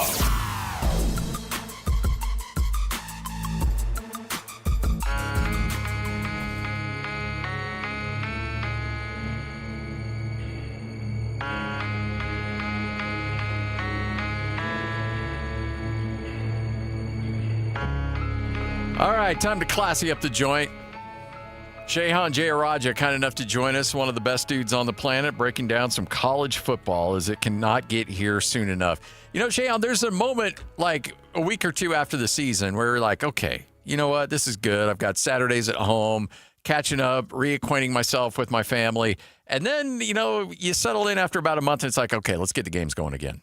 Where are you at right now? Because it's time to get going. Yeah, June is always the weirdest month because usually up through almost every other month there's something going on. But June, you are just scraping the bottom of the barrel. And, you know, I get asked all the time, what do you do when it's not football season, since I only cover football full time? And the answer is usually pretty easy to answer. But June is definitely the time when I'm like, I don't know, just making some stuff up. Yeah. What are you working on right now, Sean? Well, I just released a piece last week, actually, on offensive line play in college football. And, you know, that's one of the great opportunities that May and June gives you is a chance to really dive in, go deep, and try to understand some big issues. And so, you know, what I kind of dug into was the status of offensive line play in regards to both NIL and the transfer portal and the way that it shaped where we're at in this current moment. And, you know, talking to people around the sport, talking to a couple of offensive line coaches, a couple of analysts, a couple of former players, you know, a lot of them are like, look, it's just never been harder to develop guys over the course of multiple years, because the reality is these guys are often too valuable to just sit on the bench for 3 years and wait. And on top of that, you start losing some of the camaraderie of offensive line play where you have 5 guys who have spent multiple years together developing. And so the pro of that is that in many ways it's opened the door for some teams that, maybe weren't recruiting offensive line at the elite level to be able to put together some really good units based off of transfer. So it's a real mixed bag, but it's one that I think has actually ended up having a lot of pros for college football as well. I was, not to say that I associate with a lot of gamblers, but I know a lot of people who like to throw a few dollars on some games.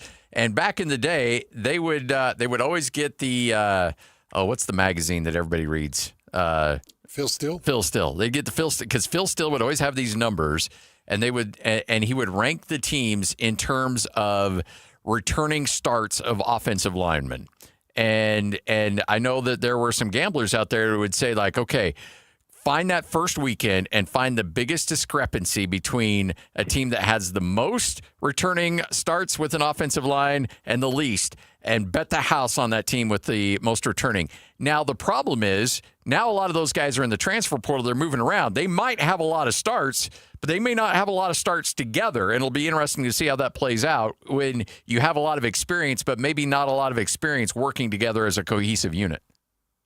No, 100%. And I did kind of bring up the question because obviously NFL teams cycle through offensive linemen a lot faster. But, the thing that's interesting about college is that you have guys who are obviously 18, 19, 20, 21. And, there's two pieces of this. One, they might not have played in a professionalized scheme at the high school level, right? I mean, they might have been asked to do some very basic things.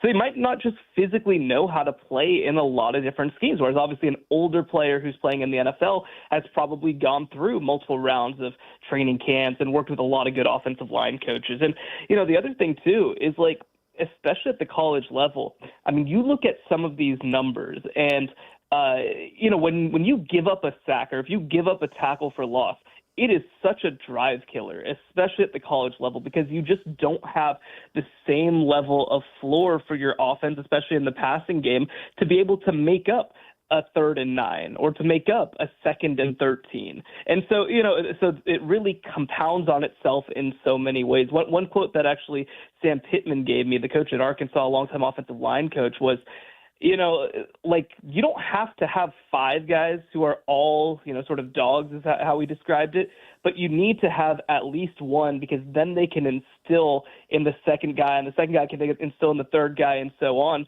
But when you start losing these guys and when these guys don't start having the same level of relationship as they did before, it's just harder to create that group that's able to build on itself.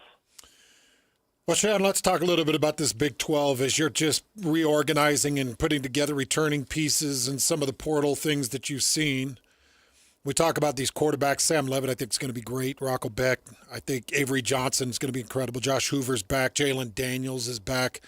You go to Sawyer Robinson at Baylor. Noah Fafita's back. Baron Morton, I think, with Texas Tech, and Sorsby with Cincinnati. Seems like there's good quarterback play, good running back play. How good is the Big 12 expected to be next season? Yeah, I think that last year was a little bit of a disappointing year just when you look top to bottom in the conference. And, I know that especially with the expanded 12-team playoff, I mean, the Big 12 was the only power conference to not get multiple teams in. But, I think it was just kind of bad timing in many ways on their part. Because you look back at, maybe the 5 years before that, it would be typical for the Big 12 to have 2 teams in the top 12 in recent years and previous years.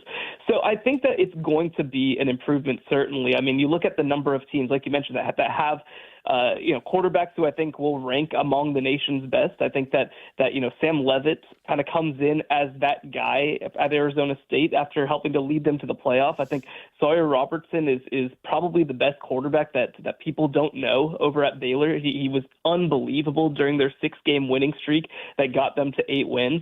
But then again, a lot of high upside guys. Avery Johnson was a player last year who, had his ups and downs, but they're really excited about him at Kansas. State's one of the top recruits in the history of the program. Josh Hoover is somebody who, honestly, I think too much was asked of him last year, and I think that TCU is going to be able to really balance it out just a little bit. And so, this, I think, when you look at the quarterback position is huge. But the other thing that you have to look at when you look at the Big 12 is that there are a lot of teams that rank among the national leaders in returning production at the power conference level, and I think that, last year it was a season of transition in many ways. I think that 2025 is going to be the season of more culmination. So when you look at BYU, and obviously, let's just take the situation with Jake Retzlaff out of the equation and just look at BYU without Jake Retzlaff. How much do you think that determines their final positioning in the Big 12 if he is not available to them this upcoming season? Yeah, I mean, it's really, really tough, right? I mean, because the bigger issue is not just that you don't have, a returner on campus. It's that there's not necessarily an obvious guy who's very experienced in college football to slot in instead. And so much of how they structured their offense last year was on, a dual threat quarterback, and was on being able to take advantage of some of these opportunities and roll him out. And I don't think that you're going to be able to with a younger and less experienced quarterback. Now, I think that this offense especially is still really good. I mean, I actually think that LJ Martin might be a breakout player in college football next year. I mean, you look at what he's been when he's healthy. He's big, he's strong, he's fast, he handles pressure well. Like, I think that he is a potential breakout player. And so that's going to give you a little bit more, I guess you could call it, I think that's going to give them a little bit more of leeway, I guess.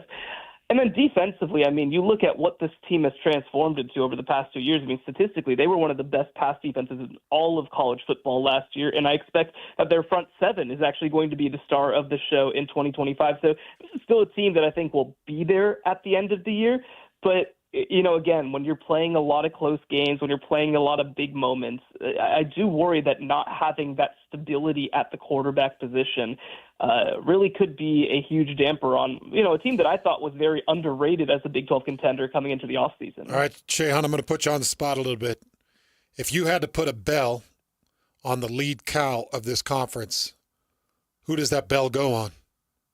It's a good question. And, I've sort of said heading into, most of the offseason, like, I feel like there's a first tier of teams. I think that I've had BYU there. I'll keep them there for right now. I have Arizona State there. I have Texas Tech and Baylor there right now. When I did my power rankings of the Big 12 a couple of weeks ago, I had Arizona State number one. I think they deserve that spot after, obviously, what they did last year and with what they bring back. But, I mean, you start looking up and down Texas Tech's roster, and, this is the team that should break through. I mean, they brought in the number one transfer class in the country. Their trenches are not just as good as, but they're better on both sides than probably anyone else in the Big 12. They have a fourth-year starting quarterback in Darren Morton. They've got weapons at receiver. They've got a linebacker in Jacob Rodriguez, who I think is going to really be able to help coordinate everything together, a potential first-round pick in David Bailey on the defensive line. This team is really, really good. And I think that, I feel like Joey McGuire has not gotten enough credit for what he's done at Texas Tech because he hasn't had that breakthrough year. But, you look the past 3 years, he has 3 straight winning conference records. And that's the first time that's happened at Texas Tech since the Southwest Conference in 1994. So I think that this is potentially the year that it all comes together. And I think that right now, again, we have a month before we have to cast our preseason Big 12 ballots. But I think I'm leaning Texas Tech in my number one spot. How do you think Utah responds to an obviously disappointing season last year? Yeah, I mean, it's a great question. And here's the biggest thing that you have to say is that their offense is not going to be as bad as it was the past 2 years. Yeah. Like their offense was bottom 10 in the power conferences, one of the worst that we've seen over the past couple of years. And it was built around a player who obviously, for reasons that are unfortunate, was unable to be there. And I think that regardless of what happens in 2025, they're going to have a much higher floor than what they've had in 2024 and in 2023. And so I think that has to give you some optimism because, I mean, again, this was a team that was competitive with a lot of good teams, even over these past 2 years when they've obviously struggled. And I think that let's just say that this offense ends up being a league average offense. Well, I mean, we know what this defense is, obviously, for Utah. And I think that, that just, I think, will give them at least an opportunity to push back into the 7 to 8 win range. Now, again, I think for them to turn into conference championship contenders, you need Devin Dampier to be good. You need him to be able to come in and be dynamic. Probably my biggest question about him transitioning to the Big 12 level is whether he's going to be able to pass at a Big 12 level. But we know that he can run as a quarterback at a Big 12 level, and that at least gives you something to build around. And, of course, having an offensive coordinator in Jason Beck that worked with him last year, I think, only makes that even more logical, I guess you could say. Sean, we're a little bit myopic maybe here in this area and doing sports radio connected to these universities so closely, and we don't maybe have an overview of a national story. But how national was the Jake Retzlaff announcement? How big was that nationally? Because it felt big here, but was it big across the country for college football? It's interesting, right? I think that I would say that, it hasn't broken through per se. It hasn't necessarily broken through to being a headlining story. It's, we certainly wrote about it when it happened at CBS Sports, but it wasn't something that obviously we're leading all the stuff with. And, frankly, in my opinion, it's because I don't think that people appreciate, one, how good BYU was last year, and two, how good they had a chance to be this year, frankly. But, so I don't know that it's broken through to again, being a top storyline in college football. It's certainly something that people are aware of. And, obviously with some of the great work that he did last year, building his profile and, the stories of course, him being a Jewish quarterback at BYU, he's a name certainly that people know. But I don't think that people appreciate how good he is, and I don't think people appreciate how important he was to the way that offense works. So it's a story, but I think it's one that might shape things more than people nationally understand. All right. Shay Hound, Jay Raja, by the way, college football insider, kind enough to join us right here on 97.5, the KSL Sports Zone. All right, look in the crystal ball. The college football playoff will be a 5+11, a 4x4x2. How do you see this format going when the dust clears on this thing? Well, I think that the fact that a lot of SEC people have come out and said that they're okay with the 5+11, I think that's a big deal. I think that, if the Big Ten and SEC are united on having something, it's probably going to happen. But if the SEC is opening the door to, hey, maybe it doesn't need to be this way, I think that that's a big deal. And here's the reality from my perspective. I think that having 4 auto bids to a league is frankly absolutely ridiculous. There's no other sports where just because you finish 4th in one division that you have the right to take part in a playoff, no matter where you might rank in the rankings. So I think that there's been a lot of backlash from that perspective, from everybody. And I think the SEC kind of moderating on that issue means that we probably will be moving to more of a 5+11. Now I will say, right, that probably means that we are moving to 16 in 2026 after doing 12 and 24 and 25. But I do think that we will ultimately not have that 4-4-2-2-1-1-1 system. And to me, that's a good thing because I just viewed it as being very uncompetitive. Do you get any rumblings, Shayon, of when we're going to see a governing body? We're going to see that shaved down to 64 and the separation of NCAA and that separation potentially Title IX or making it a business and paid employees. How do you see that on the horizon, and do you hear much rumblings of that? Well, so we're going to get a version of it whenever the House v. NCAA suit goes through, because the reporting is, and I've been able to verify some of this, is that they're going to create something called the College Sports Commission, which will be run by the power conferences. Now, it won't only apply to the power conferences, but they will be the ones running it. There will be a CEO in charge of that, and they will be in charge of essentially everything related to player compensation. And, so from a business perspective, that will be a certain group of people being able to move on and kind of have a different set of rules and a different set of leadership. And, a couple of years ago, Charlie Baker, the NCAA president, proposed an idea of essentially creating a subdivision within Division I that would allow sort of individualized governance. Well, this is going to be a version of that. It's not exactly what he proposed, but it's in the same ballpark of what he proposed. So, again, now, the big question and the big thing that everybody in college athletics is sitting and waiting for is the confirmation of this House of the NCAA case. We don't necessarily know when it's going to happen. Judge Claudia Wilken actually pushed her deadline out from this week out to June 27th, which would be only 3 days before we would potentially enter this new era. So, that's going to make things, I think, a little bit hectic when it does start. But I do think that in many ways it will be the start of a new era in governance and in college football. So with all that being said, look, we're in a day and age where you can't talk college football without talking about lawyers. And it seems like whenever that white smoke comes up from that judge's office and we get some settlement on this house, it'll be followed up immediately by a bunch of other lawsuits. Just because that's announced doesn't mean that we're out of the woods on this thing, right?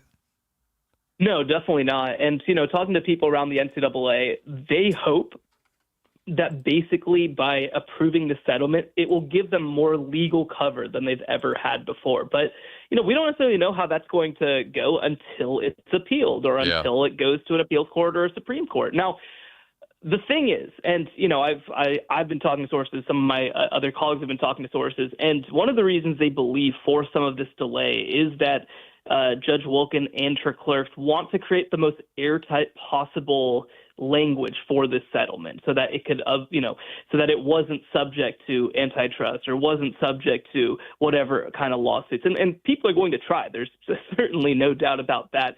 But, they really do believe, and they've gotten this feedback from judges, they've gotten this feedback from other lawyers, that this will give them a certain amount of cover to at least get them through this next transformation of college athletics. Now, there's a reason that they're still going to Washington and lobbying for a bill, and why we, for a moment, seemed like we were going to get a college sports commission, a presidential commission, because, again, that would be something that supersedes everything. A federal law would be able to supersede everything.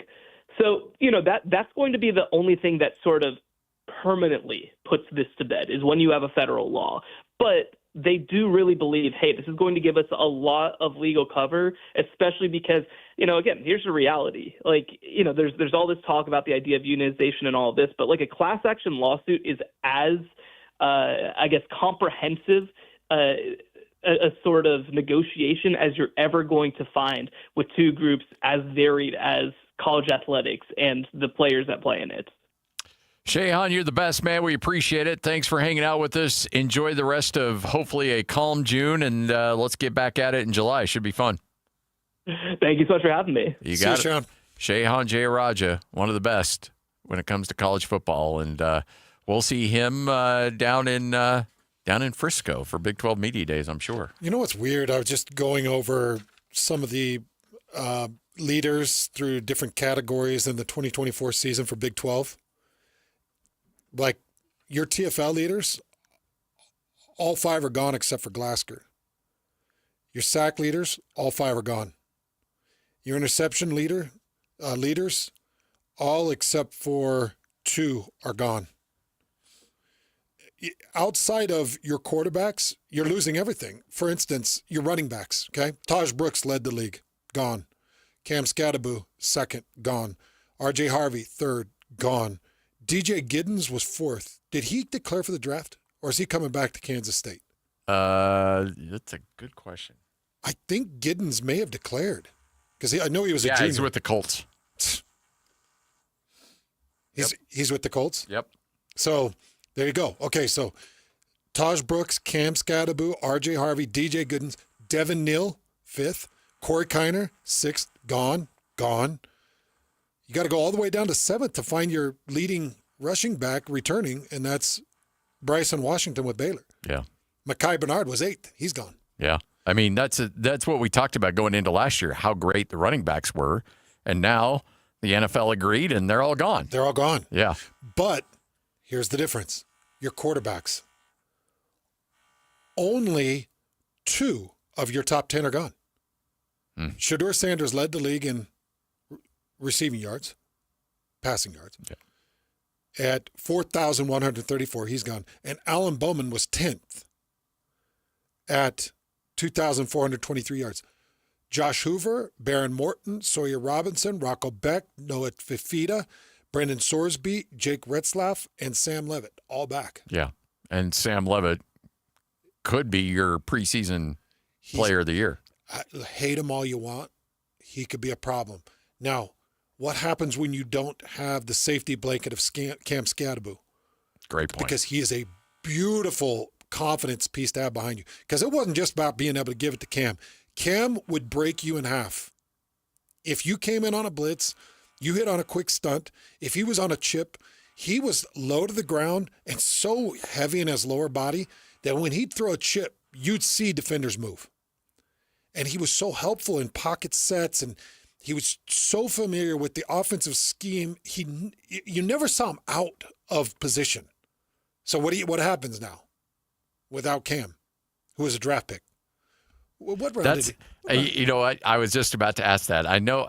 For some reason, I want to say it was the Jets or the Chargers, but it was pretty. Or not Chargers, the Giants. But it was pretty. Yeah, it's the Giants. That's right. That's right.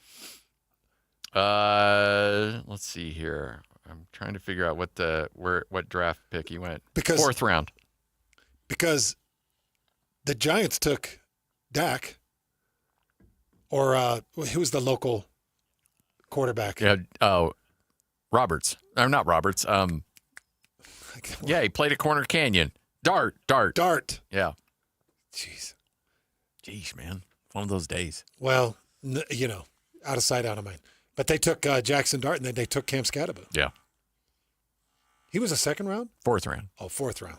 Which, if he finds the right place, that's a guy that has to go to the right place. But if he gets put in the right place in the right system, he's going to be phenomenal. He'll be... Not like Hall of Fame, but he'll be awesome. He'll be a huge player. And by the way, New York could fall in love with that guy. He could own that town. Yeah.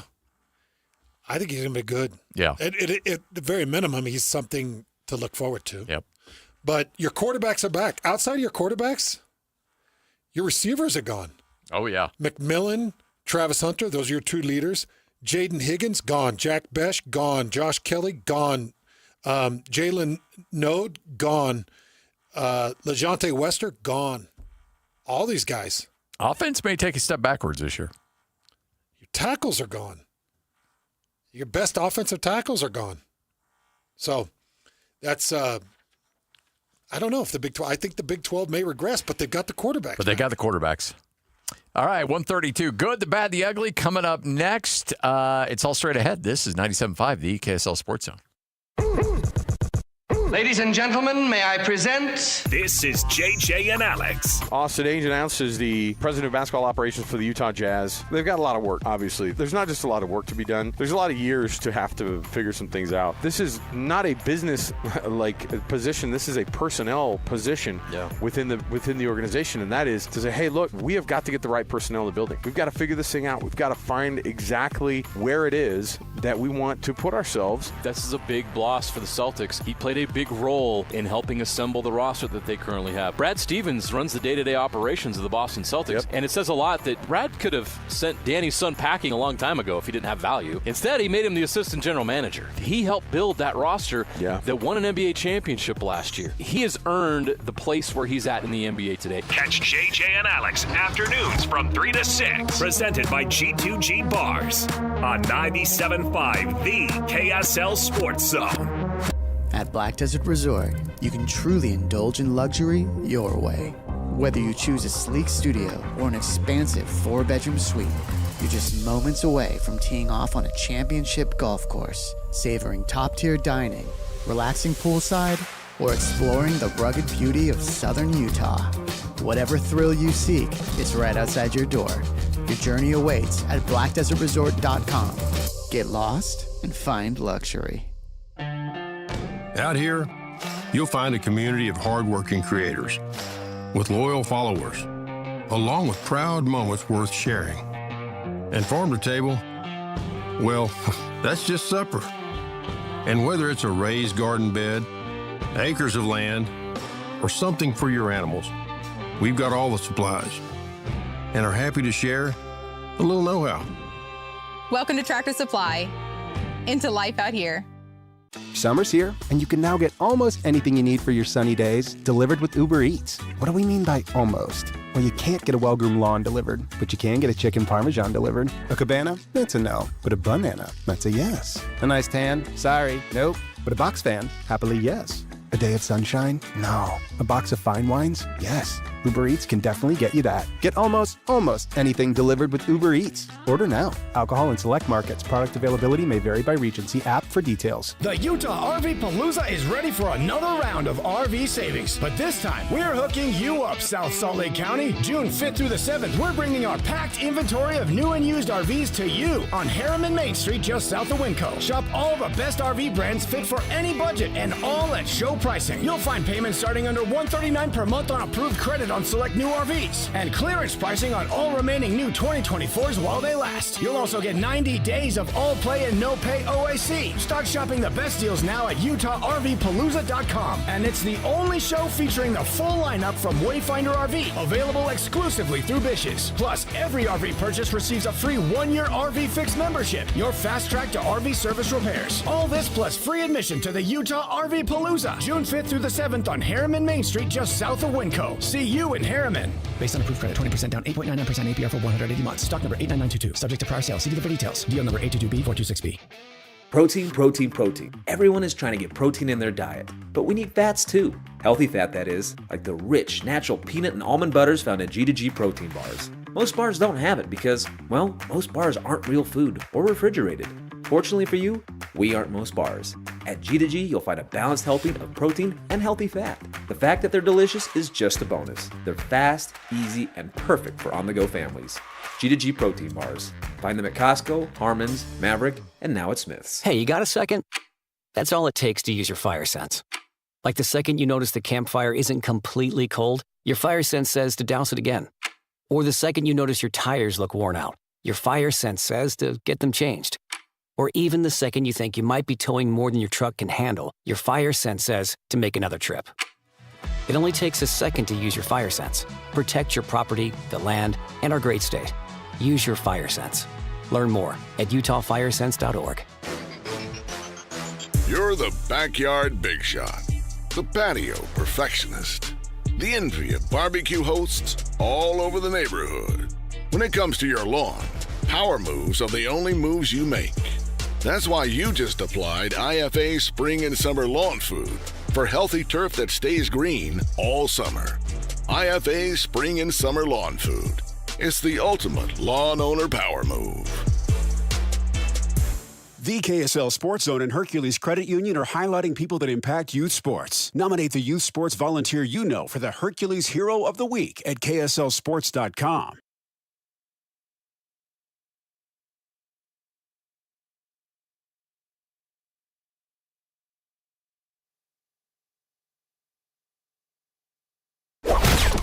It's time to saddle up and talk about the winners and the losers.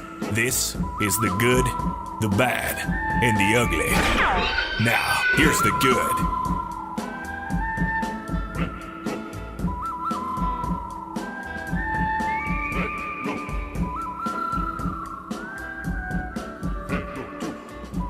Hans and Scotty, 97.5, the KSL Sports Zone. It is time for your good, it is your bad, and it is your ugly. Well, the good pains me today because my Boston Red Sox fell to the Los Angeles Angels, so that's brutal. Yeah. Is that bad?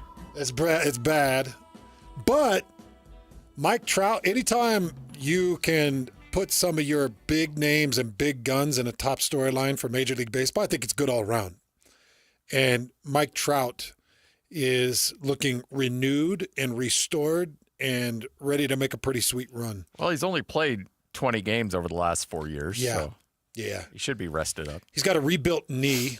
And then, let's see, I think it was May 2nd or May 5th. He got a single and he was running to first. and he went to tag first, and his heel hit into the bag, and you could see him jolt off the hit.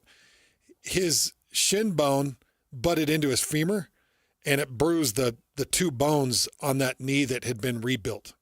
So you go on the 10-day injured list, IL, and when you get back, you show up. You hit a 3-run homer in the first inning, a single in his next 2 at-bats, and then in the 7th, he grounded into a double play, and they end up getting a nice win. So he has gone 8 for 14 since coming off his IL. It took his batting average from a 179 to a 225. That's how little he's played, but that's also how good he's played since he's come back. Above the Mendoza line. There you go. Hey, we'll take that. Yeah, like a muffin top above, right? Essentially. Yeah. There was a joke there somewhere. Yeah, I know. I feel like couldn't quite find it. It was only his second homer in 35 career games at Fenway Park. Man. He's only got 2 homers in Fenway. And he's an AL guy. He's been playing there a lot. Shortest corners. You can't get it over the Green Monster? Come on. What? He's no match for the Green Monster, is he? The Green Monster's gotten the best of him? All right. I know you did this locally once and may have gotten into trouble, but it's nationally, and who cares? Over under on the date that Mike Trout goes back on an injured list. I'm going to say July 24th. Let's make it Pioneer Day. Okay, you're giving me nearly 2 months. Yeah, about a month and a half. Why does this segment sound so familiar? Stop it. Because you orchestrated the first one. I didn't. I don't know what you're talking about. I love how you just disassociate and separate yourself. I think that was on Daytona. I don't think that was me. Yeah, in fact, I know it wasn't. Don't you dare sully the name of the great Daytona. Daytona would never have it. Daytona would never. He and those 14 kids of his. Yeah, I just remember that awesome you throw water used to bring in. You throw water on his. It's like they multiply. Let's see. Don't feed those kids after midnight. Whatever What's you wrong do, with man. you? They grow mohawks. They'll chew into your throat. Of all the people taking strays, Daytona, really? Really? One of the nicest guys on the planet. He was. I'm going to go over. I'm going under. You're taking the under? I'm not doing an avatar on this one. He just got back. Oh, this feels Abby worthy. No. Come on. No. Oh, can we? No. Not on. I don't feel comfortable on enough on this one. Oh, you put it out there like you felt comfortable. No, this is just a friendly banter. Okay. 24-hour Avi. No. No way. Not on this one. Set the date. July what? 24th? I said 24th, yeah. We're not. No. You'll take it. No, I'm not taking it. Hands will take it. Done. Taking it over. Avi's on it. Gosh, I know what you have up your sleeve for the next one, and I want no part of that. I've actually got one. I know, you've told me. Wait, you already told them what it was? Why would Wait you a minute. do that? Wait a minute. Maybe you haven't told me. No, I haven't. But I do have one. I just need the right bet. Oh, is it that one? Dude, Mike Trout, there's no way he doesn't miss a game because of injury before July 24th. Oh, now you're tempting me. Not an injured list, just one game. If he misses one game. Yeah. One game due to injury between now and July 24th. Yeah, what is that, about 28 games? 26 games? And if he misses one, I win. You said July 24th? Yeah. And that includes rest from an injury. No, I can't do that one. It'd have to be IL. It's got to be the IL. Okay. Then, no Abby on that one. All right. We'll do it again here soon. It's got to feel right. Because I make bets too often just to make bets, and I'm the one that takes the hit on it just because I'm like, all right, let's have a good conversation starter here. Hey, I changed up the bad for you. All right. There's your good. Let's get to the bad. Now the bad. Well, Lloyd Cole had the breaking news, heard first here on the Zone. Tom Thibodeau, no longer the coach of the New York Knicks. Actually shams with the shot on Twitter. And, the New York Knicks, after the Knicks were in the conference finals for the first time since the 90s. And yet, not enough. Tom Thibodeau out as head coach of the Knicks. That's craziness, man. It really is. Is just bonkers. Deepest playoff run in 25 years. That's and yet, nope, you're out. So it makes you think, did Brunson want him gone? Was there somebody in that locker room that wanted him gone? He not only did he lead the Knicks to the deepest playoff run in 25 years, he led the Knicks to back-to-back 50-win seasons. Yeah. It's the first time since 1995. You and I were in high school. Yes. The last time the Knicks had back-to-back 50-win seasons. Yeah, we don't like winning. I guess not. I don't like winning. Let's move on. Who's calling the shots? Do you think that it's because they've got somebody in place? Like, is this Mike Malone? Have they already got a deal in place? Sometimes you don't fire a guy unless you know who you're going to replace him with. I actually haven't seen the list of potentials, but does this surprise anybody with Jim Dolan? Nope. Here's your comments from Leon Rose, Knicks president. Our organization is singularly focused on winning a championship for our fans. This pursuit led us to the difficult decision to inform Tom Thibodeau that we've decided to move in a different direction. We can't thank Tom enough for pouring his heart and soul into each and every day of becoming the Knicks head coach. He led us not only with his class and professionalism for the past five seasons, but also to tremendous success on the court with 4 playoff berths and 4 playoff series victories. Ultimately, we made the decision we feel is in the best for our organization moving forward. Okay, this is actually it's just bonkers to think about. I want to put this into Jazz fans' hands.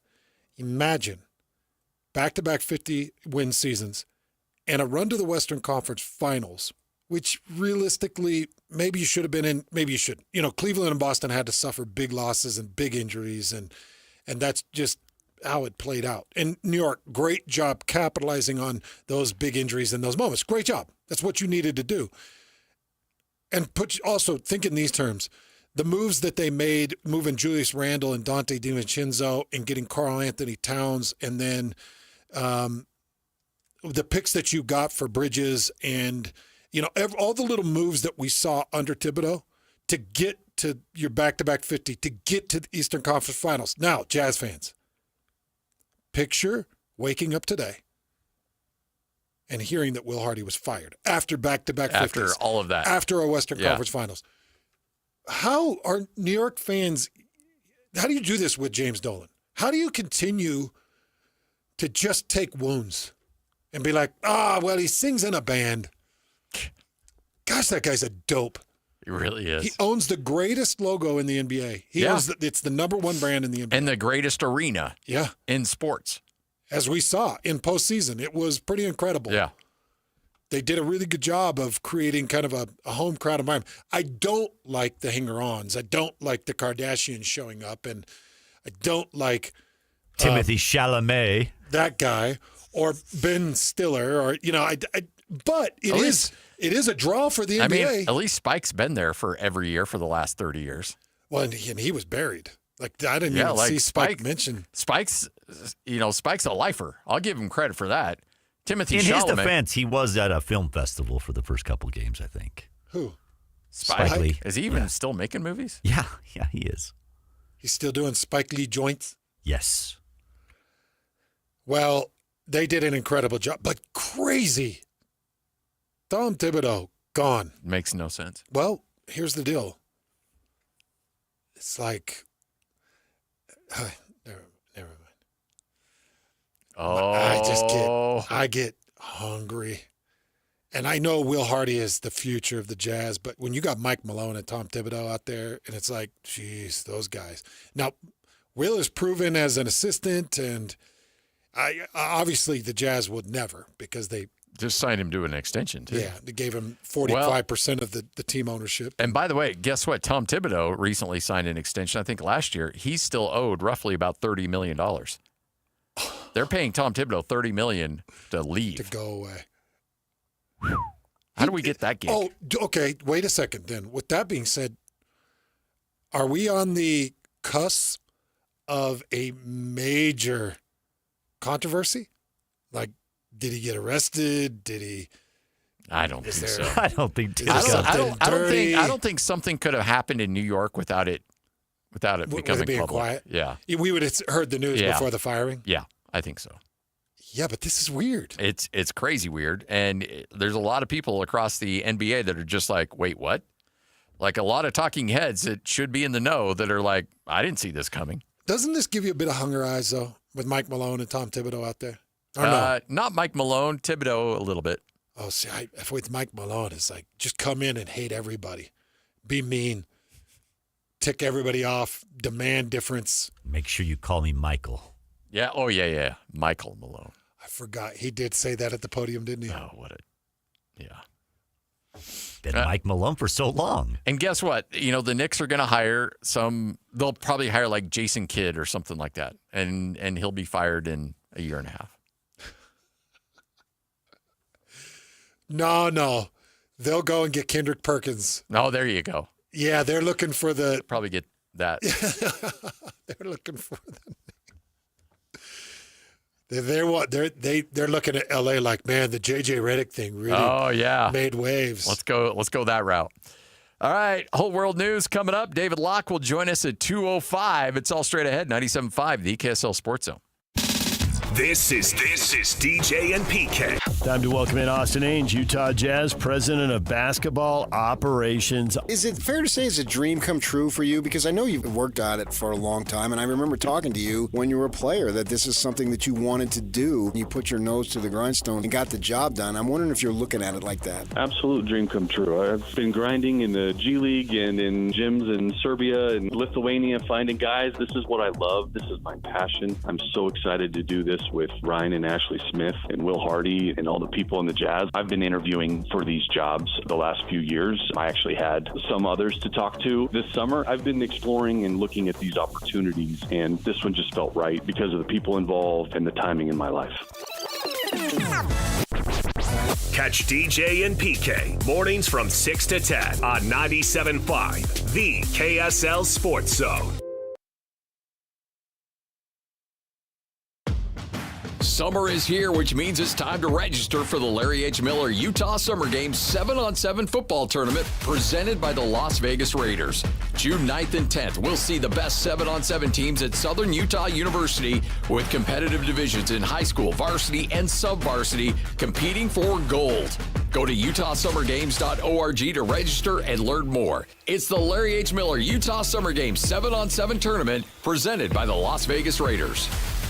This message comes from Viking, committed to exploring the world in comfort. Journey through the heart of Europe on an elegant Viking longship with thoughtful service, destination-focused dining, and cultural enrichment on board and on shore. With small ships that bring travelers closer to the destination, there's more time to explore. And every Viking voyage is all-inclusive, with no children and no casinos. Discover more at Viking.com.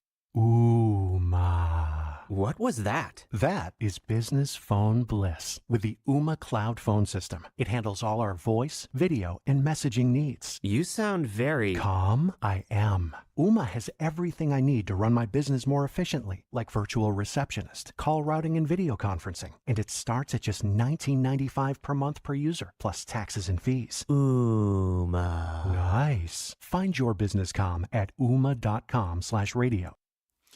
America First Credit Union has been in our community, helping our community since 1939. They started here in the state of Utah. They've stayed here. They've branched out. They've done great things for our community. I always talk about their charitable givebacks.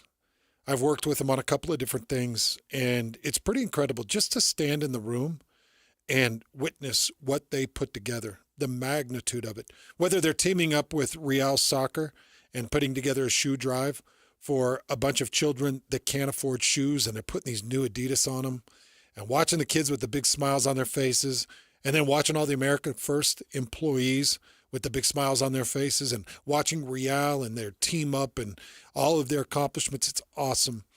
Or it's the big backpack drive that they do where they collect needed school supplies for kids that don't have it. Or it's the amazing food drive that they do through the holiday seasons. America First Credit Union is always thinking about how they can better the community.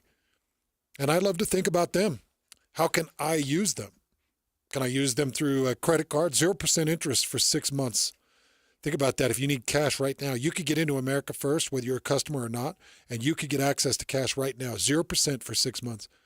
Now, maybe I just need some type of HELOC. I need a home equity line of credit. I need to do a little bit of remodeling with my house. They can do that as well. America First Credit Union. Find a location by you at americafirst.com. KSL Sports is proud to support Primary Children's Hospital with the KSL Give-A-Thon. We need your help raising money for sick Utah kids. Go to kslkids.com and donate now. Be a smile maker. An automatic monthly donation will help save lives all year long. Sponsored by J&J Garden Center in Layton. With the KSL Give-A-Thon, we can't do it without you.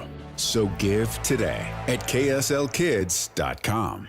Hey guys, Jake and Ben here for our friends at Peach Doors and Windows.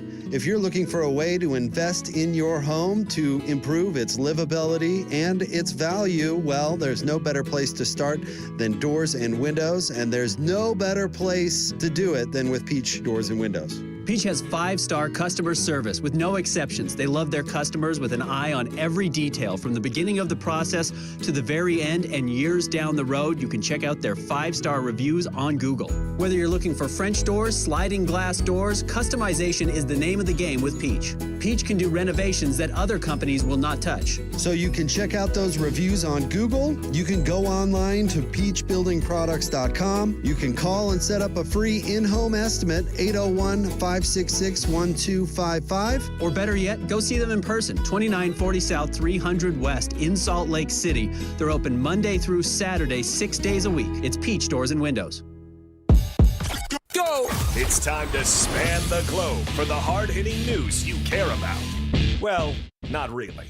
But hey, at least we found it interesting. This is Whole World News on 97.5, the KSL Sports Zone. We've got the whole world in our hands. You got the whole world in our hands. We've got the whole world in our hands. We've got the whole world in our hands. All right, folks, it is time for you to make some money. It's time for you to allow us to go to work for you. It's time for us to move your products for you.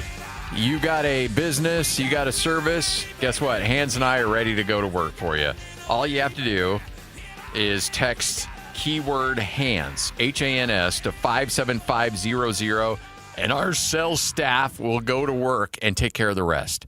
57500, text the keyword HANS, and Hans and I will come on the radio and we'll talk about how great you are. Yeah, we will.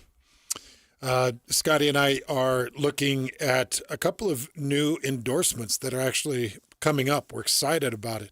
A couple of food places and a couple of other opportunities that have come through this. So we're excited about it. Please, if you got a product that you want to move, that you want to present, that you want to advertise, it's as easy as sending HANS. The 57500, HANS. We love our local businesses. We do. We do. And here's the thing. You hear us talk about our partners are just that, partners. We don't look at you as clients. We don't look at you as just advertisers. Like when we bring Tim on from RGS, we talk to Tim about football. Yeah, when we bring in Nate Orchard and Jake Weber on from Advanced Windows, they're our friends because we want to get to know you. We want to get to know about your business, and we want to celebrate your wins and all that stuff. We're partners. Yeah. We're in it together. Same with IWC. Yep. Josh with the IWC roofing. The list goes on we become really close friends, and we work very close with your business. Because really, that's why we're in business. Yeah. And we take it really serious. So please, if you got a product, Hans to 57500. I will say this. First person to text Hans to 57500 with a business opportunity, you meet with our sales staff, I will personally deliver 2 racks of ribs to your business. Dang. That's enough for one person that really likes ribs. Okay, 3 racks. No, 2 racks of ribs will feed 8 people. That's a darn nice offering. I didn't offer anything. Text the word Hans to 57500. I'll throw in some Hormel Max salad. There you go. And some baby carrots. I'll bring the baby carrots and ranch. All right. Whole world news right here on the Zone. By the way, whole world news, we're going to do a little pop culture, but I was talking to you about it, Gwen Stefani. When did she marry this country guy? Oh, it's been a while. I bet 4 years, 5 years ago. Blake Shelton. I thought she was in love with Mr. Glycerine. Oh, no, they broke up a long time ago. Gavin Rossdale? Yeah. Yeah. Gwen Stefani. They were the power couple. Yeah. Let's see. Blake Shelton, 2021. So, yeah, coming up on 4 years. So he's what is, like, give me one of his more popular songs. I don't know. But I know he is. I know he is very popular. He's on. I know you don't watch it anymore, but he was a mainstay on that show, The Voice. I think that's where they met. Honestly. Yeah, I don't watch that. Does he just bow to her? Oh, yeah, absolutely. He must just worship the ground that she walks. So, I'm sure he must have become like a fashionista, some type of fashion icon, right? No, he's just a good old boy. Is he really? Yeah. What, so Gwen, we're talking about Blake Shelton here? Yeah. Okay, all right. So Gwen Stefani's just falling in love with good old boys? Well, I mean, look, after... Yeah, what's his face? Even with Rossdale for so long, and she still is. But I think he's just like, she's like, I just want to be with a good old boy that doesn't want to dress up fancier than I do. Wow. Okay. You learn something every day. Wow. How about this? The New York Times described Blake Shelton as, quote, the most important and visible ambassador from Nashville to American mainstream music. Rolling Stone referred to him as country music's biggest star over the last decade. He's a big deal. I knew he was a big deal. I just don't know his music that well because the current country music, I don't like it. He's got a song called Texas that I'm telling you my boys actually have memorized. The whole song. I like my 90s country. I don't like the current country. Well, that's wild. I can't even believe that because Gwen Stefani, I always felt like she had to be on some type of catwalk in New York doing some kind of fashion craziness. He was on Post Malone's latest album on a song called Pour Me a Drink. Dang. So he's big enough to get Post Malone to talk he and to Posty are doing a collab, as the kids call it. A little bit more pop culture news. One of the more unsuspecting Hollywood actors to... I see dead people. Ooh, that was hot. That was loud. Haley Joel Osment. Do you remember that kid? Oh, yeah. The I See Dead People kid. Yeah. This dude can't stop getting arrested. Oh, man, really? He was just arrested for public intoxication with the possession of controlled substance in Mammoth Lakes. Oh. And apparently, they're throwing the book at the guy. A child actor down the tube. Another one.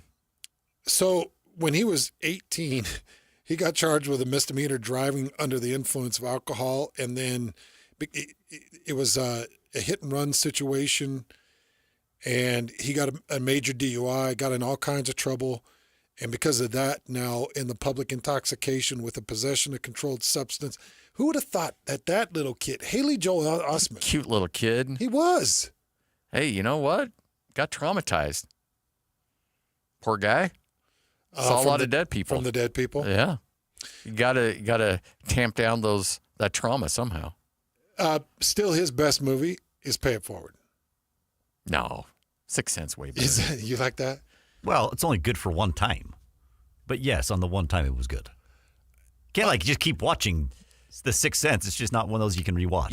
Though, And when you're married to somebody who's significantly smarter than you are, 99% of the time it's awesome. The 1% is when in the first 20 minutes in that movie, she leans over, she goes, I bet Bruce Willis is dead. Well, that's fun. Ruin the whole thing. And I'm like, no, I think you're wrong. Huh. And then sure enough, as it goes on, I'm like, yeah, she's probably right. She nailed it. That ruined it. A better child star, Haley Joel Osment or Macaulay Culkin?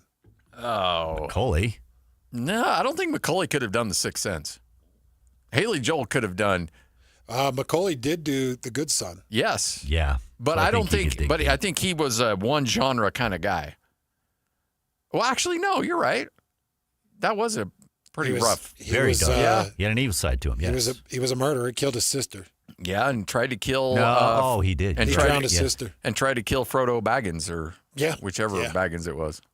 You nailed it. Apparently, you know your Bagginses. Ben's brother. Who's Baggins that you're talking about? That was a bad deal. That was a bad deal. When he was listening and I called him that. Is he talking about me? No. Who, Bilbo? Yeah. No, he's talking to the other guy that's got really thick ankles and big feet. Yeah. And short. Very short. All right, Hans and Scotty coming up next. David Locke joins us. What does he think about the Austin Ainge hire? It's all straight ahead. 97.5, the KSL Sports Zone. Take the Zone with you wherever you go. Download the KSL Sports app to get live streaming of your favorite shows. Downloading. Download the latest podcasts and get all the latest breaking news on the teams you can't live without. Everything you need delivered right to your phone. Let's go get them where we can get them. Just search KSL Sports on your app store of choice. Download it now. The KSL Sports app, presented by University of Utah Health. Tim Jr. here from RGS Exteriors. I want you to know that it's the little things that count. Any remodeler can say they treat customers right when it comes to siding, gutters, windows, and exteriors. It's hard to know for sure. If a contractor uses cheap generic nails instead of super grippy ridge shaft nails for your siding, would you even know? If they use cheap $4 caulk to install your new windows instead of paying $9 a tube for the good stuff, could you tell by looking? It all comes down to the details and trust. At RGS Exteriors, we only do things one way, the right way. We never cut corners. We never skimp on details. We never do less than the job requires. That's why we offer our industry's exclusive 10-year everything guarantee. And it's why we have the happiest customers. If you need any gutters, siding, or replacement windows, call RGS Exteriors at 801-280-3110 or visit rgsutah.com. That's 801-280-3110 or online at rgsutah.com. Show some love to youth sports volunteers with the Hercules Hero of the Week. Let's praise your favorite youth coach, ref, or maybe the parent that pulls the team together. Your nomination could score them a $100 Visa gift card from Hercules First Federal Credit Union and a $200 gift card from Beehive Meals. Listen to see if they win Thursday afternoons with JJ and Alex. The Hercules Hero of the Week with Hercules First Federal Credit Union and Beehive Meals, helping you take the busy work at a family dinner. Get rules, info, and nominate your hero at kslsports.com/contests. Hey, it's JJ here. I love hearing from listeners that have also had success with Salt Lake City fat loss. I'm here with Blair. Thanks for coming in. Pleasure to be here. It's so great to see you. So how much weight have you lost? I've lost an amazing 52 pounds in just 60 days. That's incredible. How do you feel? Oh, I feel great. I have more energy, and the GERD and acid reflux is gone. Talk about the scale for a minute. Were you surprised at how quickly that number went down? It was astonishing to me as I'd get on the scale, even in the very beginning when I saw, 2-3 pounds drop off. But I ended up looking forward to getting on the scale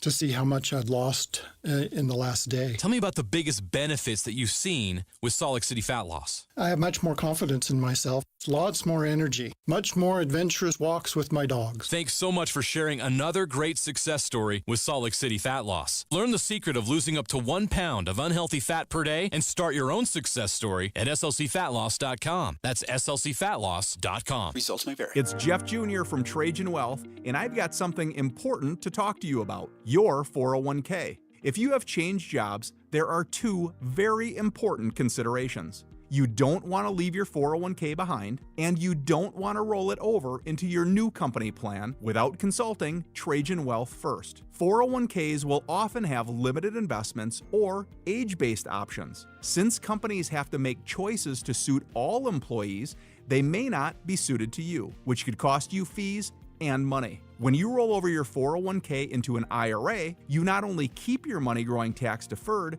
but you also gain access to a world of investment options specifically designed for you.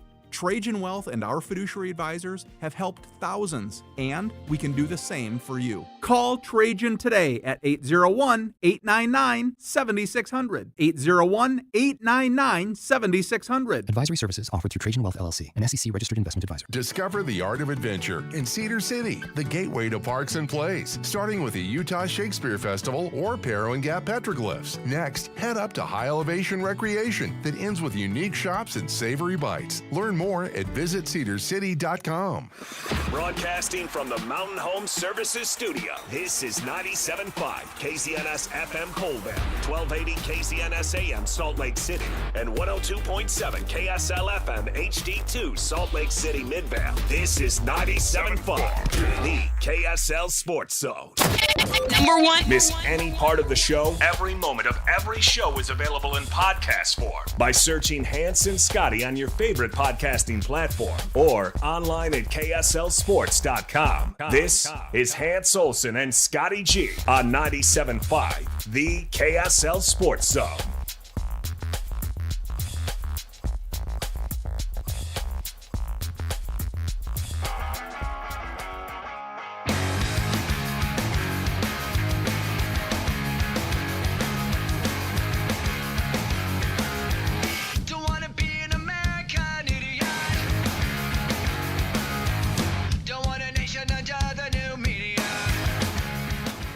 Hans Olsen, Scott Gerard, 97.5, the KSL Sports Zone. All right, time for the great David Locke to join us, play-by-play voice of the Utah Jazz. David, how the heck are you? Hi, David.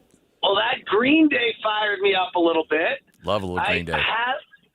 It's funny as my gym workout today, there was a lot of Foo Fighters going. And that whole genre feels like, for whatever reason, feels right today. I like it. All fired up. I mean, I'm not. I don't know if Lloyd was mentioning something about us when he plays American Idiot. I don't know if that was like a reference to me and Hans. I don't know, but we're gonna let that slide.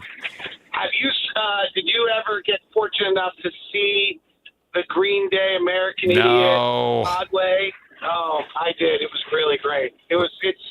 It's one of, other than Hamilton and Dear Evan Hansen, which are just on a different level entirely. But I thought, I took the Green Day show. I liked that better than Cats or some of the other traditionals. I thought it was really brilliant.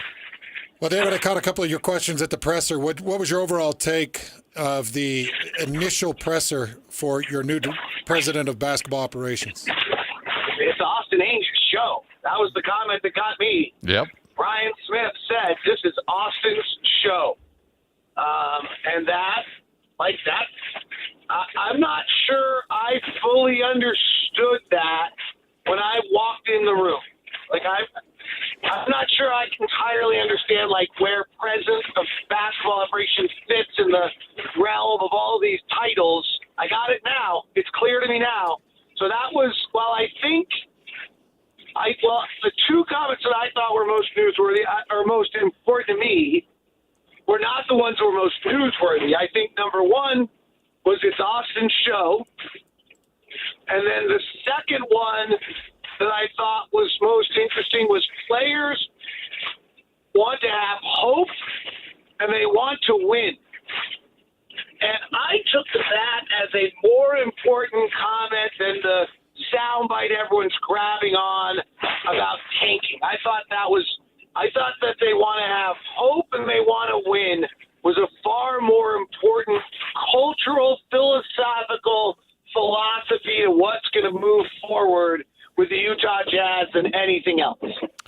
There was a line that we played earlier that I thought was interesting when he was giving that answer to the question, but he told DJ and PK this morning that he said the toll that last year and years like that can take on a player and the cost. And this was in reference to, hey, how important is that pick next year and not conveying it to Memphis and doing what you can to make sure you hold on to it. And he goes, well, it's a big part of what we do, but we also have to take into consideration the toll that it might take on our players to have a season where that does not convey. And I thought that was interesting because that is a fine line that the Jazz need to start walking.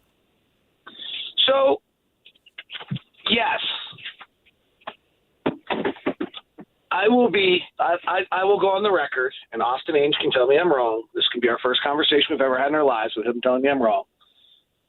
At 2:14 on the 3rd of June, with the right to have my opinion changed by people, I will be flabbergasted if we're not taking our own draft pick next year. I will be flabbergasted. Now, one of the things that I think you can do, I would argue, and this is to no one's fault, but I would argue that Washington had more hope and their players felt like they were playing to win more than Utah last year. Okay? And what I mean by that is that roster just was that roster, and they played it every night. But when you get into the game, what I think Austin's talking about is, and I'm not sure we had a choice, but when you get into the realm of manipulating minutes and availability and games and those type of things, that's where I think he's talking about having a cost on your players. But if we roll out a lineup next year of Keontae George, Trey Johnson, Lauri Markkanen, Taylor Hendricks, Walker Kessler, with Isaiah Collier, Bryce Sensabaugh, Will Riley, and Kyle Filipowski coming off the bench, and we win 21 games because that's what that group was capable of winning, but they begin to form a collective personality, a collective togetherness that gives them hope toward winning, I think that fulfills that's why I think that comment was so important. I do not take these comments as we're winning 38, 42, 45 games next year. I mean that the lack of direction or the obvious prevention of direction is where damage can be done. Okay, so with that in mind, then you're looking at the Jazz. And by the way, let me be clear on one thing. I'm interpreting a guy's comments I've never talked to in my entire life.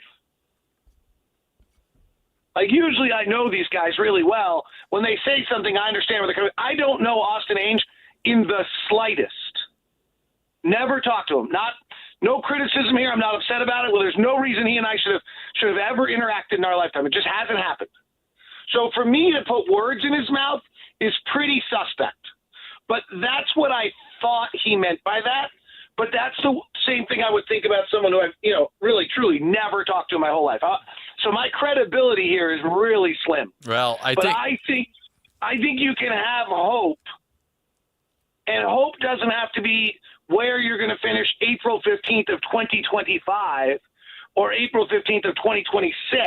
It can be where you're going to finish in 2027, 2028 as a group.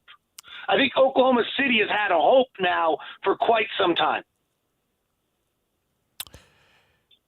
So I think that the DJ and PK interview, he clarified a lot of that, and I think that I don't think you're going out on a limb with what you're saying there, based on what he said this morning too with our morning show. So that being said, there's. Hey, by the way, is there a place where I could listen to that interview after you've teased it 3 times? Well, if I'm a listener and I didn't know that interview had taken place, and I wanted to. And I had only listened to his 7-minute interview on Roundball Roundup. and I wanted to hear a longer form with him. Where could I hear something like that, Scotty? That would be at KSLSports.com or any of your podcasting feeds. Just search DJ and PK. After you subscribe to the Hans and Scotty feed, too, because that's equally important. All right. So when you look at this team coming up next year with everything you know, I 1,000% agree with you that the Jazz will be picking, but will need to be using their own selection next year. But you just can't get to 30 wins and hope that you don't get leapfrogged and pushed down from 8 to 10 like the Jazz did 2 years ago. So Tim Lacombe had an interesting comment where he mentioned that Ryan Smith told him that they had ran some analytics, and if that team was healthy and there wasn't manipulation going on last year, that was a 35-win team based on their analytics. 35 might be a bit too much if you want to be selecting 8 or lower in the upcoming NFL draft or NBA draft in 2026. So it makes me wonder what type of roster this team would have to still have hope, but also make sure that you're picking, in that 8-1 range next year. I just gave it to you.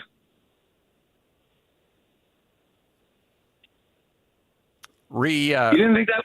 That 9-man rotation I just gave to you was the answer, wasn't it? That still gives you the hope, though. I know that gives me. Sure, because the hope is that Keontae George and Trey Johnson form a Texas two-step that's going to lead them to a backcourt of the future, and Walker Kessler continues to develop, and and the Taylor Hendricks. I don't think that gives you. I don't think that gives you hope. I think hope comes in the. Hope? Well, I think who's hope? Who's hope? Like, you talking about a fan's hope that wants to play a playoff game in April? No. I'm talking about a team's hope. Because you mentioned Oklahoma City. I think Oklahoma City got hope when some guy named Shai Gilgeous-Alexander started playing well. And then everybody's like, okay, I see what we have here in that locker room. I don't know if there's a Shai Gilgeous-Alexander on this roster right now. Well, there's not.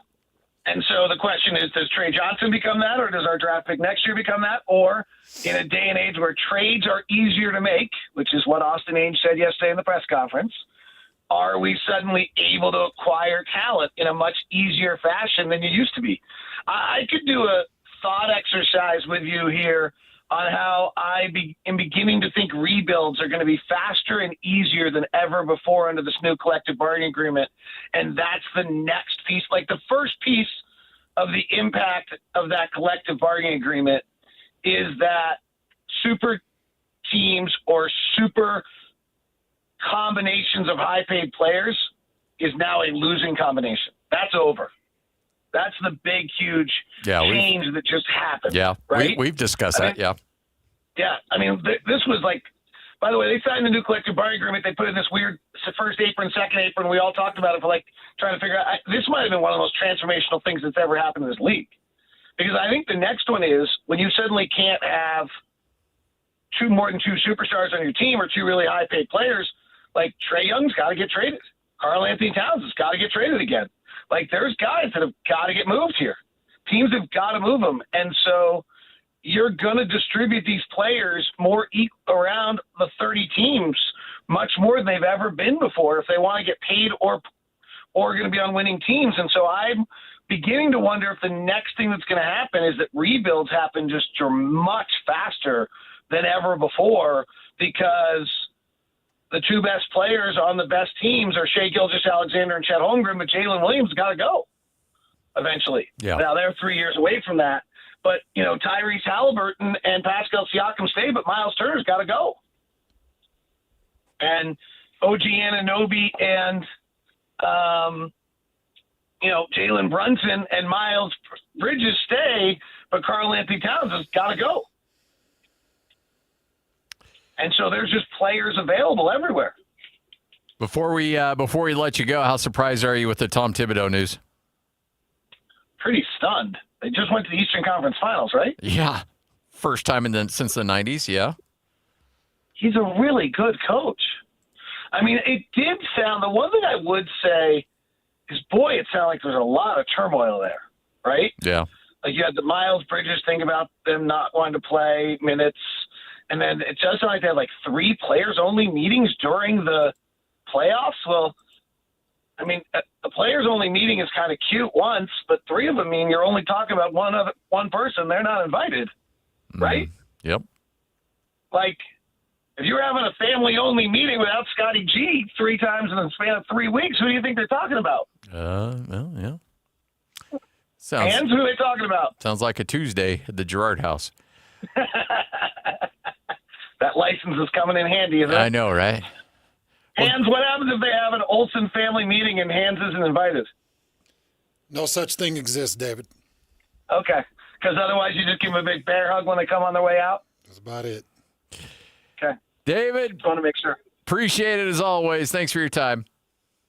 All right. You know, I'm going to take your advice. I'm going to go listen to that DJ and PK interview. You should. It's available for you at the DJ and PK podcast feed. Really? Subscribe. Leave a rating. I hear podcasts are good. Yeah, I don't know. I think the jury's still out. I don't know if they're going to catch on or not. We'll see. You let me know. All right, we'll do. Thanks, David. Okay. See you. David Locke, play-by-play voice of the Utah Jazz, right here on 97.5, the KSL Sports Zone. All right, coming up, we'll spin the wheel. A little sports roulette straight ahead right here on the Zone. This is DJ and PK. Time to welcome in Austin Ainge, Utah Jazz president of basketball operations. Is it fair to say it's a dream come true for you? Because I know you've worked on it for a long time, and I remember talking to you when you were a player that this is something that you wanted to do. You put your nose to the grindstone and got the job done. I'm wondering if you're looking at it like that. Absolute dream come true. I've been grinding in the G League and in gyms in Serbia and Lithuania, finding guys. This is what I love. This is my passion. I'm so excited to do this with Ryan and Ashley Smith and Will Hardy and all the people in the Jazz. I've been interviewing for these jobs the last few years. I actually had some others to talk to this summer. I've been exploring and looking at these opportunities, and this one just felt right because of the people involved and the timing in my life. Catch DJ and PK mornings from 6 to 10 on 97.5, the KSL Sports Zone. At Tim Daly Mazda Southtown, we understand the value of $1 going further, especially right now. So we're offering up to $10,000 off almost any brand new 2025 Mazda. Yes, up to $10,000 off. Or get 1.9% APR on a 2025 Mazda CX-50. Yes! You heard right. Get up to $10K off or 1.9%. Make your dollars go farther at Tim Daly Mazda Southtown today. Financing for up to 36 months OAC. See dealer for complete details. Offer ends soon. What's up, everybody? I'm Mike Wilson with Any Hour Services, and if you want your air conditioner to last, keep a clean filter, rinse the outdoor unit off occasionally, and have it serviced each summer. Small things can help you avoid unexpected breakdowns. But if it does break down, Any Hour technicians service all brands and will never pressure you into thinking that replacing it is your only option. And remember, every week this summer, Any Hour is giving away an air conditioner to one lucky customer as part of our coolest summer sweepstakes. No purchases necessary. See official rules at anyhour.com. Market volatility isn't slowing down. If you're nearing retirement, now is not the time to wait and see. Every day of uncertainty can put your future at risk. It's time to diversify. I'm Jeff Jr. with Trajan Wealth, and I want you to know you can create certainty, locking in guaranteed income for life. This means predictable, stable cash flow, even in turbulent times. You've worked too hard to leave your retirement to chance. Right now, there are options to receive up to 30% upfront or annual growth of up to 10% for retirement income. That's up to $30,000 upfront or up to $10,000 per year on $100,000, all guaranteed for retirement income. Don't wait. Call Trajan today at 801-899-7600. 801-899-7600. Annuity guarantees are based on the claims paying ability of the issuing insurance company. Any examples provided are hypothetical. Annuities are issued with prospectus and sales brochures and should be reviewed carefully before funding as features and benefits vary. DBA in most states as Trajan Wealth Insurance Solutions. The Utah RV Palooza is ready for another round of RV savings. But this time, we're hooking you up, South Salt Lake County. June 5th through the 7th, we're bringing our packed inventory of new and used RVs to you on Harriman Main Street, just south of Winco. Shop all the best RV brands fit for any budget and all at show pricing. You'll find payments starting under $139 per month on approved credit on select new RVs and clearance pricing on all remaining new 2024s while they last. You'll also get 90 days of all play and no pay OAC. Start shopping the best deals now at UtahRVPalooza.com. And it's the only show featuring the full lineup from Wayfinder RV, available exclusively through Bish's. Plus, every RV purchase receives a free 1-year RV Fix membership, your fast track to RV service repairs. All this plus free admission to the Utah RV Palooza, June 5th through the 7th on Harriman Main Street, just south of Winco. See you in Harriman. Based on approved credit, 20% down, 8.99% APR for 180 months. Stock number 89922. Subject to prior sale. See dealer for details. Deal number 822B426B.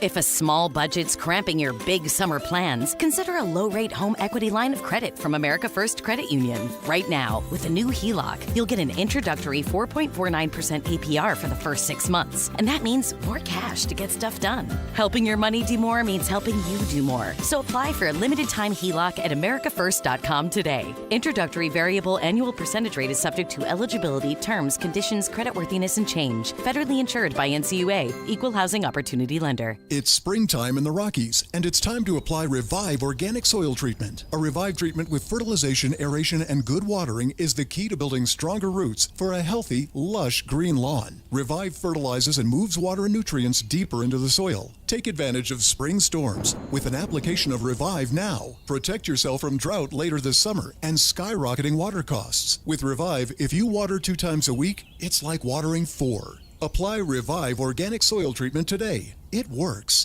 Hey, this is Chris with JCW's. Are your kids picky eaters? Bring them in and try our chicken fingers or a grilled cheese sandwich. They'll be smiling big in no time. JCW's, quality and a lot of it. The wheel is loaded, and it's time to talk some sports. This is Sports Roulette with Hans and Scotty on 97.5, the KSL Sports Zone.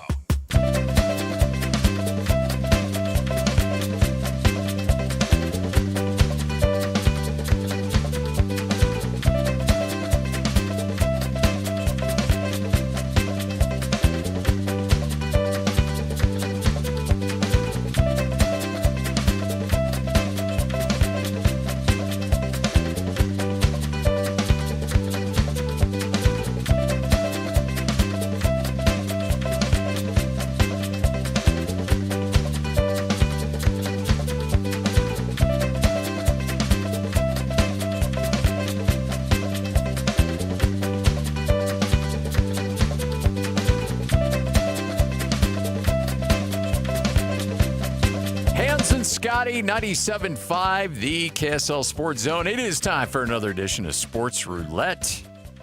Take some of the big storylines, put it on a roulette wheel, we spin it. Wherever that little ball lands is what we end up talking about. By the way, if you want to listen to that DJ and PK interview, it's available for you at KSLSports.com. It was good. It was really good. It's actually a really good conversation. Good stuff. Austin Long form. Yep. Got a lot more info. Yeah. Yep. Very good. Very good. There's other trash out there that you don't need to pay attention to. Nope.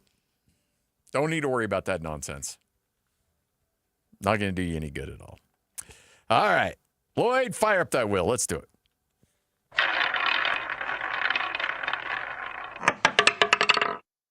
What the Utah Jazz need to do.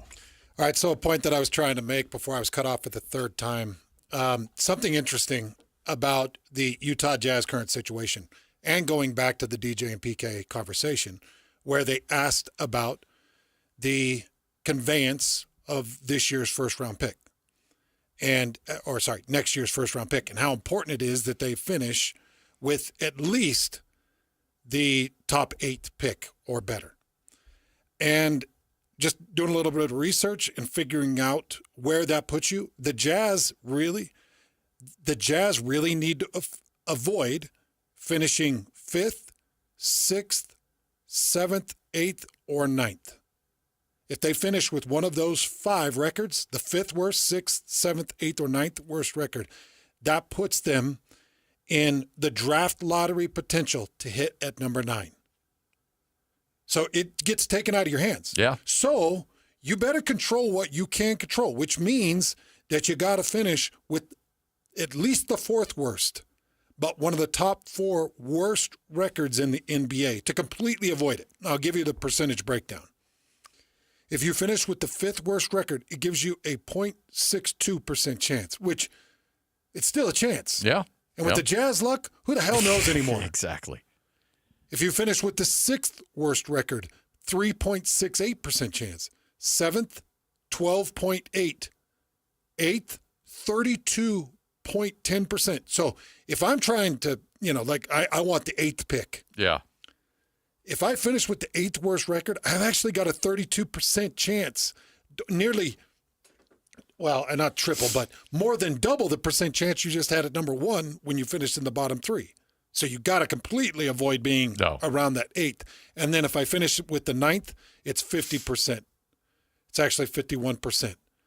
So I've got to finish with the 4th worst record or worse in order to completely stay out of where it's taken out of my control and put into the lottery. And the last thing I'm doing anymore is risking anything with the lottery. No, not with the Jazz luck and where they're at right now. Can't do it. And so if I'm the Mammoth, maybe I mess around with it. Exactly. But not with the Jazz. With the luck they've got. You're right. I don't feel comfortable. I feel okay at 5, but not great. Again, 0.62. Less than 1%. But it's a chance. But it's a chance. And again, as you mentioned, given the Jazz luck, this team, if they win 30-plus games, they're giving that pick to OKC.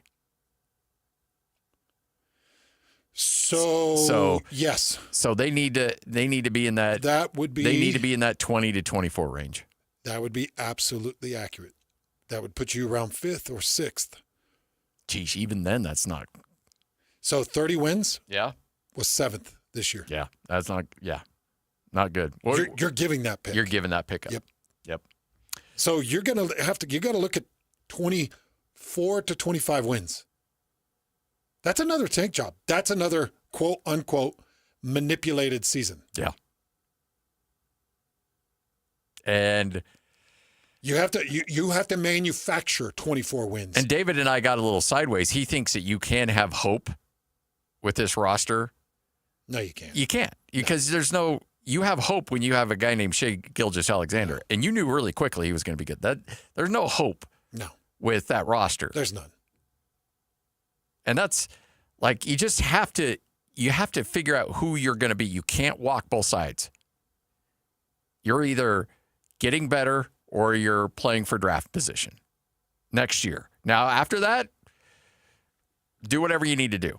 But that number 8 pick in that year's draft, like whether you're picking 1, 2, 3, 4, 5, 6, 7, 8, you're going to get a really good player next year's draft. Next year's draft is loaded.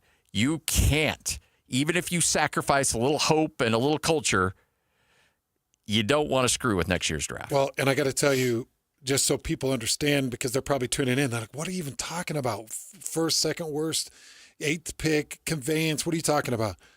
We go back, Derek Favors and the trade put a Jazz 1st-round pick on the block for OKC. Yep. And it was top 10 protected, and this year it is top 8 protected, which means the Jazz have to finish with the 4th worst record or worse in order to completely avoid being anything lower than 8, which would then become OKC's pick. The Jazz luck, let's just say that they finish with the 5th worst record, 0.62% chance hits. You land at the number 9 spot in the draft lottery. You hand OKC the 9th overall pick in the 2026 draft. You can't mess with that. Now, here's the good news. After this year, it's done. Yeah. It's wiped clean. You don't have to worry about the conveyance anymore, which means Derek Favors in the move was essentially free. Yeah. So they're going to avoid it. That is a major cost. If they just by chance hit at number 9 because they finished with the 6th worst record, and that 7% chance hit, Scotty, you think missing on number 1 was bad? Having to convey that over because, we wanted to get cute, win some games. We wanted to show and flex. No, man, like you either get going and get real and get competitive, or do what you did last year, but don't mess around with 30 wins. Yeah, I would say it's more if you were willing to do it last year, you definitely need to be doing it next year because that's more important than what happened this past year. Like falling from 1 to 5 sucked, but you still have a top 5 pick. Right. Not having a top 8 pick in next year's draft is a colossal setback. To have that rug pulled out from just under the you whole pick is gone on draft lottery. I mean, day. at the end of the day, the Jazz are still going to come away with a good player this year. Now, he's not a generational player like Cooper Flagg, but you're going to come away with a really good player. Next year, if you screw around and win too much, you're going to come away with no players. Hope you like them apples. Could you imagine that? Yeah, that's a bad deal right there. All right, Lloyd, spin it.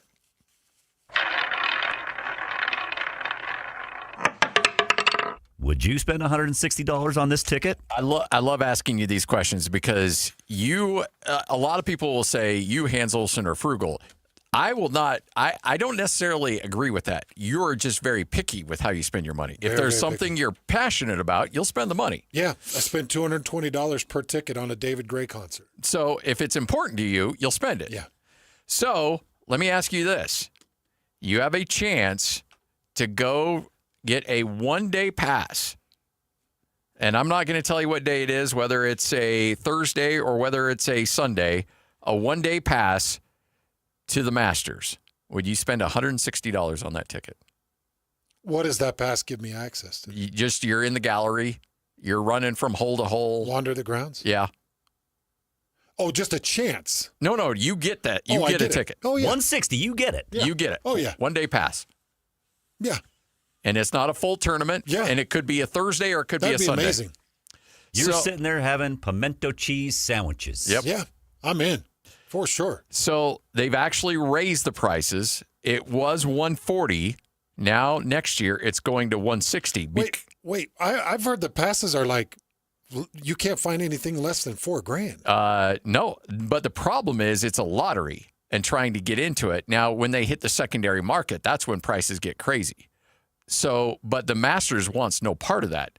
So they're actually raising the prices because they are cutting out the secondary market completely. Oh, if they want full control. If they find out that you purchased a pass on a secondary market and it's a legitimate pass, they won't let you in. Oh, my gosh. So they're just going to completely eliminate it. Yeah.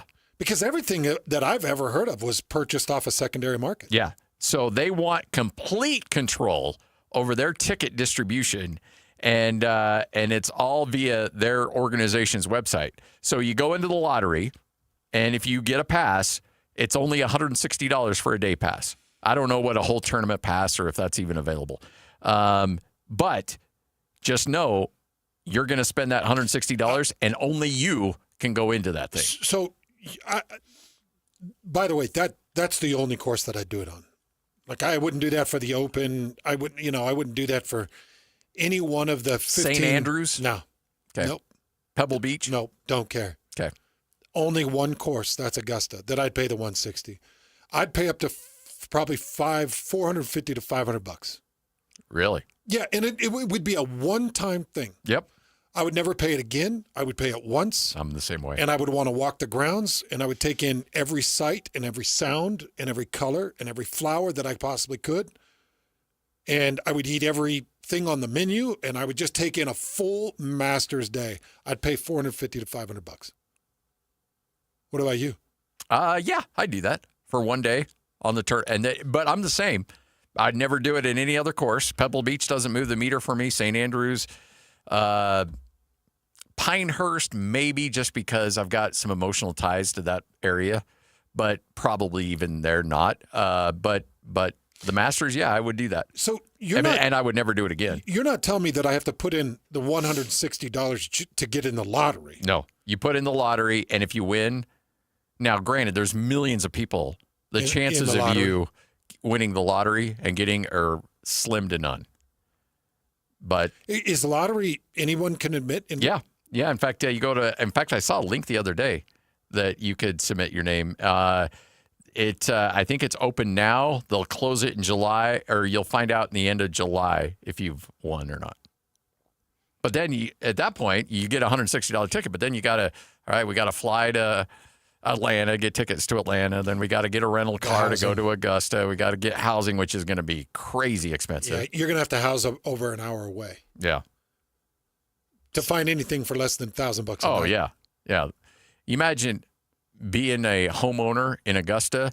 I would, you rent out your house for a week. You probably pay your mortgage for the whole year. I'd put it at $10,000 a night. Yeah.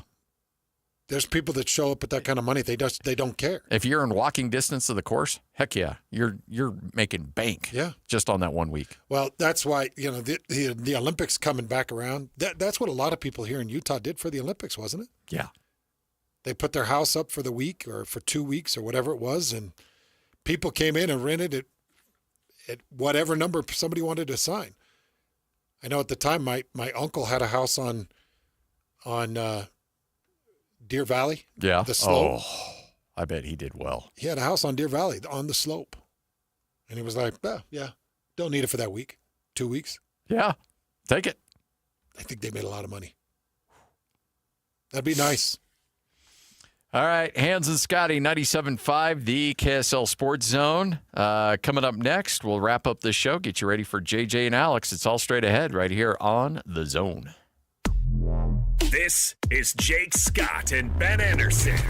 The Jazz named Austin Ainge the new president of basketball operations. Obviously, the job is to win. That's the most important thing, and that's what Austin Ainge is going to be tasked with doing, and he's going to have to figure out how to turn this thing into a winning program again, which it's not right now. The nepotism angle is obviously there. It's how he got his job in Boston. It's how he got this job in Utah. When your dad is the CEO of a team and you come in as the president of basketball operations and you have the same last name, obviously that plays a part. However, he has been doing this for 17 years with the Boston Celtics and has seen a championship team. But I think people complaining about that are being naive. Nepotism happens all around us. It does. And you know what? In basketball in particular, it is rampant. It is. There's at least half a dozen Nepo head coaches in the league right now. Yeah. And some are good and some are not. The nice thing is that is ultimately how you get judged. It doesn't matter who your dad was. It's did you win or not. Hear Jake Scott and Ben Anderson every day from 10 to noon on 97.5, the KSL Sports Zone. University of Utah Health has been doing so many great things for our community over so many years. And I want to remind you, these are the men and women that are the physicians for the top athletes in the state, whether it's the Utah Mammoth or it's the Utah Jazz, or maybe you're talking about Real Soccer. When they have an injury, when they have an illness, when they have a situation, they go to the great physicians at University of Utah Health. These are the men and women that I have put my own family into the care of.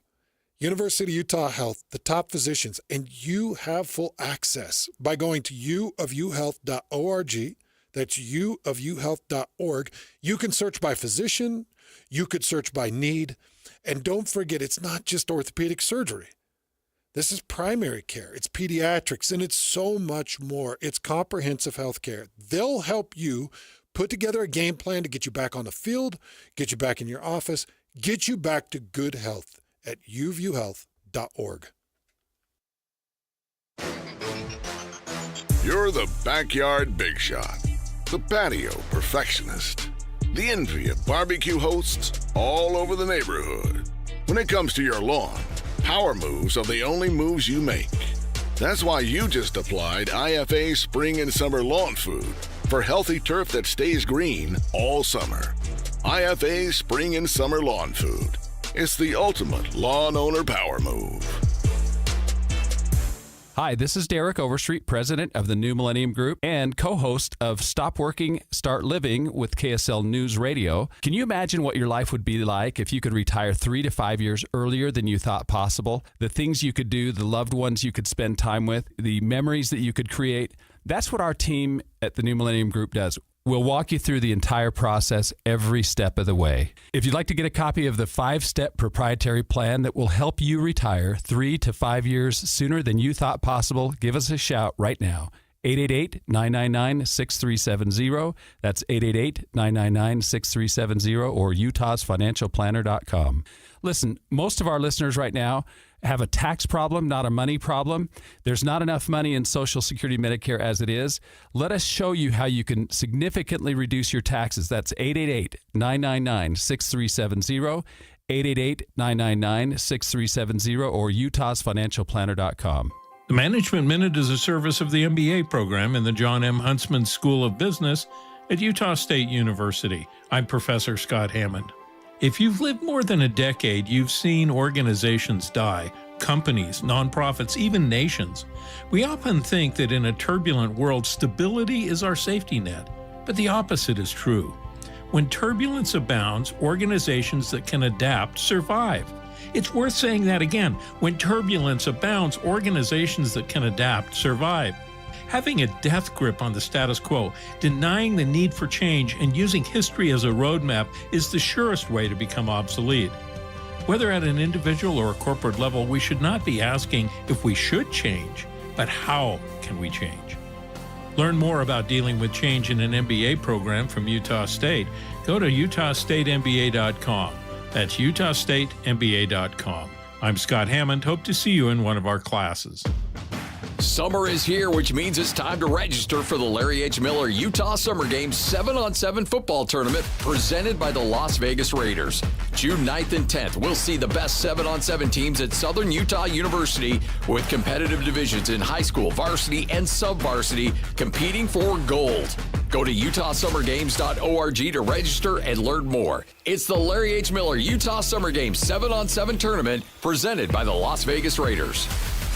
Listen every Monday morning to DJ and PK and Monday afternoon with JJ and Alex for your Chevy Strong Play of the Game. Win great prizes from Rocky Mountain Chevy. You're locked on to Hans Olsen and Scotty G. That's right. Yeah! On 97.5, the KSL Sports Zone. Standing here beside you, want so much to give you this love in my heart that I'm feeling for you. Let them say we're crazy. I don't care about that. Put your hand in my hand, baby. Don't ever look back. Got the world around us. Just fall apart. Baby, we can make Hey, it's your Hercules Hero of the Week.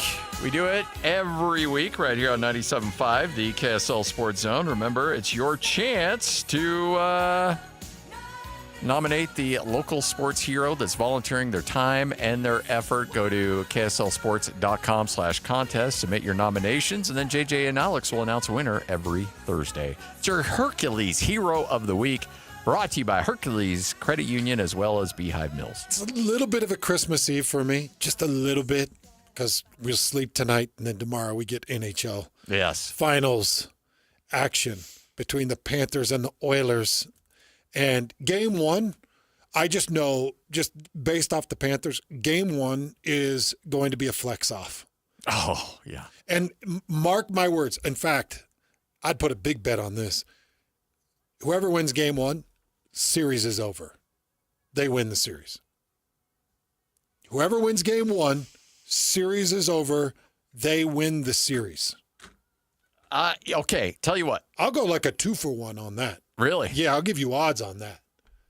Because this is hockey. Let me watch game one and get the vibe of the game, but there's a chance that we might have an avatar on this one. Okay, let's watch because, yeah, okay, fine. I'll even let you take that bet after, but with fewer odds. Yeah. But this is what it is, man. The NHL is the pit bull in the neighborhood walking by the fire hydrant, and he lifts that leg on that fire hydrant, and he's like, this is mine. That's game one in the NHL. Yeah. It's the big dog peeing on the hydrant and marking his area and saying, this is my Stanley Cup. So the Oilers better show up. And I talked about Draisaitl, and I talked about McDavid, and I talked about the entirety of that Oilers team. Like, those guys better show up. and they better win game 1. Otherwise, the Oilers are cooked, just like they were last year. And you can't go around talking about McDavid and how banged up he is, because that's like throwing fresh meat in front of the. Show me the injury. Did you see the guy with the ankle injury and got slashed? Yeah. On the ankle. Guy came back with a stick and just bam, right across the ankle. Like, I got to imagine when you were at BYU and all of a sudden you hear like, oh, this, Moses Moreno, that was a quarterback at Colorado State, right? How's that for a poll? Moses Moreno. This guy. You know what's interesting about Moses? Nothing. But let's say you're about ready to play Colorado State, big game, and you're reading in a newspaper that he's suffering from an ankle injury. All right, you're like, yeah, we're going to hit him. Okay. Yep. Or he's got a hip pointer. All right. We're going to put a helmet on that hip. Yeah, I'll go to my grave denying it, but we're going to hit that ankle. Yeah. Yep. So, and the NHL is 10 times more vindictive at that. And not only is the NHL, you take 10 times to the NHL, and then you take the Florida Panthers and times it by another 10. Because they're the angriest bunch of SOBs on the planet. Oh, boy, are they ever. Hey, you know how I was talking about Draisaitl and McDavid combining for 51 points? Just to talk about the kind of the dramatic difference of the two. Your top 2 scorers for the Panthers are Barkov and Bennett, and they combine for 32.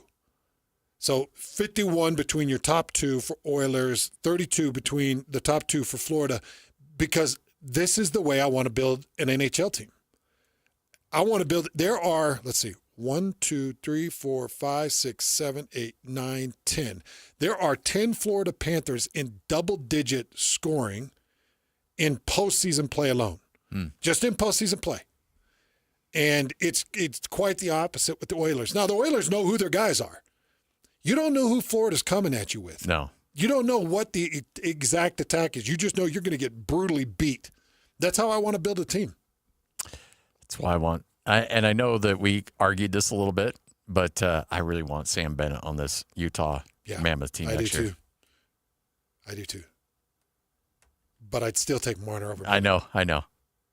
Because I just think that, no, I love Bennett, and he'll come with 3 straight runs to the Stanley Cup. But I want Marner because he'll come with the biggest double-bladed axe to grind. Yeah, he's going to have the size of that chip on his shoulder is going to be the size of a small country. Pure disgust and anger. Yeah. But I'm throw assuming him on that mammoth ice. I'm assuming that's part of his DNA. I hope that is. I think it is. But you kind of have to be playing at that level in that sport. But whether it was Marner or Sam Bennett, man, give me one of those two. Yeah. I'll buy a Sam Bennett sweater tomorrow.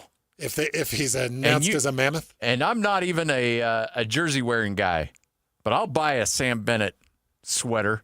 I think Ryan Smith should make this happen just to get a Ryan Bennett or Sam Bennett sweater on you. Yeah. I'll have my kid wear it. I don't know, like guys that wear. For some reason, it seems a little bit more acceptable in hockey.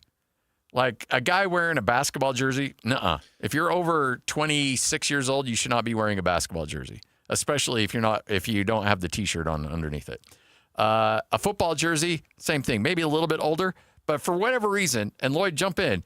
I think it's a little bit more acceptable for grown men to wear hockey jerseys. Did Adam Sandler make that more thing? Oh yeah. By the way, have you seen the trailer? Yeah, I'm going to watch it. Oh, I'm going to watch it. And I'll probably be very upset because I'm sure it won't be very good. I think it's July 20th. Yeah. Happy Gilmore Part 2. Yeah. Well, that's going to be good. Netflix release only? Yes. Netflix, yeah. Right? Netflix is doing everything. Yeah. Netflix owns the world right now. They do. And they put out a good product. Yeah, some. 85% of it. Yeah. It's really damn good. They put in a lot of work on those documentaries. Yeah. All right, coming up next, JJ and Alex straight ahead. Hans and Scotty, this is 97.5, the KSL Sports Zone. KSL Sports is proud to support Primary Children's Hospital with the KSL Give-A-Thon. We need your help raising money for sick Utah kids. Go to KSLkids.com and donate now. Be a smile maker. An automatic monthly donation will help save lives all year long. Sponsored by J&J Garden Center in Layton. With the KSL Give-A-Thon, we can't do it without you. So give today at kslkids.com. Ready to put hope on the green? Join BYU head coach Kalani Sitake at the Hope in Motion Invitational, Monday, June 16th at Thanksgiving Point Golf Club. Tee off for more than bragging rights. Support children with developmental disabilities through Kids on the Move. Whether you're swinging clubs or sponsoring holes, your impact drives real change. Grab your foursome and register today at KOTM.org/events. That's KOTM.org/events. Because every great shot deserves a great cause. Attention! If you owe money to the IRS, this is an urgent message. The IRS is cracking down by sending out collection letters, garnishing paychecks, seizing bank accounts, and putting liens on homes and businesses. They call it enforced compliance, and you better watch out because penalties and interest on unpaid taxes compound daily, making it even harder to get out of debt. Don't let tax debt destroy your life. You need to call Optima Tax Relief, America's #1 tax resolution firm. They're experts in taxpayer assistance programs that can save you thousands if you qualify. A+ rated by the Better Business Bureau, Optima's resolved over $1 billion of tax debt for their clients. Let them fight on your behalf, helping to put your tax problems to rest. Call the tax professionals at Optima now for a free consultation. Call 800-343-6460. 800-343-6460. 800-343-6460. Optima Tax Relief. Some restrictions apply. For complete details, please visit OptimaTaxRelief.com. Show some love to youth sports volunteers with the Hercules Hero of the Week. Let's praise your favorite youth coach, ref, or maybe the parent that pulls the team together. Your nomination could score them a $100 Visa gift card from Hercules First Federal Credit Union and a $200 gift card from Beehive Meals. Listen to see if they win Thursday afternoons with JJ and Alex. The Hercules Hero of the Week with Hercules First Federal Credit Union and Beehive Meals, helping you take the busy work at a family dinner. Get rules, info, and nominate your hero at kslsports.com/contests. It all started with a commitment to comfort. Gillette Heating and Air is proud to be Utah County's go-to team for expert HVAC and plumbing solutions. Need a repair, upgrade, or seasonal tune-up? Don't let cost hold you back. With 0% financing available, it's easy to get the work done now and pay later. Plus, save $100 on any repair over $500 and keep your system running strong with a professional tune-up before the heat hits. Visit GilletteHVAC.com or call 385-GET-COOL to book today. Homegrown service pros, financing made simple, comfort made easy. Protein, protein, protein. Everyone is trying to get protein in their diet, but we need fats too. Healthy fat, that is, like the rich, natural peanut and almond butters found in G2G protein bars. Most bars don't have it because, well, most bars aren't real food or refrigerated. Fortunately for you, we aren't most bars. At G2G, you'll find a balanced helping of protein and healthy fat. The fact that they're delicious is just a bonus. They're fast, easy, and perfect for on-the-go families. G2G protein bars. Find them at Costco, Harmon's, Maverick, and now at Smith's. This is Jake Scott and Ben Anderson. I think Siakam absolutely is the key to this finals. If Indiana stands a chance, Siakam's going to have to dominate. We have talked about the Jazz's all-in trade for Mike Conley and it being the wrong player. The Pacers made an all-in trade for Pascal Siakam, and it was the exact right player. Good for them. That's great general manager work. That's great front office work. When it's your time to push your chips in, are you playing the right hand? And the Pacers are showing they played exactly the right hand. They turned an expiring Paul George contract into Tyrese Halliburton. It's what we've talked about. You have to keep asset value alive. Yeah. You trade Donovan Mitchell. You get Lauri Markkanen. That doesn't mean Lauri Markkanen has to be the payoff. Maybe the guy you trade Lauri Markkanen for is the payoff. Yeah. That's the asset value you have to keep alive, though, and you can't let it drop too much, which is why I think there's absolutely a good chance that Lauri gets traded this summer. Hear Jake Scott and Ben Anderson every day from 10 to noon on 97.5, the KSL Sports Zone. Have you dreamed of a home golf simulator but worry you just don't have the space? Fairway Hideaway brings that dream to life with the Murphy Golf Simulator. This sleek fold-away closet system transforms any garage, basement, or office into playing Augusta, Pebble Beach, or hundreds of other famous courses around the world. Once you're done, simply push a button and it folds away into a 2-foot closet system that any house designer would be proud of. If you decide to put it in your garage, you still have space to park your cars. From Park City Chalets to Salt Lake Townhomes, Murphy Golf Simulators blend seamlessly into your space with no renovation required. Zone listeners will save $1,000 off their Murphy Golf Simulator by getting your installation scheduled before end of summer. Play iconic courses, perfect your swing, or host your next golf night, all from the comfort of home. Then use a remote control and watch it fold away. Learn more at fairwayhideaway.com. That's fairwayhideaway.com. Hey, bro. You hear us every day with our crazy opinions. Hey, what you doing? Well, now it's time to hear from you. Hey, great show. Download the KSL Sports app and fire off your thoughts with the call-in tab on the bottom of your screen. Your show is fantastic. It's the one that captivates me the most. You can tell PK to stop singing. G-Bang! G-Bang! Let Jake and Ben know what you really think of the Jazz. Woo! Tell Hans and Scotty about your favorite barbecue spot or what color of tie JJ should be wearing on TV. The best entries will be played on the air. Download the KSL Sports app now and hit the call-in button to let your voice be heard. I think you guys do an incredible job. This is 97.5, the KSL Sports Zone. Broadcasting from the Mountain Home Services Studio, this is 97.5 KZNS FM Colbert, 1280 KZNS AM Salt Lake City, and 102.7 KSL FM HD2 Salt Lake City Midvale. This is 97.5, the KSL Sports Zone. Hey! This is JJ and Alex. I made a name for myself, I told you I won't be denied. As you wrap up your day, it's time to get your fix of the teams you live for and the sports you love. This is JJ and Alex, presented by G2G Bars on 97.5, the KSL Sports Zone.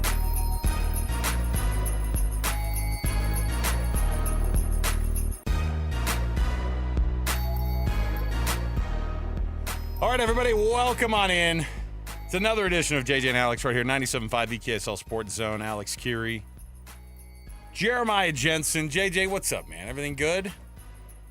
Everything okay? Yeah, I'm not Tom Thibodeau. Hey, listen. I'm here. I'm working. New York must just be an insufferable place to be a player, a coach, I've decided. Not just for the reasons of, like, the media being over the top, but, like, think about how little success that they've had and how that blown up success, how going to the Eastern Conference Finals was just such an amazing coup for this franchise, and that their level of whatever a standard of being good for a long time. Like, think about if real teams, and I'm saying that like that, and I mean it, if real franchises who were serious about winning all the time. And actually do, by the way. Like small market, medium market franchises, they do this all the time, and all they do is just grind to figure out a way to keep that thing going. And to grind to figure out a way to make sure that they can keep that success going. And going to the conference finals, by the way, one time, if you go twice and you fail and you're in some market, like it's like, dude, you better figure this thing out. New York goes. I don't know a market, JJ, that is, and I'm trying to think if LA is like this, but LA's had too much success. LA's a little more laid back. Yeah, but they also have success. Like, how many banners do they hang up in LA for the Lakers?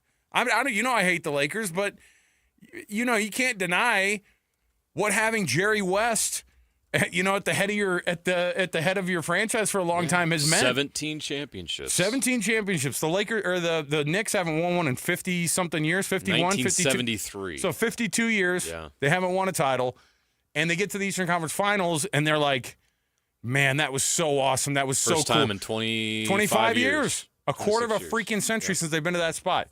They fire their coach because the players don't like how tough of a coach he is. Whatever. Tom Thibodeau goes out.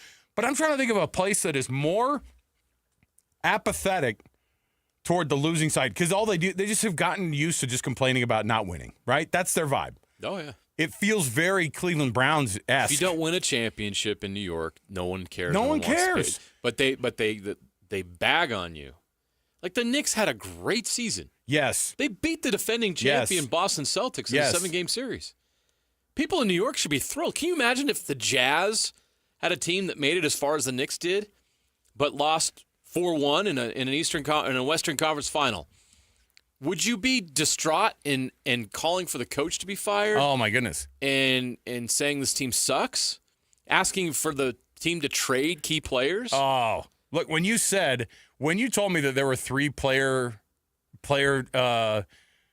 what do they call those? The player called meetings. Player only meetings. The player only meeting. Yes. Oh, hey, Cat, shut the door behind you. Like, come on. And then guess what? From what we know, how often do the player-only meetings work out? And if you have them too often, you're basically it's turned into a coup. Well, there's right? only one person that's not in those meetings that's part of your group. Who is it? Right. It's the coach. Mr. Thibodeau. And by the way, he's going, don't have player-only meetings. You guys grow up. I'm the coach. He's very old school like that, right? And I don't know. I'm the kind of guy that I grew up in I like the old school coaches. I like the tough as nails guys. Well, the players on that team didn't. I know. And it seems like, do you remember how much people ripped on, think about when Quinn Snyder came, and there were a handful of players who were like, dude, we had to have practice for 2.5 hours today. Remember how people were It was Trey Lyles. It was Trey Lyles going, dude, Didn't like the 3-hour practice. Why would I have a 3-hour practice? What's this guy running? It's like an NBA franchise. You know what I mean? Where have we gotten? And maybe I'm so out of touch that it's like, no, you can't treat players like that anymore. And when I say treat players, I don't know what that really means. Just like Tibbs is very gritty in the sense that he is a tough dude, but he also rubs people the very wrong way. And if Tibbs isn't winning, Tibbs isn't for everybody. No, and I get it. But you're saying if you didn't have Tom Thibodeau, you would have actually gone further? Is that what I'm hearing? That's what I'm hearing. Hey, and now that Tom Thibodeau's out of the picture, now this team can have success. I don't think so. We've seen franchises. I'll throw out the Bulls and Lakers, both with Phil Jackson, having good coaches in place, but realizing they needed somebody else to take them to the next level. I can see that. And, the Knicks can fire whoever they want. Leon Rose can fire whoever he wants. But you see a team that makes it that far. You see the turmoil surrounding. It's like, how did this team get as far as they did when they're complaining about playing too many minutes? Right. This behind-the-scenes 3 players-only meetings or something to that effect. Bad communication within the team. I mean, it's pretty interesting that the second they're out of the playoffs, all this stuff comes to the surface. I'm sure that wasn't a shock, but to this degree, how did the team survive and go through the playoff run they made with all this going on? I'm actually impressed. And who does that reflect well on? Tom Thibodeau, because he was the coach that was having to deal with all this drama. So what I'm saying from all this is I started to think about it, and I was like, really, though? I mean, it's not like we care in Utah about Tom Thibodeau. No, not at all. Don't care about the Knicks. Not However, it should be an indicator as to the health of what this organization has going on, right? Could you imagine the turmoil of just firing Will Hardy because, you know what? We got to shake some things up a little bit. You know what I mean? Shaking things up for the Jazz organization. Look, if you start to get everything put together the way you want it, and then things even still melt down there, and there are obvious things here and there that make it very obvious that this is not working out, then guess what? You're going to see somebody get fired. But when you have these types of situations, only in New York can you have Tom Thibodeau being fired after taking the team further than they've ever been. Because no other city is as entitled than New York to go, we should have gone farther. We should have been better. We should make this thing work. I'm not privy to the conversations they have in the locker room, and maybe that's where the conversation should end, JJ. But at the same time, am I totally insane to wonder what on earth they're doing there in New York? I didn't hear what Stephen A. said about it. I don't know if he loved it or hated it because that's his team or whatever.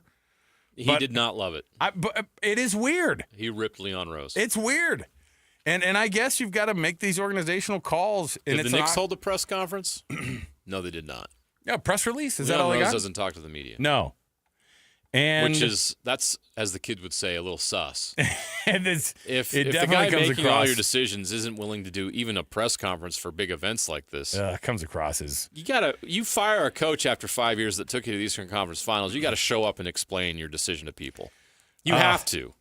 I mean, or not. I guess not in New York if you're Leon Rose. And I feel like nowadays everybody does this move. Let's just ghost the media. We'll put it out on social media. That's the new media. We'll put They should have fired him at 4:45 on a Friday. You know what? That wouldn't be fun. Memorial Day weekend. That wouldn't be fun though either. This is should have fired him before the series was over. This is very New York. Hey, just roll it out right now. Send the press release. Hit send. And we'll see what happens. And the fallout has been this. Hey, by the way, welcome to our program. Thanks for being with us today. Our show brought to you by G2G Bars, all natural ingredients and no preservatives make the G2G Bar the perfect protein bar. Let's keep this thing going. I want to have a conversation as it kind of relates to even some of the things that we saw the moving parts that go along with everything that has to do with a big move like the firing of a coach. But it's not just the firing of the coach. It's also looking around that locker room apparently in New York and wanting to make some changes there too. So let's get to the cut. We'll jump in right here. It's time for the biggest story of the day. This is what made the cut with JJ and Alex on 97.5, the KSL Sports Zone. Trajan Wealth brings you this portion of the program. All your trusted local needs in retirement with the fiduciaries at Trajan Wealth, TRAJANwealth.com. They're showing Thibodeau yelling at Josh Hart, and I'm like, Josh Hart needs to get yelled at, by the way. It's the guy who orders DoorDash during the press conferences and then eats the DoorDash during the press conferences, too. That was another one that he did. Why you got to be mad about that? No, I love it. I love a chicken. He needs to yell at Karl Anthony Towns about this lack of defense. I love a chicken wing as much as anybody. Karl Anthony Towns will not be a Knick next year. That's where I wanted to go next because we've wondered what the laughable situation is going to be in Phoenix with this whole Kevin Durant situation and trying to dump that contract. And honestly, immediately the rumors start to swirl. And again, this is so much a New York thing, too, where they go, well, I don't like this situation with Cat. Can we get Kevin Durant? Can we get one of the best players in this generation? Just send him our way. And you know what? The rumors are that they would be willing to give up Cat. And would it be a straight across situation there? What are we talking about? I'd have to get the trade machine out, but the money might work there. The money might work, but also you might actually see the Knicks having to send even, a pick or two here or there. I don't even know if they have any more picks. The Knicks have picks. The Suns do not, but the Suns want to regain their draft capital, apparently. And they think it's just that easy. Oh, we traded all our picks. Now we want them back, please. Hey, can you we'll give you KD. Can we get the 10th pick? Can you imagine Kevin Durant? I know he's not in his prime. Give us all our picks. We missed them. I know Kevin Durant's not in his prime. No. But I think that this is actually a brilliant move if they were to get rid of Cat. Kevin Durant coming back to New York, playing for the other team in New York. And if you get 2 solid years out of KD, Jalen Brunson, KD, Josh Hart, who else on that team? Hartenstein, Mikal Bridges. Mikal Bridges, who's struggled. Played obviously. Too many minutes. Played OG too many. Anunoby. They've got a lot of talent on that roster. So when you start to name off the names, then I go, I don't hate that. And by the way, Cat wasn't a fit. It felt like, right? Cat was not a fit, and I don't know if it was because he was playing so poorly or what. But I don't know. I don't know if obviously him not being a fit is one thing. Straight across works. Cat makes 49.2. Kevin Durant 51.1. Right. You don't even need to throw in any draft capital. There you go. Although I think the Suns would like a pick. The Knicks have picks. Yeah. Some of them are not their own. For the first time in a long time, the Knicks have picks. Well, the Mikal Bridges thing by itself saw him go pick poor for a while. It makes sense. It makes total sense. I just wonder. I don't hate it at all. I like that idea. And again, what do you need from KD? You need 2 good years. You need 2. That's all he has left on his contract. That's what I'm saying. Like, you're going to get 2 decent years out of the guy. He's going to be energized to not be in a place where he's going to be totally forgotten. He doesn't have to have the ball all the time. Jalen Brunson can still do his thing. Yes. You got a lot of nice pieces that are complementary on that roster. That, I know Kevin Durant, everybody wants to put Kevin Durant in a trade machine. That's one that actually makes a lot of sense to me. Let me fast forward you to next season, okay? And the reigning champion Oklahoma City Thunder mow through the West again and put themselves in the Western Conference Finals. They get the W. They get to the NBA Finals again to be matched up against the guy who took them to the 2012 NBA Finals, Kevin Durant. That would be cool. That'd be fun. That'd be great. I would love that. The Thunder will be there, I'm sure. The Knicks, I don't know. No, I don't know if making a move like that. The health of Kevin Durant is like always in question at this point. Because how old is KD? 37, 38?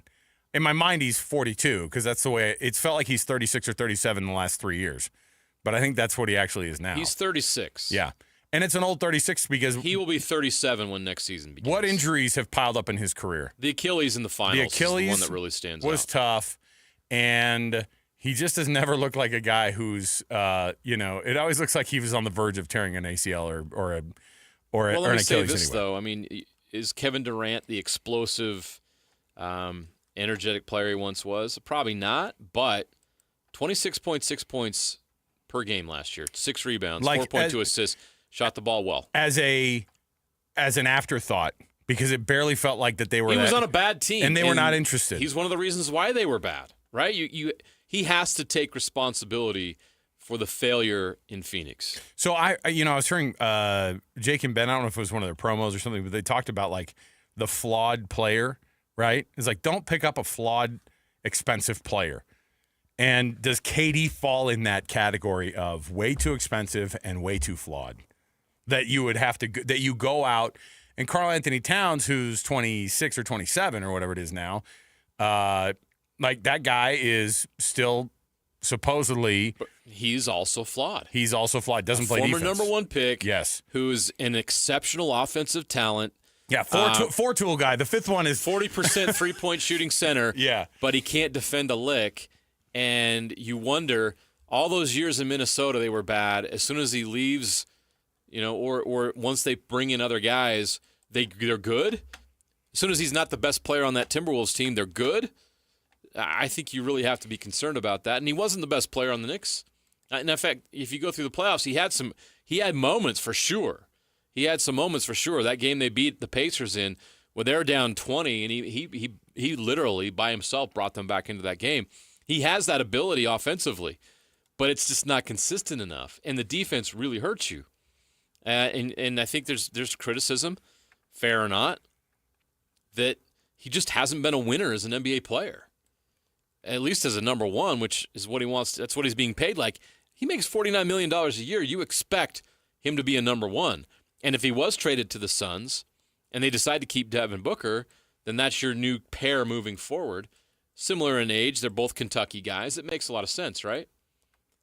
This trade makes sense, and I think it would make sense for the Knicks, for Kevin Durant to go back to New York. Yeah. And it would make sense for Karl Anthony Towns to go somewhere where there's just not as much pressure and where he doesn't have to be number 1.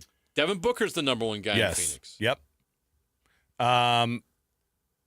What's his is Bradley Beal still there? Is he still with us? Is he still with us in the He's NBA? still with I us. just remember, because you think of a guy he's probably washed as an NBA player, but he's not anywhere near death. No, I know. But I'm just saying, is he still in the league? The guy's the most overpaid non-contributor, I feel like, or non-factor person. When you talk about... He doesn't deserve a no-trade clause. There's no doubt about that. Kevin Durant... He had 17 points per game last year, but he didn't play a lot. He probably woke up and maybe an agent called him, or maybe a friend had been like, New York, ? And then I bet he probably woke up with a little bit more pep in his step than we've seen out of Kevin Durant in a while. You know why? Because this guy won titles, it feels like 100 years ago now, right? You think about on those Golden State teams and you go, oh, and did he win 2 titles then with them? He won yes, 2. He won 2 back. of the 4. He won 2 of the 4 titles, and he wins those 2 titles. But it feels like it was so long ago.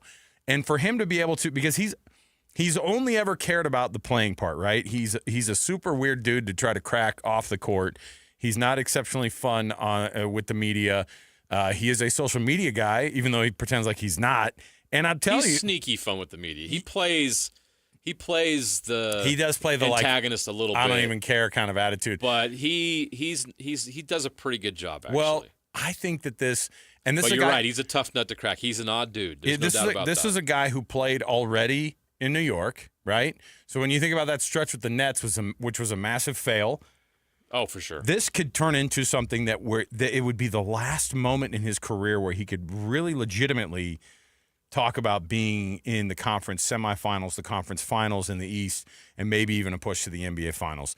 That road to the NBA Finals in the East next year is going to be really difficult because the Cavaliers are going to have a massive chip on their shoulder. They're going to have a lot of talent still in that locker room, and probably not the same injuries that we saw this year that cracked them so badly in the playoffs.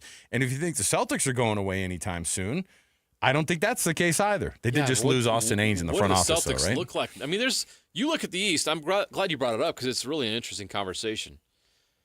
The East is interesting because it's so wide open. We already dismissed the Indiana Pacers next year, by the way. No, not at all. Maybe this is the start of something. Get those guys out of here. Maybe this is the start of something with them. But all of a sudden, because Jason Tatum's out, it's like, oh, if you're the Bucks, what do you do? Does that give you pause? Wait a minute. Maybe we could put something together here. We don't have Damian Lillard, but maybe we're still in this. Maybe with Giannis, if we keep him, we still got a shot at this. If you're the Pistons, you're like, hey, we're the neck. We are next. We've got one of the best young ball handlers in the league. We got a number one guy in Cade Cunningham. We've got an alpha. We're ready to go. They look at You're Oklahoma the City Orlando Magic. Right. They look at the Oklahoma City Thunder and they go, that's us. You know Orlando what I mean? Magic played They're the on their way Celtics up. tough. They're on the way up. That's a young team. If they can stay healthy and have a better record in the regular season, maybe they put themselves in a better position. You've only got a small window while you have both Wagners on your roster. You've got to take advantage. You've got to take advantage of full Wagners. Full Wagners. The Sixers. Oh, see now, that's a crazy thing because they get a number 3 pick and they're already a team that sort of did this weird mail it in after I don't know how. And Paul George. It wasn't weird. They would have lost their pick had they not finished, if they had been less than 7. Yeah. So I think if they had not had a pick between 1 and 7. It's an interesting thought because Philadelphia could immediately get better again. Oh, for sure. They'll screw it up somehow. Daryl Morey find a way to screw it up somehow. But it is now the East looks like. I mean, and I'm watching a promo on TV right now.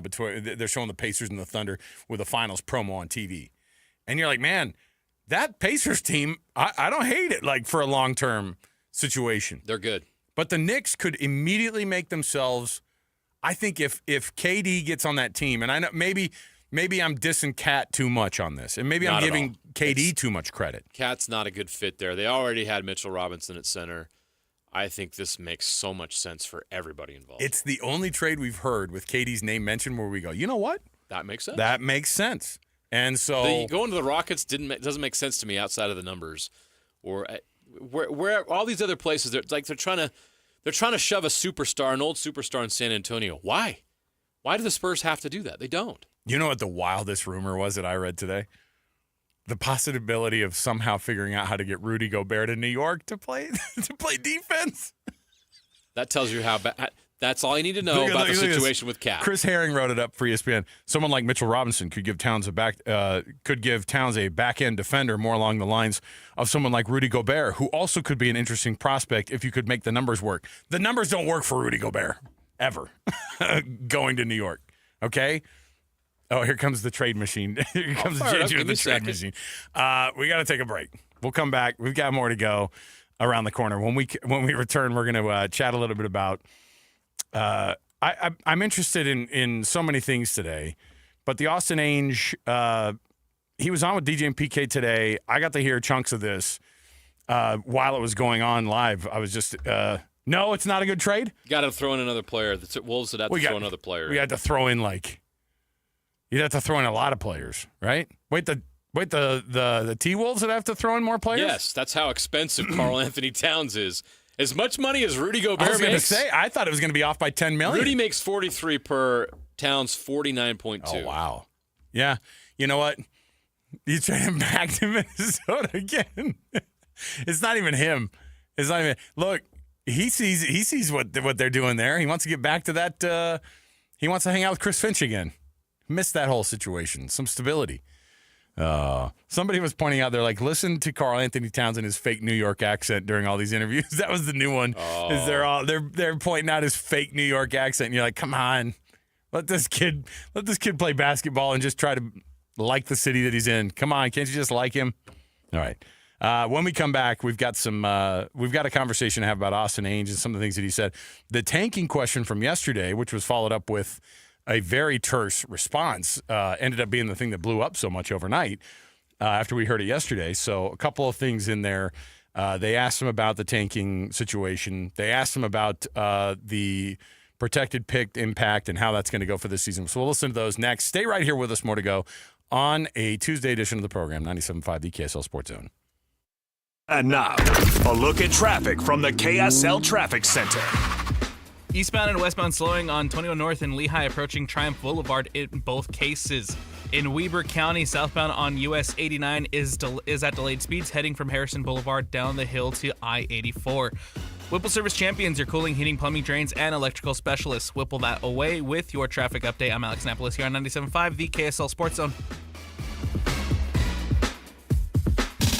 This is DJ and PK. Time to welcome in Austin Ainge, Utah Jazz president of basketball operations. Is it fair to say it's a dream come true for you? Because I know you've worked at it for a long time, and I remember talking to you when you were a player that this is something that you wanted to do. You put your nose to the grindstone and got the job done. I'm wondering if you're looking at it like that. Absolute dream come true. I've been grinding in the G League and in gyms in Serbia and Lithuania, finding guys. This is what I love. This is my passion. I'm so excited to do this with Ryan and Ashley Smith and Will Hardy and all the people in the Jazz. I've been interviewing for these jobs the last few years. I actually had some others to talk to this summer. I've been exploring and looking at these opportunities, and this one just felt right because of the people involved and the timing in my life. Catch DJ and PK mornings from 6 to 10 on 97.5, the KSL Sports Zone. Five guys walk into a JCW's and order burgers. A pastrami, a mushroom Swiss, guacamole bacon, a hickory barbecue, a ribeye steak, 2 onion rings, 3 French fries, a strawberry, mint, peanut butter, chocolate, and marshmallow shake, and not one left to tip. Because at JCW's, we don't ask for it. We think the price you see should be the price you pay.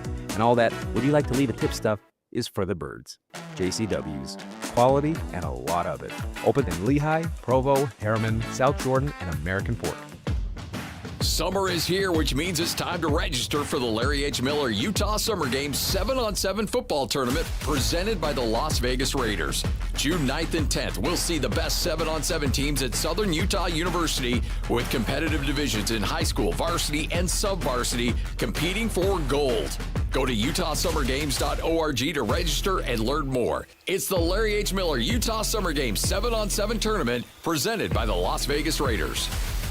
Hans Olsen, Scott Gerard, and it's time to talk about advanced windows. Summer is coming, and you want your home to be efficient. Keep that cool air inside your home. Advanced Windows are going to give you the windows you need to do just that. And people probably look at glass and think, well, you just see through it. Glass is glass. No. All glass looks the same to the naked eye, but their glass is the best that you can buy. It's triple coating of low E. It's got argon-filled gas, and it's double pane insulated glass. So it fights the heat back. It keeps the cold air in your house, and you're going to save so much money on your air conditioning bill. How about this? You'll also save $2,500 when you swap out 10 windows or more. With a lifetime guarantee, it's even transferable to the next owner. Covers all labor, glass, and parts. Call Advanced Windows right now, 801-850-9100. You can also go to advancedwindows.com. Highest quality custom windows in the state. That's 801-850-9100 or advancedwindows.com. For most people, saving up a down payment can be the biggest barrier to buying a home. That's why Rocket Mortgage is lowering down payments to 1% for eligible home buyers with One Plus. You heard it right. It's 1% down on a home with One Plus from Rocket Mortgage. You put down 1%, Rocket covers an additional 2%, and you're off to the races. Call 800-4ROCKET or visit rocket.com to see how you can get a head start on your starter home. Rocket Mortgage, LLC, Equal Housing Lender, licensed in all 50 states. NMLS ConsumerAccess.org, number 3030.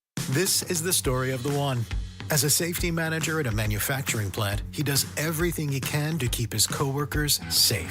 From finding ways to reduce risks to keeping safety supplies in stock. And for that, he relies on Grainger. Grainger offers a broad range of quality products and next-day delivery, so he can always play it safe. Call 1-800-GRAINGER, click Grainger.com, or just stop by. Grainger, for the ones who get it done. Helping your money do more means putting yourself in the financial driver's seat. Oh, yeah. And there's no better or more literal way to do that than with a low-rate auto loan from America First Credit Union. Plus, for a limited time, when you finance your new vehicle with America First, you'll enjoy no payments for 90 days, and that means getting more mileage out of every cent you spend. So make your money move. Head to AmericaFirst.com to apply for pre-approval of your low-rate auto loan today. Eligibility, terms, conditions, and creditworthiness apply. Subject to change. Federally insured by NCUA. Equal Opportunity Lender. Looking for reliable home services you can actually count on? I've got just the team for you. Mountain Home Services. They've been serving Utah since 1954 with honest, upfront pricing and zero hidden fees. Plus, they back every job with a 100% satisfaction guarantee. With summer heating up, now's the time to get your AC in shape. Mountain Home Services delivers fast, expert air conditioning service to keep your home cool and comfortable. And don't forget, they also handle electrical and plumbing work with the same trusted care.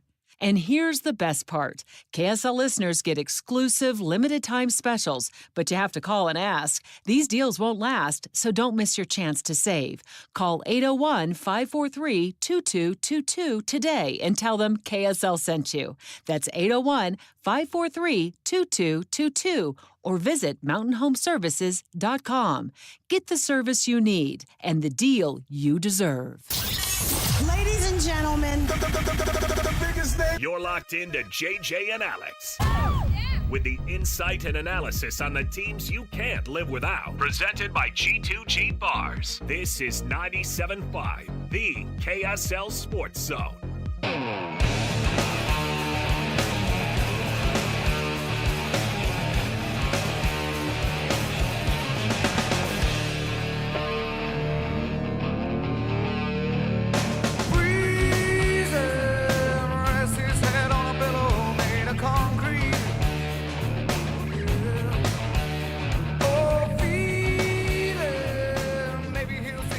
I was excited to see a playlist that was suggested to me by Apple this weekend and offended at the same time. It was like, hey, I thought this was a joke because my kid had mentioned this to me like, hey, we're in the car and my oldest was like, hey, let's listen to this because he knows that he likes to listen to this type of music. And then he goes, hey, put it on this playlist. And I didn't think much of it, but it's a literal, I thought he made it. You know, back in the day, JJ, we had to hustle and make our own playlists, all right? We made our own mixtapes. Absolutely. It was a lot of work. It was not easy You had to push two buttons at It once. was not easy to press record on those things, all right? And so Apple Music has an album called Dad Rock. And I was like, it just has a baseball hat on. Screw you, Apple. I put a baseball hat? I know. Look at you. I know. I'm wearing a freaking hat because what would I be doing if I wasn't wearing a suit and tie? They nailed it. I'd be wearing a hat. They nailed it. They're like, this guy's probably a little bit overweight, maybe wearing a hat. You'd like this playlist. And I was like, fine. I begrudgingly pressed play on it. You look like you're 45 or older. Fine. Here's some grunge rock. I'll listen. Dad Rock. I thought my kid mentioned it. He goes, yeah, he's like, hey, listen to this. It's Dad Rock. And I was like, okay. And it was Kurt Cobain rolling over in his grave. Right? Well, that was the thing. It was like Pearl Jam, Nirvana. There was definitely mocking his art and calling it Dad Rock. There was definitely a what was the one that came on that I skipped? What was it? Third Eye Blind came on. I said, nah, I'm out. I can't do it. There's some that wouldn't make my list. Third Eye Blind feels like a very specific area in my life, like time frame. I know where I was when I was listening to it. That doesn't make the cut for me. I don't like it. I don't like it though. Keep it out of my dad playlist. My dad show me with just a generic hat on. Jeez, ridiculous. The generic hat, by the way, is like the character that was always. Wasn't Stanley Tucci like a terrorist in a movie with a hat on? Just a generic hat. It's like a gray hat. That's how you knew he was the bad guy. Remember Rob Lowe and the, what was it, an NFL hat? Oh, yeah. The NFL hat, yes. Who wears an NFL hat? No, nobody. Who? Just Roger Goodell's kids. All right. Always repping the shield. Let me see here. We've got some sound to play from Austin Ainge, who joined DJ and PK today. And it was a very interesting moment yesterday when the question was rolled out about, kind of tiptoeing around the T word, right? Don't say it. That is not what the Jazz right, did. And you certainly aren't going to say it to the brand new executive. But Austin Ainge was asked about it on DJ and PK today about the tanking question, and here's what he had to say about it yesterday. And I think we have to keep all of those different ways on the table. The optionality, we have to find value, and we have to make smart moves. And so I don't know how it'll play out, to be honest. It's still too early. We'll have to see what opportunities present themselves to us. But if you go back to the question that was asked before that soundbite, it was asked in a specific way, and I responded to that. We're gonna fight to the end. We're gonna let whatever group we end up with fight, and we're gonna let Will Hardy fight and try to win and improve, and we're gonna do everything we can every night. So that's kind of the question I was answering. Didn't appreciate the tone, I guess, of the question. If you go back and listen to the question, I was answering that question. That's why it came out that way. Because none of these guys want to come across as somebody who would even entertain that. You talk about people being Jazz DNA, right? They've talked about that before. Yeah.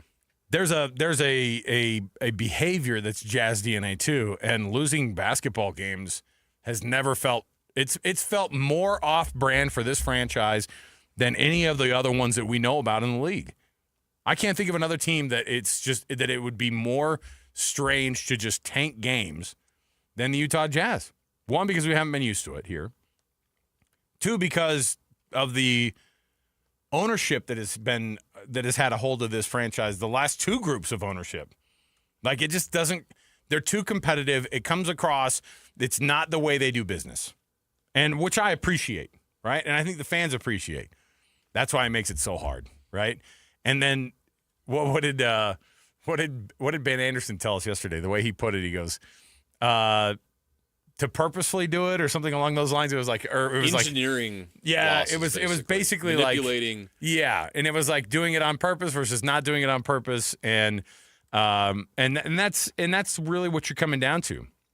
The reality is the team won't have to do much to lose a lot of games next year because the roster is not going to be a playoff roster. It's not going to be even bottom third roster. It's going to be the bottom of the West type of a roster.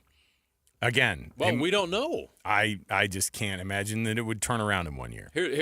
Well, you're right in that. Right? What's the expectation? I don't know. What could the Jazz at this point, possibly do this offseason to change that? Not much. It's more likely that they would move a lot of guys out, veteran players, for more assets to build for the future. I'm going to be really fascinated because Austin Ainge is going to have a major stamp in this offseason, right? He was brought in now for a reason. Not brought in September. He was brought in now to put his stamp on this and help the Jazz move this forward, whatever this is right now. Yeah. And I don't think we know, and I don't think they know. It's an evolving thing. But that's the problem, is fans don't know. And this is where the Jazz, this is where it gets tough for them. Because I think they're doing the right thing. Where in today's NBA, you can't be in the middle. Can you? Look at the standings. Do you want to be the Bulls? Do you want to be the Hawks? Look at the Hawks. The Hawks have a massive payroll. They're paying Trae Young big money. They can't even win a play-in game. They hired Quinn Snyder. Quinn Snyder is not a rebuild coach. He's a win-now coach. No. Nope. Where are they going? Where are the Miami Heat? What future do the Miami Heat have? Right? So you start looking at some of these teams. I'll throw the Clippers out there. Where are the Clippers? They're not anywhere close to winning anything right now. The Grizzlies kind of feel like that. The Kings, definitely. The Mavericks just won the lottery. Before that, I was like, what are they doing? But there's a good handful of teams in this league where you're not really sure where they're at or what's the next step or what they're doing. And they're kind of stuck because they don't have any assets to do anything. That's not the Jazz. And they made the right decision when they did to move on from Donovan Mitchell, Rudy Gobert. And I think it's hard for some Jazz fans still to watch those players go on other teams and win playoff series. Something that they were struggling to do when they left. Yeah. So, but my point is they doing the right thing. But how patient can fans be? And is the messaging that you're putting together, the message you're sending to your fans who come watch you and come buy the jerseys and pay the tickets to go to the games, even though that's not as important as television money, but it does matter. Yeah. Well, I don't even want to call it a message. The bond between the fans and the team, I think, is fragile in this market right now. And agree? And if you think that the hockey team how are didn't you actually handling that relationship? The Mammoth, how is this organization handling that relationship? I don't know. I don't know. I'm telling you, we talk to fans all the time, and they've about had it. Yeah, and it's actually a level of apathy that's tough to swallow. It is. Right? It's not anger; it's apathy. Right, and it's I'm going to watch hockey. That's exactly right. What the Mammoth did this year was actually kind of add on to the angst that fans have had as Jazz fans, right? And I don't know what moves they could make running up to Like, what would be something that you go, you know what, they are big game hunting. They are trying their darndest to figure this thing out. It's not like this is a group of a bunch of low IQ basketball people. Do you want Karl Anthony Towns to be your face of your franchise? Kevin Durant's too old. Keep going down a list of guys that look like they're available out there. They would actually be available. No, I think there's more players available now than there's been in quite some time. I mean, we just saw Luka Doncic traded, so anything is possible, right? But I don't know what that fit is for the Jazz. So back to where you originally started is how bad are the Jazz going to be? They have to be really bad, and they got to make changes to their roster to get that bad. Because if they keep Colin Sexton and Lauri Markkanen and some of these other guys, some of these veteran players, Jordan Clarkson, if they keep them on the roster, they're not going to be good enough to make the playoffs, but they might be so good that they have to convey that pick, and that would be a disaster for the Jazz next year. Yep. Remember, that's important to remember. Conveying that pick. If they have to convey that pick, that could be if it's like 9 or 10, that could be a really good player in next year's draft. You want to avoid that. So you either want to be all in on a playoff run or you want to be bottom 8.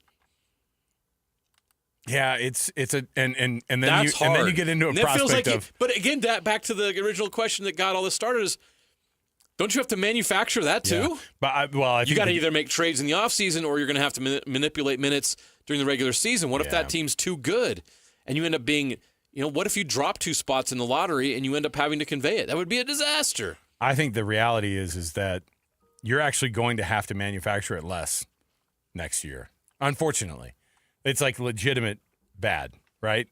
Well, I think when we did our pre-draft show, didn't DJ? He goes, "This is more of a 35-win team that won 15. Was it 15 or 17? 17. This was a 35-win team that won 17, and that's obviously also up for speculation and up for, really, is that the reality of it? And I'm telling you, next year it's going to be a 17 to 20 win team, and they will be that level. So you believe of they're talent. going to ship out a number of veteran players in the offseason? Because that's what they would have to do. It's not a number. It's not really even a number. It's really one big one. And I think if Lauri Markkanen ends up being shipped off, which I could totally see happening, then, then who cares about, if the Jordan Clarksons or the John Collinses? After that, what veterans are we talking about? We're not really – what other people – Colin Sexton's a big piece there. Sexton would be a big piece. That you would have to move because that dude plays hard. Sexton and Markkanen are, I think, legitimately on the table, right? Everybody is. Everybody is. Maybe minus Walker. But we'll see. Next thing that was brought up in DJ and PK was he was specifically asked, Austin Ainge was specifically asked about the protected pick and how that's going to have an impact on this year. You brought it up, and obviously you cannot convey that pick. Here's what he said. It's a huge factor, but there are many other factors to consider, right? The toll it takes on a team and an organization to only think about that pick, right? The effect it has on all the other moves and decisions you make. So there are a lot of other things to consider besides the pick. The pick is really important, and obviously no one wants to just give away first-round picks, but there are a lot of other things to consider, and that's what we're trying to do. Okay, they're going to hustle. They're going to figure it out. One thing I want to note in what he said there is the toll. Austin Ainge has been on the job for a day, less than 24 hours, and he already understands that there is a price to pay for this. This is not fun. And we talk about it from a media perspective. We talk to a lot of fans. How hard has this been on the players on this roster? How hard is it for a Lauri Markkanen, who is playing at an all-star level, who wants to win, to have to endure last season? How hard was it for Walker Kessler, who had an amazing third season, absolutely established himself as a top 15 center in this league? How hard was it for him? How hard is it for some of those rookies to go out there and get clobbered every night? It can't be fun. And how do you keep a positive culture, in the midst of the losing? Yeah. That's all tricky. So Austin Ainge gets it, that you're going to have to navigate that very carefully because you do not want this to take a toll on those players. And David Locke mentioned this when he was talking to Hanson Scotty in the 2 o'clock hour, you have to give your players hope. Not just fans, not just everybody that watches. You have to give your players and your organization hope. And how does Utah do that this offseason? How do they do that moving forward? Because if they do what they did again last year, and the question that he was asked in the press conference was fair. Are you planning on doing that again? They can't. Yeah. Because you can't keep doing that every year because pretty soon you become one of the worst franchises in the NBA. And we've seen over the years that you can get stuck in that mode. Yep. Let's take a break. We'll come back. We have a Would You Rather right around the corner. It's one of my more weird ones. So good luck. I mean, the good thing about the Would You Rathers is it's all subjective, right? I'm not gonna come back at you, and no, I will. If you make a bad decision, I'll come at you. But it's gonna be an interesting one. It has to do with nicknames. So just stay right here. More to go right around the corner. 97.5 KSL Sports Zone. This is Jake Scott and Ben Anderson. I think Siakam absolutely is the key to this finals. If Indiana stands a chance, Siakam's going to have to dominate. We have talked about the Jazz's all-in trade for Mike Conley and it being the wrong player. The Pacers made an all-in trade for Pascal Siakam, and it was the exact right player. Good for them. That's great general manager work. That's great front office work. When it's your time to push your chips in, are you playing the right hand? And the Pacers are showing they played exactly the right hand. They turned an expiring Paul George contract into Tyrese Halliburton. It's what we've talked about. You have to keep asset value alive. Yeah. You trade Donovan Mitchell. You get Lauri Markkanen. That doesn't mean Lauri Markkanen has to be the payoff. Maybe the guy you trade Lauri Markkanen for is the payoff. Yeah. That's the asset value you have to keep alive, though, and you can't let it drop too much, which is why I think there's absolutely a good chance that Lauri gets traded this summer. Hear Jake Scott and Ben Anderson every day from 10 to noon on 97.5 The KSL Sports Zone. Are you in the telecom industry and want to earn more? We are looking to hire telecom technicians and fiber splicers with experience. Those who join IBEW Local 354 earn higher pay, paid holidays, employer-paid healthcare, and retirement. Electrical expertise and industry innovation. We are IBEW Local 354. Invest in yourself. Join today. For more information, call us at 801-306-0722 or go to IBEW354.org. This 4th of July, celebrate red, white, and wow at Monster Jam World Finals, the biggest family event of the year. The most trucks and all the best drivers in one place. And the biggest festival-style pit party of the year, all included with your ticket. Monster Jam World Finals. First time in Salt Lake City, July 4th and 5th. Rice-Echo Stadium. Brought to you by the Utah Sports Commission and BKD Tires. How can you free your team from time-consuming office tasks? Amazon Business. Smart business buying tools enable buyers to find and purchase items fast so they can focus on strategy and growth. Free up your teams and focus on your future. Learn more at amazonbusiness.com. Check engine or ABS light on? Take the guesswork out of your warning lights with O'Reilly Veriscan. It's free. Ask for O'Reilly Veriscan. O'Reilly Auto Parts. Oh no, stomach issues again? Stomach issues? Who are you? Your pancreas. I could be the real reason for your diarrhea, gas, bloating, stomach pain, or loose oily stools. I thought it was my stomach. People often do, but any of these symptoms could mean having a condition called exocrine pancreatic insufficiency, or EPI. With EPI, the pancreas doesn't release enough enzymes to break down food, but EPI is manageable. Use the symptom checker on identifyepi.com and speak with your doctor. That's identifyepi.com. Sponsored by AbbVie. Black Desert Resort isn't just your home. It's an endless retreat where life is played your way. From intimate studios to spacious 4-bedroom suites.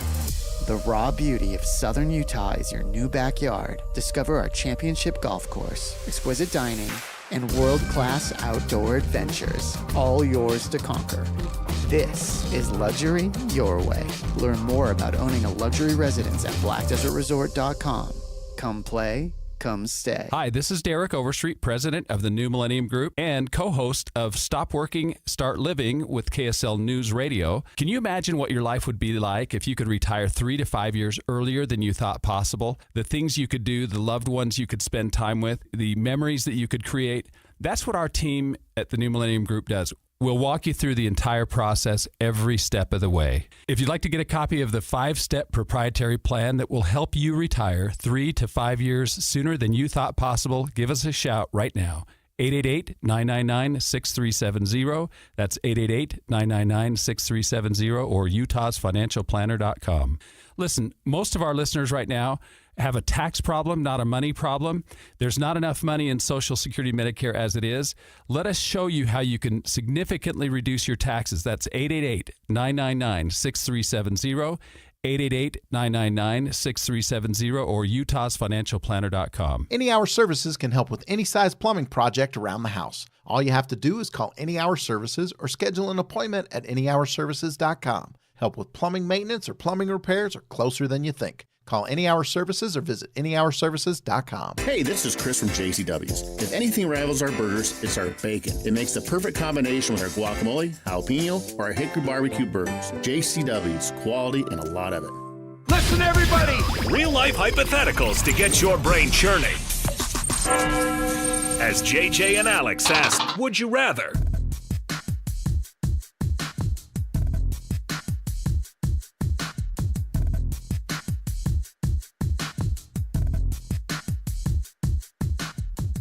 All right, everybody, welcome back. JJ and Alex, 97.5 the KSL Sports Zone. Every Wednesday is a Win Ticket Wednesday right here on your dial. A Win Ticket Wednesday this week. Tomorrow, we're going to be giving away tickets to Aerofest with Styx. Kevin Cronin, who's the former lead singer of REO Speedwagon, and Don Felder, who was also of the Eagles fame. That's going to be June 11th at Utah First Credit Union Amphitheater. Tickets are on sale now, but win tickets tomorrow all across the station. Just listen to the KSL Sports Zone all day long. So not REO Speedwagon, not the Eagles, but one member of those bands is showing up to do what exactly? And guess what? Styx is going to be there too. Oh, they're going to perform. Is that the full Styx or? These days, I have no idea what the makeups of the bands are anymore. You know what I mean? I mean, it'd be pretty cool to hear Styx play Renegade. Yeah? Okay. Obviously, Styx is still with us. From the control room. Obviously, Styx is still with us. All right? Otherwise, we wouldn't be advertising a concert. How dare you? All right? Let me see here. Tommy Shaw is still with us. Is that what you're asking? Is that what you're asking? If you would have, like, if your life depended on it, could you have named one member of the band, Alex, our producer? No, you would have been murdered. You would have been killed. Okay.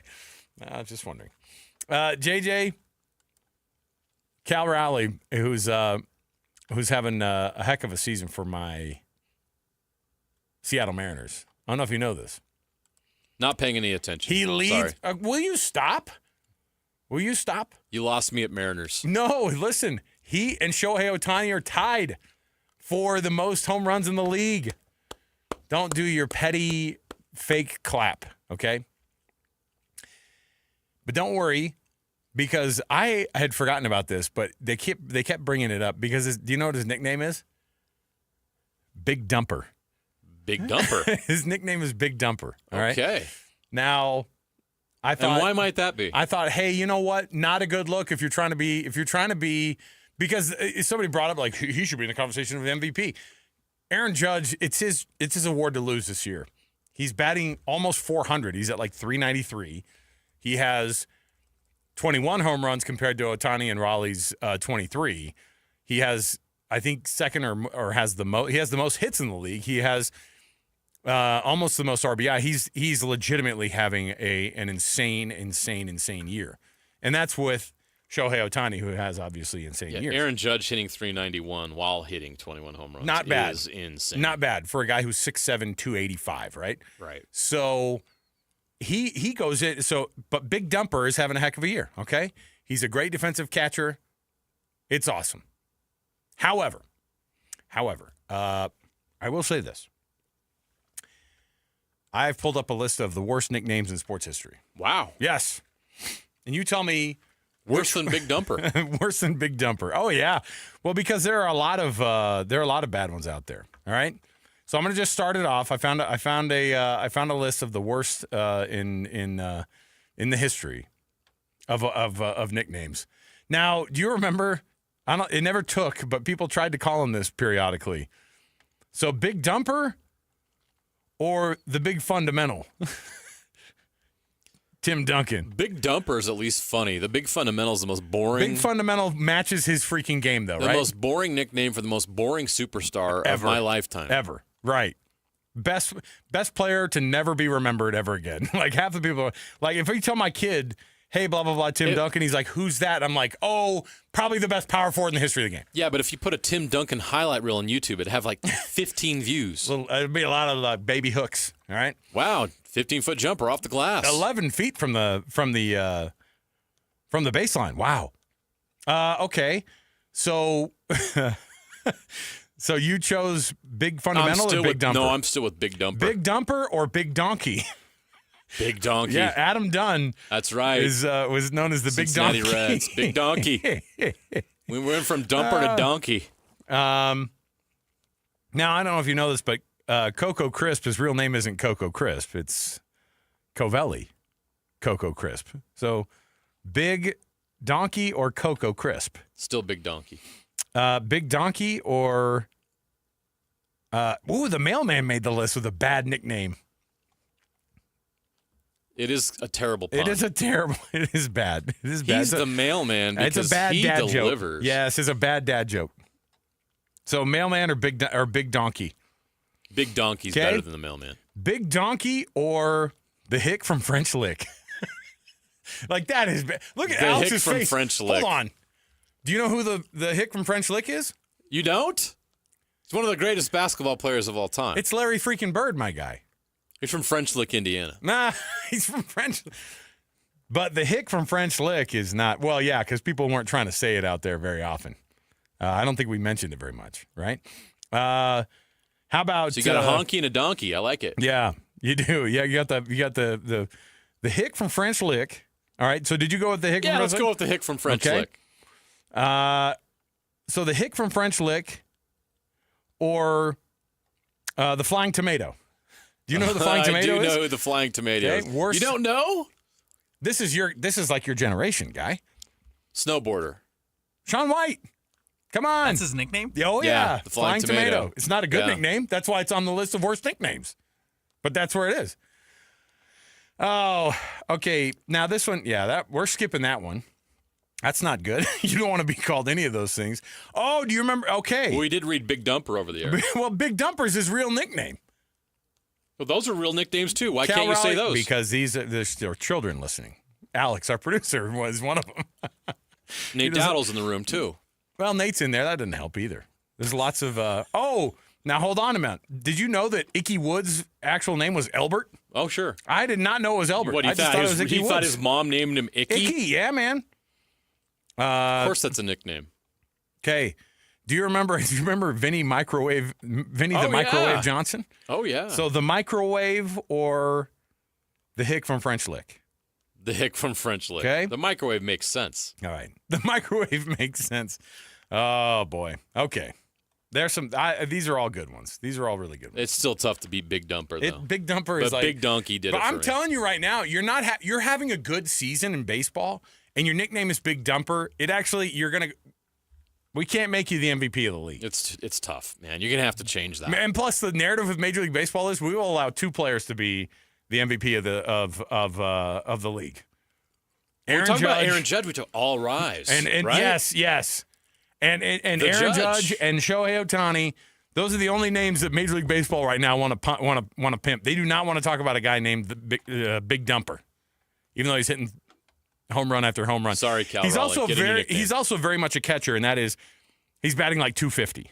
So 250, 23 home runs. Wait a minute. So yeah, that's he bats a very 250, catcher. and Mariners fans want him to be getting MVP consideration. 23 homers. He and Shohei have the same amount. All right, get out of here. We'll take a break. We'll come back. We got more to go right around the corner. When we return, what do we have here? Oh my goodness, we're going to chat about. We got all sorts of things. We haven't been able to play the Alex Jensen, Kevin Young conversations from last week at the Big 12 Business Day. So we'll bring that up next. Stay right here with us, 97.5, the KSL Sports Zone. Stay up to date with everything Utah Jazz related with the new Jazz Notes newsletter. Get draft updates, analysis, and be the first to know about every off-season move. Visit KSLSports.com to sign up for the Jazz Notes newsletter. Hockey fans, let your voice be heard with the Utah Mammoth Fan Forum. Visit the Utah Mammoth page on KSLSports.com to connect with the team, other fans, and our KSL Sports insiders. Start chatting today in the Utah Mammoth Fan Forum on KSLSports.com. Summer is here, which means it's time to register for the Larry H. Miller Utah Summer Games 7-on-7 football tournament presented by the Las Vegas Raiders. June 9th and 10th, we'll see the best 7-on-7 teams at Southern Utah University with competitive divisions in high school, varsity, and sub-varsity competing for gold. Go to utahsummergames.org to register and learn more. It's the Larry H. Miller Utah Summer Games 7-on-7 tournament presented by the Las Vegas Raiders. Helping your money do more means putting yourself in the financial driver's seat. Oh, yeah. And there's no better or more literal way to do that than with a low-rate auto loan from America First Credit Union. Plus, for a limited time, when you finance your new vehicle with America First, you'll enjoy no payments for 90 days, and that means getting more mileage out of every cent you spend. So make your money move. Head to AmericaFirst.com to apply for pre-approval of your low-rate auto loan today. Eligibility, terms, conditions, and creditworthiness apply. Subject to change. Federally insured by NCUA. Equal opportunity lender. Whether you're building your $1 million dream home, giving your current home a facelift, or just trying to get it out of the minor leagues, Peach Windows and Doors brings the big league look. Modern style, energy efficiency, clean lines, tough builds, and curb appeal that hits like a home run. Not sure what you need? No sweat. Peach has the coaching staff to get your home in the game. No pressure, no gimmicks, just solid game plans and pro-level results to help you knock it out of the park. Come see for yourself big, beautiful windows that bring the outside in. Visit Peach Windows and Doors showroom, big enough to spark ideas, small enough to feel right at home. It's time to step up your game and make your house the MVP of the neighborhood. Why live in the minor leagues when you can swing like $1 million? Peach Windows and Doors, because real homes play like champions. Visit peachdoorsandwindows.com or call 801-566-1255 for your free consultation. That's Peach Windows and Doors. Give them a call, 801-566-1255. When was the last time your vacation was living the art of adventure? Discover it in Cedar City, Utah. Towering red rocks, epic trails, summer events, and world-class drama at the Tony Award-winning Utah Shakespeare Festival starting June 17th with Macbeth, Antony and Cleopatra, and more. Marvel at nature's masterpieces with just a short drive to Zion, Bryce Canyon, Cedar Breaks, and Kolob Canyons. Discover Utah's earliest artists at the Parowan Gap Petroglyph site. Head up to Bryan Head for chairlift rides that deliver endless high-elevation views. Wildflower Meadows, topped off with ATV and downhill biking trails. Be starstruck by the skies at Cedar Breaks National Monument. Browse Cedar City's unique shops and indulge in savory bites. Come experience the art of adventure around every turn in Cedar City. Start planning your vacation right now at visitcedarcity.com. Hey, you got a second? That's all it takes to use your fire sense. Like the second you notice the campfire isn't completely cold, your fire sense says to douse it again. Or the second you notice your tires look worn out, your fire sense says to get them changed. Or even the second you think you might be towing more than your truck can handle, your fire sense says to make another trip. It only takes a second to use your fire sense. Protect your property, the land, and our great state. Use your fire sense. Learn more at utahfiresense.org. All Pro Services is your trusted source for cleaning projects, offering cleanings for HVAC systems, dryers, carpets, tile, upholstery, and more. Find them at allproutah.com. Call in the pros. They're here for you. allproutah.com. At Larry H. Miller Toyota Murray, you're not just a guest, you're part of the family. When you're part of the family, buying or servicing your vehicle is easy. Visit LarryHMillerToyota.com. Broadcasting from the Mountain Home Services Studio, this is 97.5 KZNS FM Colville, 1280 KZNS AM Salt Lake City, and 102.7 KSL FM HD2 Salt Lake City Midvale. This is 97.5, the KSL Sports Zone. Your home for the best coverage of the Jazz, Utes, and Cougars is right here on the Zone. This is JJ and Alex, presented by G2G Bars on 97.5, the KSL Sports Zone.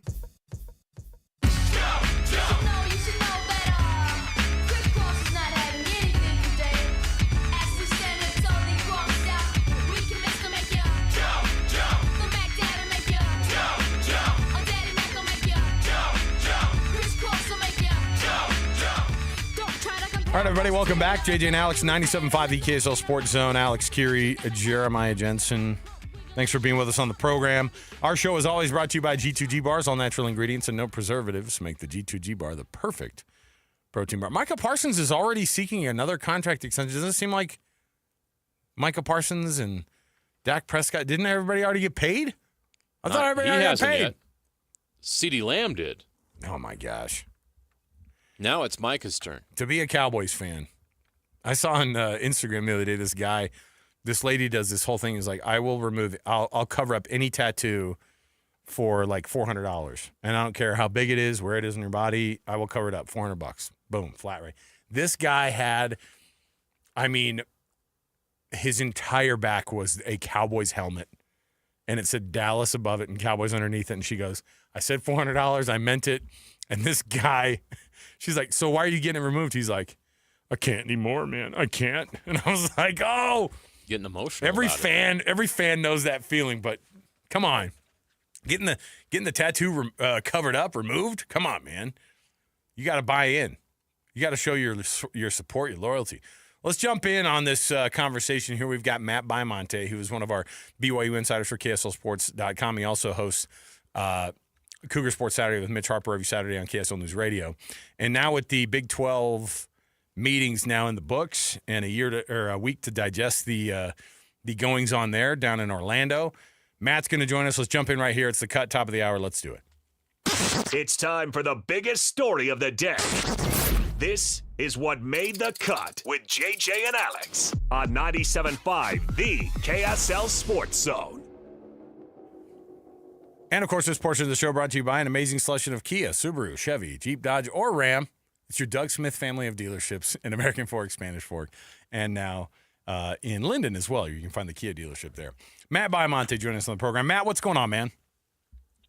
Hey, that rejoin was not appropriate because that's not the right jump song now that BYU and Wisconsin announced a scheduling agreement. We got to work. We got to work on that. Yeah, I get it. No, you know what? Now that I think about it, the Cypress Hill reference would have been more appropriate considering that's not even the right one either.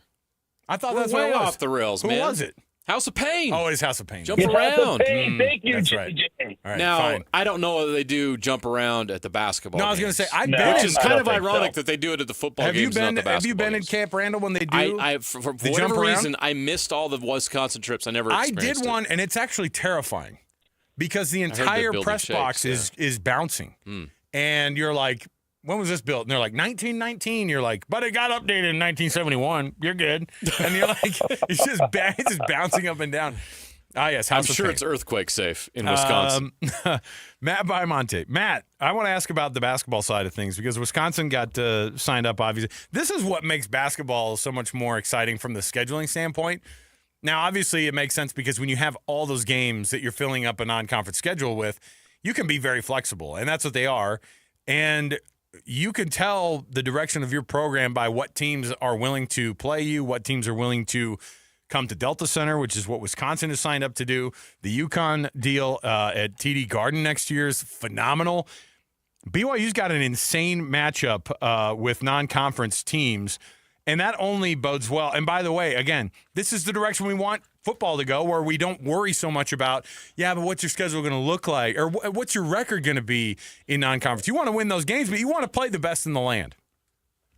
I love that college basketball encourages that. And Kevin Young, from his first season at BYU, he was outspoken about how that non-conference schedule, it was hurtful because they weren't able to kind of identify some of the things to fix. Now, they figured big and turn things around. But this type of schedule that they put together now, I think, will challenge them appropriately.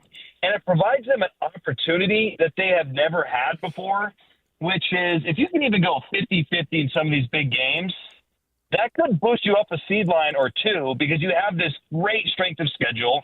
You would have tremendous quality wins, assuming you can maybe get Villanova to start the year. Maybe you split the trips to the East Coast between Clemson and UConn. You get a few of these games, it absolutely is going to help them with seeding. It's going to help them with perception. And I just love that Kevin Young is embracing that. And I love that college basketball, to your point, Alex, rewards that. Because even if they only were to win one, you would look at them and say, good for you for making those trips and playing them, rather than, well, you didn't win, so we're not gonna let you into the tournament. So I think these games are great. It's going to keep BYU relevant all season long, and then of course they've got a roster to stay relevant all season. But they're going to be appropriately challenged, and that can only help them develop the chemistry they'll need to make a deep run in the NCAA tournament. Villanova, Clemson, UConn, Wisconsin, and two of these three, Miami, Georgetown, Dayton, all great programs, historic programs. Has BYU ever played a schedule this ambitious when you combine it with what they do have to go through in the Big 12? Oh, no. There's nothing that's even close to this. And it's going to be a challenge for sure. There's a lot of travel. There's a lot of road games. Even that Wisconsin game, it's not at the Marriott Center. They don't have any great teams coming to the Marriott Center. And I think that will be the next step for this program. If they can continue to win and continue to recruit at a high level, maybe they can start to turn some of these neutral games into home and homes. That would be preferred. The Marriott Center, I do think, is getting some respect as a incredibly difficult place to play, and I think that plays a role. But this is by far the most ambitious schedule. When you look at some of the great teams, JJ, that BYU's had, and look, they've had a lot of good teams. They haven't had a lot of great teams. And I think maybe the last great team that BYU had was that Jimmer Fredette senior season team. They didn't come close to the schedule.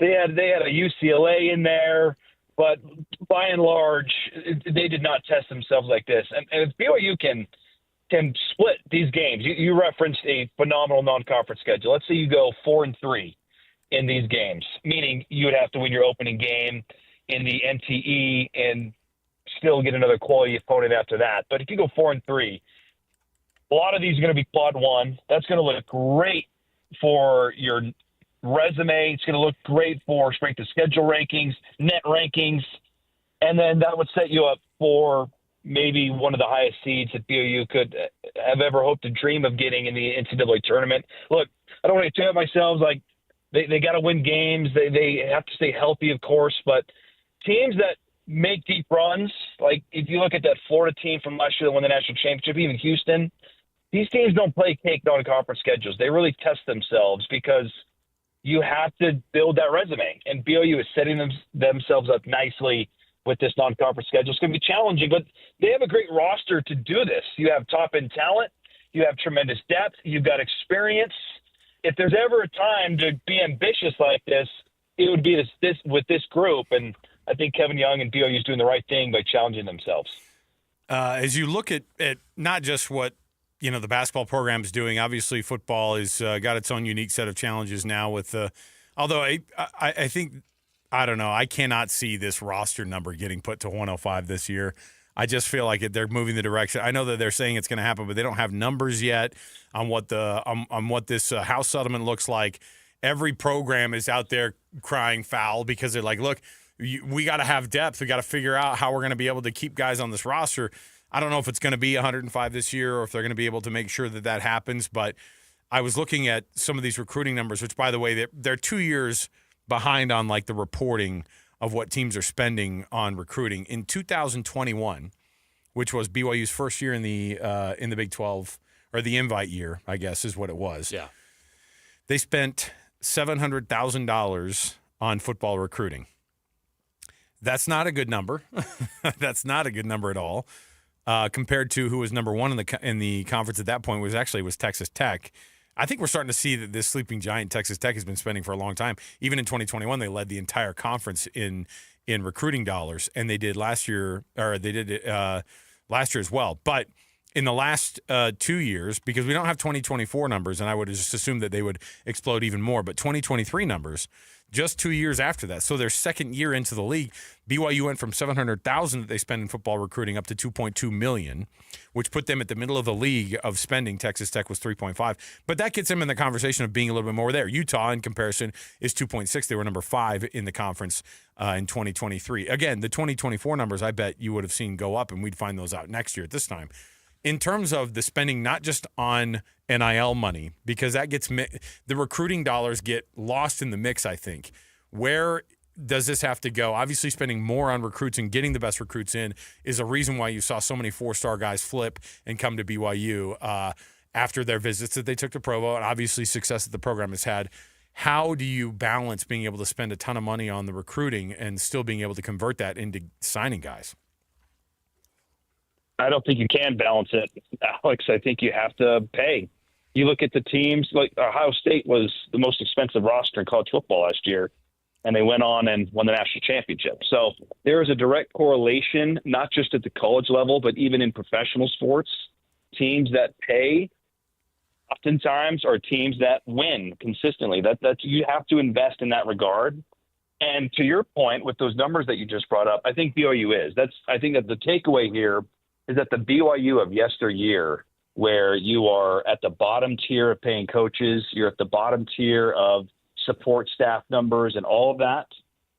BYU is, I think, woken up and realized you can't operate this way. You have to invest if you want to have success on the field. And football, it's taken a little bit more time than basketball, but both of those programs, I think, are trending in the right direction. And then the hire of Brian Santiago, I think, helps in this cause as well. That dude wants to win. That dude's good at generating revenue and booster interest. And so I think it's just going to keep going up. But to answer your question, you have to be, maybe you don't have to be number one, but you've got to be top three in terms of recruiting spend and support spend and staff numbers. That's just the way that it is. I don't think it's a coincidence that in hoops last year, you hire Kevin Young, you pay him a great salary, their support staff, I mean, I don't have the exact number, but it looked like it increased by tenfold. Like they had the largest support staff in the Big 12, just in terms of, you look on the bench and BYU's coaches always outnumbered the opponent coaches. That's investment, that's spend, that's interest, that's all those things. That's what it's going to take to compete year in and year out. And BYU, I think, has finally realized, like, we can't do it the BYU way. We have to do it the way that wins, which is high spend in all of these areas. Big 12 had their spring meetings last week. I know you guys were all over it, and Mitch being there was awesome. What was your biggest takeaway from that? What are some of the things that you think that impact BYU that stood out to you from everything that was talked about and discussed? The biggest takeaway was the support for the 5'11" CFP model, which I think is a huge mistake. I hate it. I like the idea of it, guys. I think it is what Brett Yormark said, I think, is true on its face, which is 5'11" is best for the sport so that you can earn your way on the field. The problem is there's no consistent metric or indicator of how to get the best 16 teams. And the fact that you have a college football playoff committee that changes so frequently, not in terms of members, but also just in terms of what matters. Yeah. 1 year it's quality wins. 1 year it's strength of schedule. 1 year it's who knows what. Strength of record, strength of schedule, strength of record. Yeah, all these goalposts keep moving. Yeah. You never, and it never benefits the mid-conferences. It only ever benefits the SEC and the Big Ten. And so I think the blatant support behind that, where there's going to be 11 at-large invitational programs, I think is going to be damaging unless college football can finally figure out some sort of, I don't want to say BCS ranking, but I love what college basketball does. I'm sure you guys do too. Let's get a net ranking system that is equal and fair. It doesn't skew any way. That way there is a great data point to help people pick the top 16 teams. I guess it'd be top 11 because you'd have the 5 conference champions. But without that, like the current model, where it's a committee of people, oftentimes the committee is compromised of people from the SEC and the Big Ten, and the people leading that are ADs from those top 2 conferences. I think that's awful for the Big 12. And I think the focus is on what's good for the game, but really the focus should be on how do we fix college football? How do we incentivize teams to schedule tough in the non-conference? Because that's great for TV, having great non-conference matchups. That's great for ticket sales. That's great for the good of the game. Except there's no incentive to do that because the SEC and the Big Ten are showing we can schedule nobody and then just play our conference games and we'll get the benefit of the doubt. So 5'11" to me is a major concern for the health of college football. And I don't know what you do, because the other model sucks too. 4 automatic SEC, 4 automatic Big Ten. I don't like any of the options on the table right now, and it's I think that was the biggest takeaway. They were just so far behind that 5-11 model. Kalani was behind it. Brian Santiago's behind it. Brett Yormark's kind of leading that charge, and I don't think it's going to benefit the Big 12 as college football currently works. Matt Baiamonte, you can hear him on Cougar Sports Saturday every Saturday with Mitch Harper. They talk all things BYU.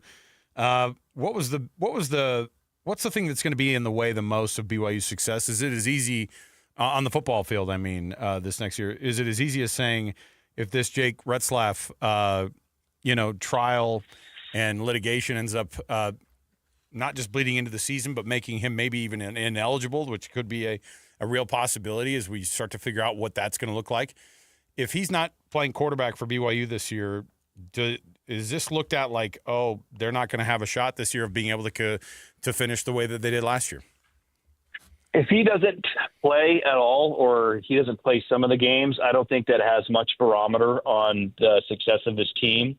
Jake had a good year last year, but it wasn't a great year. He did not have a Sam Leavitt year. I don't think anyone across college football would say that Jake was even a top 4 quarterback in the Big 12. You look at his numbers last year, he was sub 60% completion percentage, and his touchdown to interception ratio was 2-1. That is far below the great quarterback play that BYU has seen throughout their illustrious program. Even recent quarterbacks like Zach Wilson, his numbers were outstanding in 2020. Some of that might have been skewed by the quality of the opponents, but nevertheless, he had unbelievable numbers. 70% completion percentage.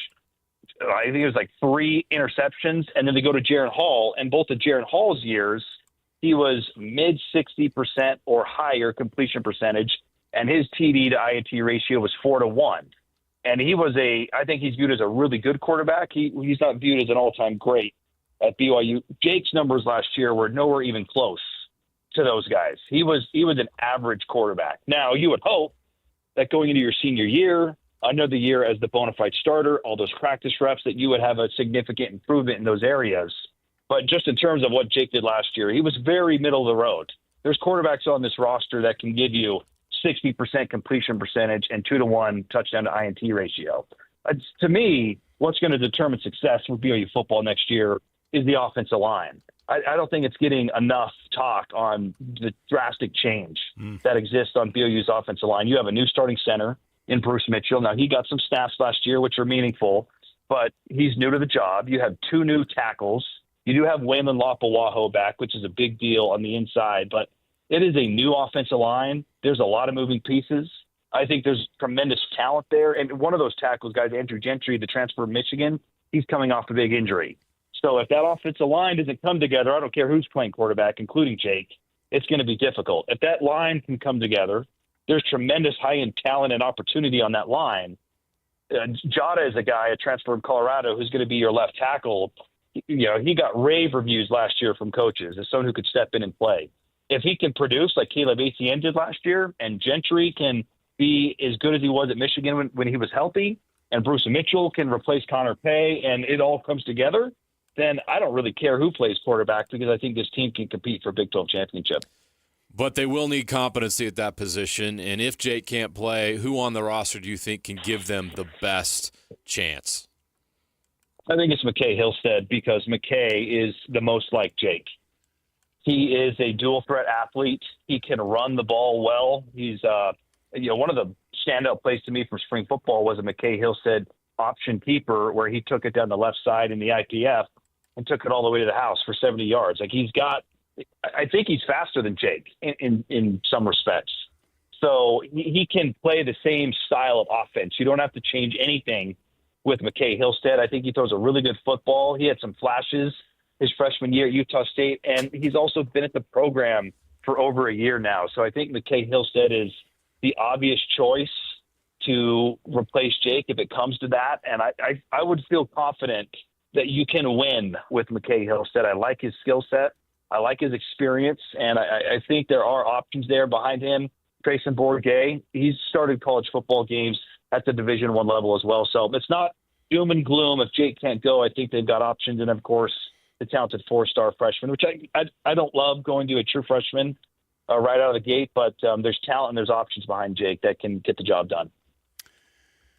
Mitch Harper and Matt Baiamonte get together every Saturday for Cougar Sports Saturday, and if you are a BYU fan, you get the best updates when it comes to that, and you'll be able to get those breakdowns from Matt and Mitch every week. And Matt, we appreciate it, man.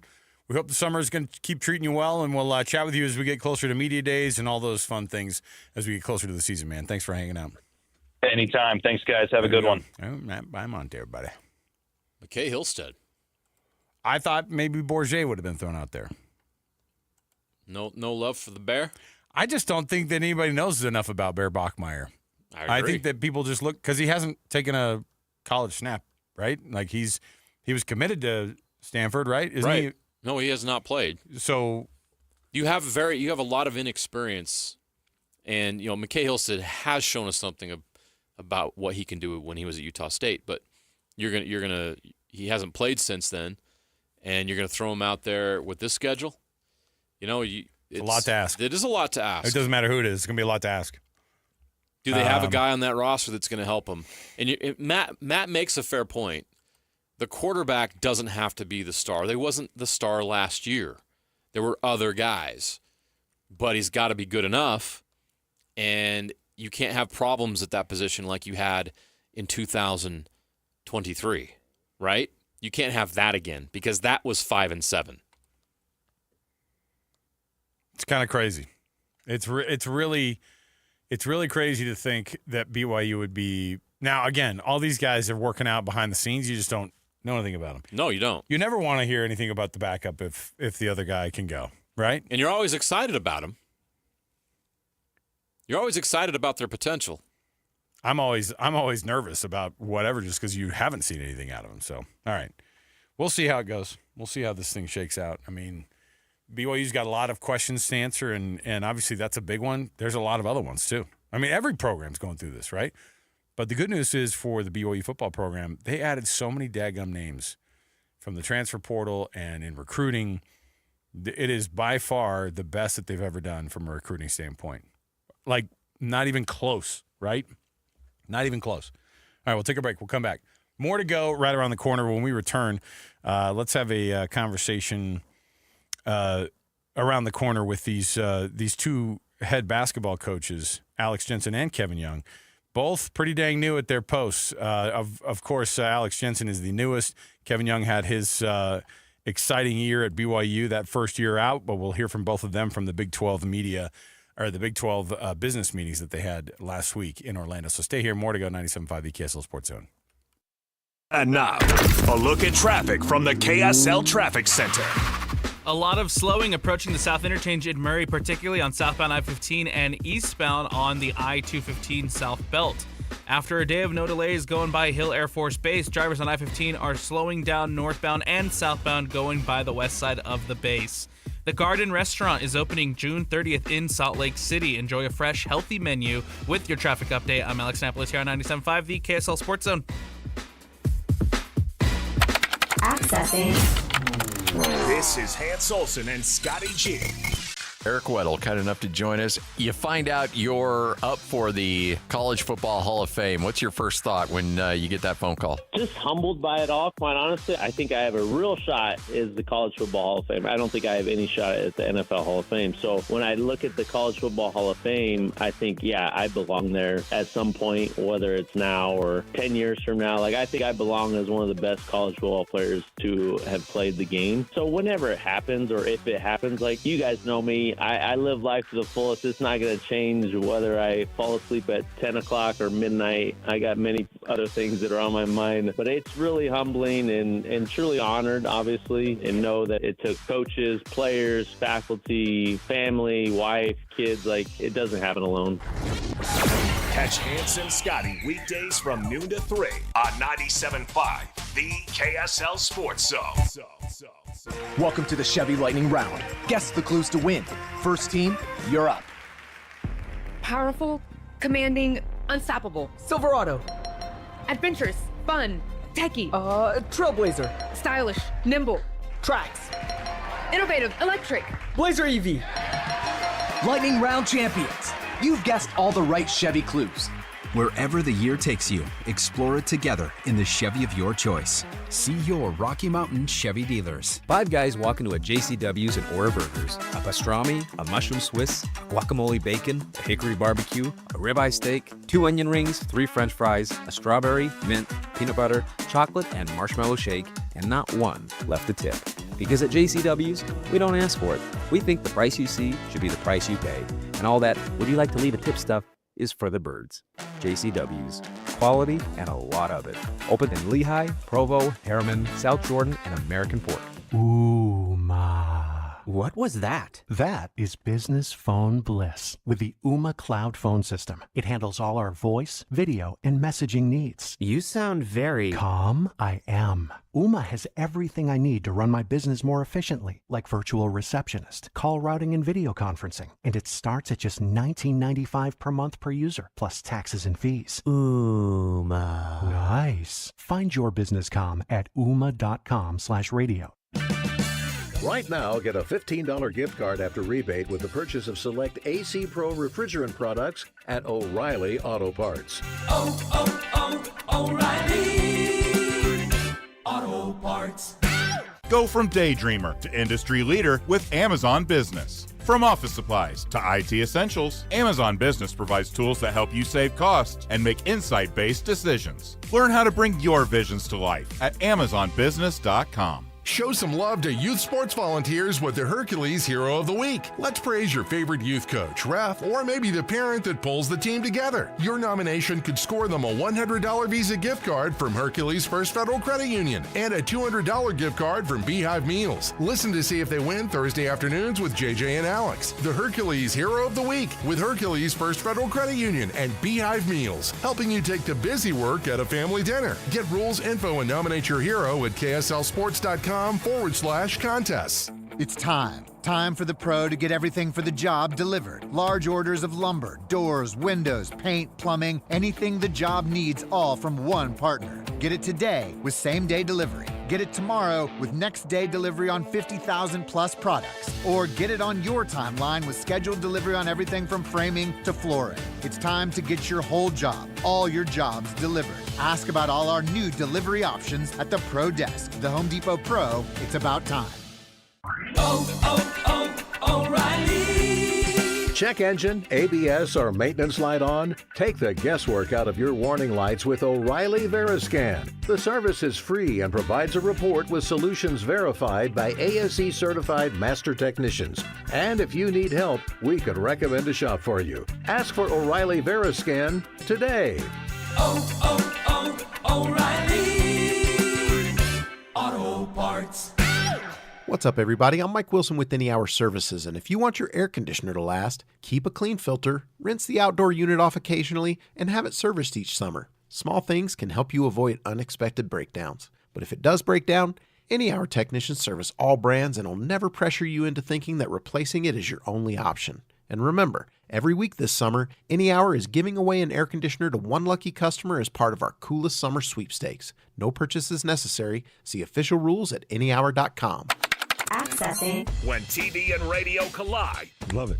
This is what you get. You're listening to JJ and Alex. Presented by G2G Bars. Don't touch that dial. On 97.5, the KSL Sports Zone.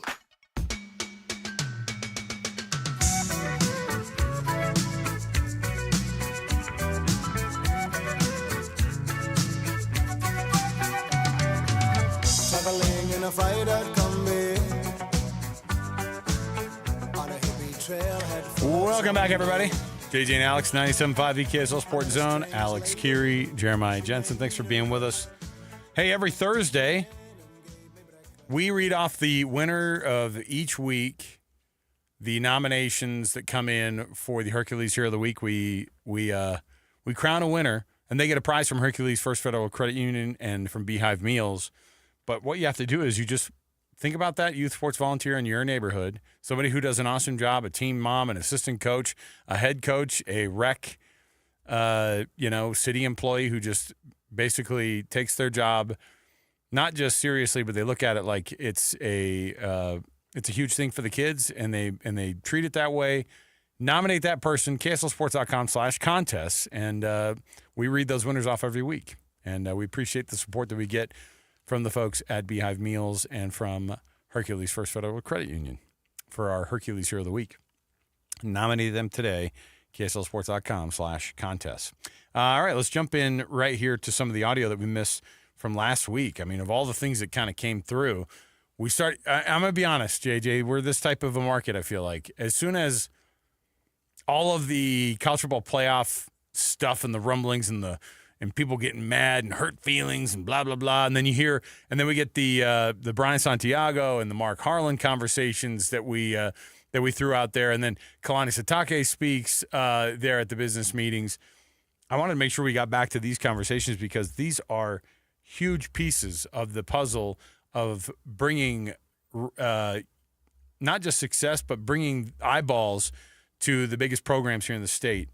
I want to start first with Alex Jensen, who's the head coach at University of Utah, of course, and this is a guy who had to take the reins immediately as soon as that NBA season was over. Boom, he gets to Salt Lake, and then boom, he hits the road to these meetings. And I'm sure there's a little bit of that drinking from the fire hose effect. Here's what Alex Jensen had to say at the business meetings for the Big 12 last week. The whole, I hate to use the word culture, but just getting everything set up. Like, I think we have most of the people in place, but just getting, organizationally where it's all uniform and everybody's on the same page, which takes time. It's not going to be perfect at the beginning, but just, so when our guys show up, we're ready to go and they know where to go and what to do. And kind of starts when they get on campus. We kind of starts. What were some of today with these meetings, what were some of the big focus or also areas maybe that stood out to you that maybe were kind of new to you as you continue to acclimate to the college game? I did a lot of listening because, again, like I said, I'm learning. A lot of fellow coaches have been doing this a long time and had success. But I think, the landscape's changing, and it's kind of, you kind of have to, nobody, I think, knows exactly where it's going to go. So you just, you have to be nimble and kind of predict what's going to happen and get ahead of it. Any coaches in the league that you've had previous relationships with that maybe have kind of, taken you under your wing or just kind of showing you the ropes of what Big 12 basketball is about? Well, not yet. Haven't had that much interaction with them. But, I remember when Coach Self was at Tulsa and I was playing at Utah. Yeah, in the WAC. Yeah, back in the expanded WAC. And, Kevin Young, and, I coached against him in the D-League, so I've known him for a while, and in the NBA. But, like I said, I'm sure there's something I can learn from all of them. Because like I said, they've been doing it, and it's kind of new to me. Even though I've coached in college, the landscape has changed. Without going through each player, maybe what were some of the points of emphasis or key elements you were looking to hit on in recruiting? It was it's been a long time since I recruited, and there wasn't money involved, and I think it kind of worked out that way with my staff and the players I had. I think I wanted guys that wanted to be there, not necessarily because I, paid them the most money or talked them into it. I think, or I sold them on something. But I think we did a good job with that, talking about our vision and our goals and what it's going to be like, which I think was, authentic. And and I think we did a good job of, guys that wanted to come on my staff and the players and the team.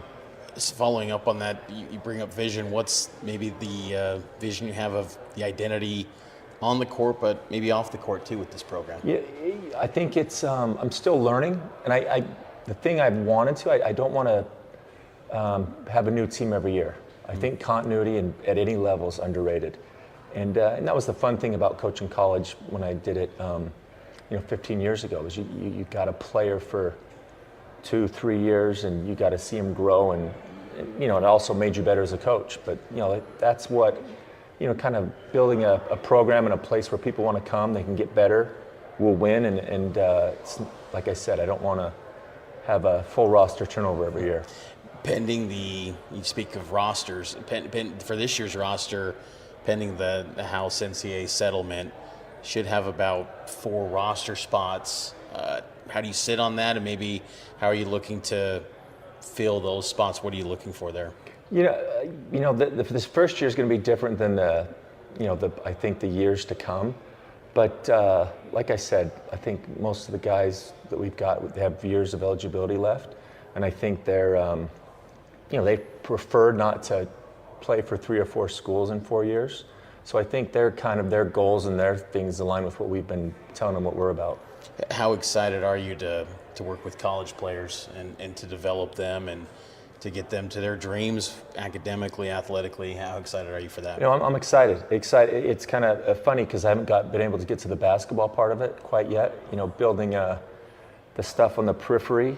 Getting recruiting kids, signing kids, getting them admitted, and setting up all of like I said, the things on the periphery. But yeah, I am actually looking forward to it because I think there's more practice time than you get in the NBA, and you have time to teach things at a more basic level. But yeah, I'm actually really looking forward to that. Trying to set it up now so I can concentrate more on the basketball when that time comes. Just your thoughts of Brett Yormark here in the Big 12, commissioner. He's got an NBA background. His time he worked with the Nets for a little bit, but your thoughts on Commissioner Yormark and what he's doing with this league? I think he's done a great job. We just met, with the media partners. I think he's doing things that other conferences haven't done. And, for basketball, there's not a better basketball conference like the capable. And, there's some powerhouses and a lot of teams with a lot of tradition. But I think he's done a good job, and I think it's, he's focusing not just on, basketball or football, but I think long-term vision. I think he's done a great job. Alex Jensen, what do you think the biggest challenge is going from the NBA to the collegiate level, JJ? Here's mine. It's a different pick. It's watching Kevin Young have that success and then it's just assume that come from the NBA and just go straight to the college level. That's a hard transition to make. I think that's what made what Kevin Young did was so crazy. But Alex Jensen is no slouch. He wants to concentrate on the basketball. I think he would do well to stay in that, right? And to make sure that all the other stuff, all the business things, let somebody else take care of all that. Get all your people that surround you, have them take care of that stuff, and then you get in front of those guys and you coach the heck out of them. It used to be recruiting. Yeah. But NIL has simplified that a little bit. Yeah. Like you identify That's a great point. It's kind of like the NBA where you identify players you think are going to be a good fit on your roster, and then you come up with the numbers and see if the numbers work, right?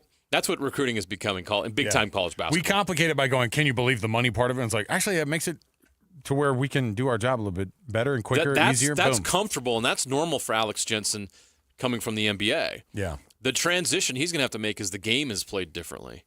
And also you're dealing with young people. Like he has been working with professionals for the last decade plus. Now he's coming back. He's having to deal with young people who are still growing and learning and maturing, and that is a transition that's going to have to be made there. You saw, Coach make that transition down at BYU this past year, and there was a little rocky at first, right? Yeah. We got to Christmas, it's like, I don't know about this BYU team. I don't know if Kevin Young's going to get this team to the tournament, and then boom, something clicked. He figured some things out. They made some changes, and it worked out. So that's going to be the biggest transition for me, I think, is learning how or getting back to working with younger people and understanding them and helping them overcome some of their deficiencies and immaturity and helping them grow. All right, let's take a break. We'll have to listen to Kevin Young at a different point here just because we're running out of time on this segment here. But it's pretty bonkers to see Alex Jensen and Kevin Young. Like if you would have said, those will be your 2 head coaches at BYU and Utah, respectively, a couple of years ago. Well, the irony is, no, but you could not find better hires. No, absolutely. At both places. Yeah. And now because of finances, they were able to make it happen for both because both they're qualified to be head coaches in the NBA and they're coaching here. Both institutions are very blessed. That's my favorite quote of the day so far. Hey, both institutions very blessed. Not just one, okay? Blessings abound at both, all right? Let's get it going. Hey, we'll take a break. We'll come back. I've got a top 10 for you, JJ, on the way back here. It's an NFL-related one. You don't want to miss it, so stay here. Stay dialed in. 97.5, the KSL Sports Zone. And now, a look at traffic from the KSL Traffic Center. Very slow from 45th South in Murray down to 72nd South in Midville on southbound I-15. Just a usual spot for heavy delays. There's also a new crash near Weber State in Ogden. It's southbound on Harrison Boulevard just past 42nd Street and blocking the right lane. When you take UTA, you can do just about anything while you ride. You won't even notice all the traffic that you're missing.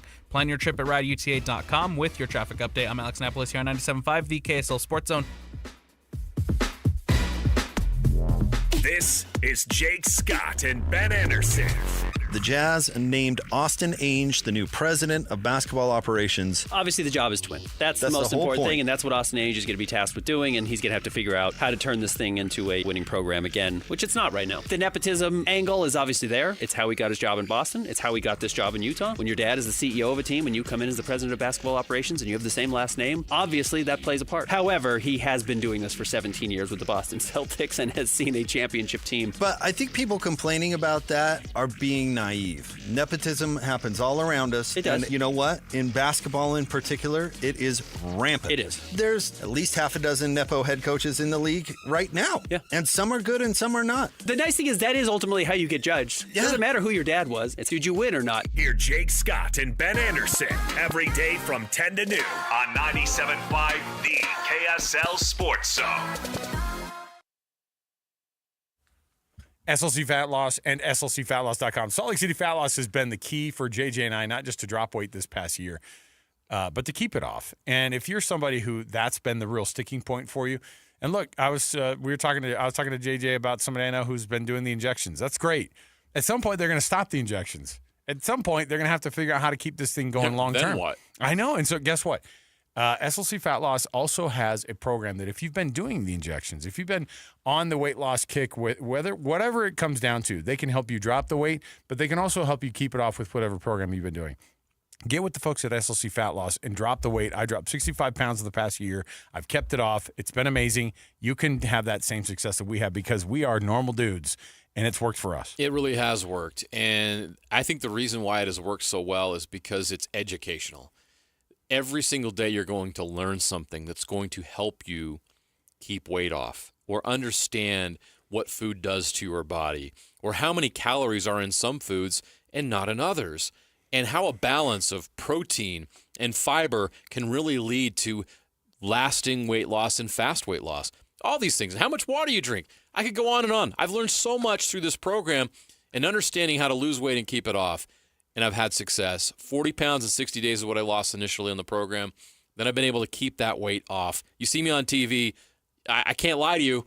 You can see it every day if you want to. I've been able to keep that weight off for the past year, and it's awesome. SLC Fat Loss will help you do that. Go to their website right now. Learn more about it. SLCFatLoss.com.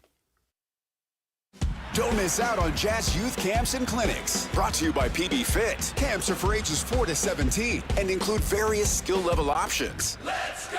Whether you're a beginner trying to learn the basics or a seasoned player wanting to fine-tune your skills, there's a camp for you. Learn from Utah Jazz Camp coaching staff and Jazz personalities at select camps in multiple locations. Year-round on weekdays or weekends. Sign up and receive a reversible jersey, Jazz ticket vouchers, and a membership to Utah Jazz Shoot 360. Go to jazzyouth.com and register today. I love a day on the water with friends, but my moderate to severe plaque psoriasis sometimes holds me back. Now I'm all in with clearer skin thanks to Skyrizi. Risankizumab Riza, a prescription-only 150 milligram injection for adults who are candidates for systemic or phototherapy. Teaching music is my passion, but my active psoriatic arthritis can limit me at times. Now I'm treating my joint symptoms with Skyrizi. With Skyrizi, most people with plaque psoriasis saw 90% clearer skin at 4 months. Or if you are an adult with active psoriatic arthritis, Skyrizi helps you move with less joint pain, stiffness, swelling, and fatigue. Don't use if allergic to Skyrizi. Serious allergic reactions, increased infections, or lower ability to fight them may occur. Before treatment, get checked for infections and tuberculosis. Tell your doctor about any flu-like symptoms or vaccines. There's nothing like clearer skin. There's nothing like better movement, and that means everything. Ask your doctor about Skyrizi. Visit Skyrizi.com or call 1-866-SKY-RIZZI to learn more. It's Jeff Jr. from Trajan Wealth, and I've got something important to talk to you about, your 401k. If you have changed jobs, there are two very important considerations. You don't want to leave your 401k behind, and you don't want to roll it over into your new company plan without consulting Trajan Wealth first. 401ks will often have limited investments or age-based options. Since companies have to make choices to suit all employees, they may not be suited to you, which could cost you fees and money. When you roll over your 401k into an IRA, you not only keep your money growing tax deferred, but you also gain access to a world of investment options specifically designed for you. Trajan Wealth and our fiduciary advisors have helped thousands, and we can do the same for you. Call Trajan today at 801-899-7600. 801-899-7600. Advisory services offered through Trajan Wealth LLC, an SEC-registered investment advisor. Are you fighting a sewer line surprise? Or has your barbecue gas line gone rogue in peak grilling season? Utah Utility Pro tackles all your plumbing nightmares. Expert repairs and lightning-fast service. Call for diagnosis or quote. Visit UtahUtilityPro.com. Listen every Monday morning to DJ and PK and Monday afternoon with JJ and Alex for your Chevy Strong Play of the Game. Win great prizes from Rocky Mountain Chevy. Ladies and gentlemen, The biggest name. You're locked into JJ and Alex. With the insight and analysis on the teams you can't live without. Presented by G2G Bars. This is 97.5, the KSL Sports Zone.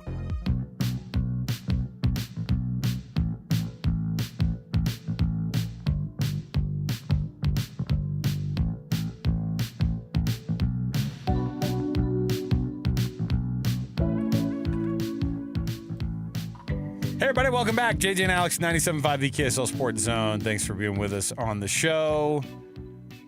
Let's see the biggest news across the world of sports today. Tom Thibodeau, thank you for your service in New York. I was actually thinking about this. Who gets that New York gig? Michael Malone. You think Mike Malone's going to be the guy? Oh, he'll be at the top of the list. All we do is recycle, refresh, put a new suit on him, put a Knicks pin on that lapel for the press conference, and a guy who was fired with 3 games left in the regular season on a team that was. Hey, by the way, if you think that you're going to get treated any better in New York, you're sorely mistaken. Mike Malone is the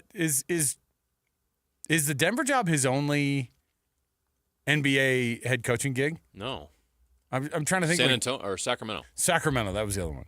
Like 9 other people that are on the coaching carousel. So he knows what it's like to be with an ownership group that just willy-nilly pulls the trigger and fires people. So he's ready. He was fired after 2 seasons in Sacramento, yeah. He's equipped. To be in New York. He could be there. So I know Mike Malone's on the list. Is there no other new names out there? No other 30-somethings that we like? I mean, Johnny Bryant is about to get the Suns job, but maybe they would go back to Bryant because Bryant was an assistant coach there. I think he'll be on the list. Remember when anything Johnny Bryant did? Johnny Bryant is listed as a candidate for the job, yes. Okay. Oh, and Johnny Bryant. Taylor Jenkins. By the way, what's Taylor Jenkins going to do? Rick Brunson. Oh, my. Speaking of nepotism. Yeah. Could you imagine, though, too, wait, who were we just mentioning off? Who are the coaches there? Oh, Taylor Jenkins just lost his job. Michael Malone. Taylor Jenkins fired. Johnny Bryant's an assistant with the Cavaliers. But see, the Johnny Bryant thing I like a lot because of the rumors that will fly around about Donovan Mitchell that will surely Those follow. aren't to bed yet? No. I don't think Donovan Mitchell's coming to play for the Knicks. No, I don't think that's going to happen. But his tie to Johnny Bryant, right? Wasn't that the thing? He has he's got the connections. It's like there was a belief that that's why the Knicks hired Johnny Bryant to be the lead assistant, was the thought that it could recruit Donovan Mitchell to New York, and then all of a sudden those will never go away. They land Jalen Brunson in free agency, and well, we're moving on. You get Mike Malone there or Taylor Jenkins, and you get yourself KD. Vegas is going to be going nuts on those odds. Oh boy. Am I wrong? All right, championship. Gosh, Spike Lee, just start making the documentary now, brother. Let's go. We've got a top 10 here. Now, this is a weird one. And I actually don't know what. Sometimes I'll just be thinking of these things before I go to bed, and I'll text myself. And then in the morning I go, what was I thinking? This one I texted myself last night late, and I was like, you know what? Yeah, let's do that. Let's do this. Because I was thinking about NFL teams, and I was thinking about these teams that so many teams who have not won a Super Bowl, some teams who haven't even played in Super Bowls. And some teams are just downright terrible. So I've got in front of me 1 being the absolute worst, 10 being the 10th worst. I've got a top 10 of the lowest win percentage in the history of the franchises across the NFL that are in the NFL right now. Wow. So by win percentage, okay? Because obviously across the board. Hey, what are you Googling over there? No Googling. What are you doing? Nope. I'm not putting up with this. Yeah, I'm sure you're typing it up. Sure you are. Nope, no Googling. I can't see in there. So without further ado, let's get the timer going. Top 10 lowest win percentages in the history of the NFL. On your mark, get set, go. Jacksonville Jaguars. Ding. Cleveland Browns. Houston Texans. Wait, the Browns was the Texans, you said? Yeah. Ding. Seahawks. How dare you? Tampa Bay Buccaneers. Ding. Who else stinks? The Jets. New York Jets. Ding. I love that. That's all you have to ask. Who else stinks? Commanders. I know they had a long run of winning, but they've also been bad. Cleveland Browns. Cincinnati Bengals. Ding. Minnesota Vikings. Going to the list. Chicago Bears. Detroit Lions. Ding. Los Angeles Chargers. Not going to be any Raiders. Saints. Ooh. Colts. Ooh. Titans. Ding. Panthers. Oh, Panthers. I'll give it to him. He had it after the bell, but I'll give it to him. No, Ding. that was in the minute. Sure. Let me see here. You got the Buccaneers, and they're number 1. Worst winning percentage in the history of the league at 410. And 2 Super Bowl wins. Go figure. Jacksonville Jaguars, second worst. The Arizona Cardinals. I missed the Cardinals. How did because they're so irrelevant, I didn't even think of them. Well, and they have the distinct pleasure of being a franchise since 1920, so they've lost a lot of freaking games. That franchise actually has played the 3rd most amount of games in the history of the league. It goes the Packers, the Bears, and the Cardinals. Those are the 3 who've played the most games in the league. But yes, 3rd worst. The Jets at 4, the Houston Texans at 5, the Atlanta Falcons at 6. Falcons. Yeah. I did not say the Falcons. You're going to kick yourself on the Falcons. You're going to kick yourself on. Oh no, you snuck in the Panthers at the last one. The Bengals, the Lions, the Saints, and the Titans. So I think you only missed. I only missed 2? the Falcons and, of course, the one you just mentioned before. The Titans. No, I got the Titans. No. Who did I miss? I missed the Falcons, and I missed the Cardinals. Oh, the Cardinals. That's right. Yeah. 8 out of 10, not bad. No help from our producer Alex, though. By the way. Got 0. Well, we got to do the EPL for him to chime in. You want me to do some soccer ones? This was an easy list for JJ. Oh, it was an easy list for JJ. Really, you could have just named off all 32 teams in the NFL in a minute, and you would have gotten them all. There you go. That's an interesting technique. I don't know if I like it, but it would have been accepted. All right. Best win percentage of all teams ever. Any guesses? Oh man, Steelers. No. Cowboys. Cowboys are number 2. Number 1 are the Patriots. Baltimore Ravens. Oh, yeah. So I guess it only counts since now 2000, technically when because they moved. it's 96 is when they became. They don't count the Browns nope, previously nope, with nope, them, nope. so that makes sense. So top win percentages: Ravens, Cowboys, Packers, Dolphins, Chiefs, Bears were actually on the list of the most on the best win percentage. Interesting. Vikings also on the list. Patriots, Steelers, 49ers to round it off. Your Broncos coming in at 12, by the way. There you go. All right, we'll take the break here. We'll come back. We've got more around the corner. John Wilner, he's going to join us next. John Wilner, of course, writes for the Mercury News, and he's an AP voter, and his college football commentary is of legend. We'll have John Wilner on here with us next. We'll talk about the Big 12. We'll talk about the SEC. We'll talk about the stranglehold the SEC, the Big 10 both have on college football. We'll ask a few questions about what the future of the Pac-12 looks like. So many things to ask him about. Stay here, 97.5 KSL Sports Zone.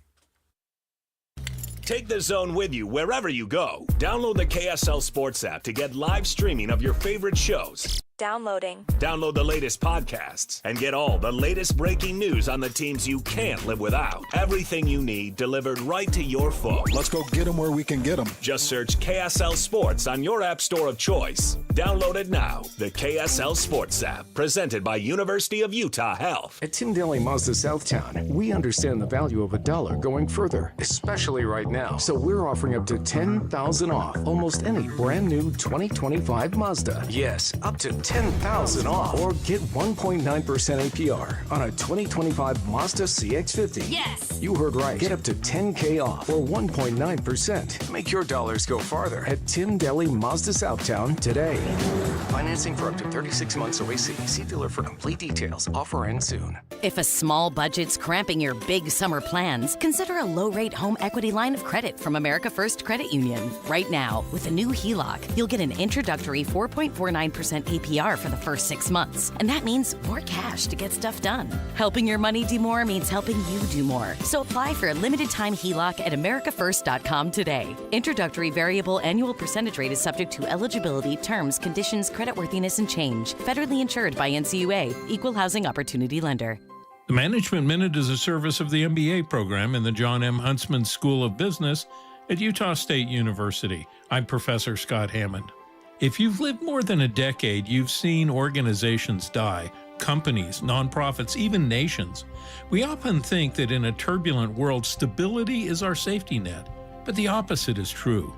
When turbulence abounds, organizations that can adapt survive.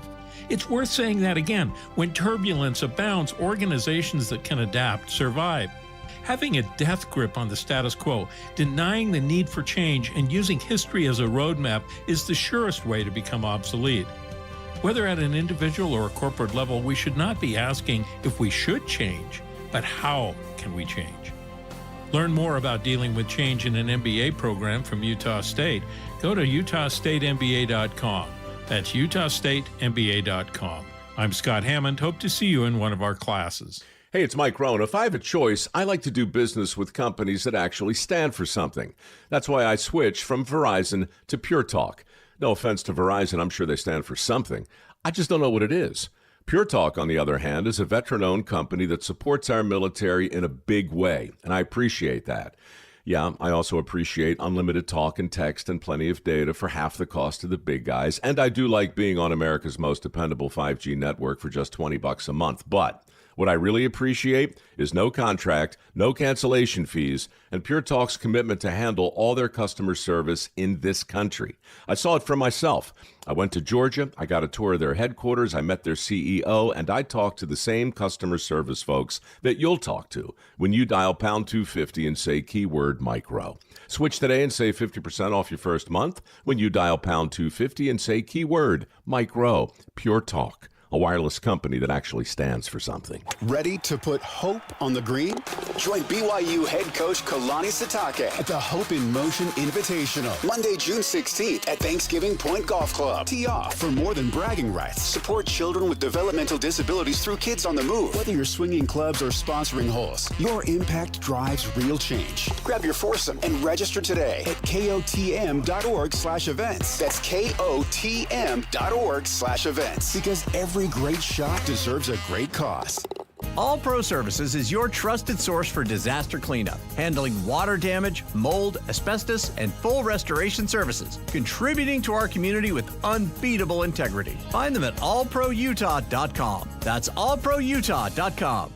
Hey, this is Chris with JCW's. Drop in for one of our delicious gourmet burgers made with 100% choice ground chuck. We're in Lehigh, American Fork, Provo, South Jordan, and Harriman. JCW's, quality and a lot of it. Broadcasting from the Mountain Home Services Studio, this is 97.5 KZNS FM Colville, 1280 KZNS AM Salt Lake City, and 102.7 KSL FM HD2 Salt Lake City Midvale. This is 97.5, the KSL Sports Zone.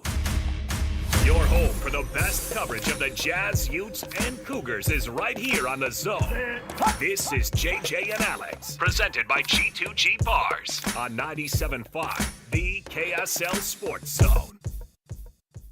He's coming out, he's coming out, he's coming out, it's coming out, it's coming out, it's coming out. It's there. All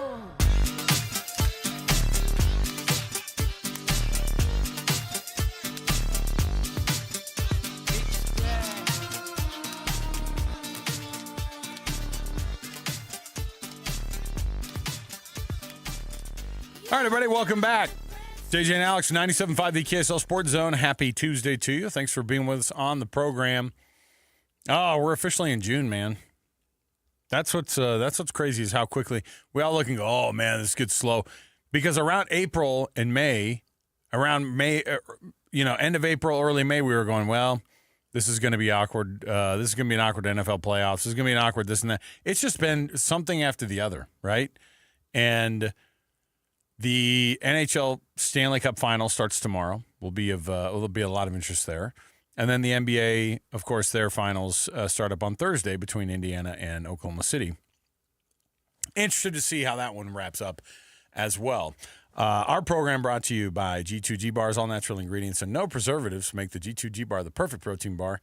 You can give it a shot today, and, of course, you'll love it. Costco, Holiday Oil, Maverick, Associated Foods, and many other places at the refrigerated section. So there you go. Let's kick off the hour here as we always do with the cut. We'll jump in right here, and we'll get to John Wilner momentarily, college football writer for the Mercury News, and he, of course, is an AP voter, and he has a lot to say about college football. Let's jump in right here with the cut. It's time for the biggest story of the day.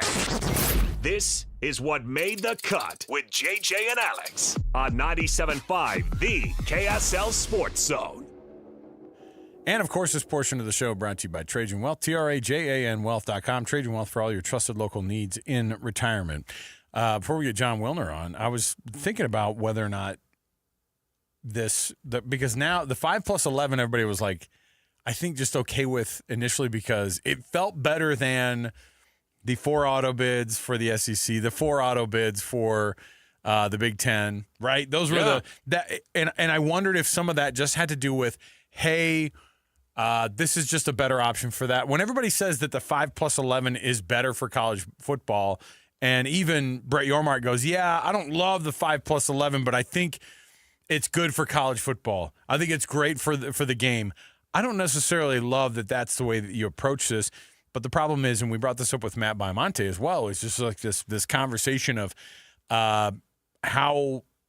what's the best option then? Because even the just best 16 or whatever they were calling it is also requisite that you have a college football playoff committee that you feel comfortable with the rankings the way they put it. If it is to go 1 to 16, you just said the thing. Comfortable with the committee. I don't know if I'm comfortable with the committee. Who's comfortable with the committee? It changes so dang much that you don't know. At some point, as soon as they kind of take it out of the hands of the committee as much as possible. That's what I'm comfortable with. Give it back to the computers. I think now the computers learned their lesson and AI has figured it out. The now. BCS was right. Joining us on the program right now, John Wilner, college football writer for Mercury News, and, of course, he votes for the AP as well. And we've been chatting about all these things. The 5+11 model, John, everybody initially went, yeah, this is better than the 4 auto bids and the 4 auto bids for the 2 big conferences and then only 2 for the ACC and the Big 12. And then it seems like now everybody's mad about the 5+11 again. Where are we on what the best model is? It totally depends on who you are and who you ask. Every conference is out for its own self-interest, right? And they're all proposing or supporting the models that they think are going to be best for the schools in their leagues. And that's the bottom line, right? The Big Ten is pushing this revolutionary model where you basically determine who gets the bids before the season even starts because that's the best for the Big Ten. The SEC wants 11 at-larges because they think that's best for them. And I don't know where it's going to get solved, right? Because it basically comes down to the SEC and Big Ten have the authority, but they've got to agree. And they don't agree right now. So, the clock's ticking. I think they have until December where they are obligated to get a format to ESPN. But you know what? It could get pretty close to the deadline the way we're going.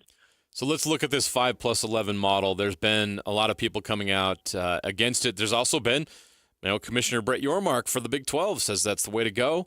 And others in the Big 12 have supported it as we focus on the Big 12, obviously, in this market. What are some of the issues and concerns about that 5+11 model that gives a lot of people pause? Well, I think that it gives the selection committee an immense amount of power, right? They're picking 11 spots, and there are a lot of reasons to be wary of the selection committee. And I mean, your state is one of the big ones, right? Because I think BYU got totally hosed, and that is a sentiment a lot of people feel could get repeated every year times 11 if the committee is allowed to pick most of the field. So that's the distrust of the selection committee is at the heart of, well, there's three things. If you want to picture what's going on here, at the 40,000-foot view, it's like a triangle. One corner is distrust of the selection committee. Another corner is the need for more money because of revenue sharing. And the third corner is that ESPN isn't on the hook to pay more if they expand the playoff. So they can't just get more money by expanding the playoff. So, because ESPN doesn't think there's a whole lot of value in, those extra games with double-digit seeds, and they're probably right. So how do you get more value? You get it by improving your regular season inventory. That's what the Big Ten wants to do. They want to create a crossover series with the SEC. They want the play-in games on championship weekend. All those things will get them more money from Fox to help their schools pay the revenue sharing. But if you play those games, you're going to have more losses. And if you have more losses and there's a selection committee, you are at risk of getting hosed. So they want the automatic bids to insulate themselves from the whims of the committee if they add these games to get money for revenue sharing, if that makes sense. Yes, absolutely. Yep, great explanation. We're having this bickering match about what the college football playoff is going to look like over the next couple of years. And it might just be a moot conversation because the entire thing might change again in the next, round of free negotiating of TV contracts. It certainly will. The question is what does that look like? What does the next iteration of all this work look like, John, per what you might see in the future as to how this thing goes? Is it going to be a super league? Is it going to be these 32 teams from the Big Ten and the SEC making their own conference? You feel like that every once in a while these powers in the Big Ten and the SEC, Greg Sankey will go, I don't even like the NCAA. No one in my room likes the NCAA. Nobody likes the NCAA. But the reality is what does a college football format look like in 10 years even? Well, the timeline is based on the media rights contracts. Okay, so there are really five that matter. So, and in chronological order, the Big Ten's deal ends in 2030. The Big 12's deal ends in 2031. The CFP deal and March Madness both end in 2032. Then you overlay that with the fact that the ACC's exit fees drop to a manageable number for Clemson and Florida State in 2030. So basically, the first, 24 to 36 months of the next decade is when this whole thing's going to change. Now, the strategy will be set before then, right? Because the Big Ten's going to have to know if they're expanding or forming a super league before the expiration of their media deal. So 28, 29 is when all the behind-the-scenes stuff is going to start to happen. But the actual changeover is going to be in the first couple of years of the next decade because that's when the contracts all expire. It's like this witching hour where all the contracts expire in this very condensed period of time. The CFP contract goes through the spring of 2032. So it's the 2031 season is the last year of the deal that's going to start in 2026. I think it's a 6-season deal with ESPN. We're going to get whatever format they decide for 2026. We're probably going to get for the full cycle, and then it's all going to change. Yep. So you've written about this. The Big 12 and the ACC, they have a lot in common, and they're facing this bully in the SEC and Big 10. How can they come together, maybe partner together to combat the power of the SEC and the Big Ten? What can be done? Well, I don't think that there's a whole lot that can be done, but what little can be accomplished, I think they ought to partner on as much as they can because they are much closer to each other than either of them is to the Big Ten or SEC at this point, right? So the enemy of your enemy is your friend. And I don't think they should merge. I don't think they can merge. I don't think they're going to give a thought to actually merging. But there are strategies you can come up with, whether it's a scheduling arrangement or other ways, stuff in basketball. They're both great basketball leagues. They've got to explore any option to increase revenue and to increase their competitive access to the CFP and the March Madness as well, but mostly to the CFP. But part of what they're going to have they don't know what the format's going to be yet. So it's hard to kind of go down a path of exploring a strategy if you don't know whether there's going to be 2 guaranteed bids per each of those conferences or if there's going to be 1 and there's 11 at-larges, right? So the thing they can't do, in my opinion, they cannot agree to the 4-4-2-2-1 model. They cannot formalize the fact that they are inferior. If they become inferior on the field and the SEC and the Big Ten gobble up all the bids in a 5-11 model, that's one thing. But to admit in a legal document that you are half the league of the Big Ten or SEC, that is a death blow, I think. I'd agree. Yeah, and it's just from the PR perspective, it's that, and then it's also kind of just like there's no going back. There's no going back at that point. It's not like they're going to add numbers to you in the years. And that's what people on social media. There's a lot of criticism of the Big 12 and of Brett Yormark for preferring 5-11, and all those people say, well, 5-11, you may not even get 2 bids. You should take 4-4-2-2 because you're guaranteed to get 2. But it's not about that. The worst thing possible is to admit that you are inferior. That's worse than being inferior.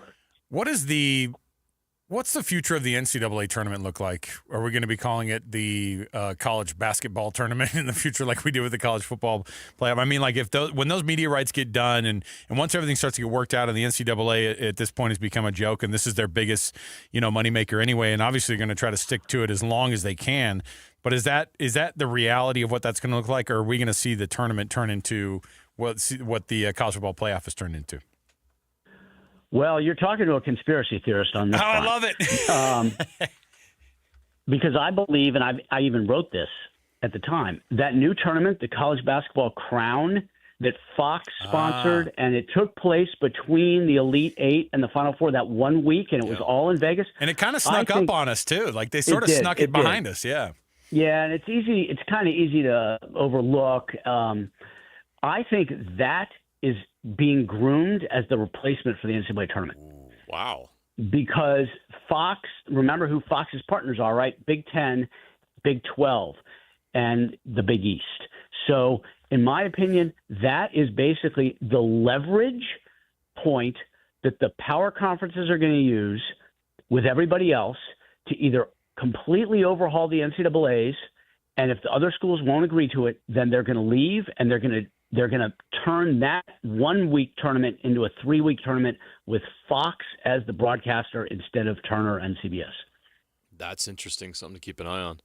I want to get your thoughts. But again, that's not till like 2030. Yeah, that's the same kind of time frame. Still, though, that's going to sneak up on all of us. I want to get your thoughts on BYU, Utah, and then obviously the Pac-12 situation that involves Utah State. But I'll start with BYU, and you're obviously aware of the news with Jake Gretzloff and what he's going through with the civil lawsuit.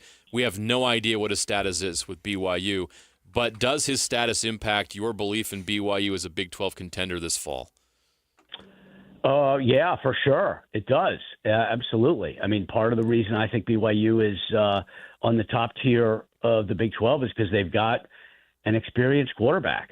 And we saw his, growth as a decision maker and a playmaker over the course of the year. Like, I think back to that, the SMU game, and they just stuck with him, and it eventually paid off. If they don't have him on top of the other losses, or if they have him, but he is not focused because he's got personal issues going on, they're potentially a totally different team. The quarterback is the most important position. There's no doubt it would impact their trajectory, I think. I don't even know who, to be honest. I mean, look, I don't even know who would be their quarterback if he didn't play. We don't either. We have names in front of us, and you go, "Oh yeah, I remember that name," and then you don't know exactly what their status is with the team or what they've done or what behind closed doors, what these coaches think about them. It's all up in the air, and it's always hard to try to figure out in the middle of the summer. The thing is, I do think BYU is in it. If he plays and is ready to go mentally and emotionally, I think BYU is in a great position, right? Because they have usually, if you have a breakthrough season, kind of like they did, come out of nowhere, like ASU, you've got a trophy and you have the potential for complacency to set in. But BYU still has that hunger because they got boxed out of the Big 12 tiebreaker. So in a way, they are perfectly positioned. Veteran players, a lot of momentum, and they still have the hunger because they didn't get to that final game. Well, let's talk about the Utah side of things. That's a team that we're not used to watching have a season like they did last year.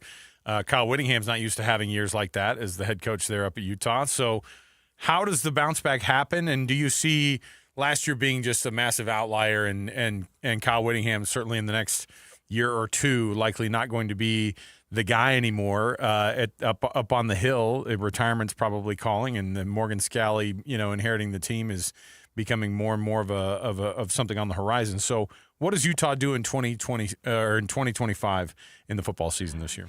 I would have thought it'd be an outlier, except the injuries have been a two-season issue in a lot of ways, right? And you think after what they went through in 2023 that you'd get a reversion to the mean, but they still had a lot of injuries, especially with Rising. So I don't know. I do know that they have looked at their training and strength and conditioning programs every which way to see if there's anything they can do.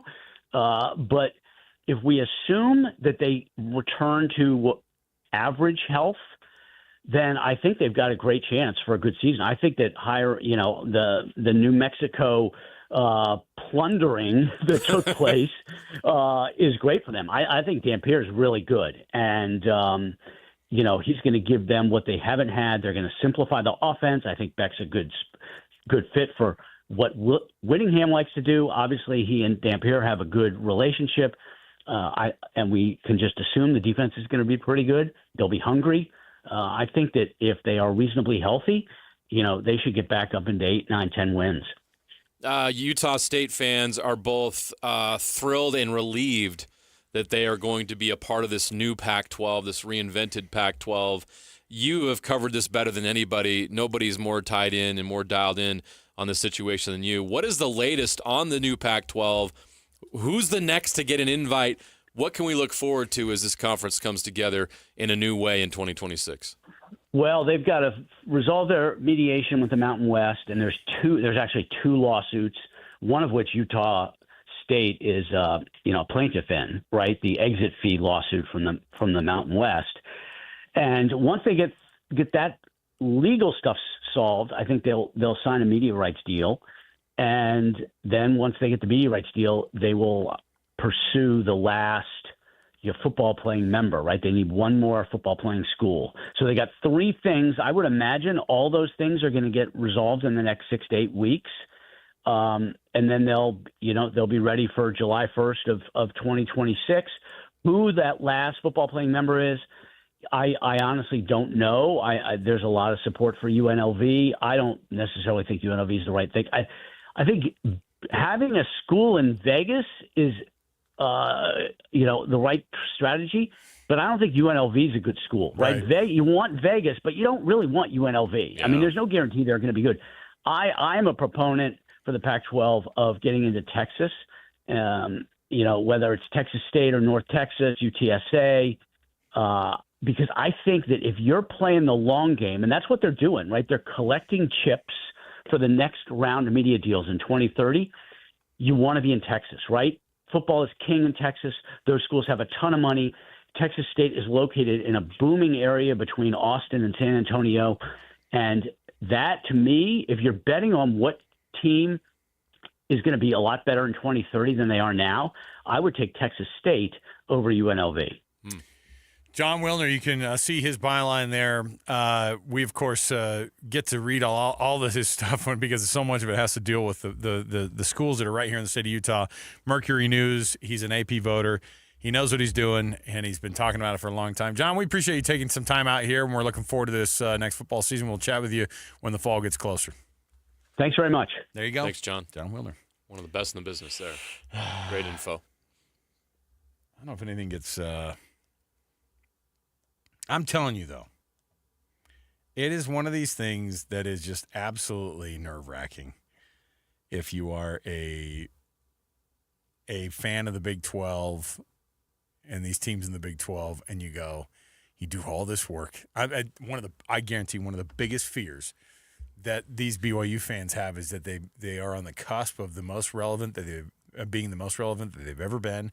And then in 2031 to have that ripped right back out from under them again, and to have to build from square one. And Utah, the same thing. Think about all the money and the work that's been put into these programs. BYU and Utah should not feel safe in this. Who It's knows crazy what that's that going to look it's like? crazy There's that they shouldn't, going to be a breakaway. There's going to be a super conference. Is it just going to be the Big Ten and the SEC merging together? Is it going to be one of those conferences just breaking up and doing their own thing, or some entity that neither BYU or Utah have a control or a say in? Very possible. So there should be no rest or relaxation for either school, either athletic department, because they're going to have to be proactive each and every day, each and every year to maintain their status right now as a power program. It's a nerve-wracking time. Absolutely bonkers. All right. Let me see here. Oh, we got to take a break. Let's take a break. We'll come back. We've got some NFL news, of course, to jump into. Our NFL Blitz is right around the corner. You don't want to miss any of that. Let's get out to the break, and we'll come back, and we'll talk about all things NFL, and then we'll get you to it best and worst. And stay here, 97.5, the KSL Sports Zone. And now, a look at traffic from the KSL Traffic Center. Southbound I-15 in Salt Lake County is just plugging along, not very quick through Murray all the way down to the Utah County line. In Lehigh, 21 North is still a headache for westbound drivers exiting the freeway and trying to get over to Redwood Road and the Mountain View corridor. Traffic's rough, but your parking lot doesn't have to be. GoPave Utah keeps things smooth with expert asphalt maintenance at GoPaveUtah.com. That's GoPaveUtah.com. Call or visit GoPaveUtah.com. With your traffic update, I'm Alex Napolis here on 97.5, the KSL Sports Zone.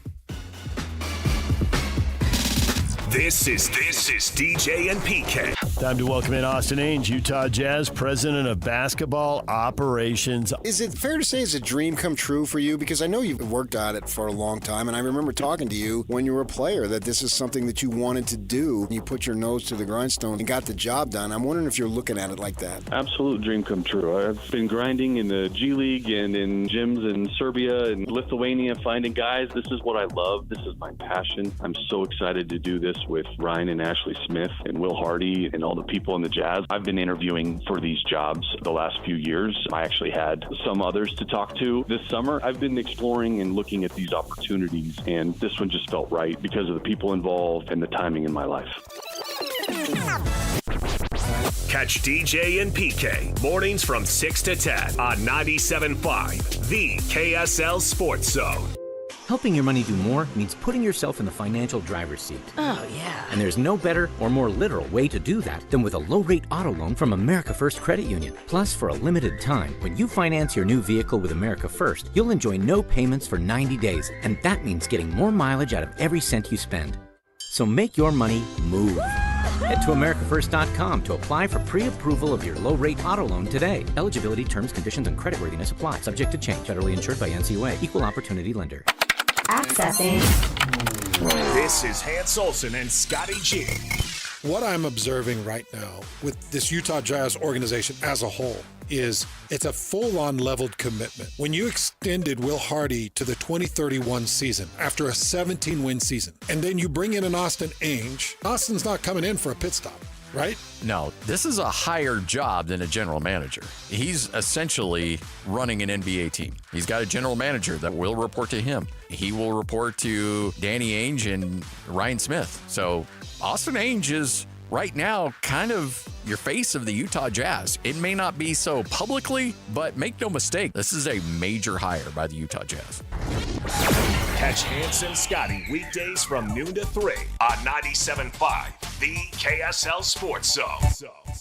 Hans Olsen, Scott Gerard, and it's time to talk about advanced windows. Summer is coming, and you want your home to be efficient. Keep that cool air inside your home. Advanced Windows are going to give you the windows you need to do just that. And people probably look at glass and think, well, you just see through it. Glass is glass. No. All glass looks the same to the naked eye, but their glass is the best that you can buy. It's triple coating of low E. It's got argon-filled gas, and it's double pane insulated glass. So it fights the heat back. It keeps the cold air in your house, and you're going to save so much money on your air conditioning bill. How about this? You'll also save $2,500 when you swap out 10 windows or more. With a lifetime guarantee, it's even transferable to the next owner. Covers all labor, glass, and parts. Call Advanced Windows right now, 801-850-9100. You can also go to advancedwindows.com. Highest quality custom windows in the state. That's 801-850-9100 or advancedwindows.com. This is Jake Scott and Ben Anderson. The Jazz named Austin Ainge the new president of basketball operations. Obviously, the job is to win. That's the most important thing, and that's what Austin Ainge is going to be tasked with doing, and he's going to have to figure out how to turn this thing into a winning program again, which it's not right now. The nepotism angle is obviously there. It's how he got his job in Boston. It's how he got this job in Utah. When your dad is the CEO of a team and you come in as the president of basketball operations and you have the same last name, obviously that plays a part. However, he has been doing this for 17 years with the Boston Celtics and has seen a championship team. But I think people complaining about that are being naive. Nepotism happens all around us. It does. And you know what? In basketball in particular, it is rampant. It is. There's at least half a dozen Nepo head coaches in the league right now. Yeah. And some are good and some are not. The nice thing is that is ultimately how you get judged. It doesn't matter who your dad was. It's did you win or not. Hear Jake Scott and Ben Anderson every day from 10 to noon on 97.5, the KSL Sports Zone. The Utah RV Palooza is ready for another round of RV savings. But this time, we're hooking you up, South Salt Lake County. June 5th through the 7th, we're bringing our packed inventory of new and used RVs to you on Harriman Main Street, just south of Winco. Shop all the best RV brands fit for any budget and all at show pricing. You'll find payments starting under $139 per month on approved credit on select new RVs and clearance pricing on all remaining new 2024s while they last. You'll also get 90 days of all play and no pay OAC. Start shopping the best deals now at UtahRVPalooza.com. And it's the only show featuring the full lineup from Wayfinder RV, available exclusively through Bish's. Plus, every RV purchase receives a free 1-year RV Fix membership, your fast track to RV service repairs. All this plus free admission to the Utah RV Palooza, June 5th through the 7th on Harriman Main Street, just south of Winco. See you in Harriman. Based on approved credit, 20% down, 8.99% APR for 180 months. Stock number 89922. Subject to prior sale. See dealer for details. Deal number 822B426B. Everybody knows that exterior remodeling salespeople are all about the high-pressure sell. Am I right? Windows, siding, gutters, those suckers are going to twist your arm and get you to buy, or they won't leave your house at night. Tim Jr. here from RGS Exteriors, and I want you to know we don't have high-pressure sells. In fact, we don't even have salespeople. Nope, we have estimators. That's a huge difference. Estimators are trained to look at the entire scope of the project, to see and know if there are any problems, like rotten wood, wood-borne insects, or construction issues specific to your house or your neighbors. Salespeople are more concerned about playing those silly price games. Buy one, get one free, sign today and get 40% off, as if they didn't just jack the price up to give you a fake discount. RGS Exteriors estimators are going to give you a great quote. No games, no tricks, no nonsense. Call RGS Exteriors to quote your exterior project. Our number is 801-280-3110 or visit us at rgsutah.com. That's rgsutah.com. All Pro Services is your trusted source for janitorial services. The attention to detail will keep your office spotless. Serving Utah for over 30 years with unbeatable integrity. AllProUtah.com. Call in the pros. All Pro is here for you. AllProUtah.com. Hey, this is Chris with JCW's. Craving something sweet? We do ice cream right. Come in and try one of our shakes, freezes, or an ice cream cone, and you'll see why we say JCW's, quality, and a lot of it. All the latest news and notes from the league and the locals in the NFL. JJ and Alex bring you the NFL Blitz on 97.5, the KSL Sports Zone. All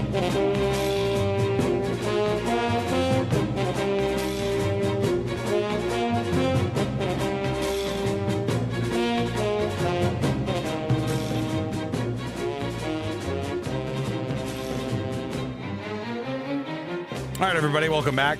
JJ and Alex, 97.5 the KSL Sports Zone. Let me see here. I'm just doing a little, I'm trying to think, were Detlef and Rick Schmidt on the same Pacers teams ever? Yes. Did they cross over at some point? Yeah. Detlef Shrimp played for those good Pacers teams in the 90s after he was at the Sonics. Sonics, yeah. Appreciate your service, by the way. Thank you so much. But yeah, I was wondering if wait a minute. No. If there were ever games that Rick Schmidt and Detlef Shrimp were together. I have that in reverse. I am sorry. He obviously he played with the Pacers until he was 30 years old. But I thought he came back. Started with the Mavericks. No, he did not. Played for the Pacers and then the Sonics in the 90s. That's what I'm remembering. So, but there was that moment during the Pacers, because there was that 92, 93 season. I think probably that he and Rick Schmidt probably played together. Yes. So that 92-93 year, that was the last year of Detlef Shrimp in Indiana. Yeah. Dale Davis, Reggie Miller, Sam Mitchell, Pooh Richardson, Rick Schmitz. Rick Schmitz was on that team. Rick Schmidt, man. Oh, may he rest. Wait. What? He's still alive? Okay. Did you just try to kill Rick Schmitz? I just didn't know if he was. More often than not, you got to guess the other direction on those guys that are in their 70s and that are in their mid-60s. How old is Rick Schmidt? 64, 65? How old is he right now? He's 58 years old. Ooh. No longer has the mullet, which is unfortunate. Oh, you know what? And was he a legit 7-footer?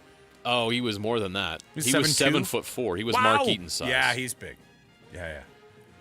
Because Detlef was almost 6'11". Detlef was 6'10". Yeah, he was a very big frame. He was one of the first people that I got an autograph from when I was a kid, and it was when he was with the Mavericks when I was real little. But we were living in Dallas, and I remember seeing him just being like, I've never seen a human that looks this big.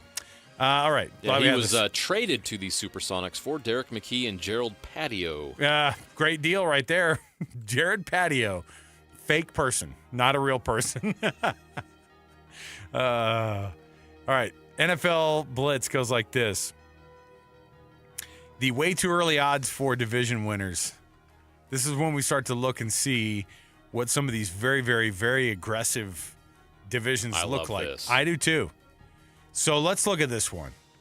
In the AFC North, it's a little bit of a fool's errand to try to get better odds than the Baltimore Ravens. Is that race already over? Is there anybody in that division that can legitimately challenge the Ravens? So you remember how bad the Bengals defense was last year, but they were still a 9-8 team. They're right on the edge, right? The Steelers feel like they've gone backward, and that's what's reflected in the odds. No quarterback at the Steelers that we know of yet. The Browns are the worst odds of any fourth place team currently that I've seen on all these odds, okay? The Browns have no shot, okay? Speaking of a team with no quarterback. Because they have Flacco. They also have Dylan Gabriel. They also have Shadur. I'd put money on Shadur Sanders starting. You think he's going to start? More than 4 games for the Browns. I don't hate that. In 2025. I don't hate that. Mark it down, Alex. He's got him for starting at least a quarter of the season. So that's what your NFC or your AFC North looks like. Your AFC East, good news for Patriots fans, you're moving up the list, but nobody's still touching the Bills, who have beyond the best odds. The Bills 69% chance to win that that division. The Bills, Patriots. The Patriots and the Dolphins are the same number, so maybe that's split. Both at 15.4%. And then the Jets, way off at 5.9% chance. The Houston Texans in the AFC South, as JJ declared, the best division in all of the AFC South is the AFC bad. South. If no teams from that division could make the playoffs, they would. Okay. The Houston. They got to take one. The Houston Texans, they're your only shot of doing something interesting. The Jacksonville Jaguars have the second best odds. The Colts for the shield. We love them. And the Tennessee Titans dead freaking last because we think that Will Levis might be the starting quarterback until Cam Ward takes over. And then he's the guy from now on. Are they really going to roll Will Levis out there to start the season? It would just be fun. It would just be fun. Either way, they're going to stink. Poor Cam Ward. I think he'll be fine. Anthony Richardson, freak athlete, can't play quarterback. And then the AFC West, this is the one I've been waiting for. This is the most hotly contested one in my mind, although the numbers don't necessarily bear this out. The Chiefs are by far the favorites at 53.5%. The Chargers at 25%. Are you offended by that? No. And then the They're Denver really good. And then the Denver Broncos just behind that at 22.5%. The Vegas Raiders only at 7.7%. I'm actually shocked. I thought that all those numbers should probably be condensed a little bit more and a little bit closer. Why? There were 3 of those teams were playoff teams last year, and the Raiders were far from. I know, but the Raiders. How'd they get better? I don't know.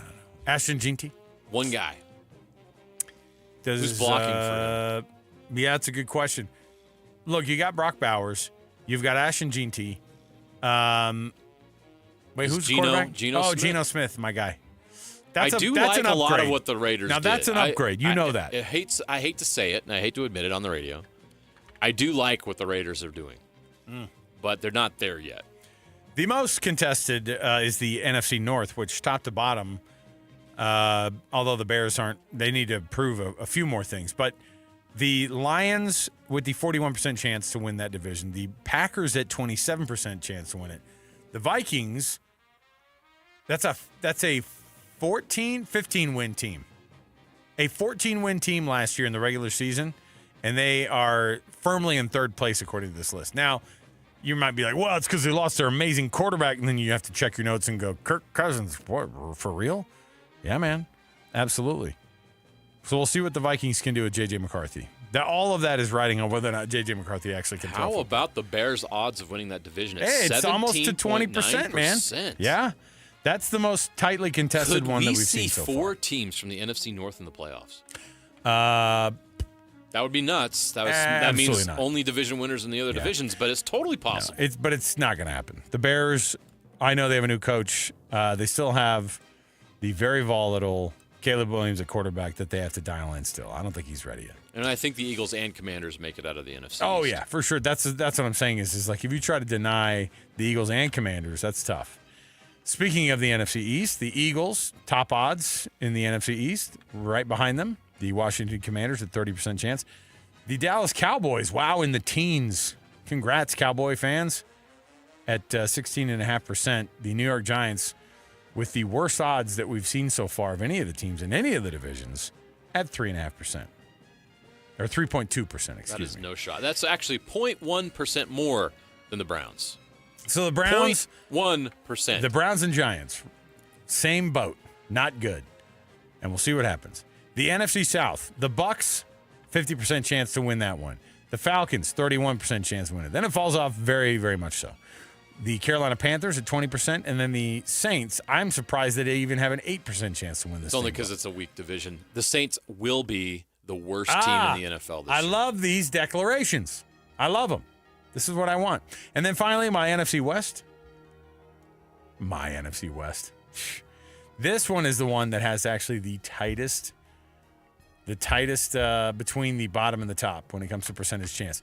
The San Francisco 49ers only a 37.5% chance to win, or 37.7.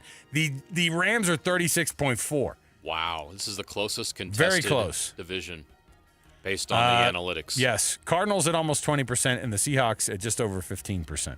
So those are that's the most hotly contested, at least according to Vegas. There you go. All right.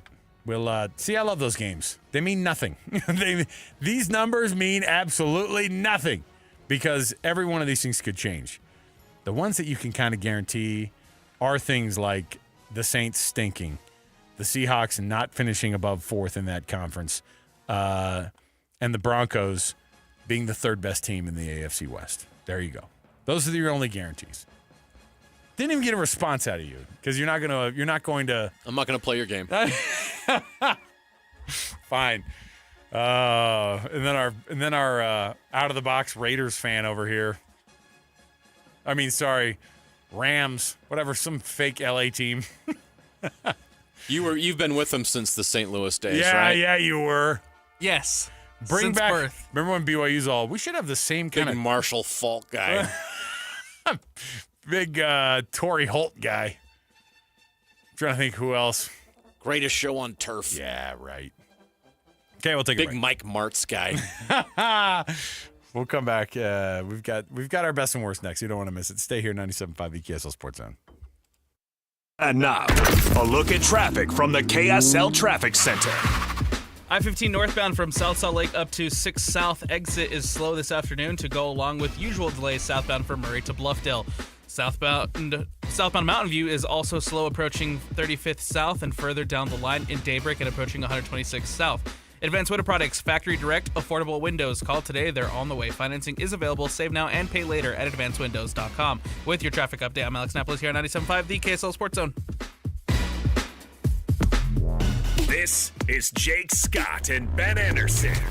I think Siakam absolutely is the key to this finals. If Indiana stands a chance, Siakam's going to have to dominate. We have talked about the Jazz's all-in trade for Mike Conley and it being the wrong player. Uh-huh. The Pacers made an all-in trade for Pascal Siakam, and it was the exact right player. Good for them. That's great general manager work. That's great front office work. When it's your time to push your chips in, are you playing the right hand? And the Pacers are showing they played exactly the right hand. They turned an expiring Paul George contract into Tyrese Halliburton. It's what we've talked about. You have to keep asset value alive. Yeah. You trade Donovan Mitchell. You get Lauri Markkanen. That doesn't mean Lauri Markkanen has to be the payoff. Maybe the guy you trade Lauri Markkanen for is the payoff. Yeah. That's the asset value you have to keep alive, though, and you can't let it drop too much, which is why I think there's absolutely a good chance that Lauri gets traded this summer. Hear Jake Scott and Ben Anderson every day from 10 to noon on 97.5 the KSL Sports Zone.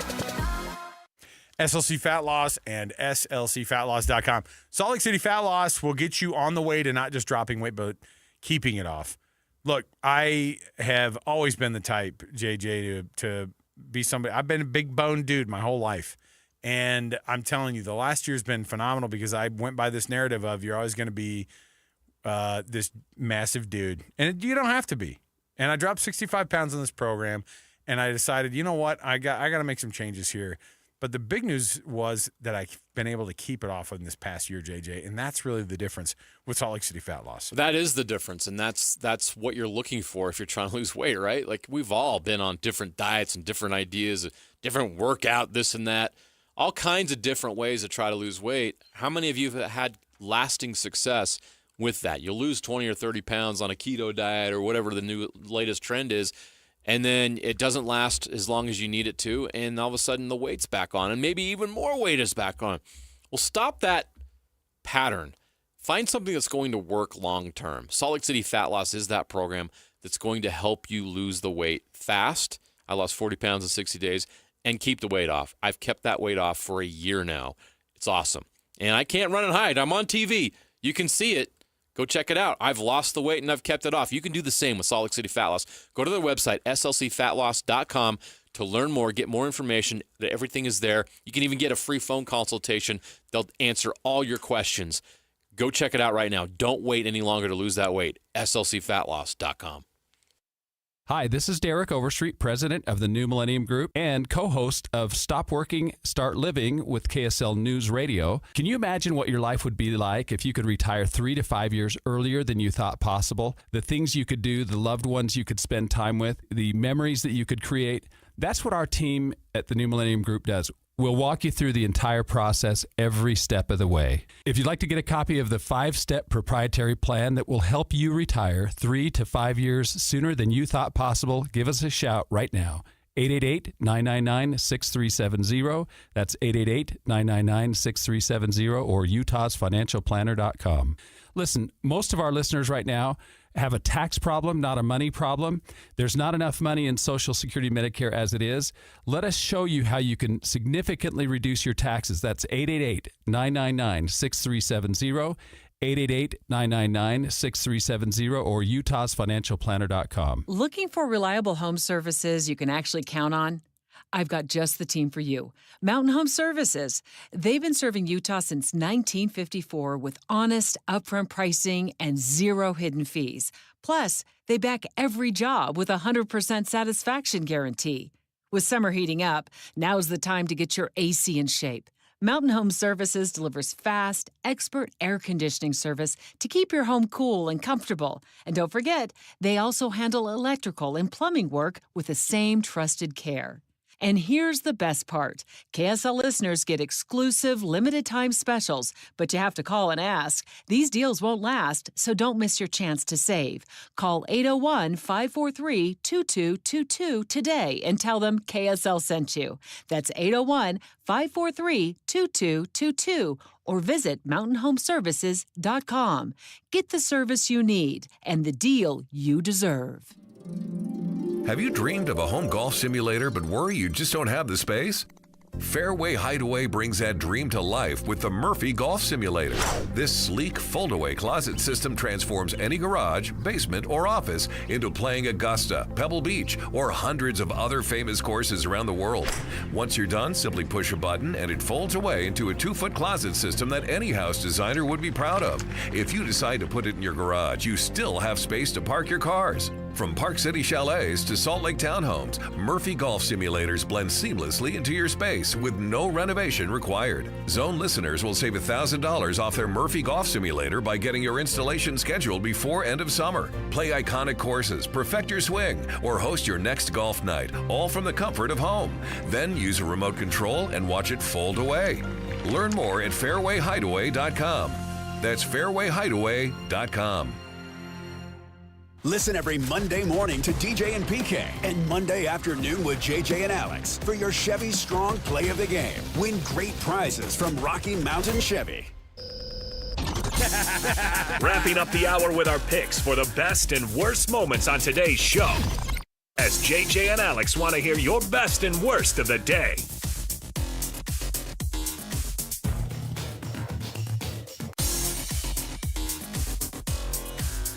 But it's a comedy.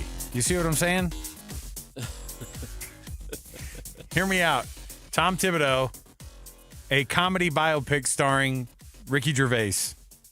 That's the only person you can cast. When I think of Tom Thibodeau, I think comedy. I know. The thing is that there's a comedian who is a really good actor, a really funny actor. It's Ricky Gervais, and he looks exactly like Tom Thibodeau. We need to pounce on this. I don't know how long they're going to look like each other, all right? But you can make some funny, look, like the last 24 hours, that'd be a funny part of the movie. Come on. Be a really good part of the movie. Ricky Gervais. No, this is where Ricky Gervais steals the show with an Oscar-worthy performance of a serious actor, right? This is where he earns his chops. Gets the serious role. He's not the comedian anymore. Give him this serious role. Let's let him do it. Come on. I'm just saying they look a lot alike. Ricky Gervais doing drama does not sound fun to me. I know, but guess what? A Tom Thibodeau movie. That sounds like today's worst. Because it's the worst idea ever. A Tom Thibodeau movie also sounds terrible. Let's combine these two terrible ideas and make one really great one. Tom Thibodeau movie. Ben Stiller would want to be in it. Hey, and Timothy Chalamet. Will you read my script? It's a Tom Thibodeau biopic. Okay. Oh, my goodness. All right. Yes, best and worst. Brought to you by the good folks at the Doug Smith family of dealerships in American Fork, Spanish Fork, and now in Linden. Kia, Subaru, Chevy, Jeep, Dodge, Ram, and now Mitsubishi. There you go. The best of the best and worst today is Texas Tech, who just reportedly, of course, freshly off of paying $1 million in NIL money to a pitcher that they acquired in the offseason. Texas Tech and their pitcher, who, by the way, I didn't know how this works, but Najari Kennedy is the best pitcher in all of softball. Her ERA is a .79 this year. She's 32-4. Jeez. Okay, she has pitched every inning for the Red Raiders so far on their road to a championship.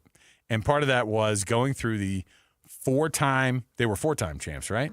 The four-time national champion. Consecutive. 4 consecutive. They had a 71-game win streak in there. Not only that, I think somebody showed their record because it's bad. I mean, Oklahoma finally gets that 4-year-in-a-row streak broken. You needed to have a special situation for that to happen. They get it broken, and they cap off over the past 4 years during that run of 4 national championships in a row and up till yesterday. They are 323-28 during that time. Wow. They've won 328 and 24 games and only lost 28 in the past 5 seasons. That's a 93.5% win percentage. Not bad. Not bad. So congrats to them, but congrats to Najari Kennedy, who brought her $1 million pitching talent to Texas Tech. And by the way, it freaking paid off. You and I were just talking about this before the show. It's like, guess what? They're on a national stage. $1 million is nothing to be able to get this type of they couldn't of pay publicity, for this man. Publicity. Yeah. Yeah. And beating Oklahoma on the way to do it with her and on the mound. And a lot of momentum for their football team that has high expectations going into this fall. And the their basketball team that's really and good a already. deep NCAA tournament run. Yes. Texas Tech is starting to see their money pay off. They have results in the field of play. You just are, I mean, last hour we were talking to, or the beginning of this hour, we were talking to John Wilner, and he goes, get Texas State in there. Into the new Pac-12. Yeah. Get Texas State in there. You know why? It's Texas. And you know what they're doing? Pumping money into that program. Yep. It's like a The no-name money program. is in Texas. And You it's need to go happening. there. It's happening. Yep. All right. And then the worst. The worst wasn't Ben Stiller? No, okay. The worst is Max Homa. I don't know if he knows. I mean, this is a name. He just dropped out of the top 60 in the world rankings of golf, which means that he has to do some work to qualify for the U.S. Open. So he has to go win a qualifying tournament. So after the Memorial this past weekend, he stayed in Ohio and played in a tournament to try to qualify for the U.S. Open. He has to win the tournament. It was a two-day event. Max Homa pushed to a 2-hole playoff after those 2 rounds, and he ended up losing. The crazy thing about all this is that he awkwardly did not have a caddy and carried his bag for the 36 holes of the tournament. Well, I've never carried, or haven't carried my own bag for 36 holes in a long time, said Homa, who mysteriously did not want to talk about why his caddy was not there with him. I would assume he's carrying his own bag. There's a little bit of pouting going on, JJ. Weird. Max Homa, no caddy, goes to a tournament to qualify for the U.S. Open. Now his only shot is to basically win the RBC Canadian Open. He's having a tough year. It's a guy whose name is known. Like, we know who Max Homa is. Big, yeah. And he can't get to the U.S. Open, and he's got relationship issues with his caddy. You never want to have those. Ask Tiger Woods. All right. There's your best and worst. We're going to take a break. We'll come back. We've got more to go right around the corner. When we return, just stay here. We got a lot going on. Stay here, 97.5, the KSL Sports Zone. KSL Sports is proud to support Primary Children's Hospital with the KSL Give-A-Thon.